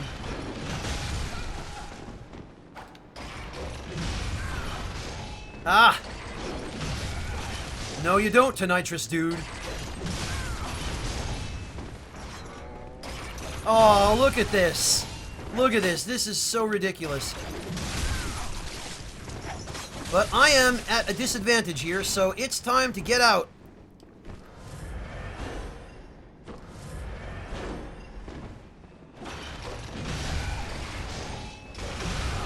Oh, that's stun lock. God, I love the Beast Cutter. Nice try. GG.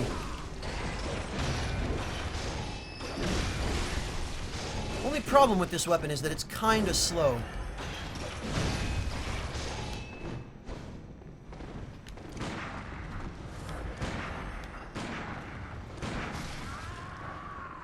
Well, it wasn't graceful, but it did the job.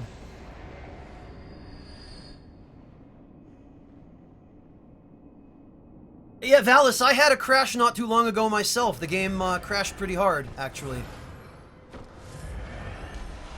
Oh, bullets. Excellent. Alright.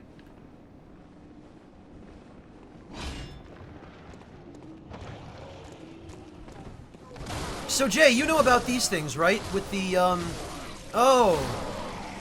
Well, I guess it doesn't matter then.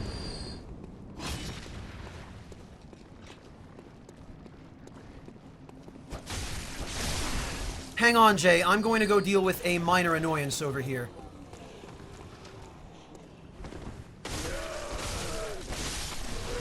Okay, we should be good now.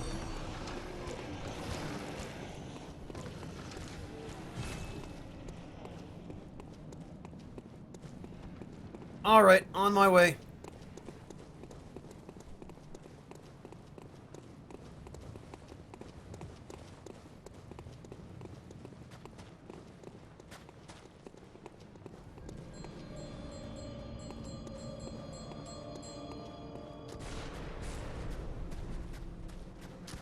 Okay, Jay, I will,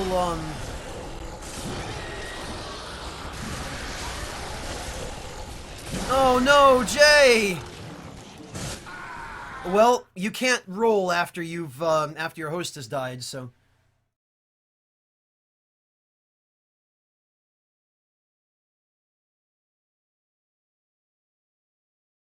Oh no, re-enfrenchments, that particular Bell Maiden only affects regular enemies.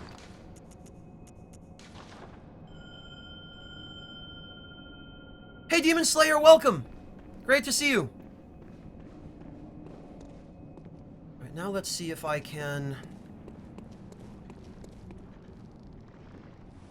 No, there's no good way to do this. Yeah, let's try again, Jay. It's not like anybody else is begging for help. Oh, I know.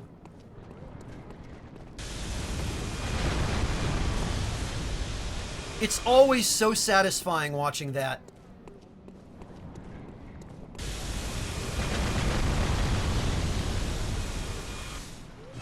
Molotovs. Damn.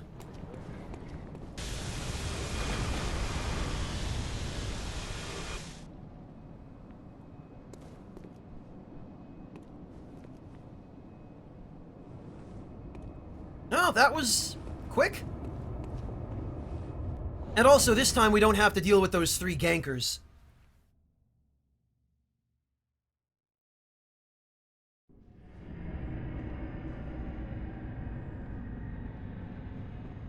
Okay.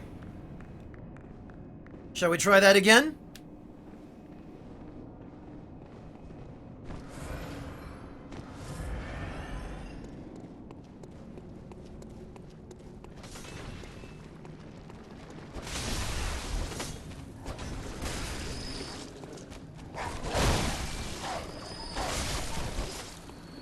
Let's just run it, Jay. These guys aren't worth it.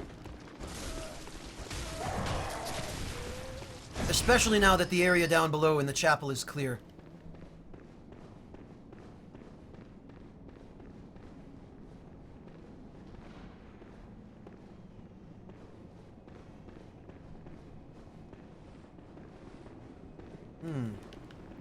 Why is this showing up? I can't pick it up. Thanks, FromSoft.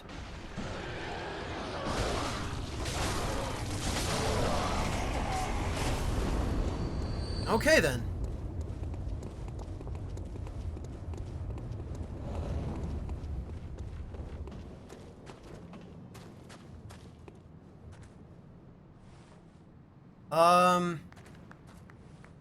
Where is our new ally here? I do not see... Probably way up top, I guess. Whoops.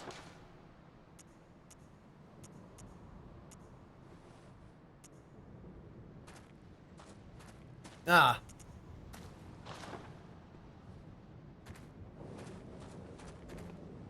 Fantastic. Oh, this one Reborn fight is going to be interesting.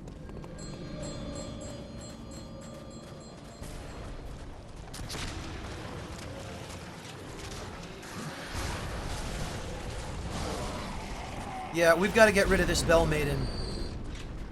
Post-haste. Fortunately, the Bell Maiden won't resummon this guy, though.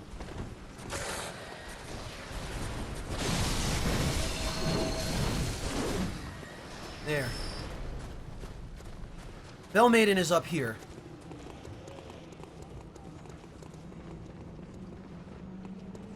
We can take the warp later.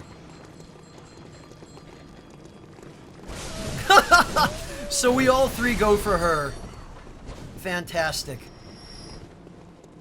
Now, I think the actual Bell Maiden who is summoning people is over this way.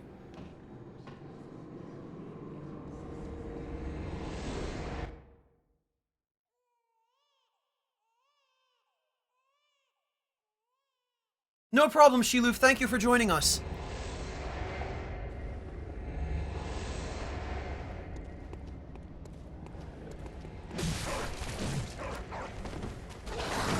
Oh, he hates me. He hates me pretty hard.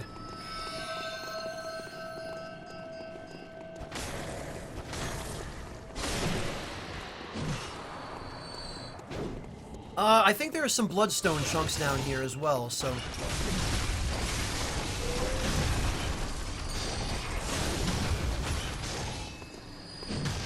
Yup, there we go. Excellent.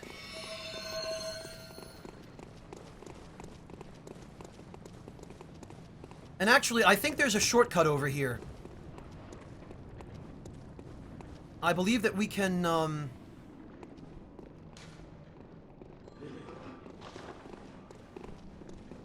yeah, we can. We can get back down this way.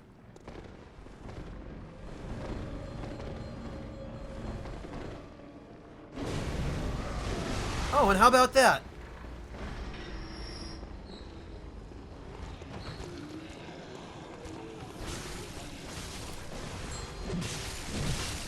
Get rid of her. Fantabulous. Okay, that should be everything. Oh, I forgot that this brings us all the way back over here. Maybe that was an unnecessary trip. Sorry, everybody.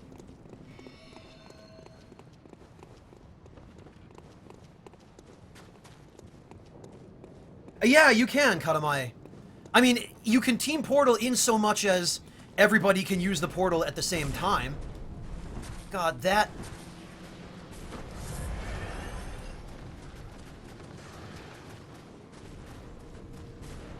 Those projectiles.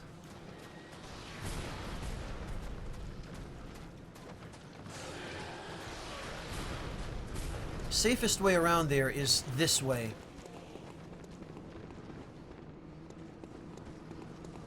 Ooh, and is that...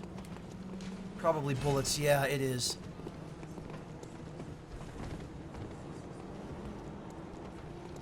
Okay.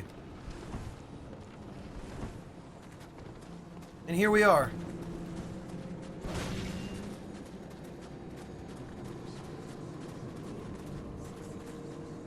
Alright, I'm not sure I'm ready for this. But I'm gonna try.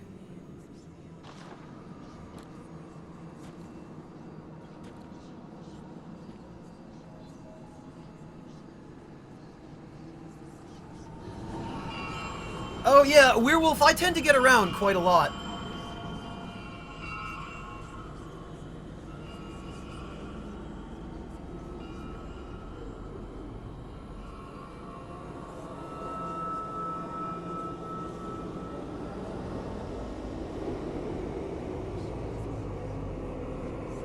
Winter Airs, to what sarcasm are you referring?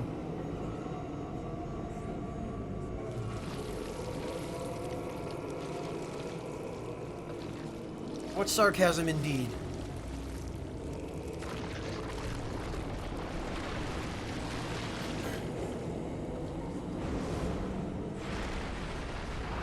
Very true, Jay, very true. I don't think anybody is ever ready.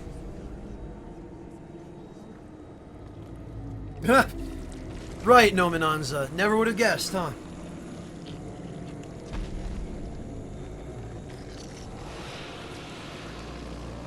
Ilani, I have no idea. Ask Jay Aimless, it's his world.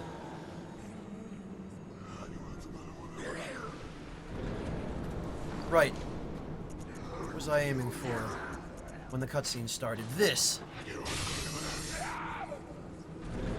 So, I guess one of you will each take the... Okay. Works for me.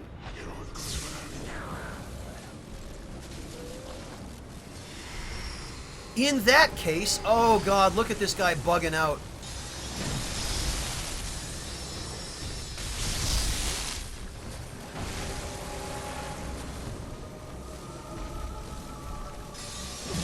So, first you want to hit these hands.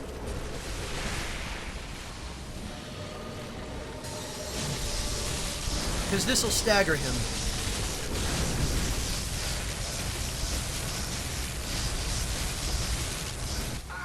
Oh god, what?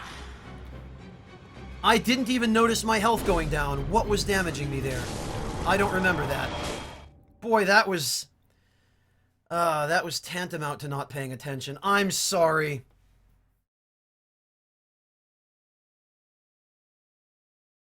By the time I noticed, it was too late to get away.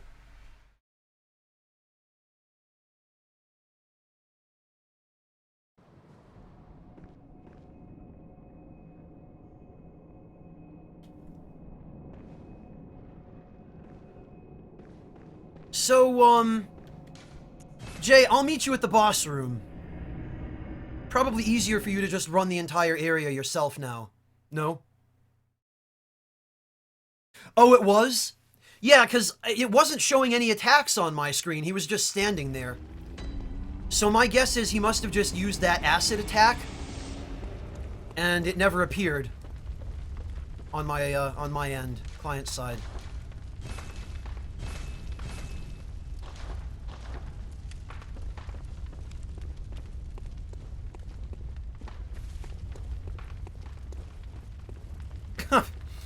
Well, Katamaya, I can't deny that to a certain extent.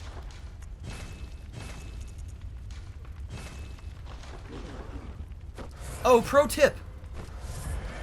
If you create blood bullets before leaving the hunter's dream, you will retain them.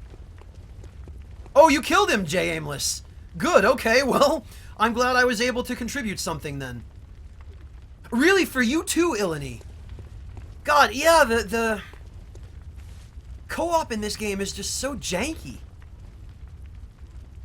But, congratulations, guys. I'm glad you made it. So, who's next? Who else? Who else needs a hand?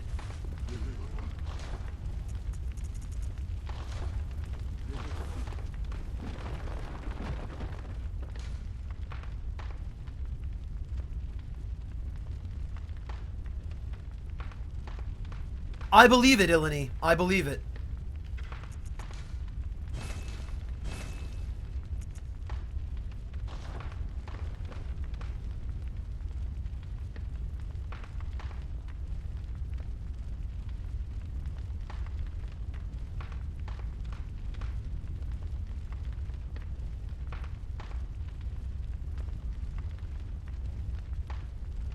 Oh, that's true, Winter Airs. I forgot about that.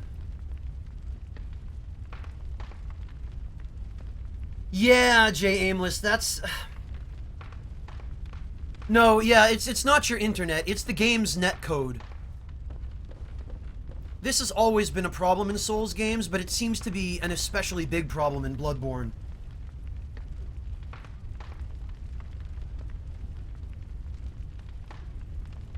Instant transmissions, Nominanza? Refresh my memory. Oh, hang in there, Twilight. That's a long shift, man. Have a good day. Good luck. Yeah, me too, Fathom. If I had 100 gigabit internet, that... God, 100 gigabit. Rather, 100 meg. Wow, that's...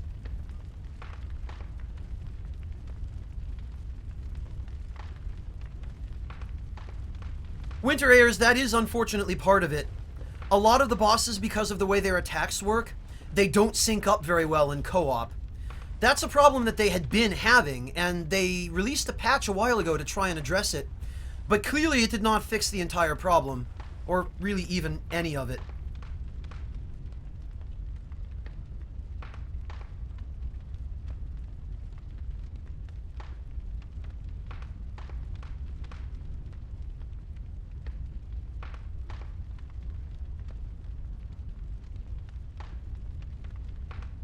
Oh, Nominanza, I see. You're talking about him teleporting all over. Yeah, I remember that. That's how he pulled off that crazy stunt on Wooly and Pat when they were playing Dark Souls 2. Oh, Ilani, with those swinging guillotines. Yeah, no, believe me, I know. And all the traps and the boulders. Yeah, I've had all that stuff happen to me before, believe me.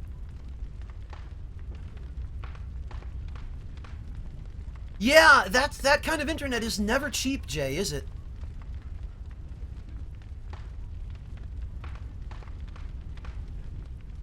Fathom, I don't even have half that, so I'm doing pretty badly. I'm operating on like 6 at most.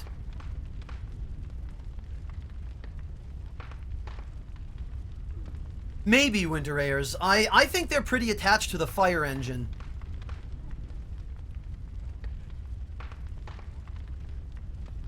In a warehouse, Twilight. Ugh.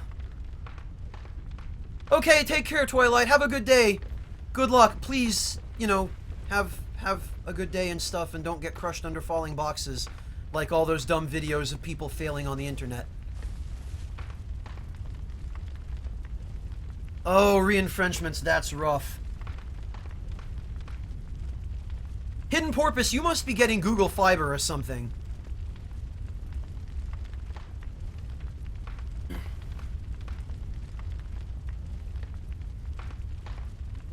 So, yeah, who else would like a hand with an area? I appear to be free now.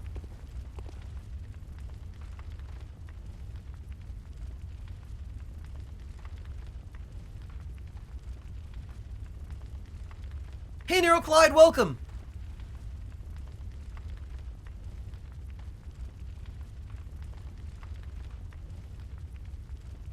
Yeah, Ilani, I've experienced all of those things myself. The boulders are probably the worst.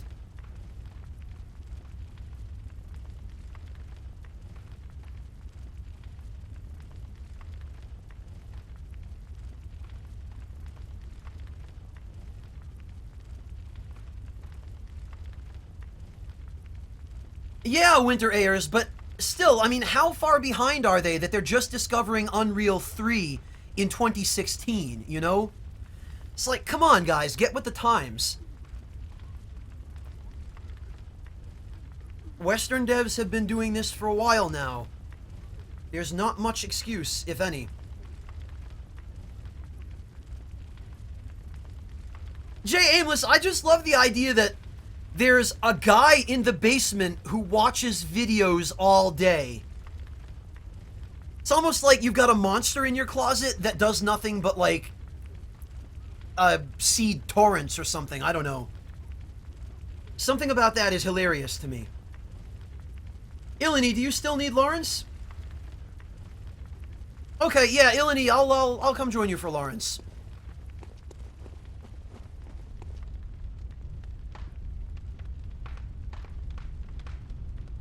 Let's see. Oh, Niall, yeah, that, if you still need that when I'm done with Ilani here, then I'll come lend you a hand with that as well, Niall.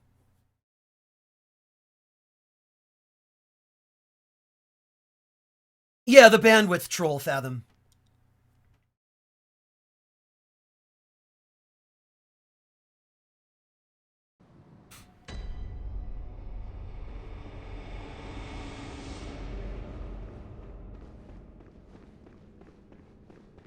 Okay, Ilani. Let's see if we can make this work.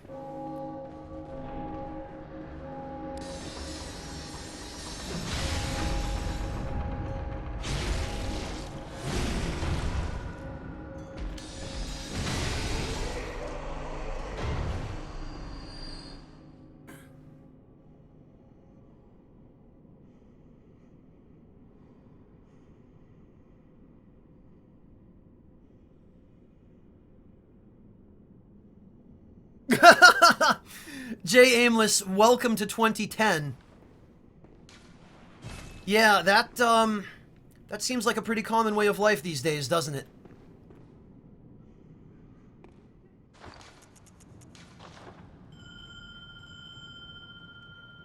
Oh, okay, Ilani, that's fine. You still have the password, I assume.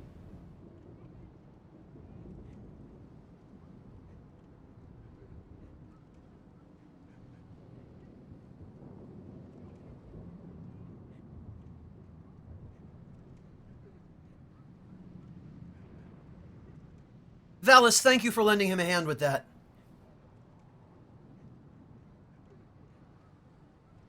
Hey, Black Soul, welcome.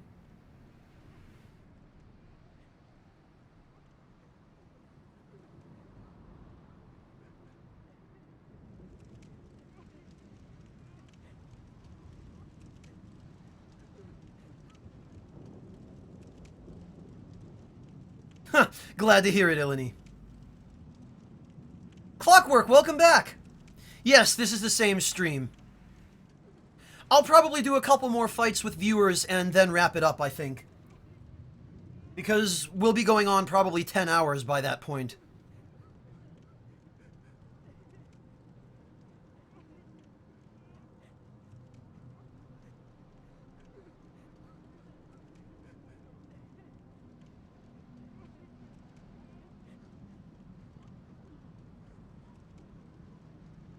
Niall, just use the password and you'll be able to get people from stream to help you. If anybody else would like to go out there and lend Niall a hand with the Orphan of Cause in New Game Plus, he sounds like he'd really appreciate it.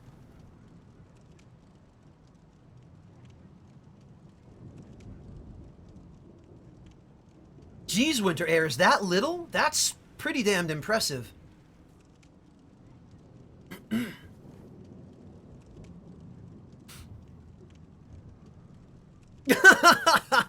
Thanks, Ilani.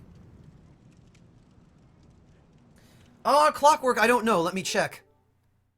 12:55 p.m. So, almost 1.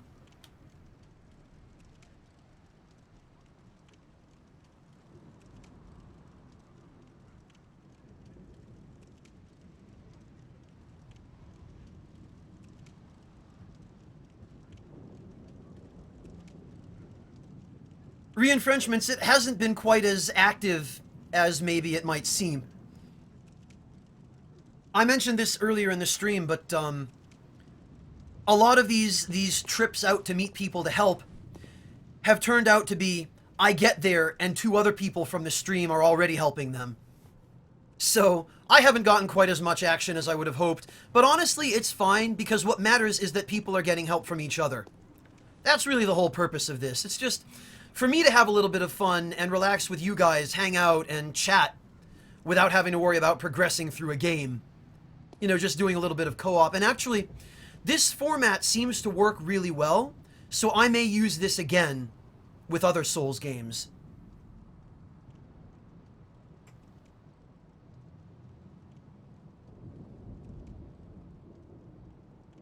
Ilani, I'll try refreshing mine. Oh, well, okay. That figures. I guess it worked, Ilani.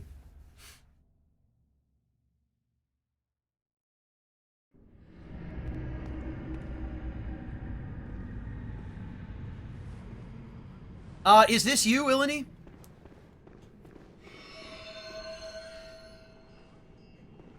Oh, Winter Airs. Arxis is, my throat. Arxis is, generally really good. Oh, I'm glad, Valis. I'm glad I'm not the only one.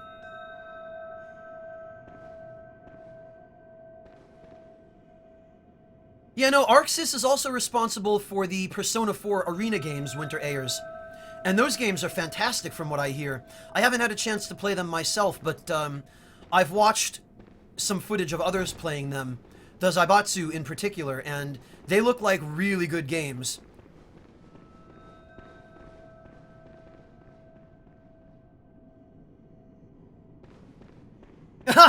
One true. I'm really sorry, man.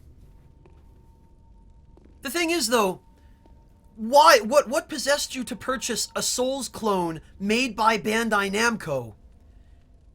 What made you think that that could possibly end up being good? Or that it would end up being better than the Souls games themselves?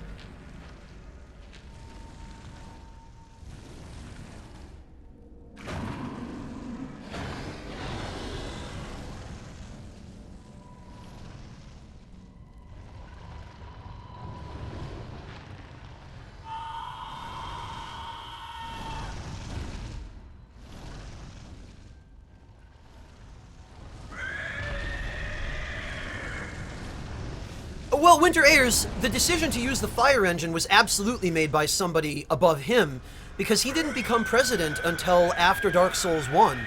Well after, in fact, until partway through Dark Souls 2. And even when he is president, there are still people who can get in his way and veto him. Especially now that Kadokawa is involved. And especially because he works for a Japanese company where there's ridiculous bureaucracy just miring everything.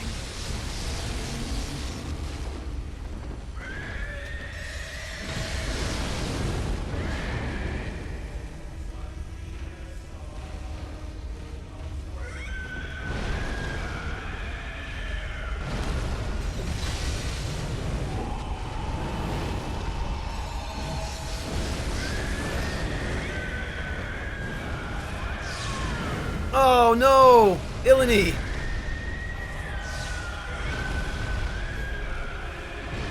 Let's give it another try, Ilani, shall we?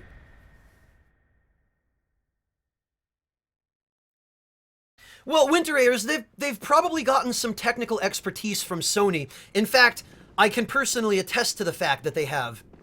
Because what's happened is, for Bloodborne, FromSoft worked with Sony's Japan studio. And Japan's studio has a lot of experience in making generally good decisions. Not perfect, certainly, but much better decisions than FromSoft was making on their own for a while.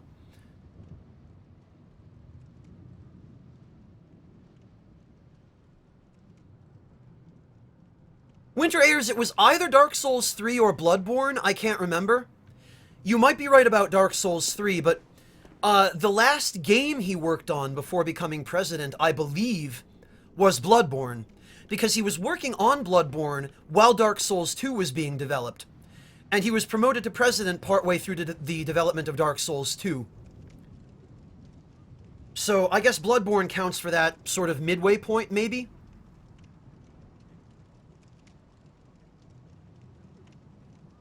Well, Werewolf, what Winter Airs means is that after Dark Souls 3, Miyazaki is basically done with Souls games, or so he says. I have a feeling somebody, either at Sony or at Bamco, is going to try and rope him back in to milk that cow even more, because that's just what Sony and Bamco do. Bamco especially.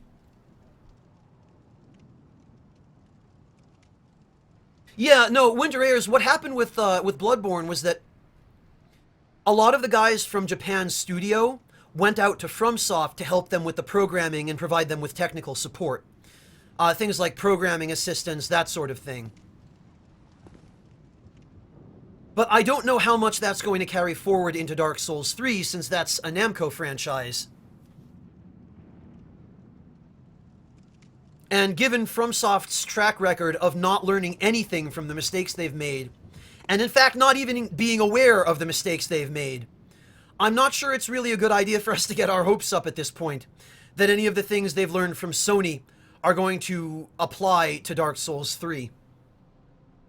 Partly that's the cynic in me, but I think there's a fairly reasonable basis for believing that as well.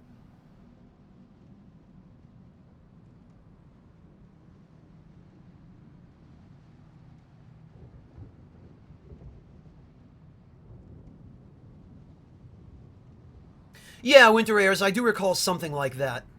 Memory is a bit fuzzy. Werewolf, I don't know about that.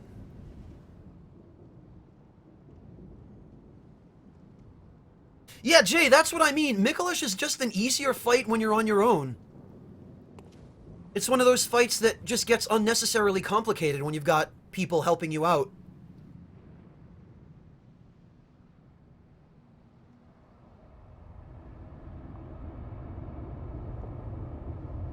Alright, we in there. I think that's what they say on Twitch, isn't it?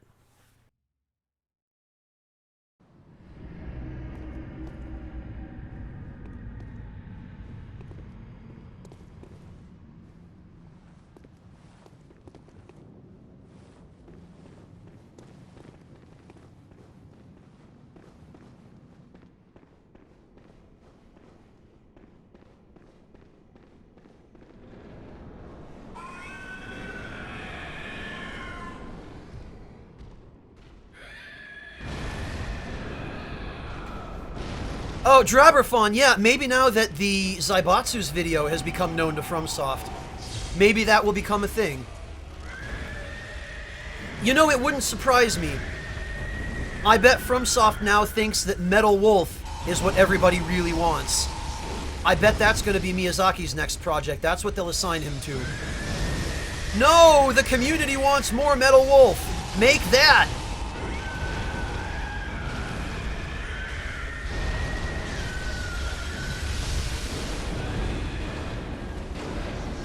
God, look at these twin Moonlight Greatswords just dancing like demons of death and destruction. How much farther can we push this, do you think? Oh dear.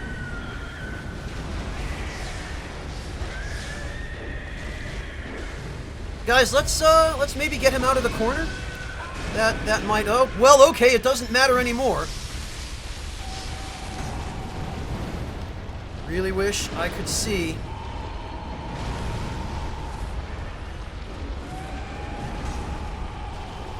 Yeah, you know what? Let's get this whip action going on.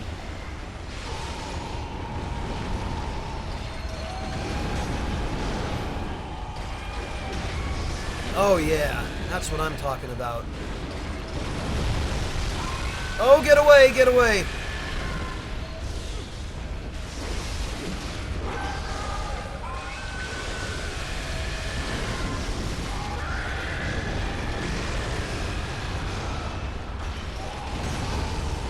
Worth.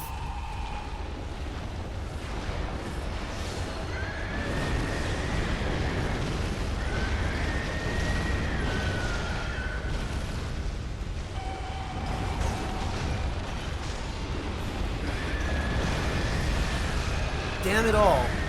Come back here. Done.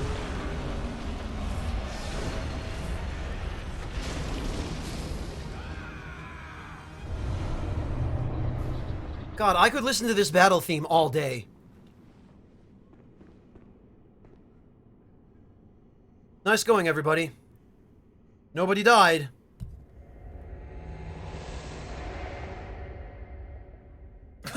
That would be a hell of a cameo, wouldn't it, Fathom? Metal Wolf characters showing up in Dark Souls 3. That's almost on the same level as Dante being a playable character in Nocturne. It's like that level of goofiness. No problem, Ilani. Congratulations. Enjoy that rune. The explodey one? One true? Is that how people know Michael, as the explodey one?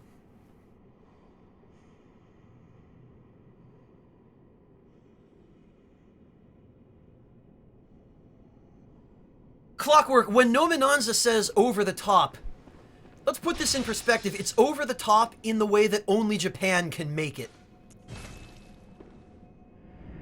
So, like, imagine Dragon Ball meets Armored Core. It's that level of over the top.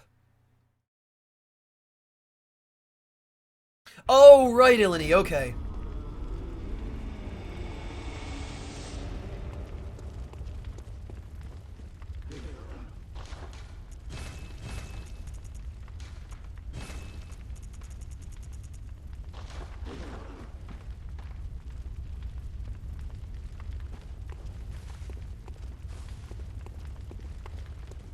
Oh, that's right, Fathom. Didn't he actually have a cameo in an Armored Core game or something like that? I don't remember totally, but I think I remember hearing about that somewhere. Hey, Nathan!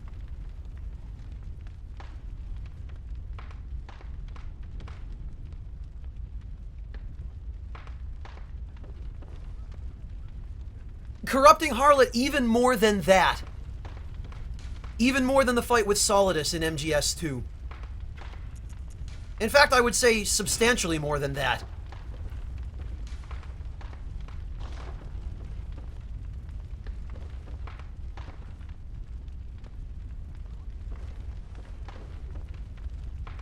Draberfon, you mean, its standard form? This? It looks more like Brahmed from Demon's Souls in this form, I think.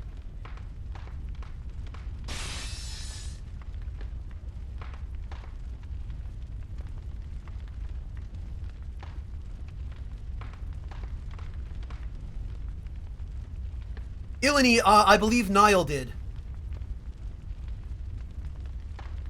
Niall 35 Jackson. And actually, Niall, if you still need a hand with that, I will come join you as well.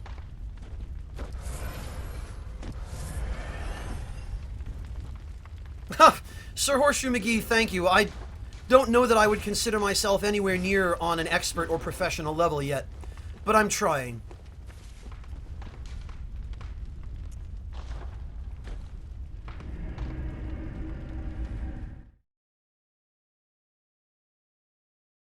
Oh god, Draberfon, every time I see Beast Cutter, I keep thinking the Whirligig Saw. I'm sorry. Yeah, no, I know what you're talking about now, yes.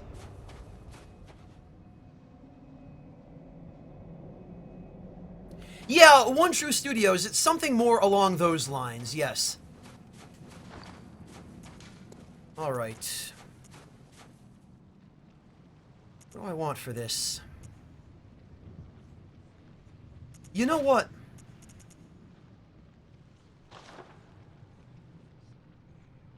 No.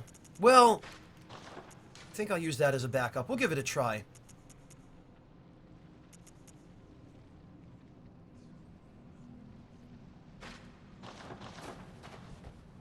We'll see. We'll see. And I want to be able to parry, actually, so... switch to the Hunter Pistol. Save some bullets. Alright. I think that'll do. Kurion, welcome! I'm glad you could make it. I'm not sure how much longer I'm going to be streaming, because it's been nearly 10 hours as it is. But at the very least... I'm going to try my best to help Niall here out with the Orphan of Cause fight. So, Niall, just make sure you're using the password, which I will show once again for you here. And then you can summon me. Assuming you don't already get 2 people before me.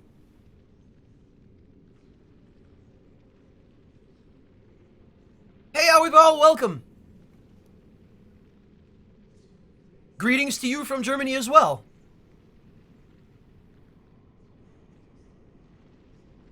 Oh yeah, you don't want to get backed into a corner by him, Niall. Definitely not. Sir Horseshoe McGee, it's nothing like my record.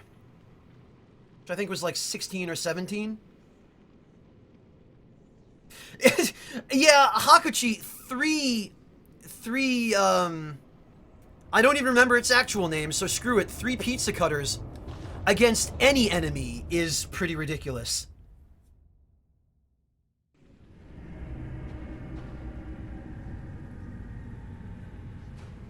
Alright. Niall, is this you? Jet?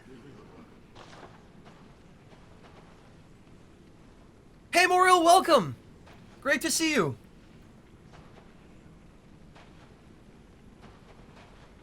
Thank you so much for stopping in, Moril.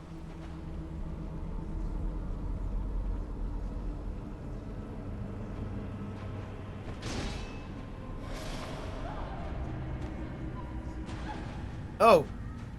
Hey, Valis, welcome.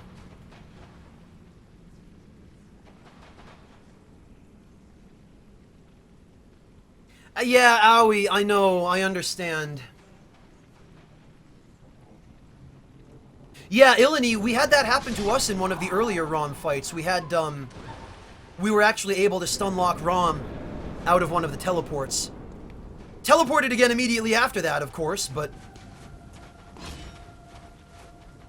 Oh, that's right, you can't, because this weapon already has the fire buff.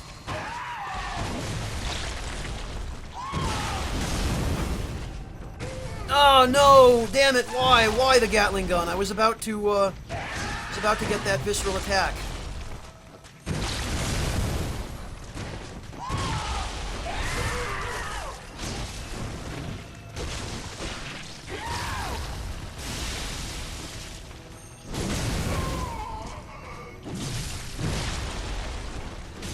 Yeah, you know, the Boomhammer, not too bad for this fight. Not for Phase 1, anyway, and not in co-op. So, actually, that's kind of limiting options a little bit. Ah, damn it, I forgot this weapon doesn't have a follow-up. I should have just gone for the visceral. Oh, yeah, Ilini, that was you, I guess, wasn't it?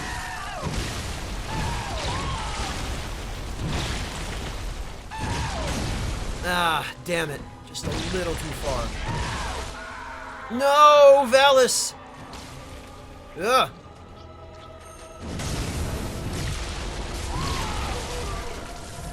Well, this is gonna get real interesting. Oh, God.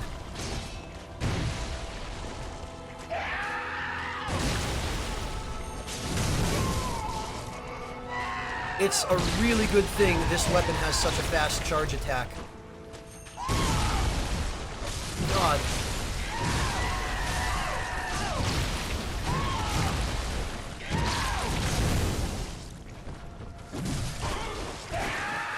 That's stagger. It's okay, Valis. We'll make it. I hope.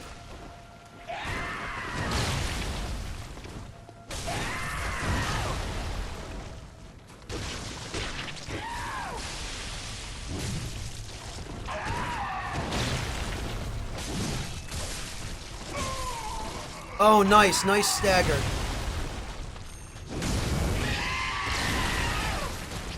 Oh, here we go. Let's get dangerous.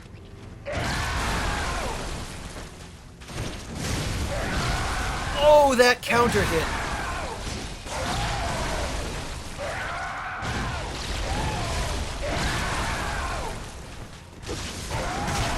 Oh, right over my head. That was embarrassing.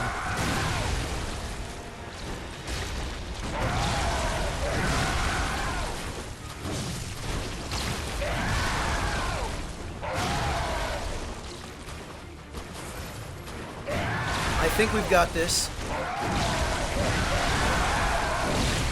Nope, rushing into that attack was a stupid idea.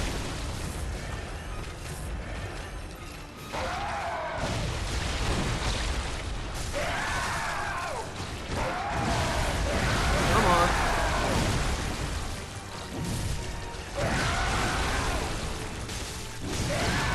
I wonder...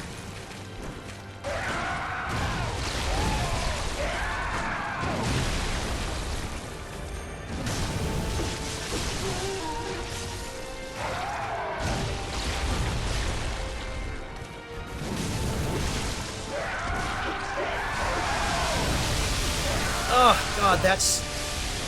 that AoE.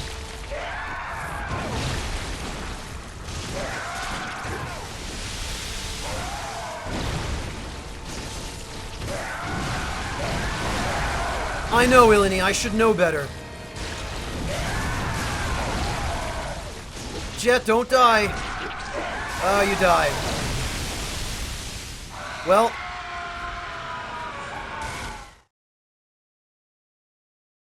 we had it, Ilini.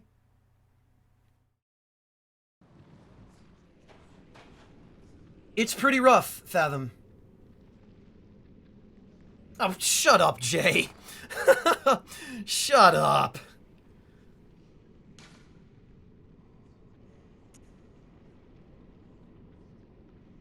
Actually, I wonder if the rifle spear would do any better here. I have a feeling it won't, and it'll probably get me killed, but it's worth a shot. Right, Ilini. Alright, Niall, let me stock up and we'll try this again.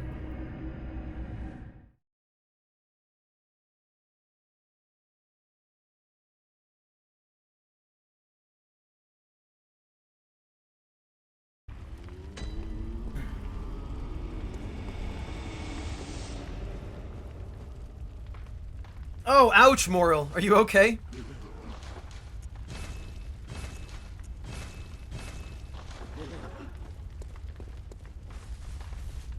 Valis, yeah, this, you didn't catch this before?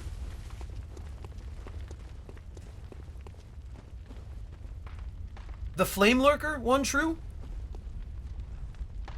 Yeah, no, Valis, this is why I get so angry about the only farmable source of blood rocks being chalice dungeons. Other than the 60 insight that you can pay for one at the insight shop, but then you have to farm 60 insight. So yeah, no, this is why that pisses me off.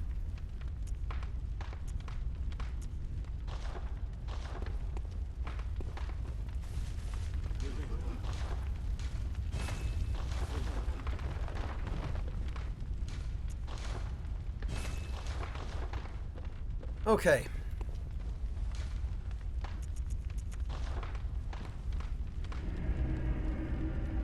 Oh. I'm sorry, Moral. Hey, Alithana, welcome back!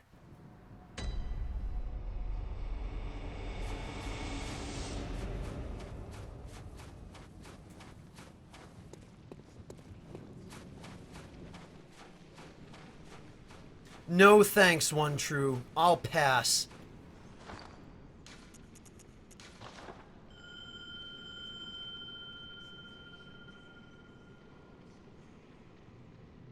Okay, Clockwork.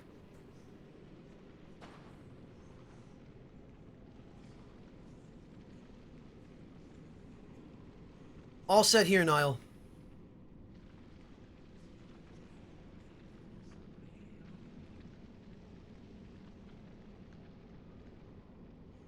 Well, Ilani, that's the thing. If those Scourge Beasts had a chance of dropping Blood Rocks, it'd be fine. Up the chance of chunks, but just make them the ones that drop the damn rocks. You know, so you don't have to save scum Chalice dungeon bosses to do that. Or just farm Insight, either by save scumming Chalice dungeons, or killing bosses. I don't know, I've talked about it so much before.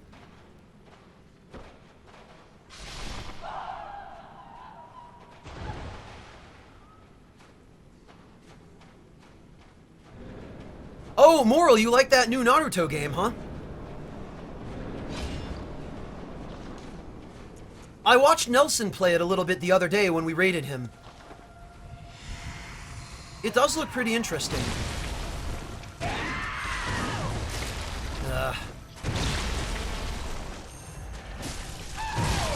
Okay, so that does not stagger him. This is not worth it.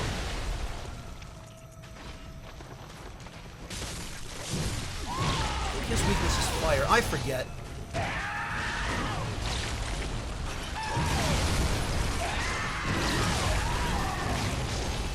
God, I love the range on this weapon. Oh, no! No!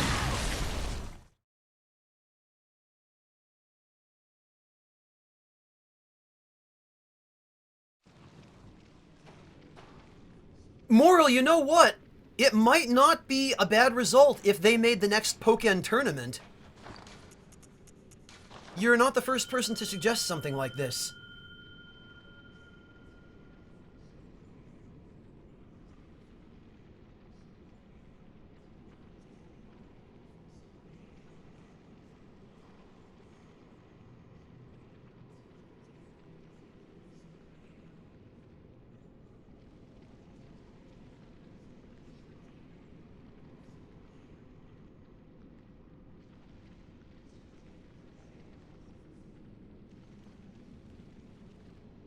One True, I thoroughly agree with you on that, and it disappoints me that, especially in Bloodborne, they treated the farming so much like an MMO, where, yeah, this game has online functionality, but that's not how it's supposed to work in a game like this.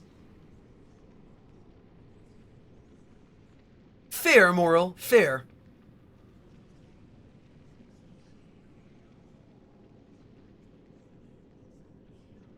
Yeah, Niall, it's really difficult.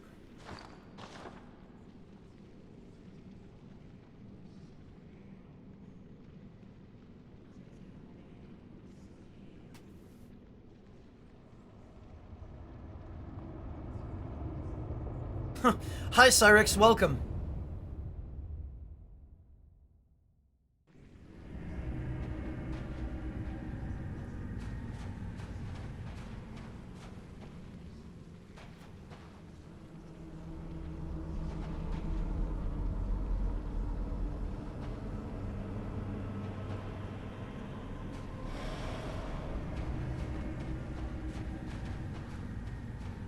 Welcome back, Valis.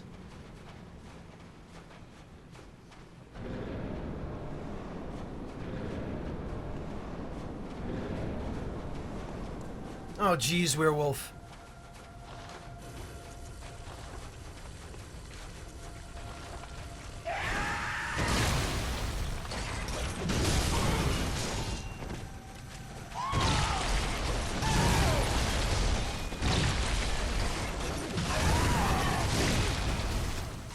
Oh, that was poorly calculated.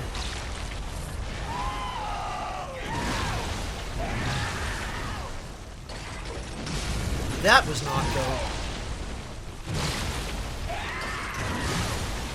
Not worth. Not worth.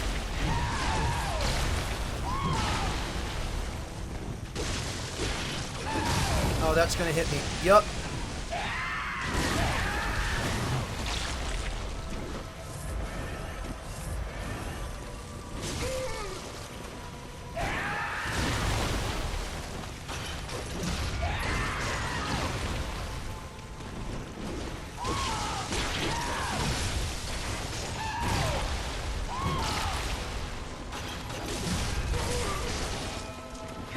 I have ranged attacks too, see?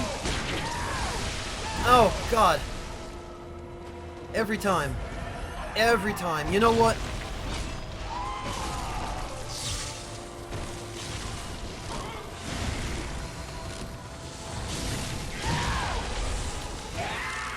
No, damn it.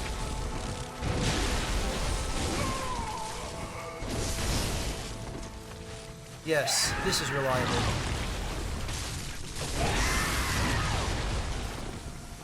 The fact that a Beast Cutter transformed R2 does more damage than a Kirkhammer jump attack with a full buff, that kind of saddens me.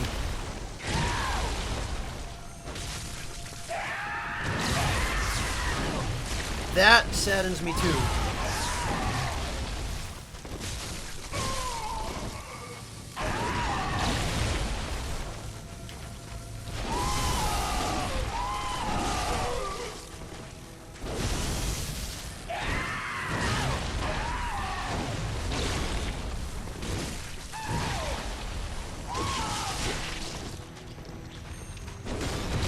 Damn it.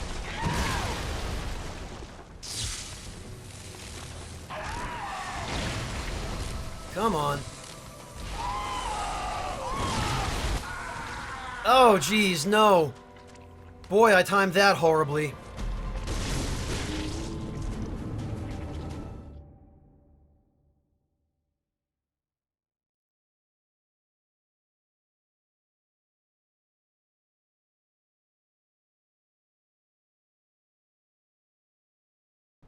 Well, that's the thing, Ilini, but it wasn't enough.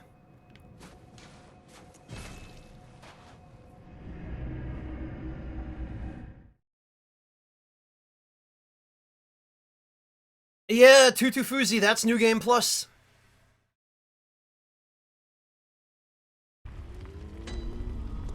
Let's try that again.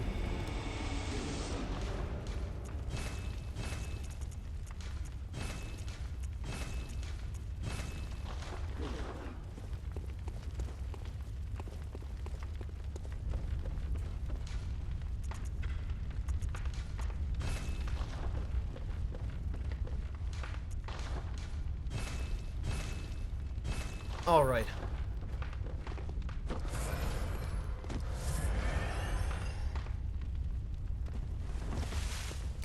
Pretty much, One True, pretty much. I am not even going to attempt to pronounce that username, but hello.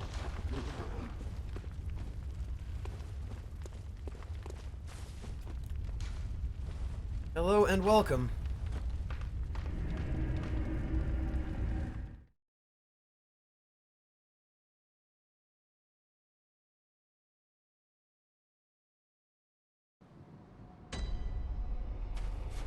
Okay.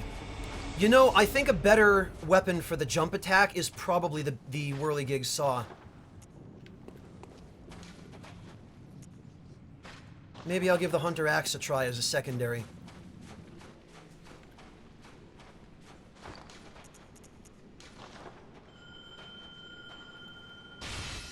Because the Whirligig Saw actually does more stagger, more super armor damage, than even the Kirkhammer, since it inflicts 3 hits on a jump attack.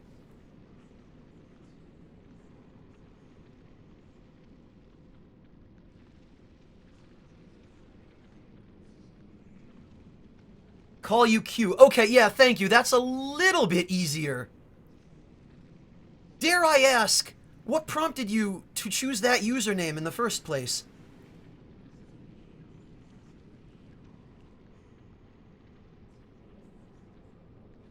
Oh, Narrowclyde, thank you. I try.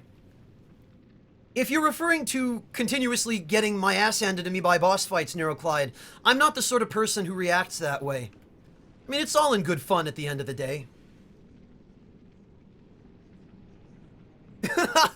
Moril, it sounds like you made that choice long before you showed up here.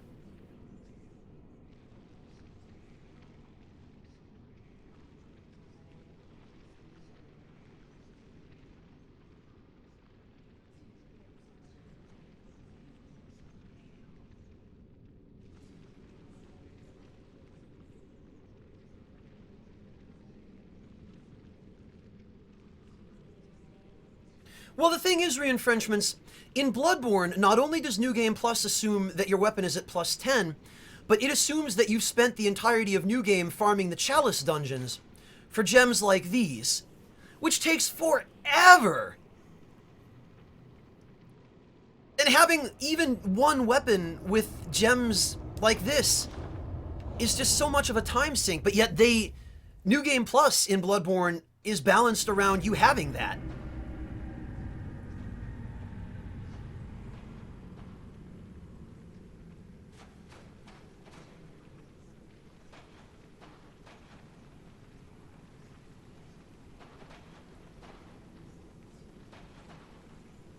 It may happen, Ilani. Ilani, that doesn't even deserve a slow clap, man. Come on. Try harder. Oh, morally, like you finished the entire game, 100%. No kidding. Congratulations, man, because watching Nelson play his way through that made me want to cry. Every time he thought he was done, nope, more filler. Like, the game gave me the impression that it was actively trying to reproduce every filler arc from the series. And, I mean, I guess, yeah, sure, but...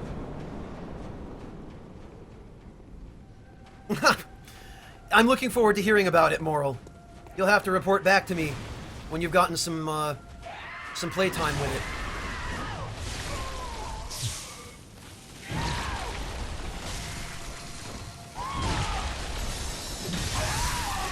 Yeah, see how much better that jump attack is than the Kirkhammer?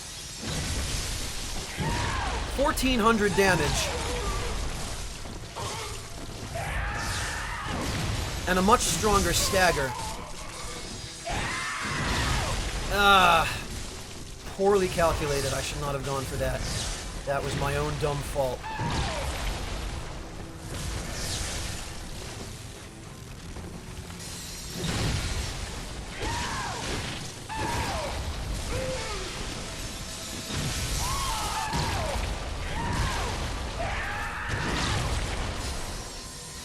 Come on.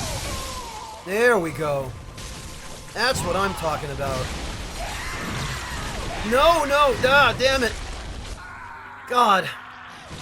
I forgot I had a two-handed weapon. I hit L2 to try and parry him, and I locked myself into that blasted saw attack. That was my own fault.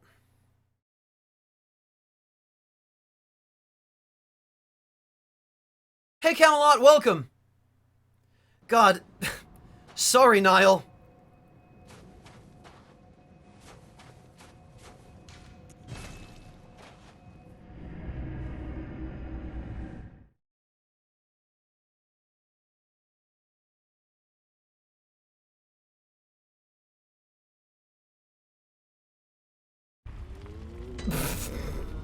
Reinfrenchments, that deserves a slow cap.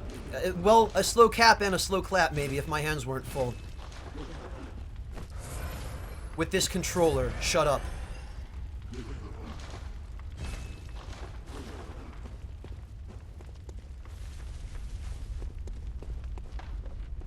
Probably not, Ilani. I've already watched Matt and Liam play through that game. And it does look interesting, but it doesn't look like it's something that, something that I think I can make work. There seems to be, anyway, a really, really toxic fan base surrounding Undertale. And I really don't want anything to do with that.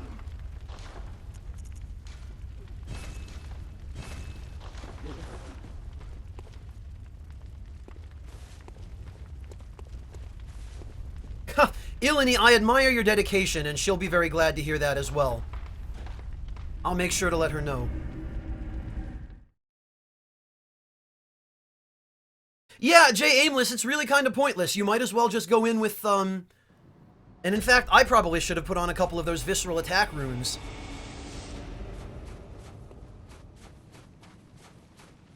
No, Fathom, the Orphan is my least favorite boss, I think. And I'm not just saying that because we've lost to him a bunch of times, but objectively, out of all of the bosses in the base game and the DLC, I feel like the Orphan embodies some of the game's... some of the things that this game didn't do well, and it embodies them most strongly, I think.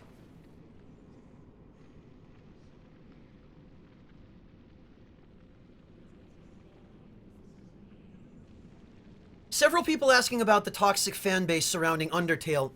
What it seems to be, and I'm not even sure if it's the actual fan base that's toxic, I don't really understand it very well myself, but from what people have told me, and from what I've observed in researching Undertale, it seems that there's some demographic of either Undertale fans or people who hate Undertale fans that, that seems to show up whenever anything related to Undertale is being uploaded or just shown, and just spreading cancer.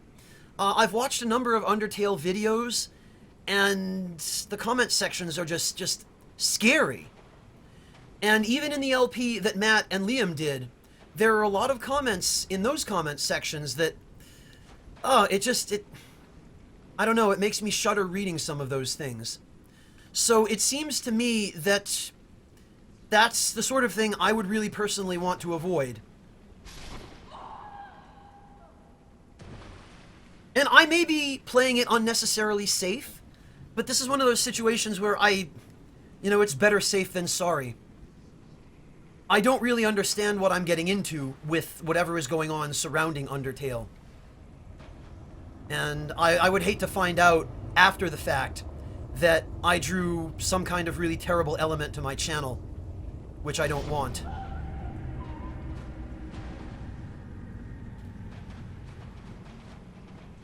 Ilani, Chalice Dungeon bosses don't count, though. I'm talking main game content here. Chalice Dungeons win the egregious trophy by default, I think.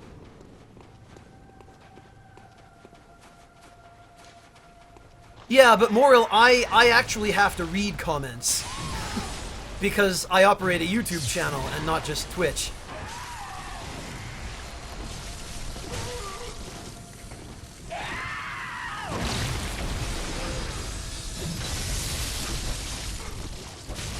Oh, that was pretty good, that double stagger.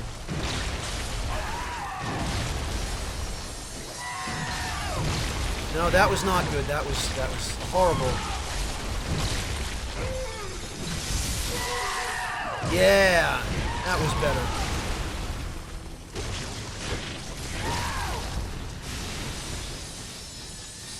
Can't stop me.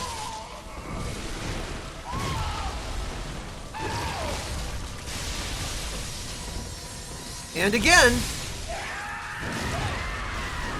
Oh, but I didn't get in all the hits that time.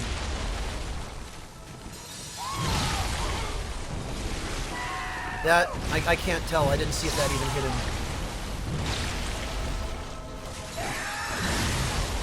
Ah.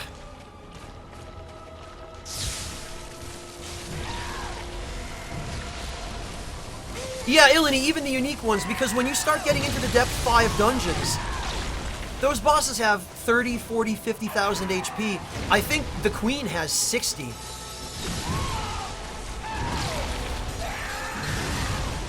Ah. No, no!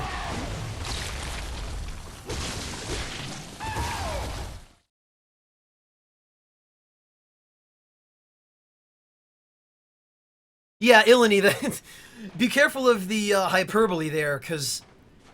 And I mean, fights like the Watchdog and the other unique bosses in the dungeons, yeah, those are cool if they were not so egregiously just inflated with tons of health and one-shotting you, you know? But that's the Chalice dungeons in general. Especially with that curse effect with your HP halved, where everything one-shots you, even regular enemies.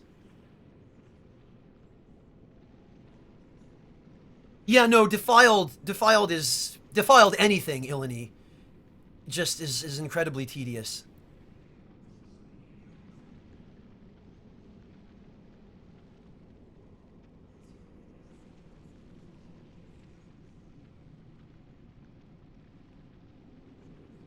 Do you think that's what it is, Valis?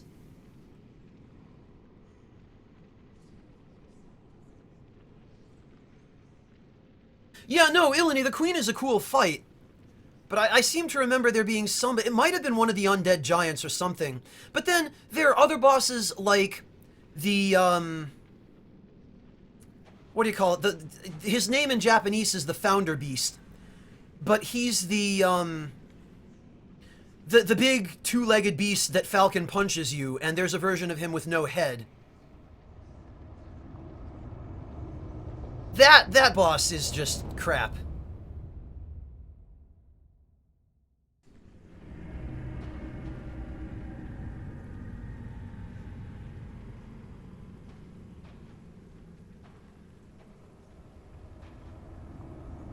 Q, the thing about Dark Beast Parl is that he's really annoying early in the game, but he, maybe more than a lot of the other fights, is one that just depends on where you're at in terms of character progression when you fight him. Because if you save him for later and you come back with an even partly built up weapon, he becomes a lot easier. Yeah, MBS, I thoroughly agree. Like, the way that they made some regular enemies just filler bosses in the dungeons, I mean, I get why, but it still seems kind of silly to me.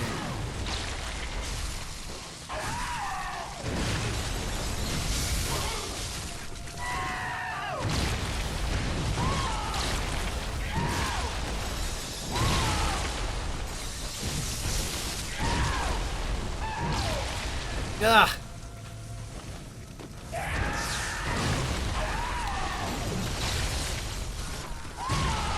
Oh no! Damn.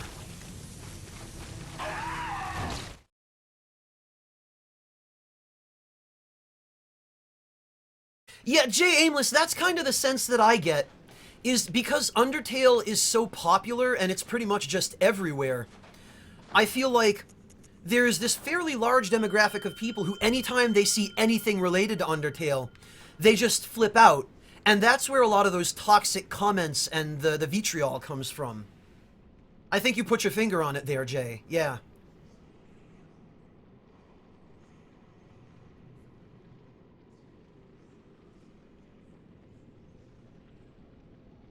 One True. I've been just calling you One True. Yeah, sorry, man. I know, it's difficult with usernames.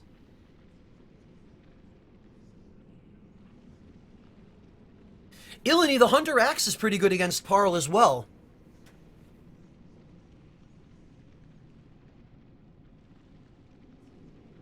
And the other thing is, if you type in just the word Undertale on YouTube, the first probably 500 to 600 entries you get are just Undertale shitposting. And I think people are really tired of that as well, is the sense that I get. Because the reactions to that seem to be almost unequivocally hostile. Werewolf, because I feel like it's just a really spammy boss, and it overutilizes AoEs and attacks that are extremely hard, if not impossible, to dodge. Or that you can only dodge on a situational basis. And I feel like that's a problem that Bloodborne has more so than the other Souls games. It's not the only one that had it. But I feel like it relies too heavily on that for the difficulty in some of its boss fights. And I think the Orphan of Cause is probably the most egregious case of that.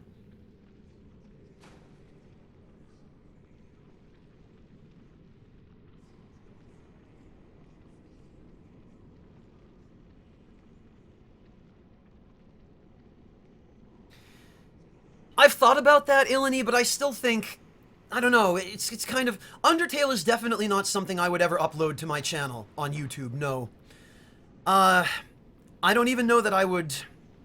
I don't even know that I would risk it on Twitch. But even on Twitch, my interest in Undertale, having watched a Let's Play of it already, I feel like my interest is satiated, you know? I know what it is, I know what it's about, and I don't really have any desire to follow the path of Undertale fandom any further, I guess.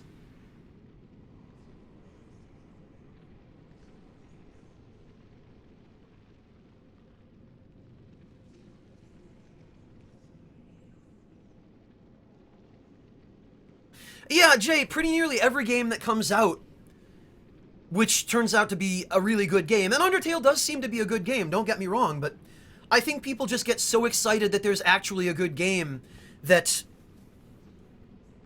they maybe overreact a little bit. And with Undertale in particular, to be fair to Undertale, it does do a lot of things that most other games these days are afraid to do, like having actual consequences and legit punishing you for being an asshole. But I don't know. I feel like the reaction to Undertale is what happens when you get too much of a good thing, you know? Oh yeah, no, the soundtrack of Undertale is fantastic. Hey, Shiloof. Yeah, still live, apparently.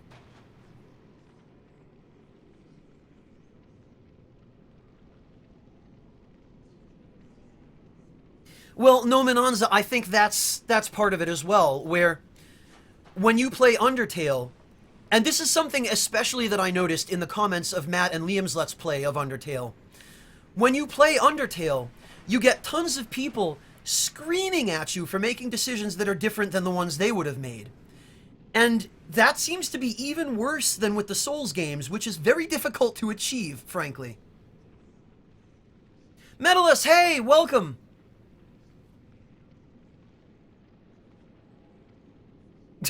Right, Moril, right.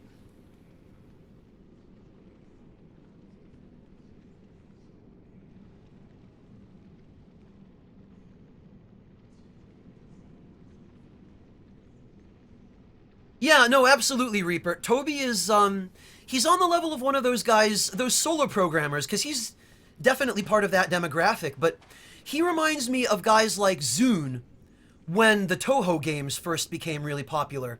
And as a matter of fact, there are some parallels, aren't there, between Toho and Undertale? Because there's that bullet hell element, and there's the fact that they were produced initially anyway, in Zune's case, by more or less solo programmers. Although Zune eventually became part of Team Shanghai Alice, but that's still only, what, 2-3 people?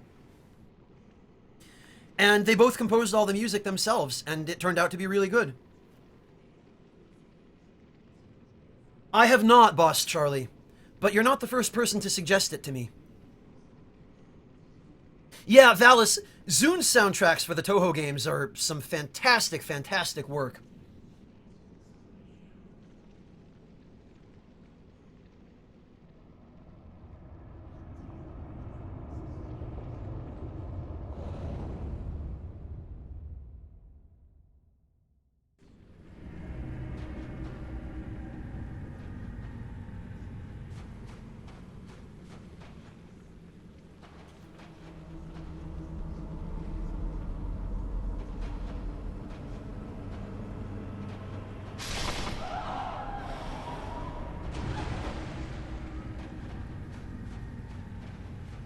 All right, let's try this again.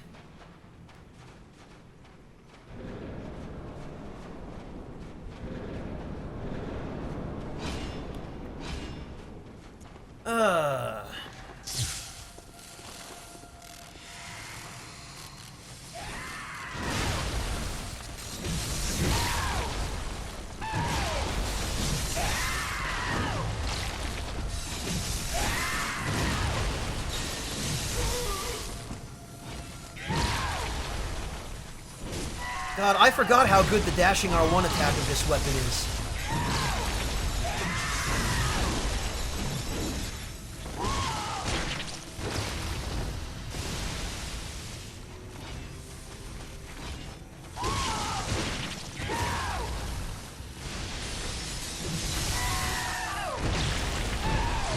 Yeah, there was no way I was going to get the full charge there.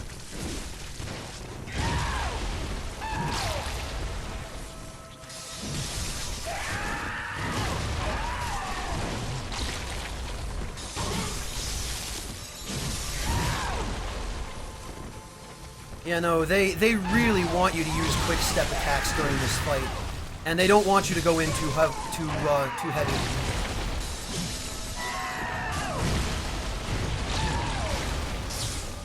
This is the best we've done so far, knock on wood.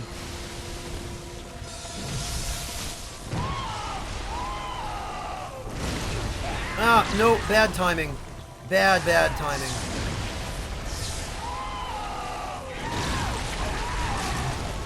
Bad timing again. Damn, yup. And that follow-up, I forgot about that.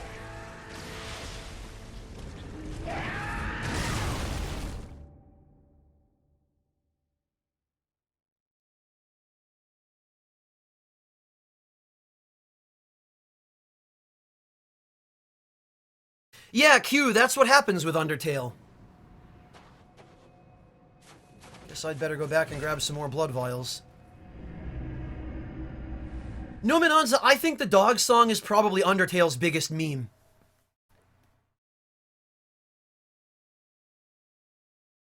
Ilani, I know. I knew even as I said it that I was going to regret it. I should have known better.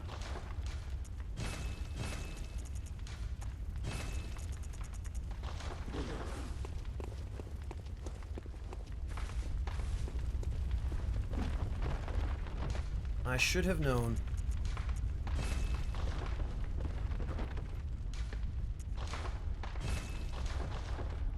But at least now I know which weapon I'm going to be using.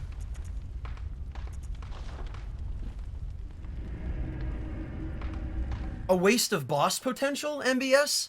Oh, the living failures, you mean. Yeah. I feel like those were a kind of a filler boss to begin with, because they're quite literally 10 feet from the boss room for the next boss. It's like they were just there to pad out the DLC. Clearly, nobody could come up with any better ideas. They're essentially just reskinned celestial emissaries, at best.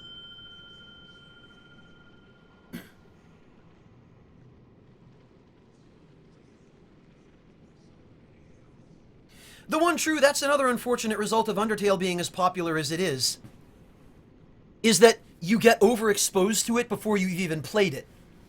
And I kind of feel like that might have happened to me as well. Alright, good luck, Moral. Thank you for stopping in. It's always a pleasure to have you.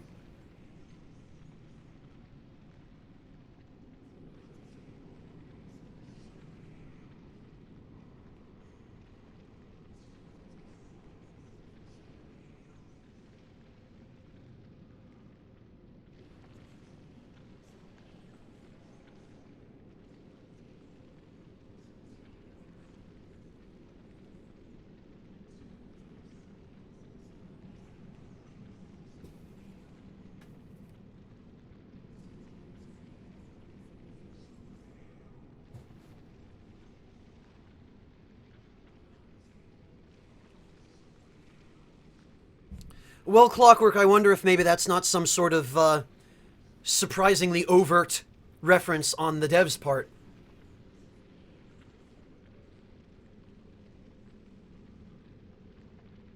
Oh, Resher, I didn't lose the echoes because that wasn't my boss fight. I was assisting as a phantom.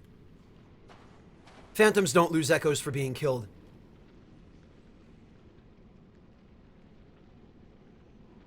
Well, Ilani, their team attacks work differently, and their magic attacks maybe. But they're so similar to the Celestial Emissary that they might as well be. You know? Oh, no problem, Moral. Good luck. Oh, that sucks, Valis. Fathom, their whole, meteor swarm mechanic was kind of interesting. But I just felt like it was one of those fights that are just there to slow you down, you know? Whereas Ludwig had purpose, Lawrence had purpose, Maria had purpose, and the Orphan of Cause, as much as I hate him, has purpose. Thematically, the Orphan of Cause is entirely appropriate. I mean, he makes perfect sense.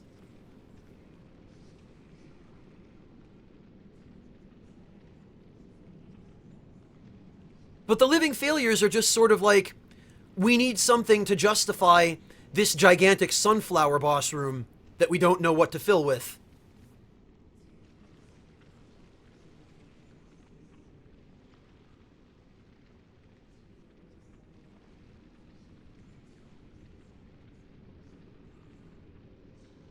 That was how I felt, Fathom.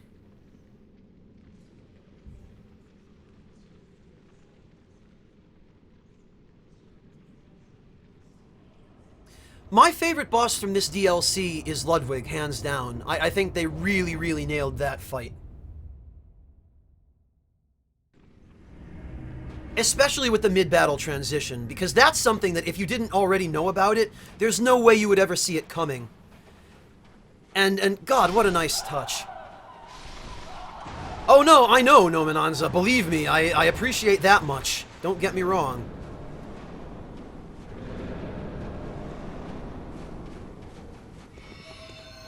Yeah, that's what I was referring to, Valis, with the meteor mechanic in that fight being at least somewhat interesting.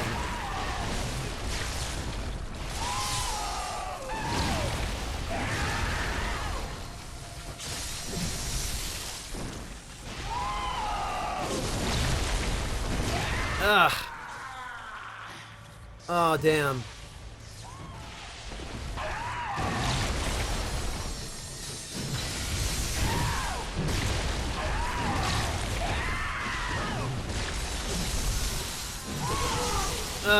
No!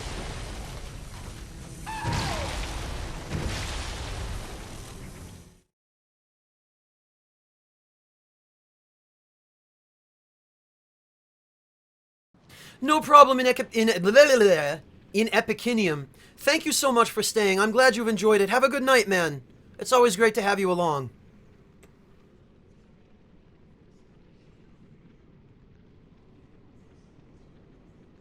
Yeah, Ilani, you can kind of tell that something is supposed to happen if you know who he is and the story behind him, like if you've bothered paying attention to the item descriptions. But if you hadn't already heard about it, there would be no way to figure out what actually was going to happen, what the change was, you know? And that I really appreciate, the way the fight just totally changes in Phase 2.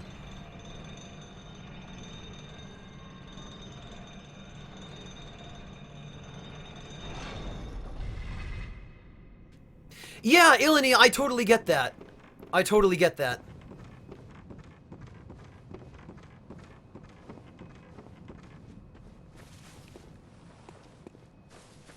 Alright, I need... God, it would have just been quicker to go back and buy some blood vials, probably, but...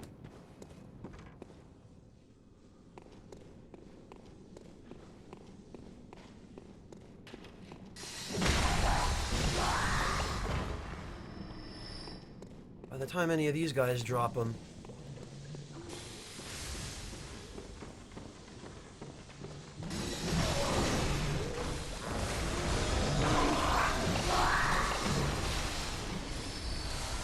Okay, well... That works.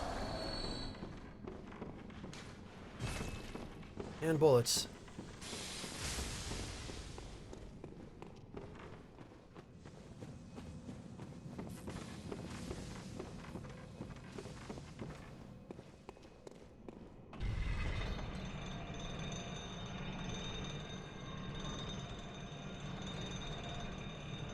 What's this, Nominanza? No, Fathom, it's not. This is why the Orphan of Cause, I feel, is one of the, Holy Bay? What? Oh, Veselikov.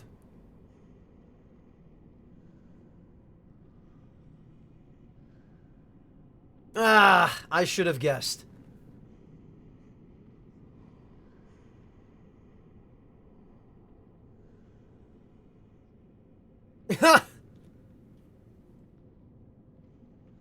Of course.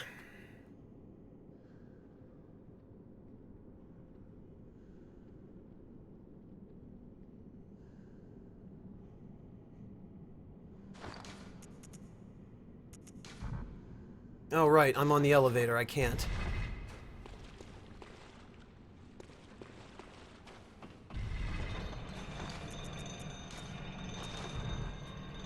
Come on, how much farther? There we go. Take care, Camelot Zero. Thank you so much for stopping in. Have a good day at work.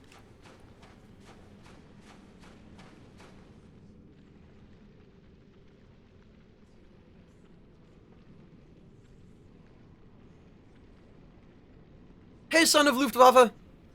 Are you referring to the link that... Oh, okay, Nominanza's got it. Yep. Welcome.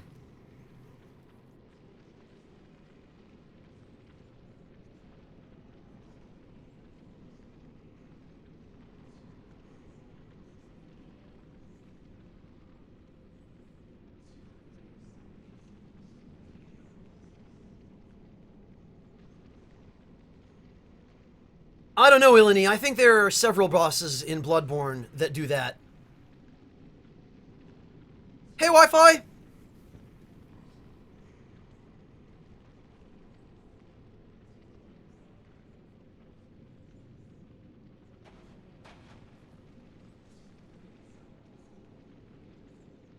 Yeah, Fathom, the Orphan is no joke in New Game Plus. And he just gets worse the more people you have.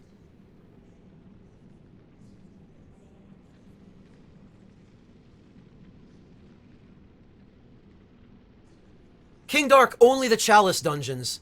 And playing Bloodborne was a way of, it's kind of a long story, but my sleep schedule has been screwed up lately, and I started streaming last night very, very late, or really early in the morning, actually. And I decided that rather than play Persona 4 and have most of the people who've been coming here for Persona 4 not be present and miss out on it because I started at such a drastically different time, I decided I should play a different game, and that I wanted to do one which did not require me to focus on making progress through the game, because I wanted to be able to focus on hanging out with chat instead. So I chose Bloodborne, and we've just been doing some relaxed, casual co-op. Such as it is.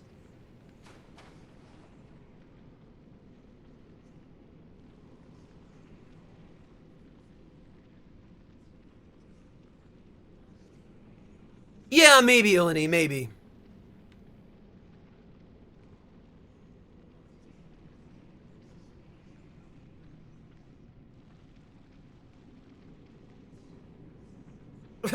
Luftwaffe, I'm German, so despite this New England accent of mine, I do have some sense of German pronunciations. I can't necessarily reproduce them accurately, but...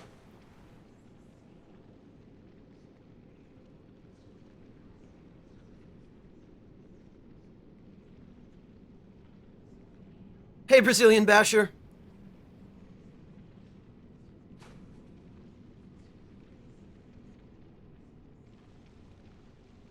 The actual uptime is closer to 10.5 hours. Fathom, it's no problem. I recommend you play Persona 4 for yourself if you're not the sort who, doesn't mind watching somebody else play it first. It's definitely a fun game.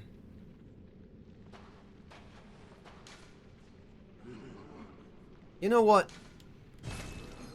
It's not original, but it's true. Oh, are you? I see.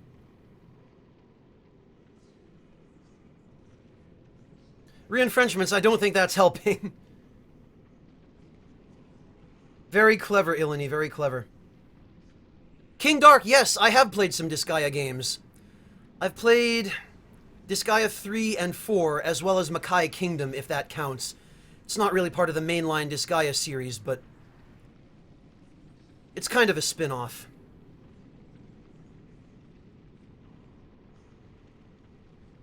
Hey, Dark Reap, welcome!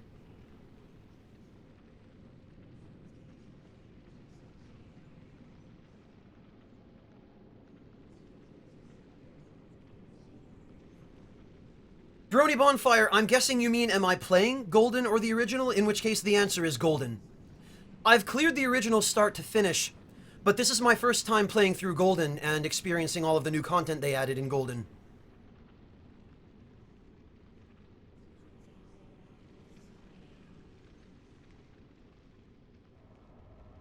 Well, Clockwork, it may also be the result of the fact that I got so used to Chie's original voice actress, which I just generally like better, that it irritates me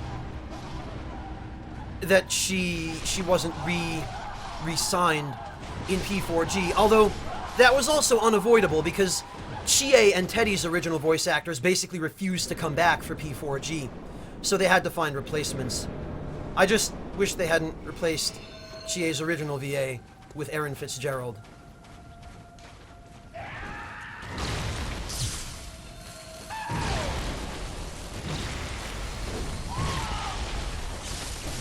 Rise's new voice actually sounds enough like her original that it doesn't bother me so much. Valis. Oh, I shouldn't have gone for the full charge. Like I'm falling for that again. Oh, get that visceral attack. And when he gets up... Yeah, that's what I call teamwork. You guys, you know. You know, I can tell. Dark Reap, I'm glad you could make it. Forgive me for being slightly distracted.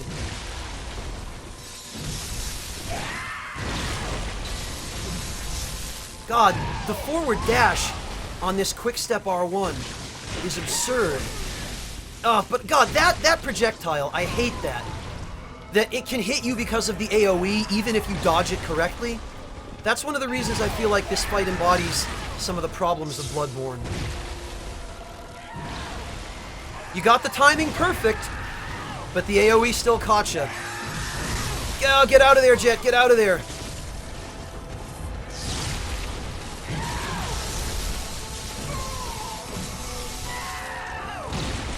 Worth it for that 3K, though. Oh, not for that. I thought I was going to skirt around him with that.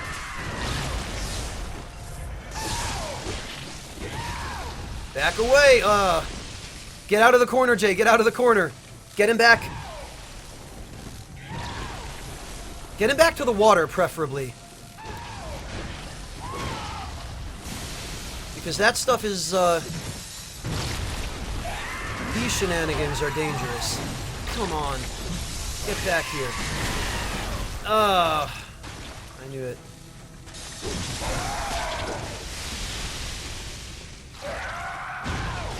Come on.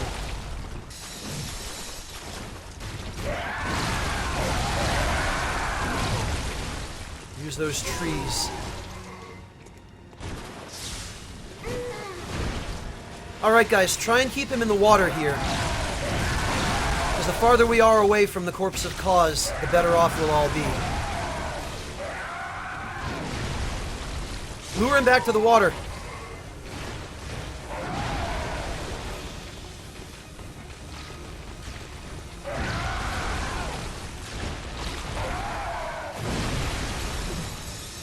I guess this'll do.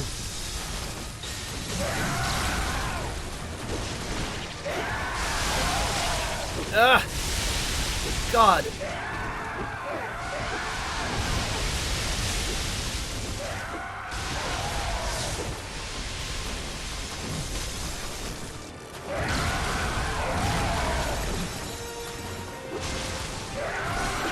Nope. Stay under him. If only you could see him.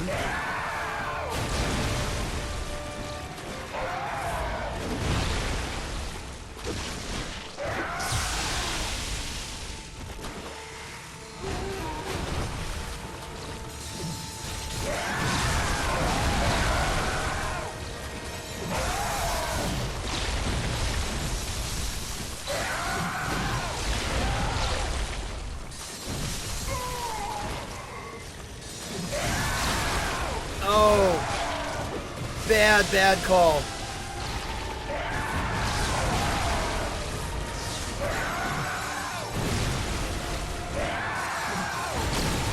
I hate that you lose lock on him. He breaks your lock, and you can't see him.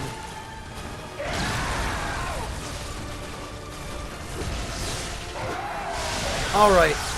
Screw this. This is time for some chip.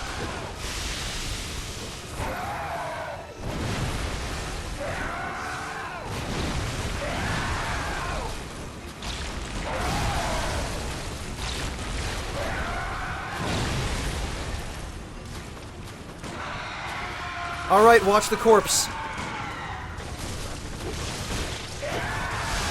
Watch that lightning, watch that lightning.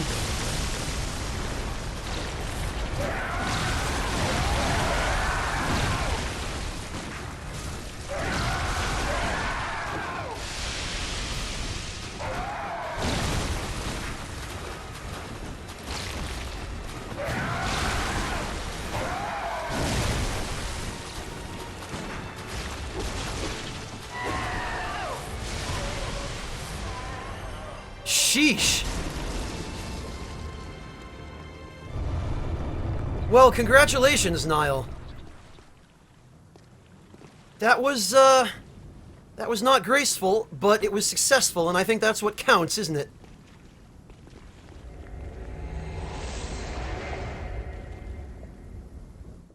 Speedwagon, we managed not to drop the pizzas.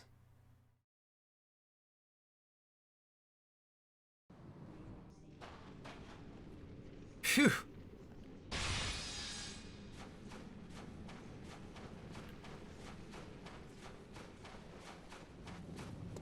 Brony Bonfire, it was very, very dirty. I can't disagree with you. No problem, Niall. Hey, Troshpron, welcome. I cannot take sole credit for that, Troshpron. That was, Good night, Danda Panda. Thank you so much for joining us, and hello, AK416. That success was entirely some lucky teamwork.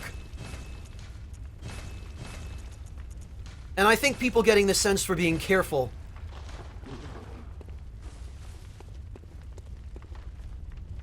I honestly don't know, Ilini. I don't know what the story is behind their original VAs refusing to come back for P4G. There might be some information on that out there somewhere, but wherever it is, I don't have it.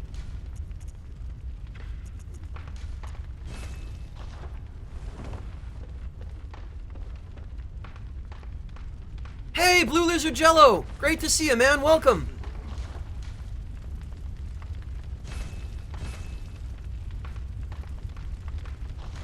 Valis, nobody yet. I'm not at the point of being able to begin that stage of my social links yet.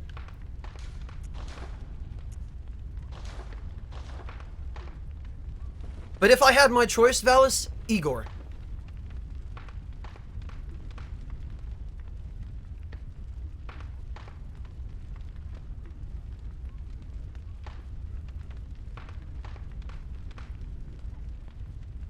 Dat Greedo, new game +3. I think I could manage that. I believe. Go Beast Cutter. And I think I'll end up doing more total chip damage with the Gatling gun than I will with a couple of blasts from the cannon.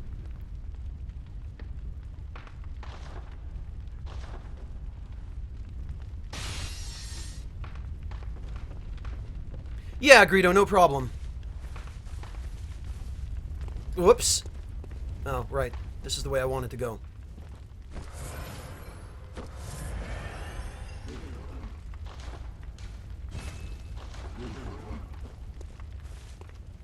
Thank you, Valis. I'm glad somebody else agrees with me.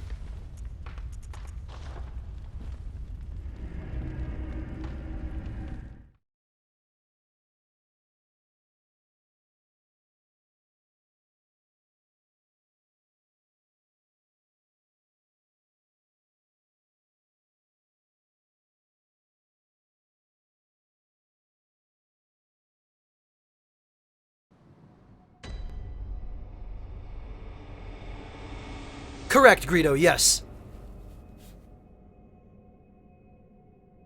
And I'll give you another look at it just in case, but clearly you already know.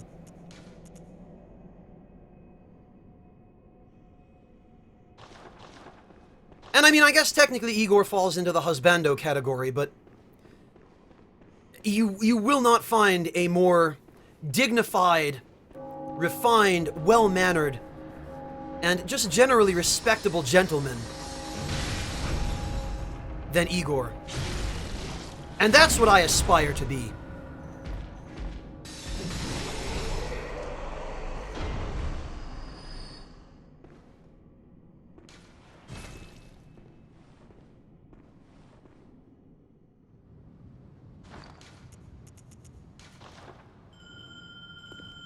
All right, Greedo.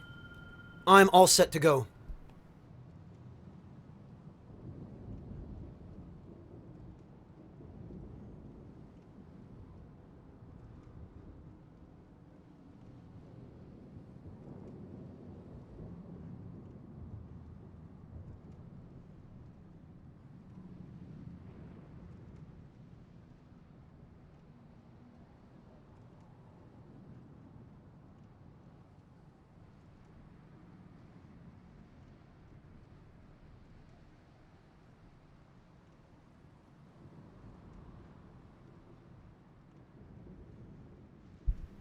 Husbando, Ilani? I think so. I've heard people use the term anyway. Take care, Clockwork. Thank you so much for sticking around. Have a good day at work, man. Take care of yourself.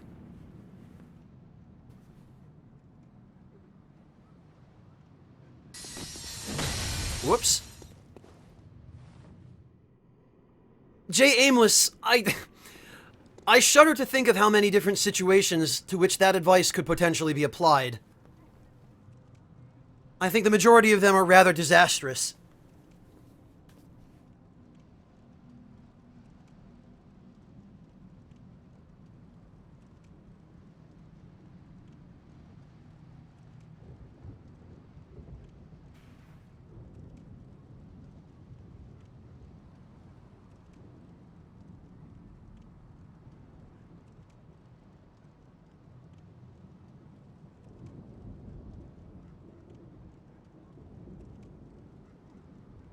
Okay.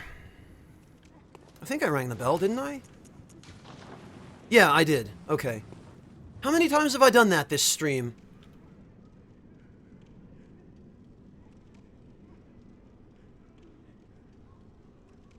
Oh, re-enfrenchments. No, no. Do I need to call up the Zaibatsu and get Mr. Snip Snip on the line here? That's the, re-enfrenchments. No. Okay, Hakuchi. Good luck. Enjoy.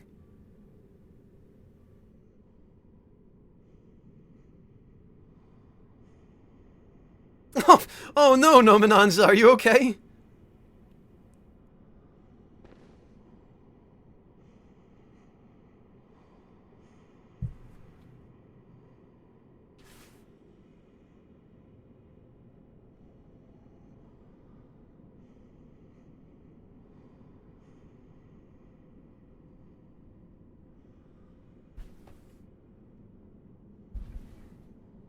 No, re-enfrenchments, that was... In some ways, that might even have been commendable. You saw an opportunity and you took it.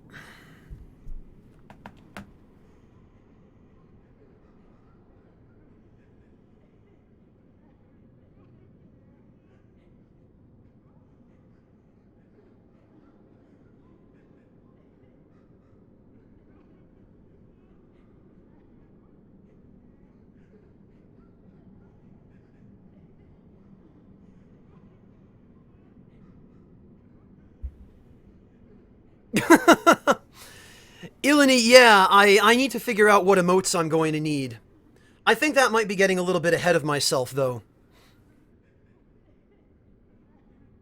Soul level, Son of Luftwaffe, but password matching bypasses the soul level restriction for co-op only.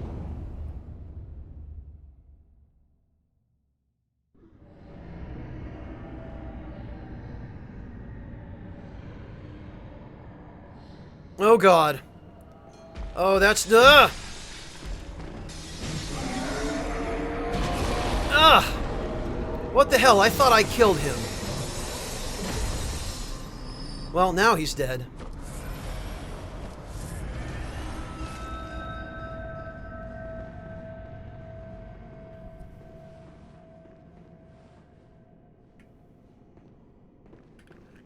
Nice to see you again, Valis. And Greedo, I presume.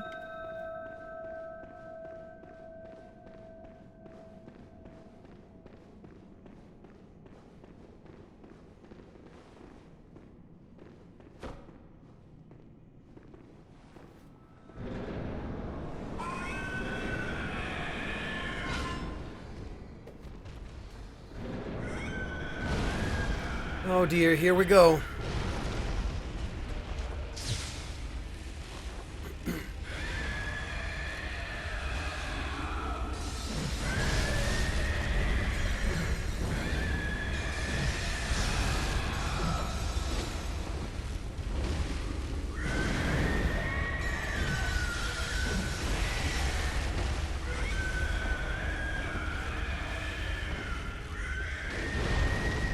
Oh, get in there.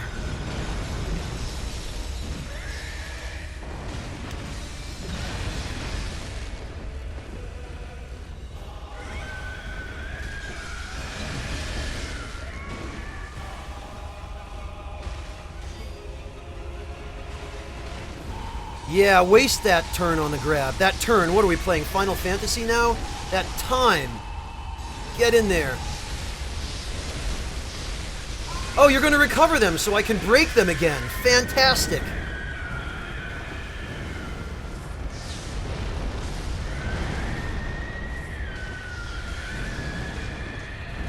God, this is so much better than the Orphan of Cause. Oh no, Greedo, was that you? Yes, it was. Damn. Just as I used a Thunder Paper, too.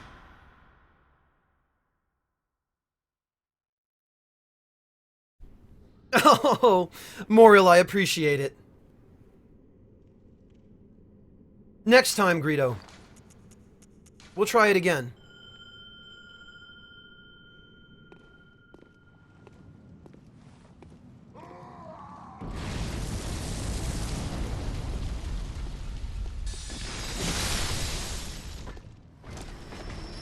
No blood vials.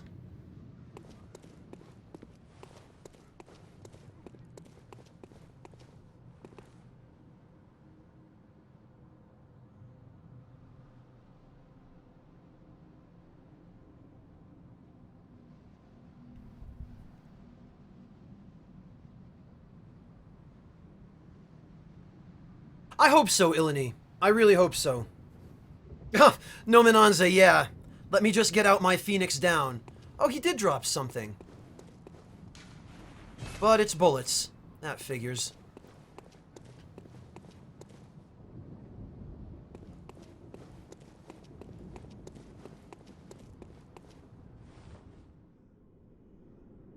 Yeah, I got it, Ilani.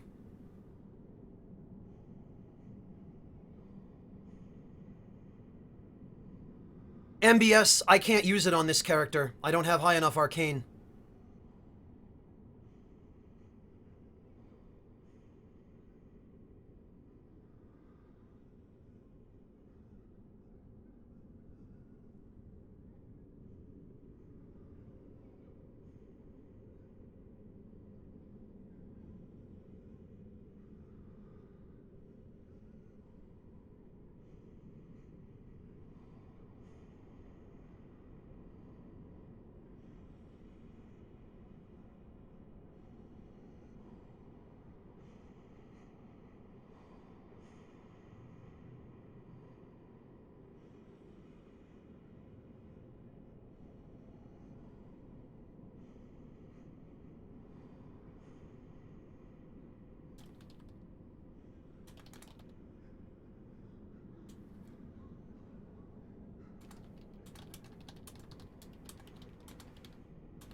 Let's see, so...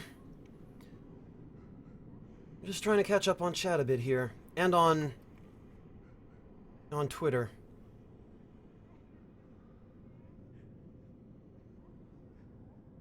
Well, reinfrenchments, I feel like I would rather work on the guide than play the game blind, but... You know, I'll take it. I'll roll with whatever punches I get. Because really, what else can I do? Yeah, no, Bolt is just the best thing I have to throw at him right now.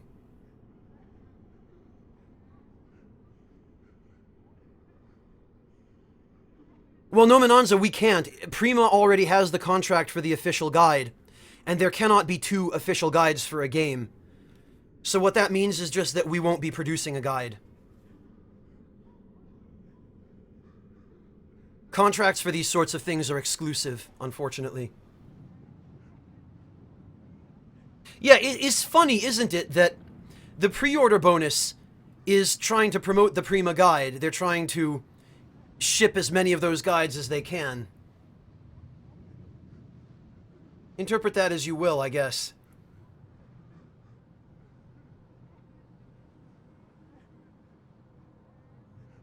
Oh, Valis, you don't have... Greedo, it's okay.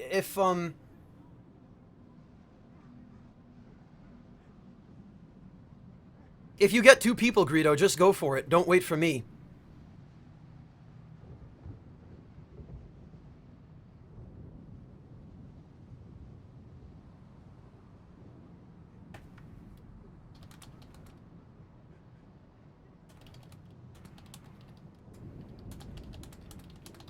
I just saw your ghost, I think, Greedo. A ghost with a summoning aura just ran by me anyway. Or through me.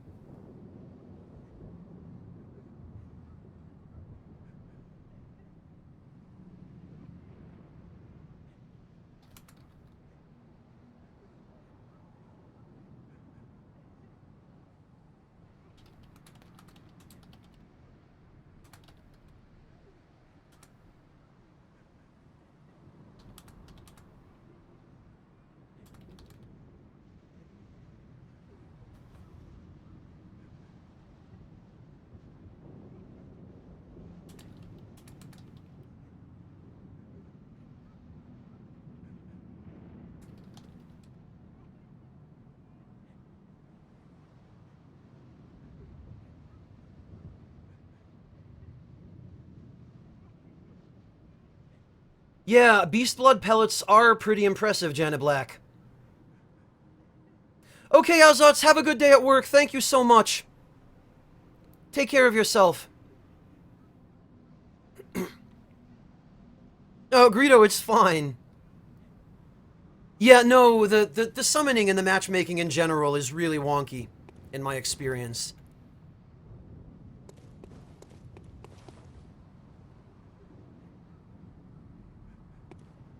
That's also true, Greedo. If you're standing within a 150-meter radius of me, or foot radius, I don't remember.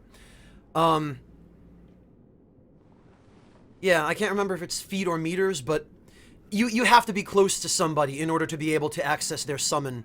So I'm standing right outside the cathedral doors. I recommend you stand as close to me as you can. And I will refresh my bell here.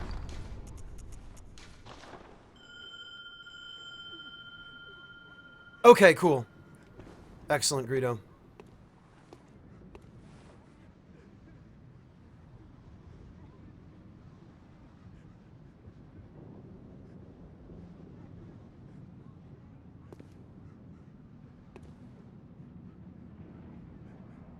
Yeah, there we go.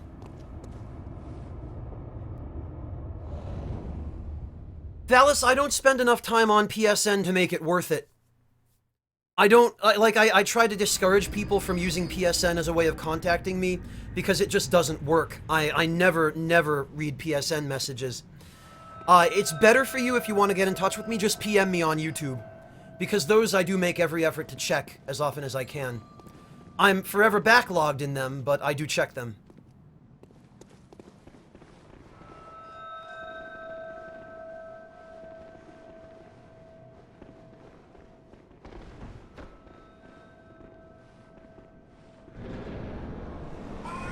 Hey DK, welcome! You didn't miss the stream, but I can't guarantee how much longer I'm going to be streaming. I may do this fight, maybe one more, and may call it after that.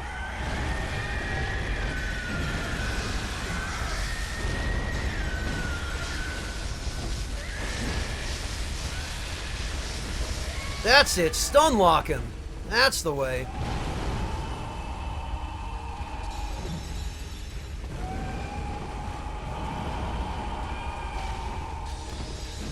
No, damn it. I wanted to jump.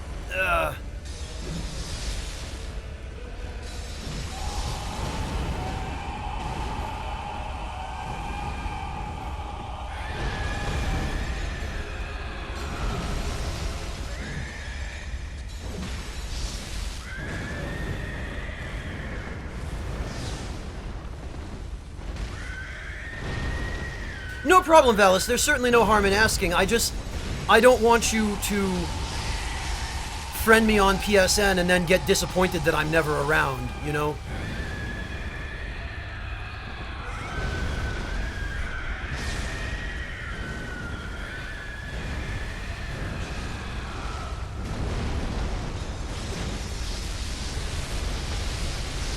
Oh, look at him recovering those limbs so that I can break them and stagger him again.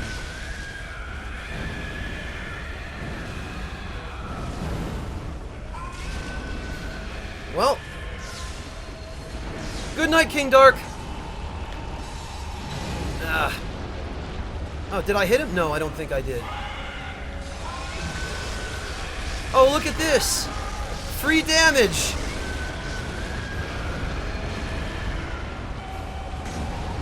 I like free damage, and I dodged the follow-up that time. I'm proud. Look at this. Isn't this so stupid?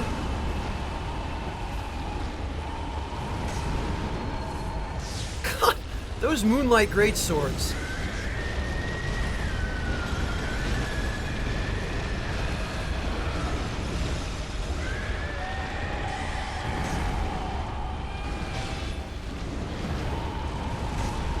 Oh, whoops, no.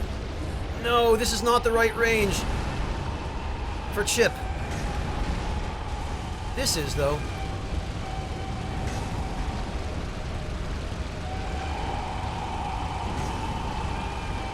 Too bad there's nothing he can do. Even as I speak.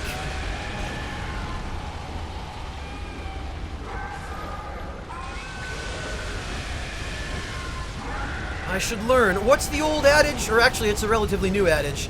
Talk shit, get hit. There you go, Greedo.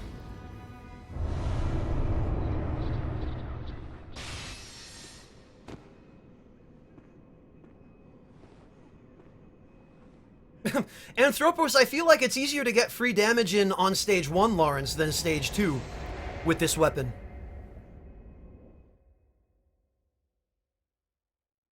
Also, hi, Anthropos.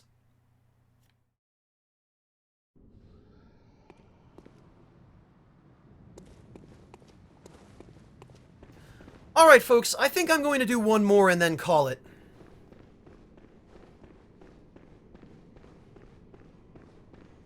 Ilani every time. Each and every time.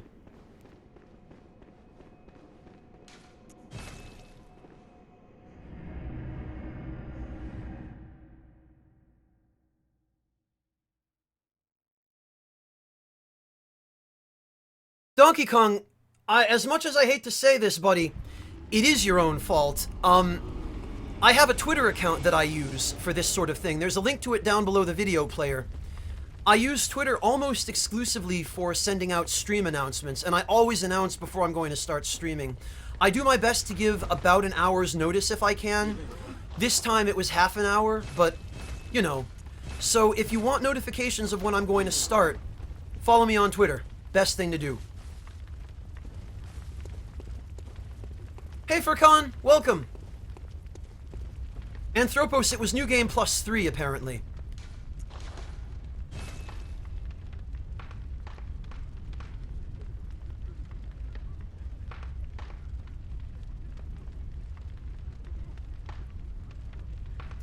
MBS, I don't pretend to understand it either.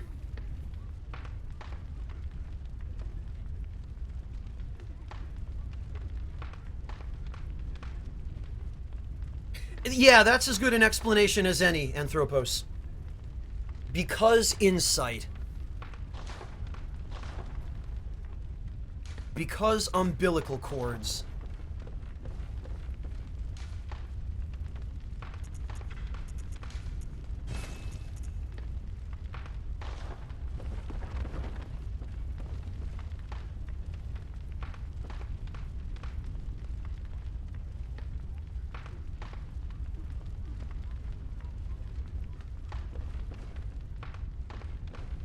Ilini, I should just know better, shouldn't I?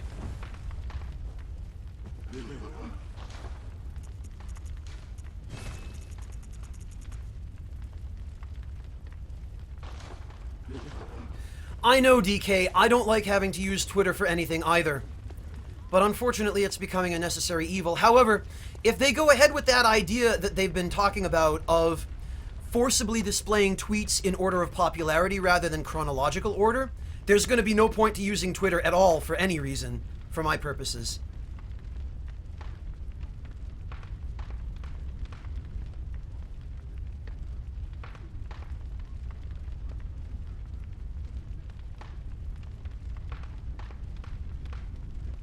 I hope so, Ilini.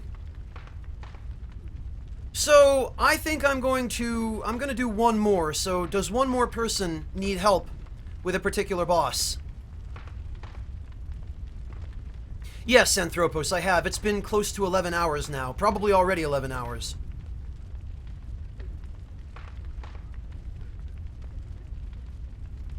Hey, Cincerosa, welcome! Yeah, Reaper, that's what everybody's been saying, and people don't seem too happy about it. I'm certainly not, if that's what it turns into, because then I'll have no need to use it. And some 1,500 people who followed me on Twitter will have done so for nothing, and I'll feel bad.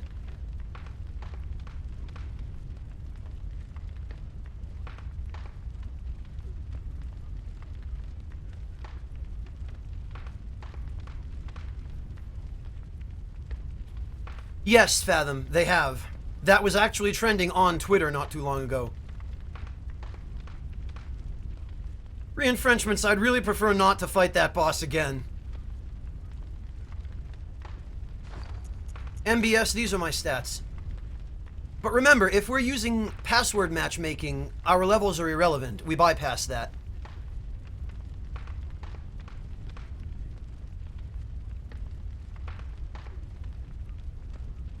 Oh, geez, Jay.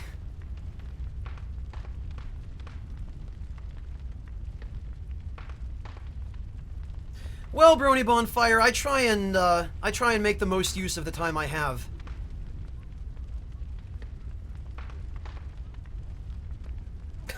Glad to hear it, Lord of Spooky. Also, hello and welcome. Geez, Anthropos. I try, DK. I try. It just happened to work out well for this particular broadcast because I didn't want to leave out the people who wouldn't have been able to make it for P4G. Why does everybody have nothing but orphan fights? My god, are you guys just trolling me? Hey, Angel, welcome. God. Yeah, out of context, it's even worse, Jay.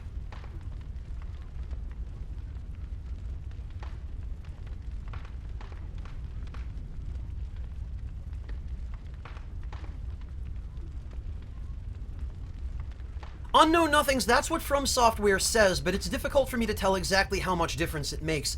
I believe they just scale down your level and your stat total. Or it might just be your general damage output and your HP. I'm not totally sure about that. That was not my responsibility to test.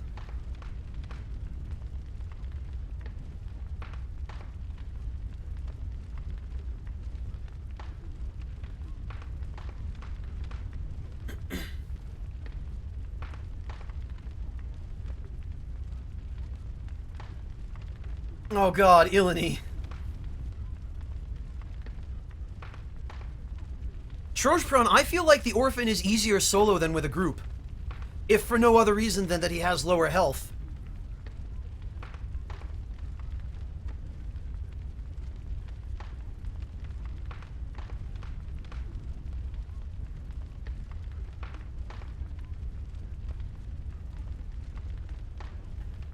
Angel, you don't have to write in English, it's fine. But, I mean, it might be a moot point anyway. I don't know if I have the stomach for another Orphan of Cause fight. Well, Ilani, P fought him on, what, New Game Plus 7? With that Beast Claw build, trying to beat him with no parries or anything like that? Yeah, of course he's going to be harder that way.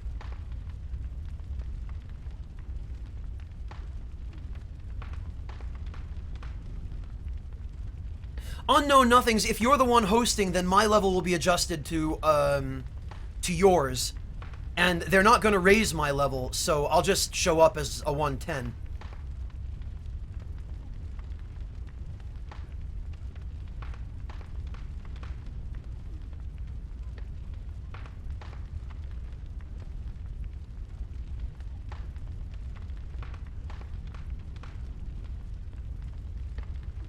Oh, Blade! Oh, low blow, man. Low blow. Cincerosa, one orphan fight is really too many. But yeah, no, at this point it seems like the only boss people have left to fight is the orphan.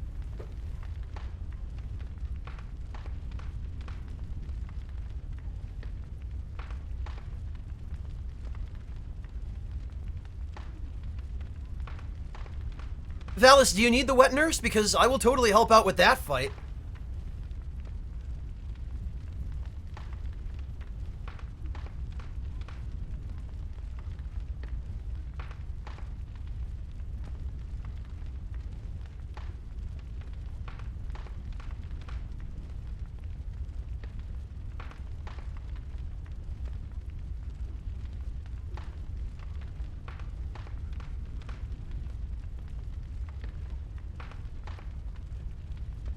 DK, that's the problem. I don't want that hug.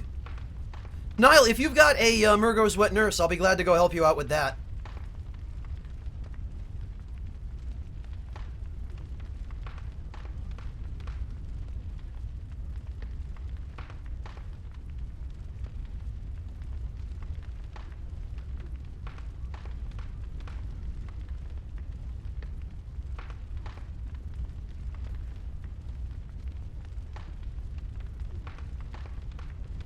Yeah, no, Wet Nurse is fine. Niall Jackson, since you brought it up first, I'd be willing to help out. Oh, right, the password, yes.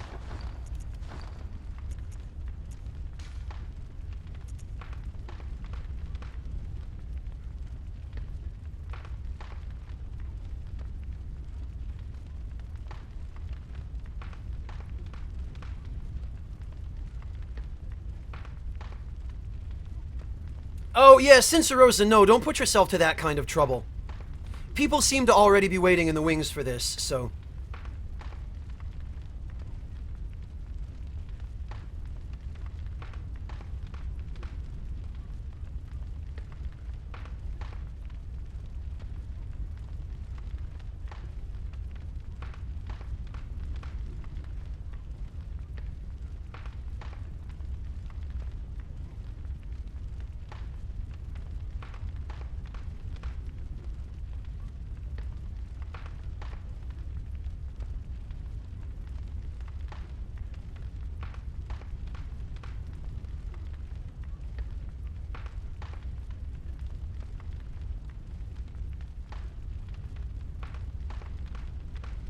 Oh, I'm glad somebody didn't miss that password joke.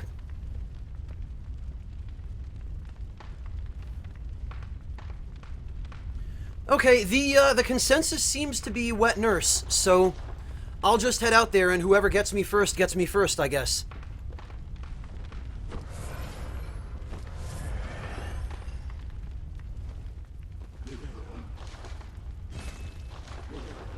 I think that will do us.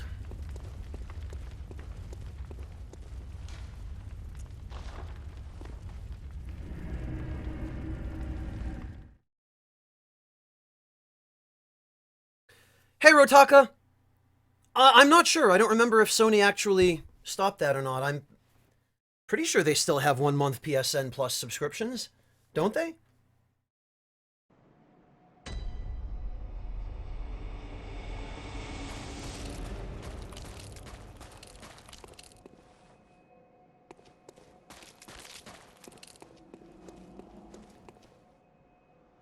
Oh, I'll pass, thanks, Chardon Beloved. Much though I would love to gratify everybody by playing a game I don't like.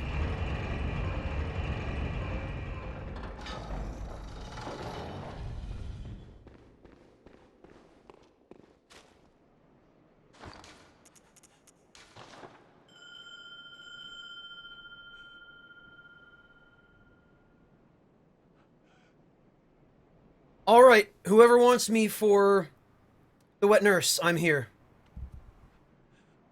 Oh, Ilini, you flatter me. Did he say the middle lamp, Ilini? I'm sorry, I must have missed that in chat. Major Monotone, hey! I didn't even intend to stream for this long.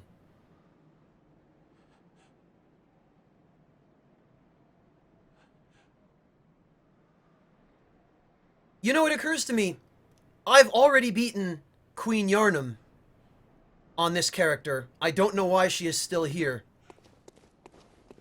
Oh, bye.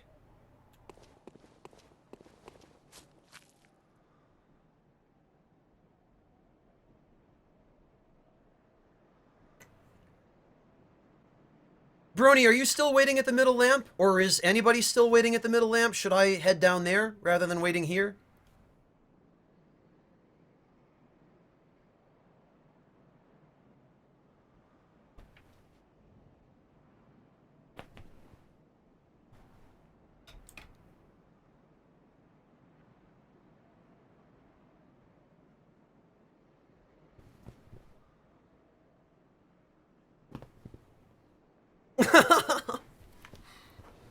Well, Major Monotone, I suppose that's how it goes.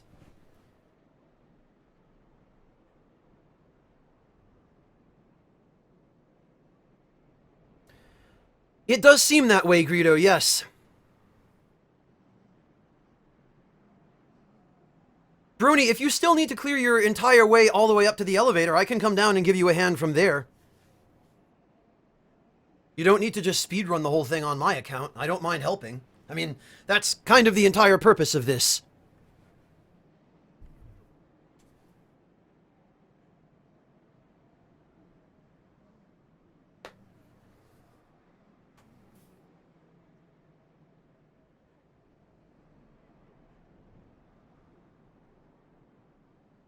Oh, Rasta Hamsta, I'm sorry, man.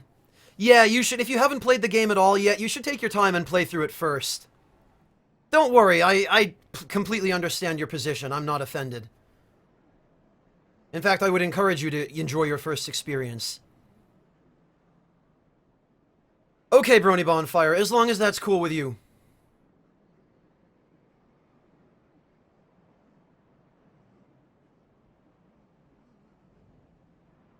Well, the thing is, Reinfrenchments, the boss that we're about to fight is kind of a big spoiler if he's never played the game.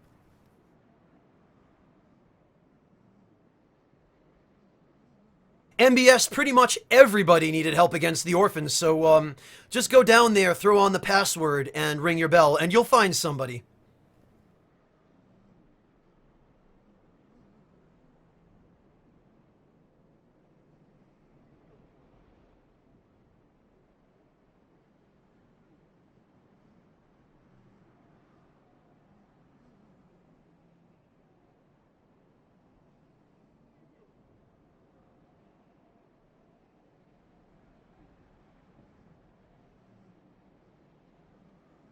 Aw, oh, Blade, I'm sorry, man.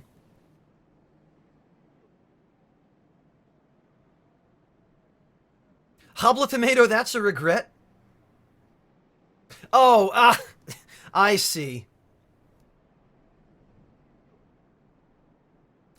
Okay, Brony, then, meet me right outside the elevator. I will refresh my bell. I'll be standing just across from where the Queen was. Okay, Rasta, take care. Thanks for dropping in anyway. But, yeah, go enjoy your first experience with Bloodborne unspoiled.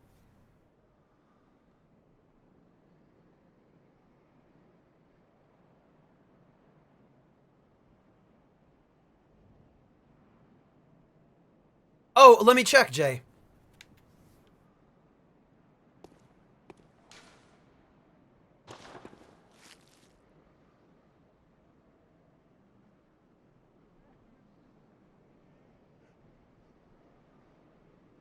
Not if it's that tree.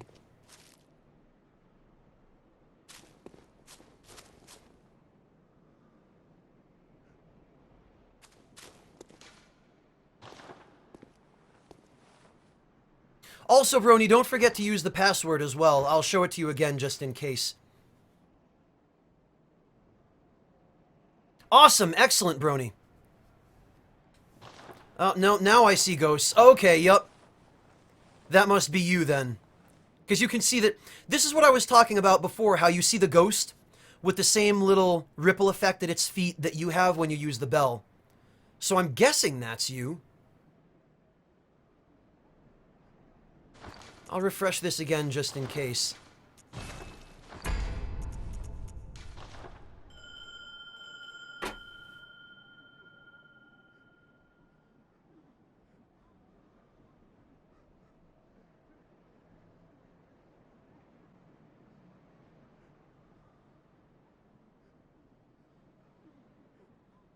Great Thumeru Ihil, Niall. And Compolis, we've been using this password. Although this is going to be my last fight for the day. After this, I need to rest my voice so that I can, you know, do commentary for the next few videos I need to upload to YouTube.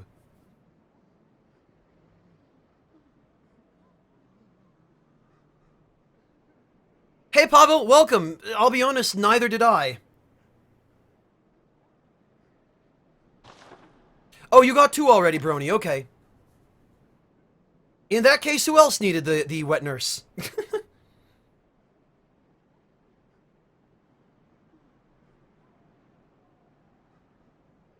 Brony, it's no problem.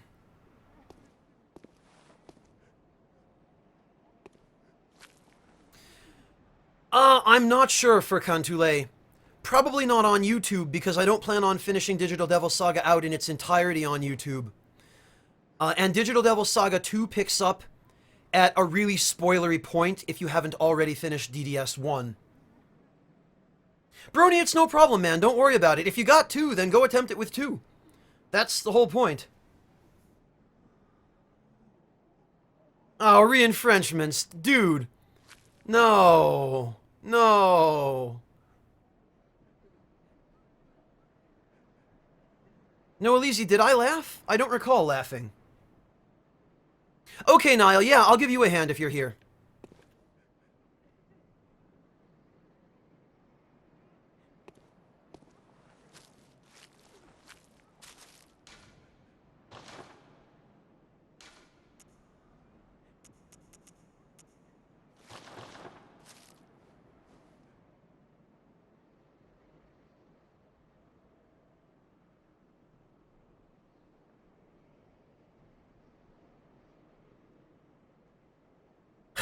Hey, Codester Bro. Yeah, people seem to have been marveling at that.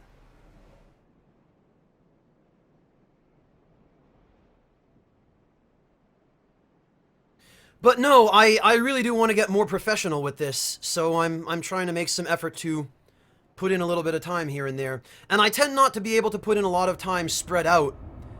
So instead, I end up having to put in lots of time in just single large chunks. Hey Ringo, welcome! Alright guys. Niall, I suppose it's only appropriate that I finish out this, this stream by assisting you with the other final, not really final boss, but you know what I mean.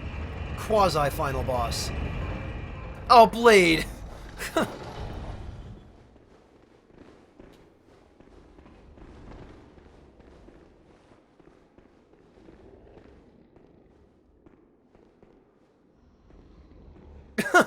Anthropos, that's one way to put it. Trojpron, it's, almost 3 p.m.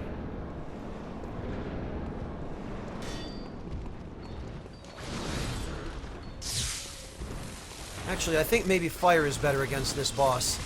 I don't remember.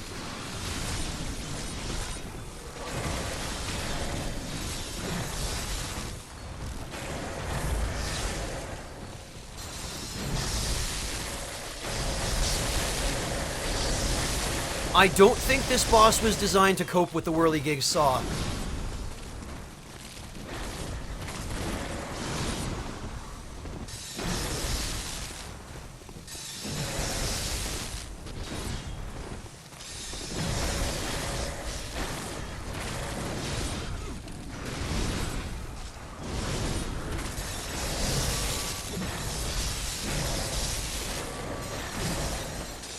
Ah, the power of beast blood pellets.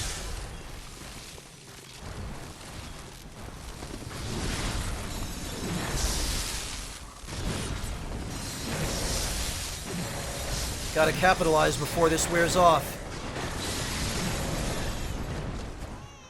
Okay, well, that wasn't too bad. Yeah, I'll take it. Are we even going to see the darkness attack?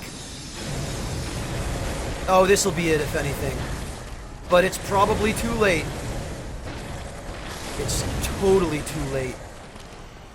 God, what a broken weapon. Well, congrats!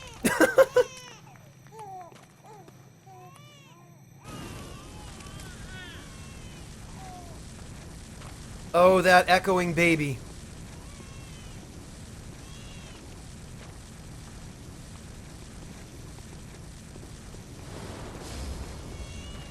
Yeah, Brony, I feel like this boss is kind of a little bit too easy for the point in the game when you fight it. Totally Anthropos, totally fair and balanced. Alright, congratulations, Niall.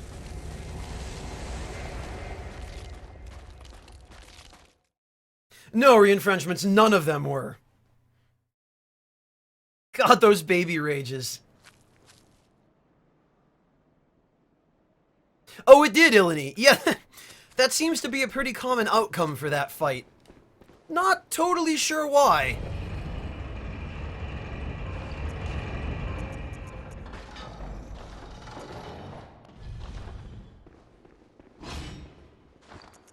Actually, back to this. Huh. Well, I think we can call that a reasonably successful morning and early afternoon. Probably not, DK. I can't say that I really have much interest in that game, but I appreciate the offer. Niall, no problem. It's been a pleasure. Right, Ilani, that's what we need. We need the whirligig saw to be buffed.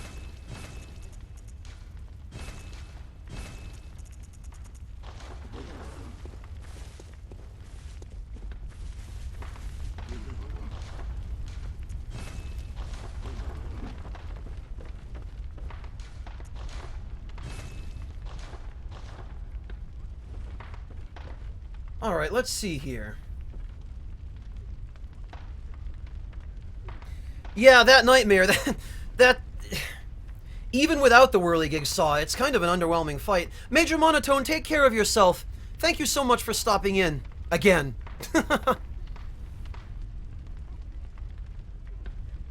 Alright, let me see here. Bear with me for a moment, everyone.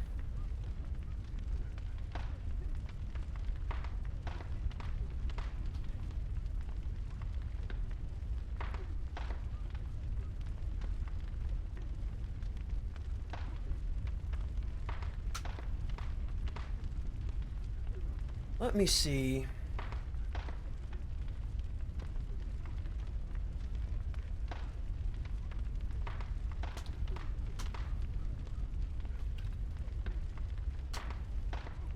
Let me see who all is on. Yeah, no problem, Dark Reap, but don't everyone run off just yet.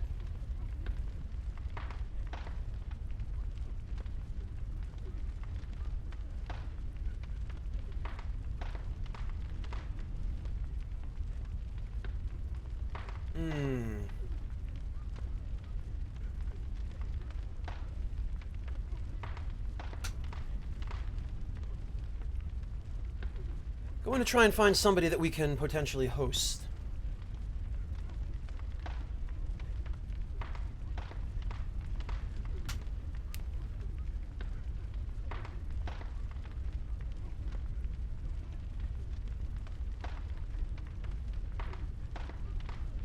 Hmm.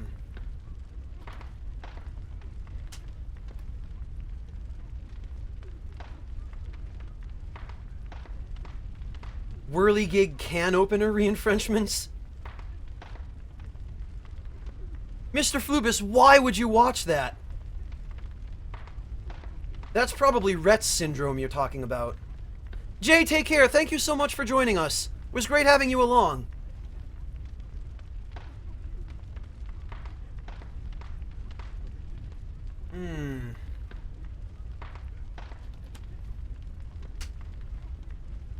God, this is the worst possible time. Nobody is awake. Oh, and of course, Jerp is hosting me. Alright.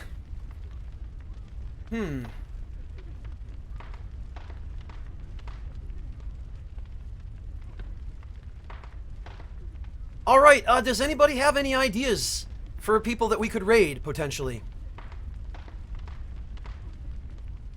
Host myself? What? Yeah, thanks, Ringo.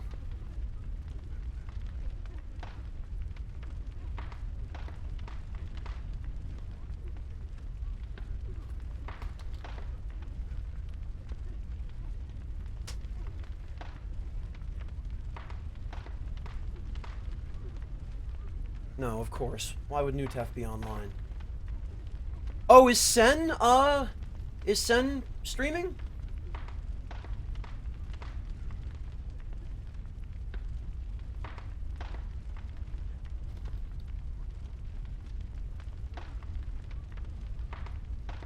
Yeah, you know what, actually? Yes. Thank you, guys. Go wake Eli. No, I'm not gonna wake Eli for this. Thank you, Jay. Yeah, guys, let's go raid Dark Lord Sen. Here's the link. No, not at this hour, DK.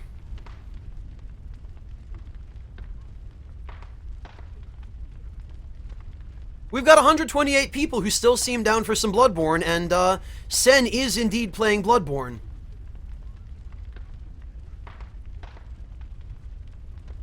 Okay, yeah, let's go raid Sen. So everybody, thank you all so much for joining. I really appreciate everyone's company, and yeah, I look forward to seeing you guys for the next stream, whenever that happens to be.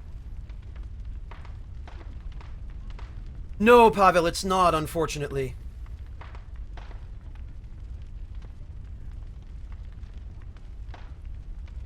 Oh, Sen is on break. Well, we'll raid Sen on break, and when Sen comes back, you can all enjoy more Bloodborne.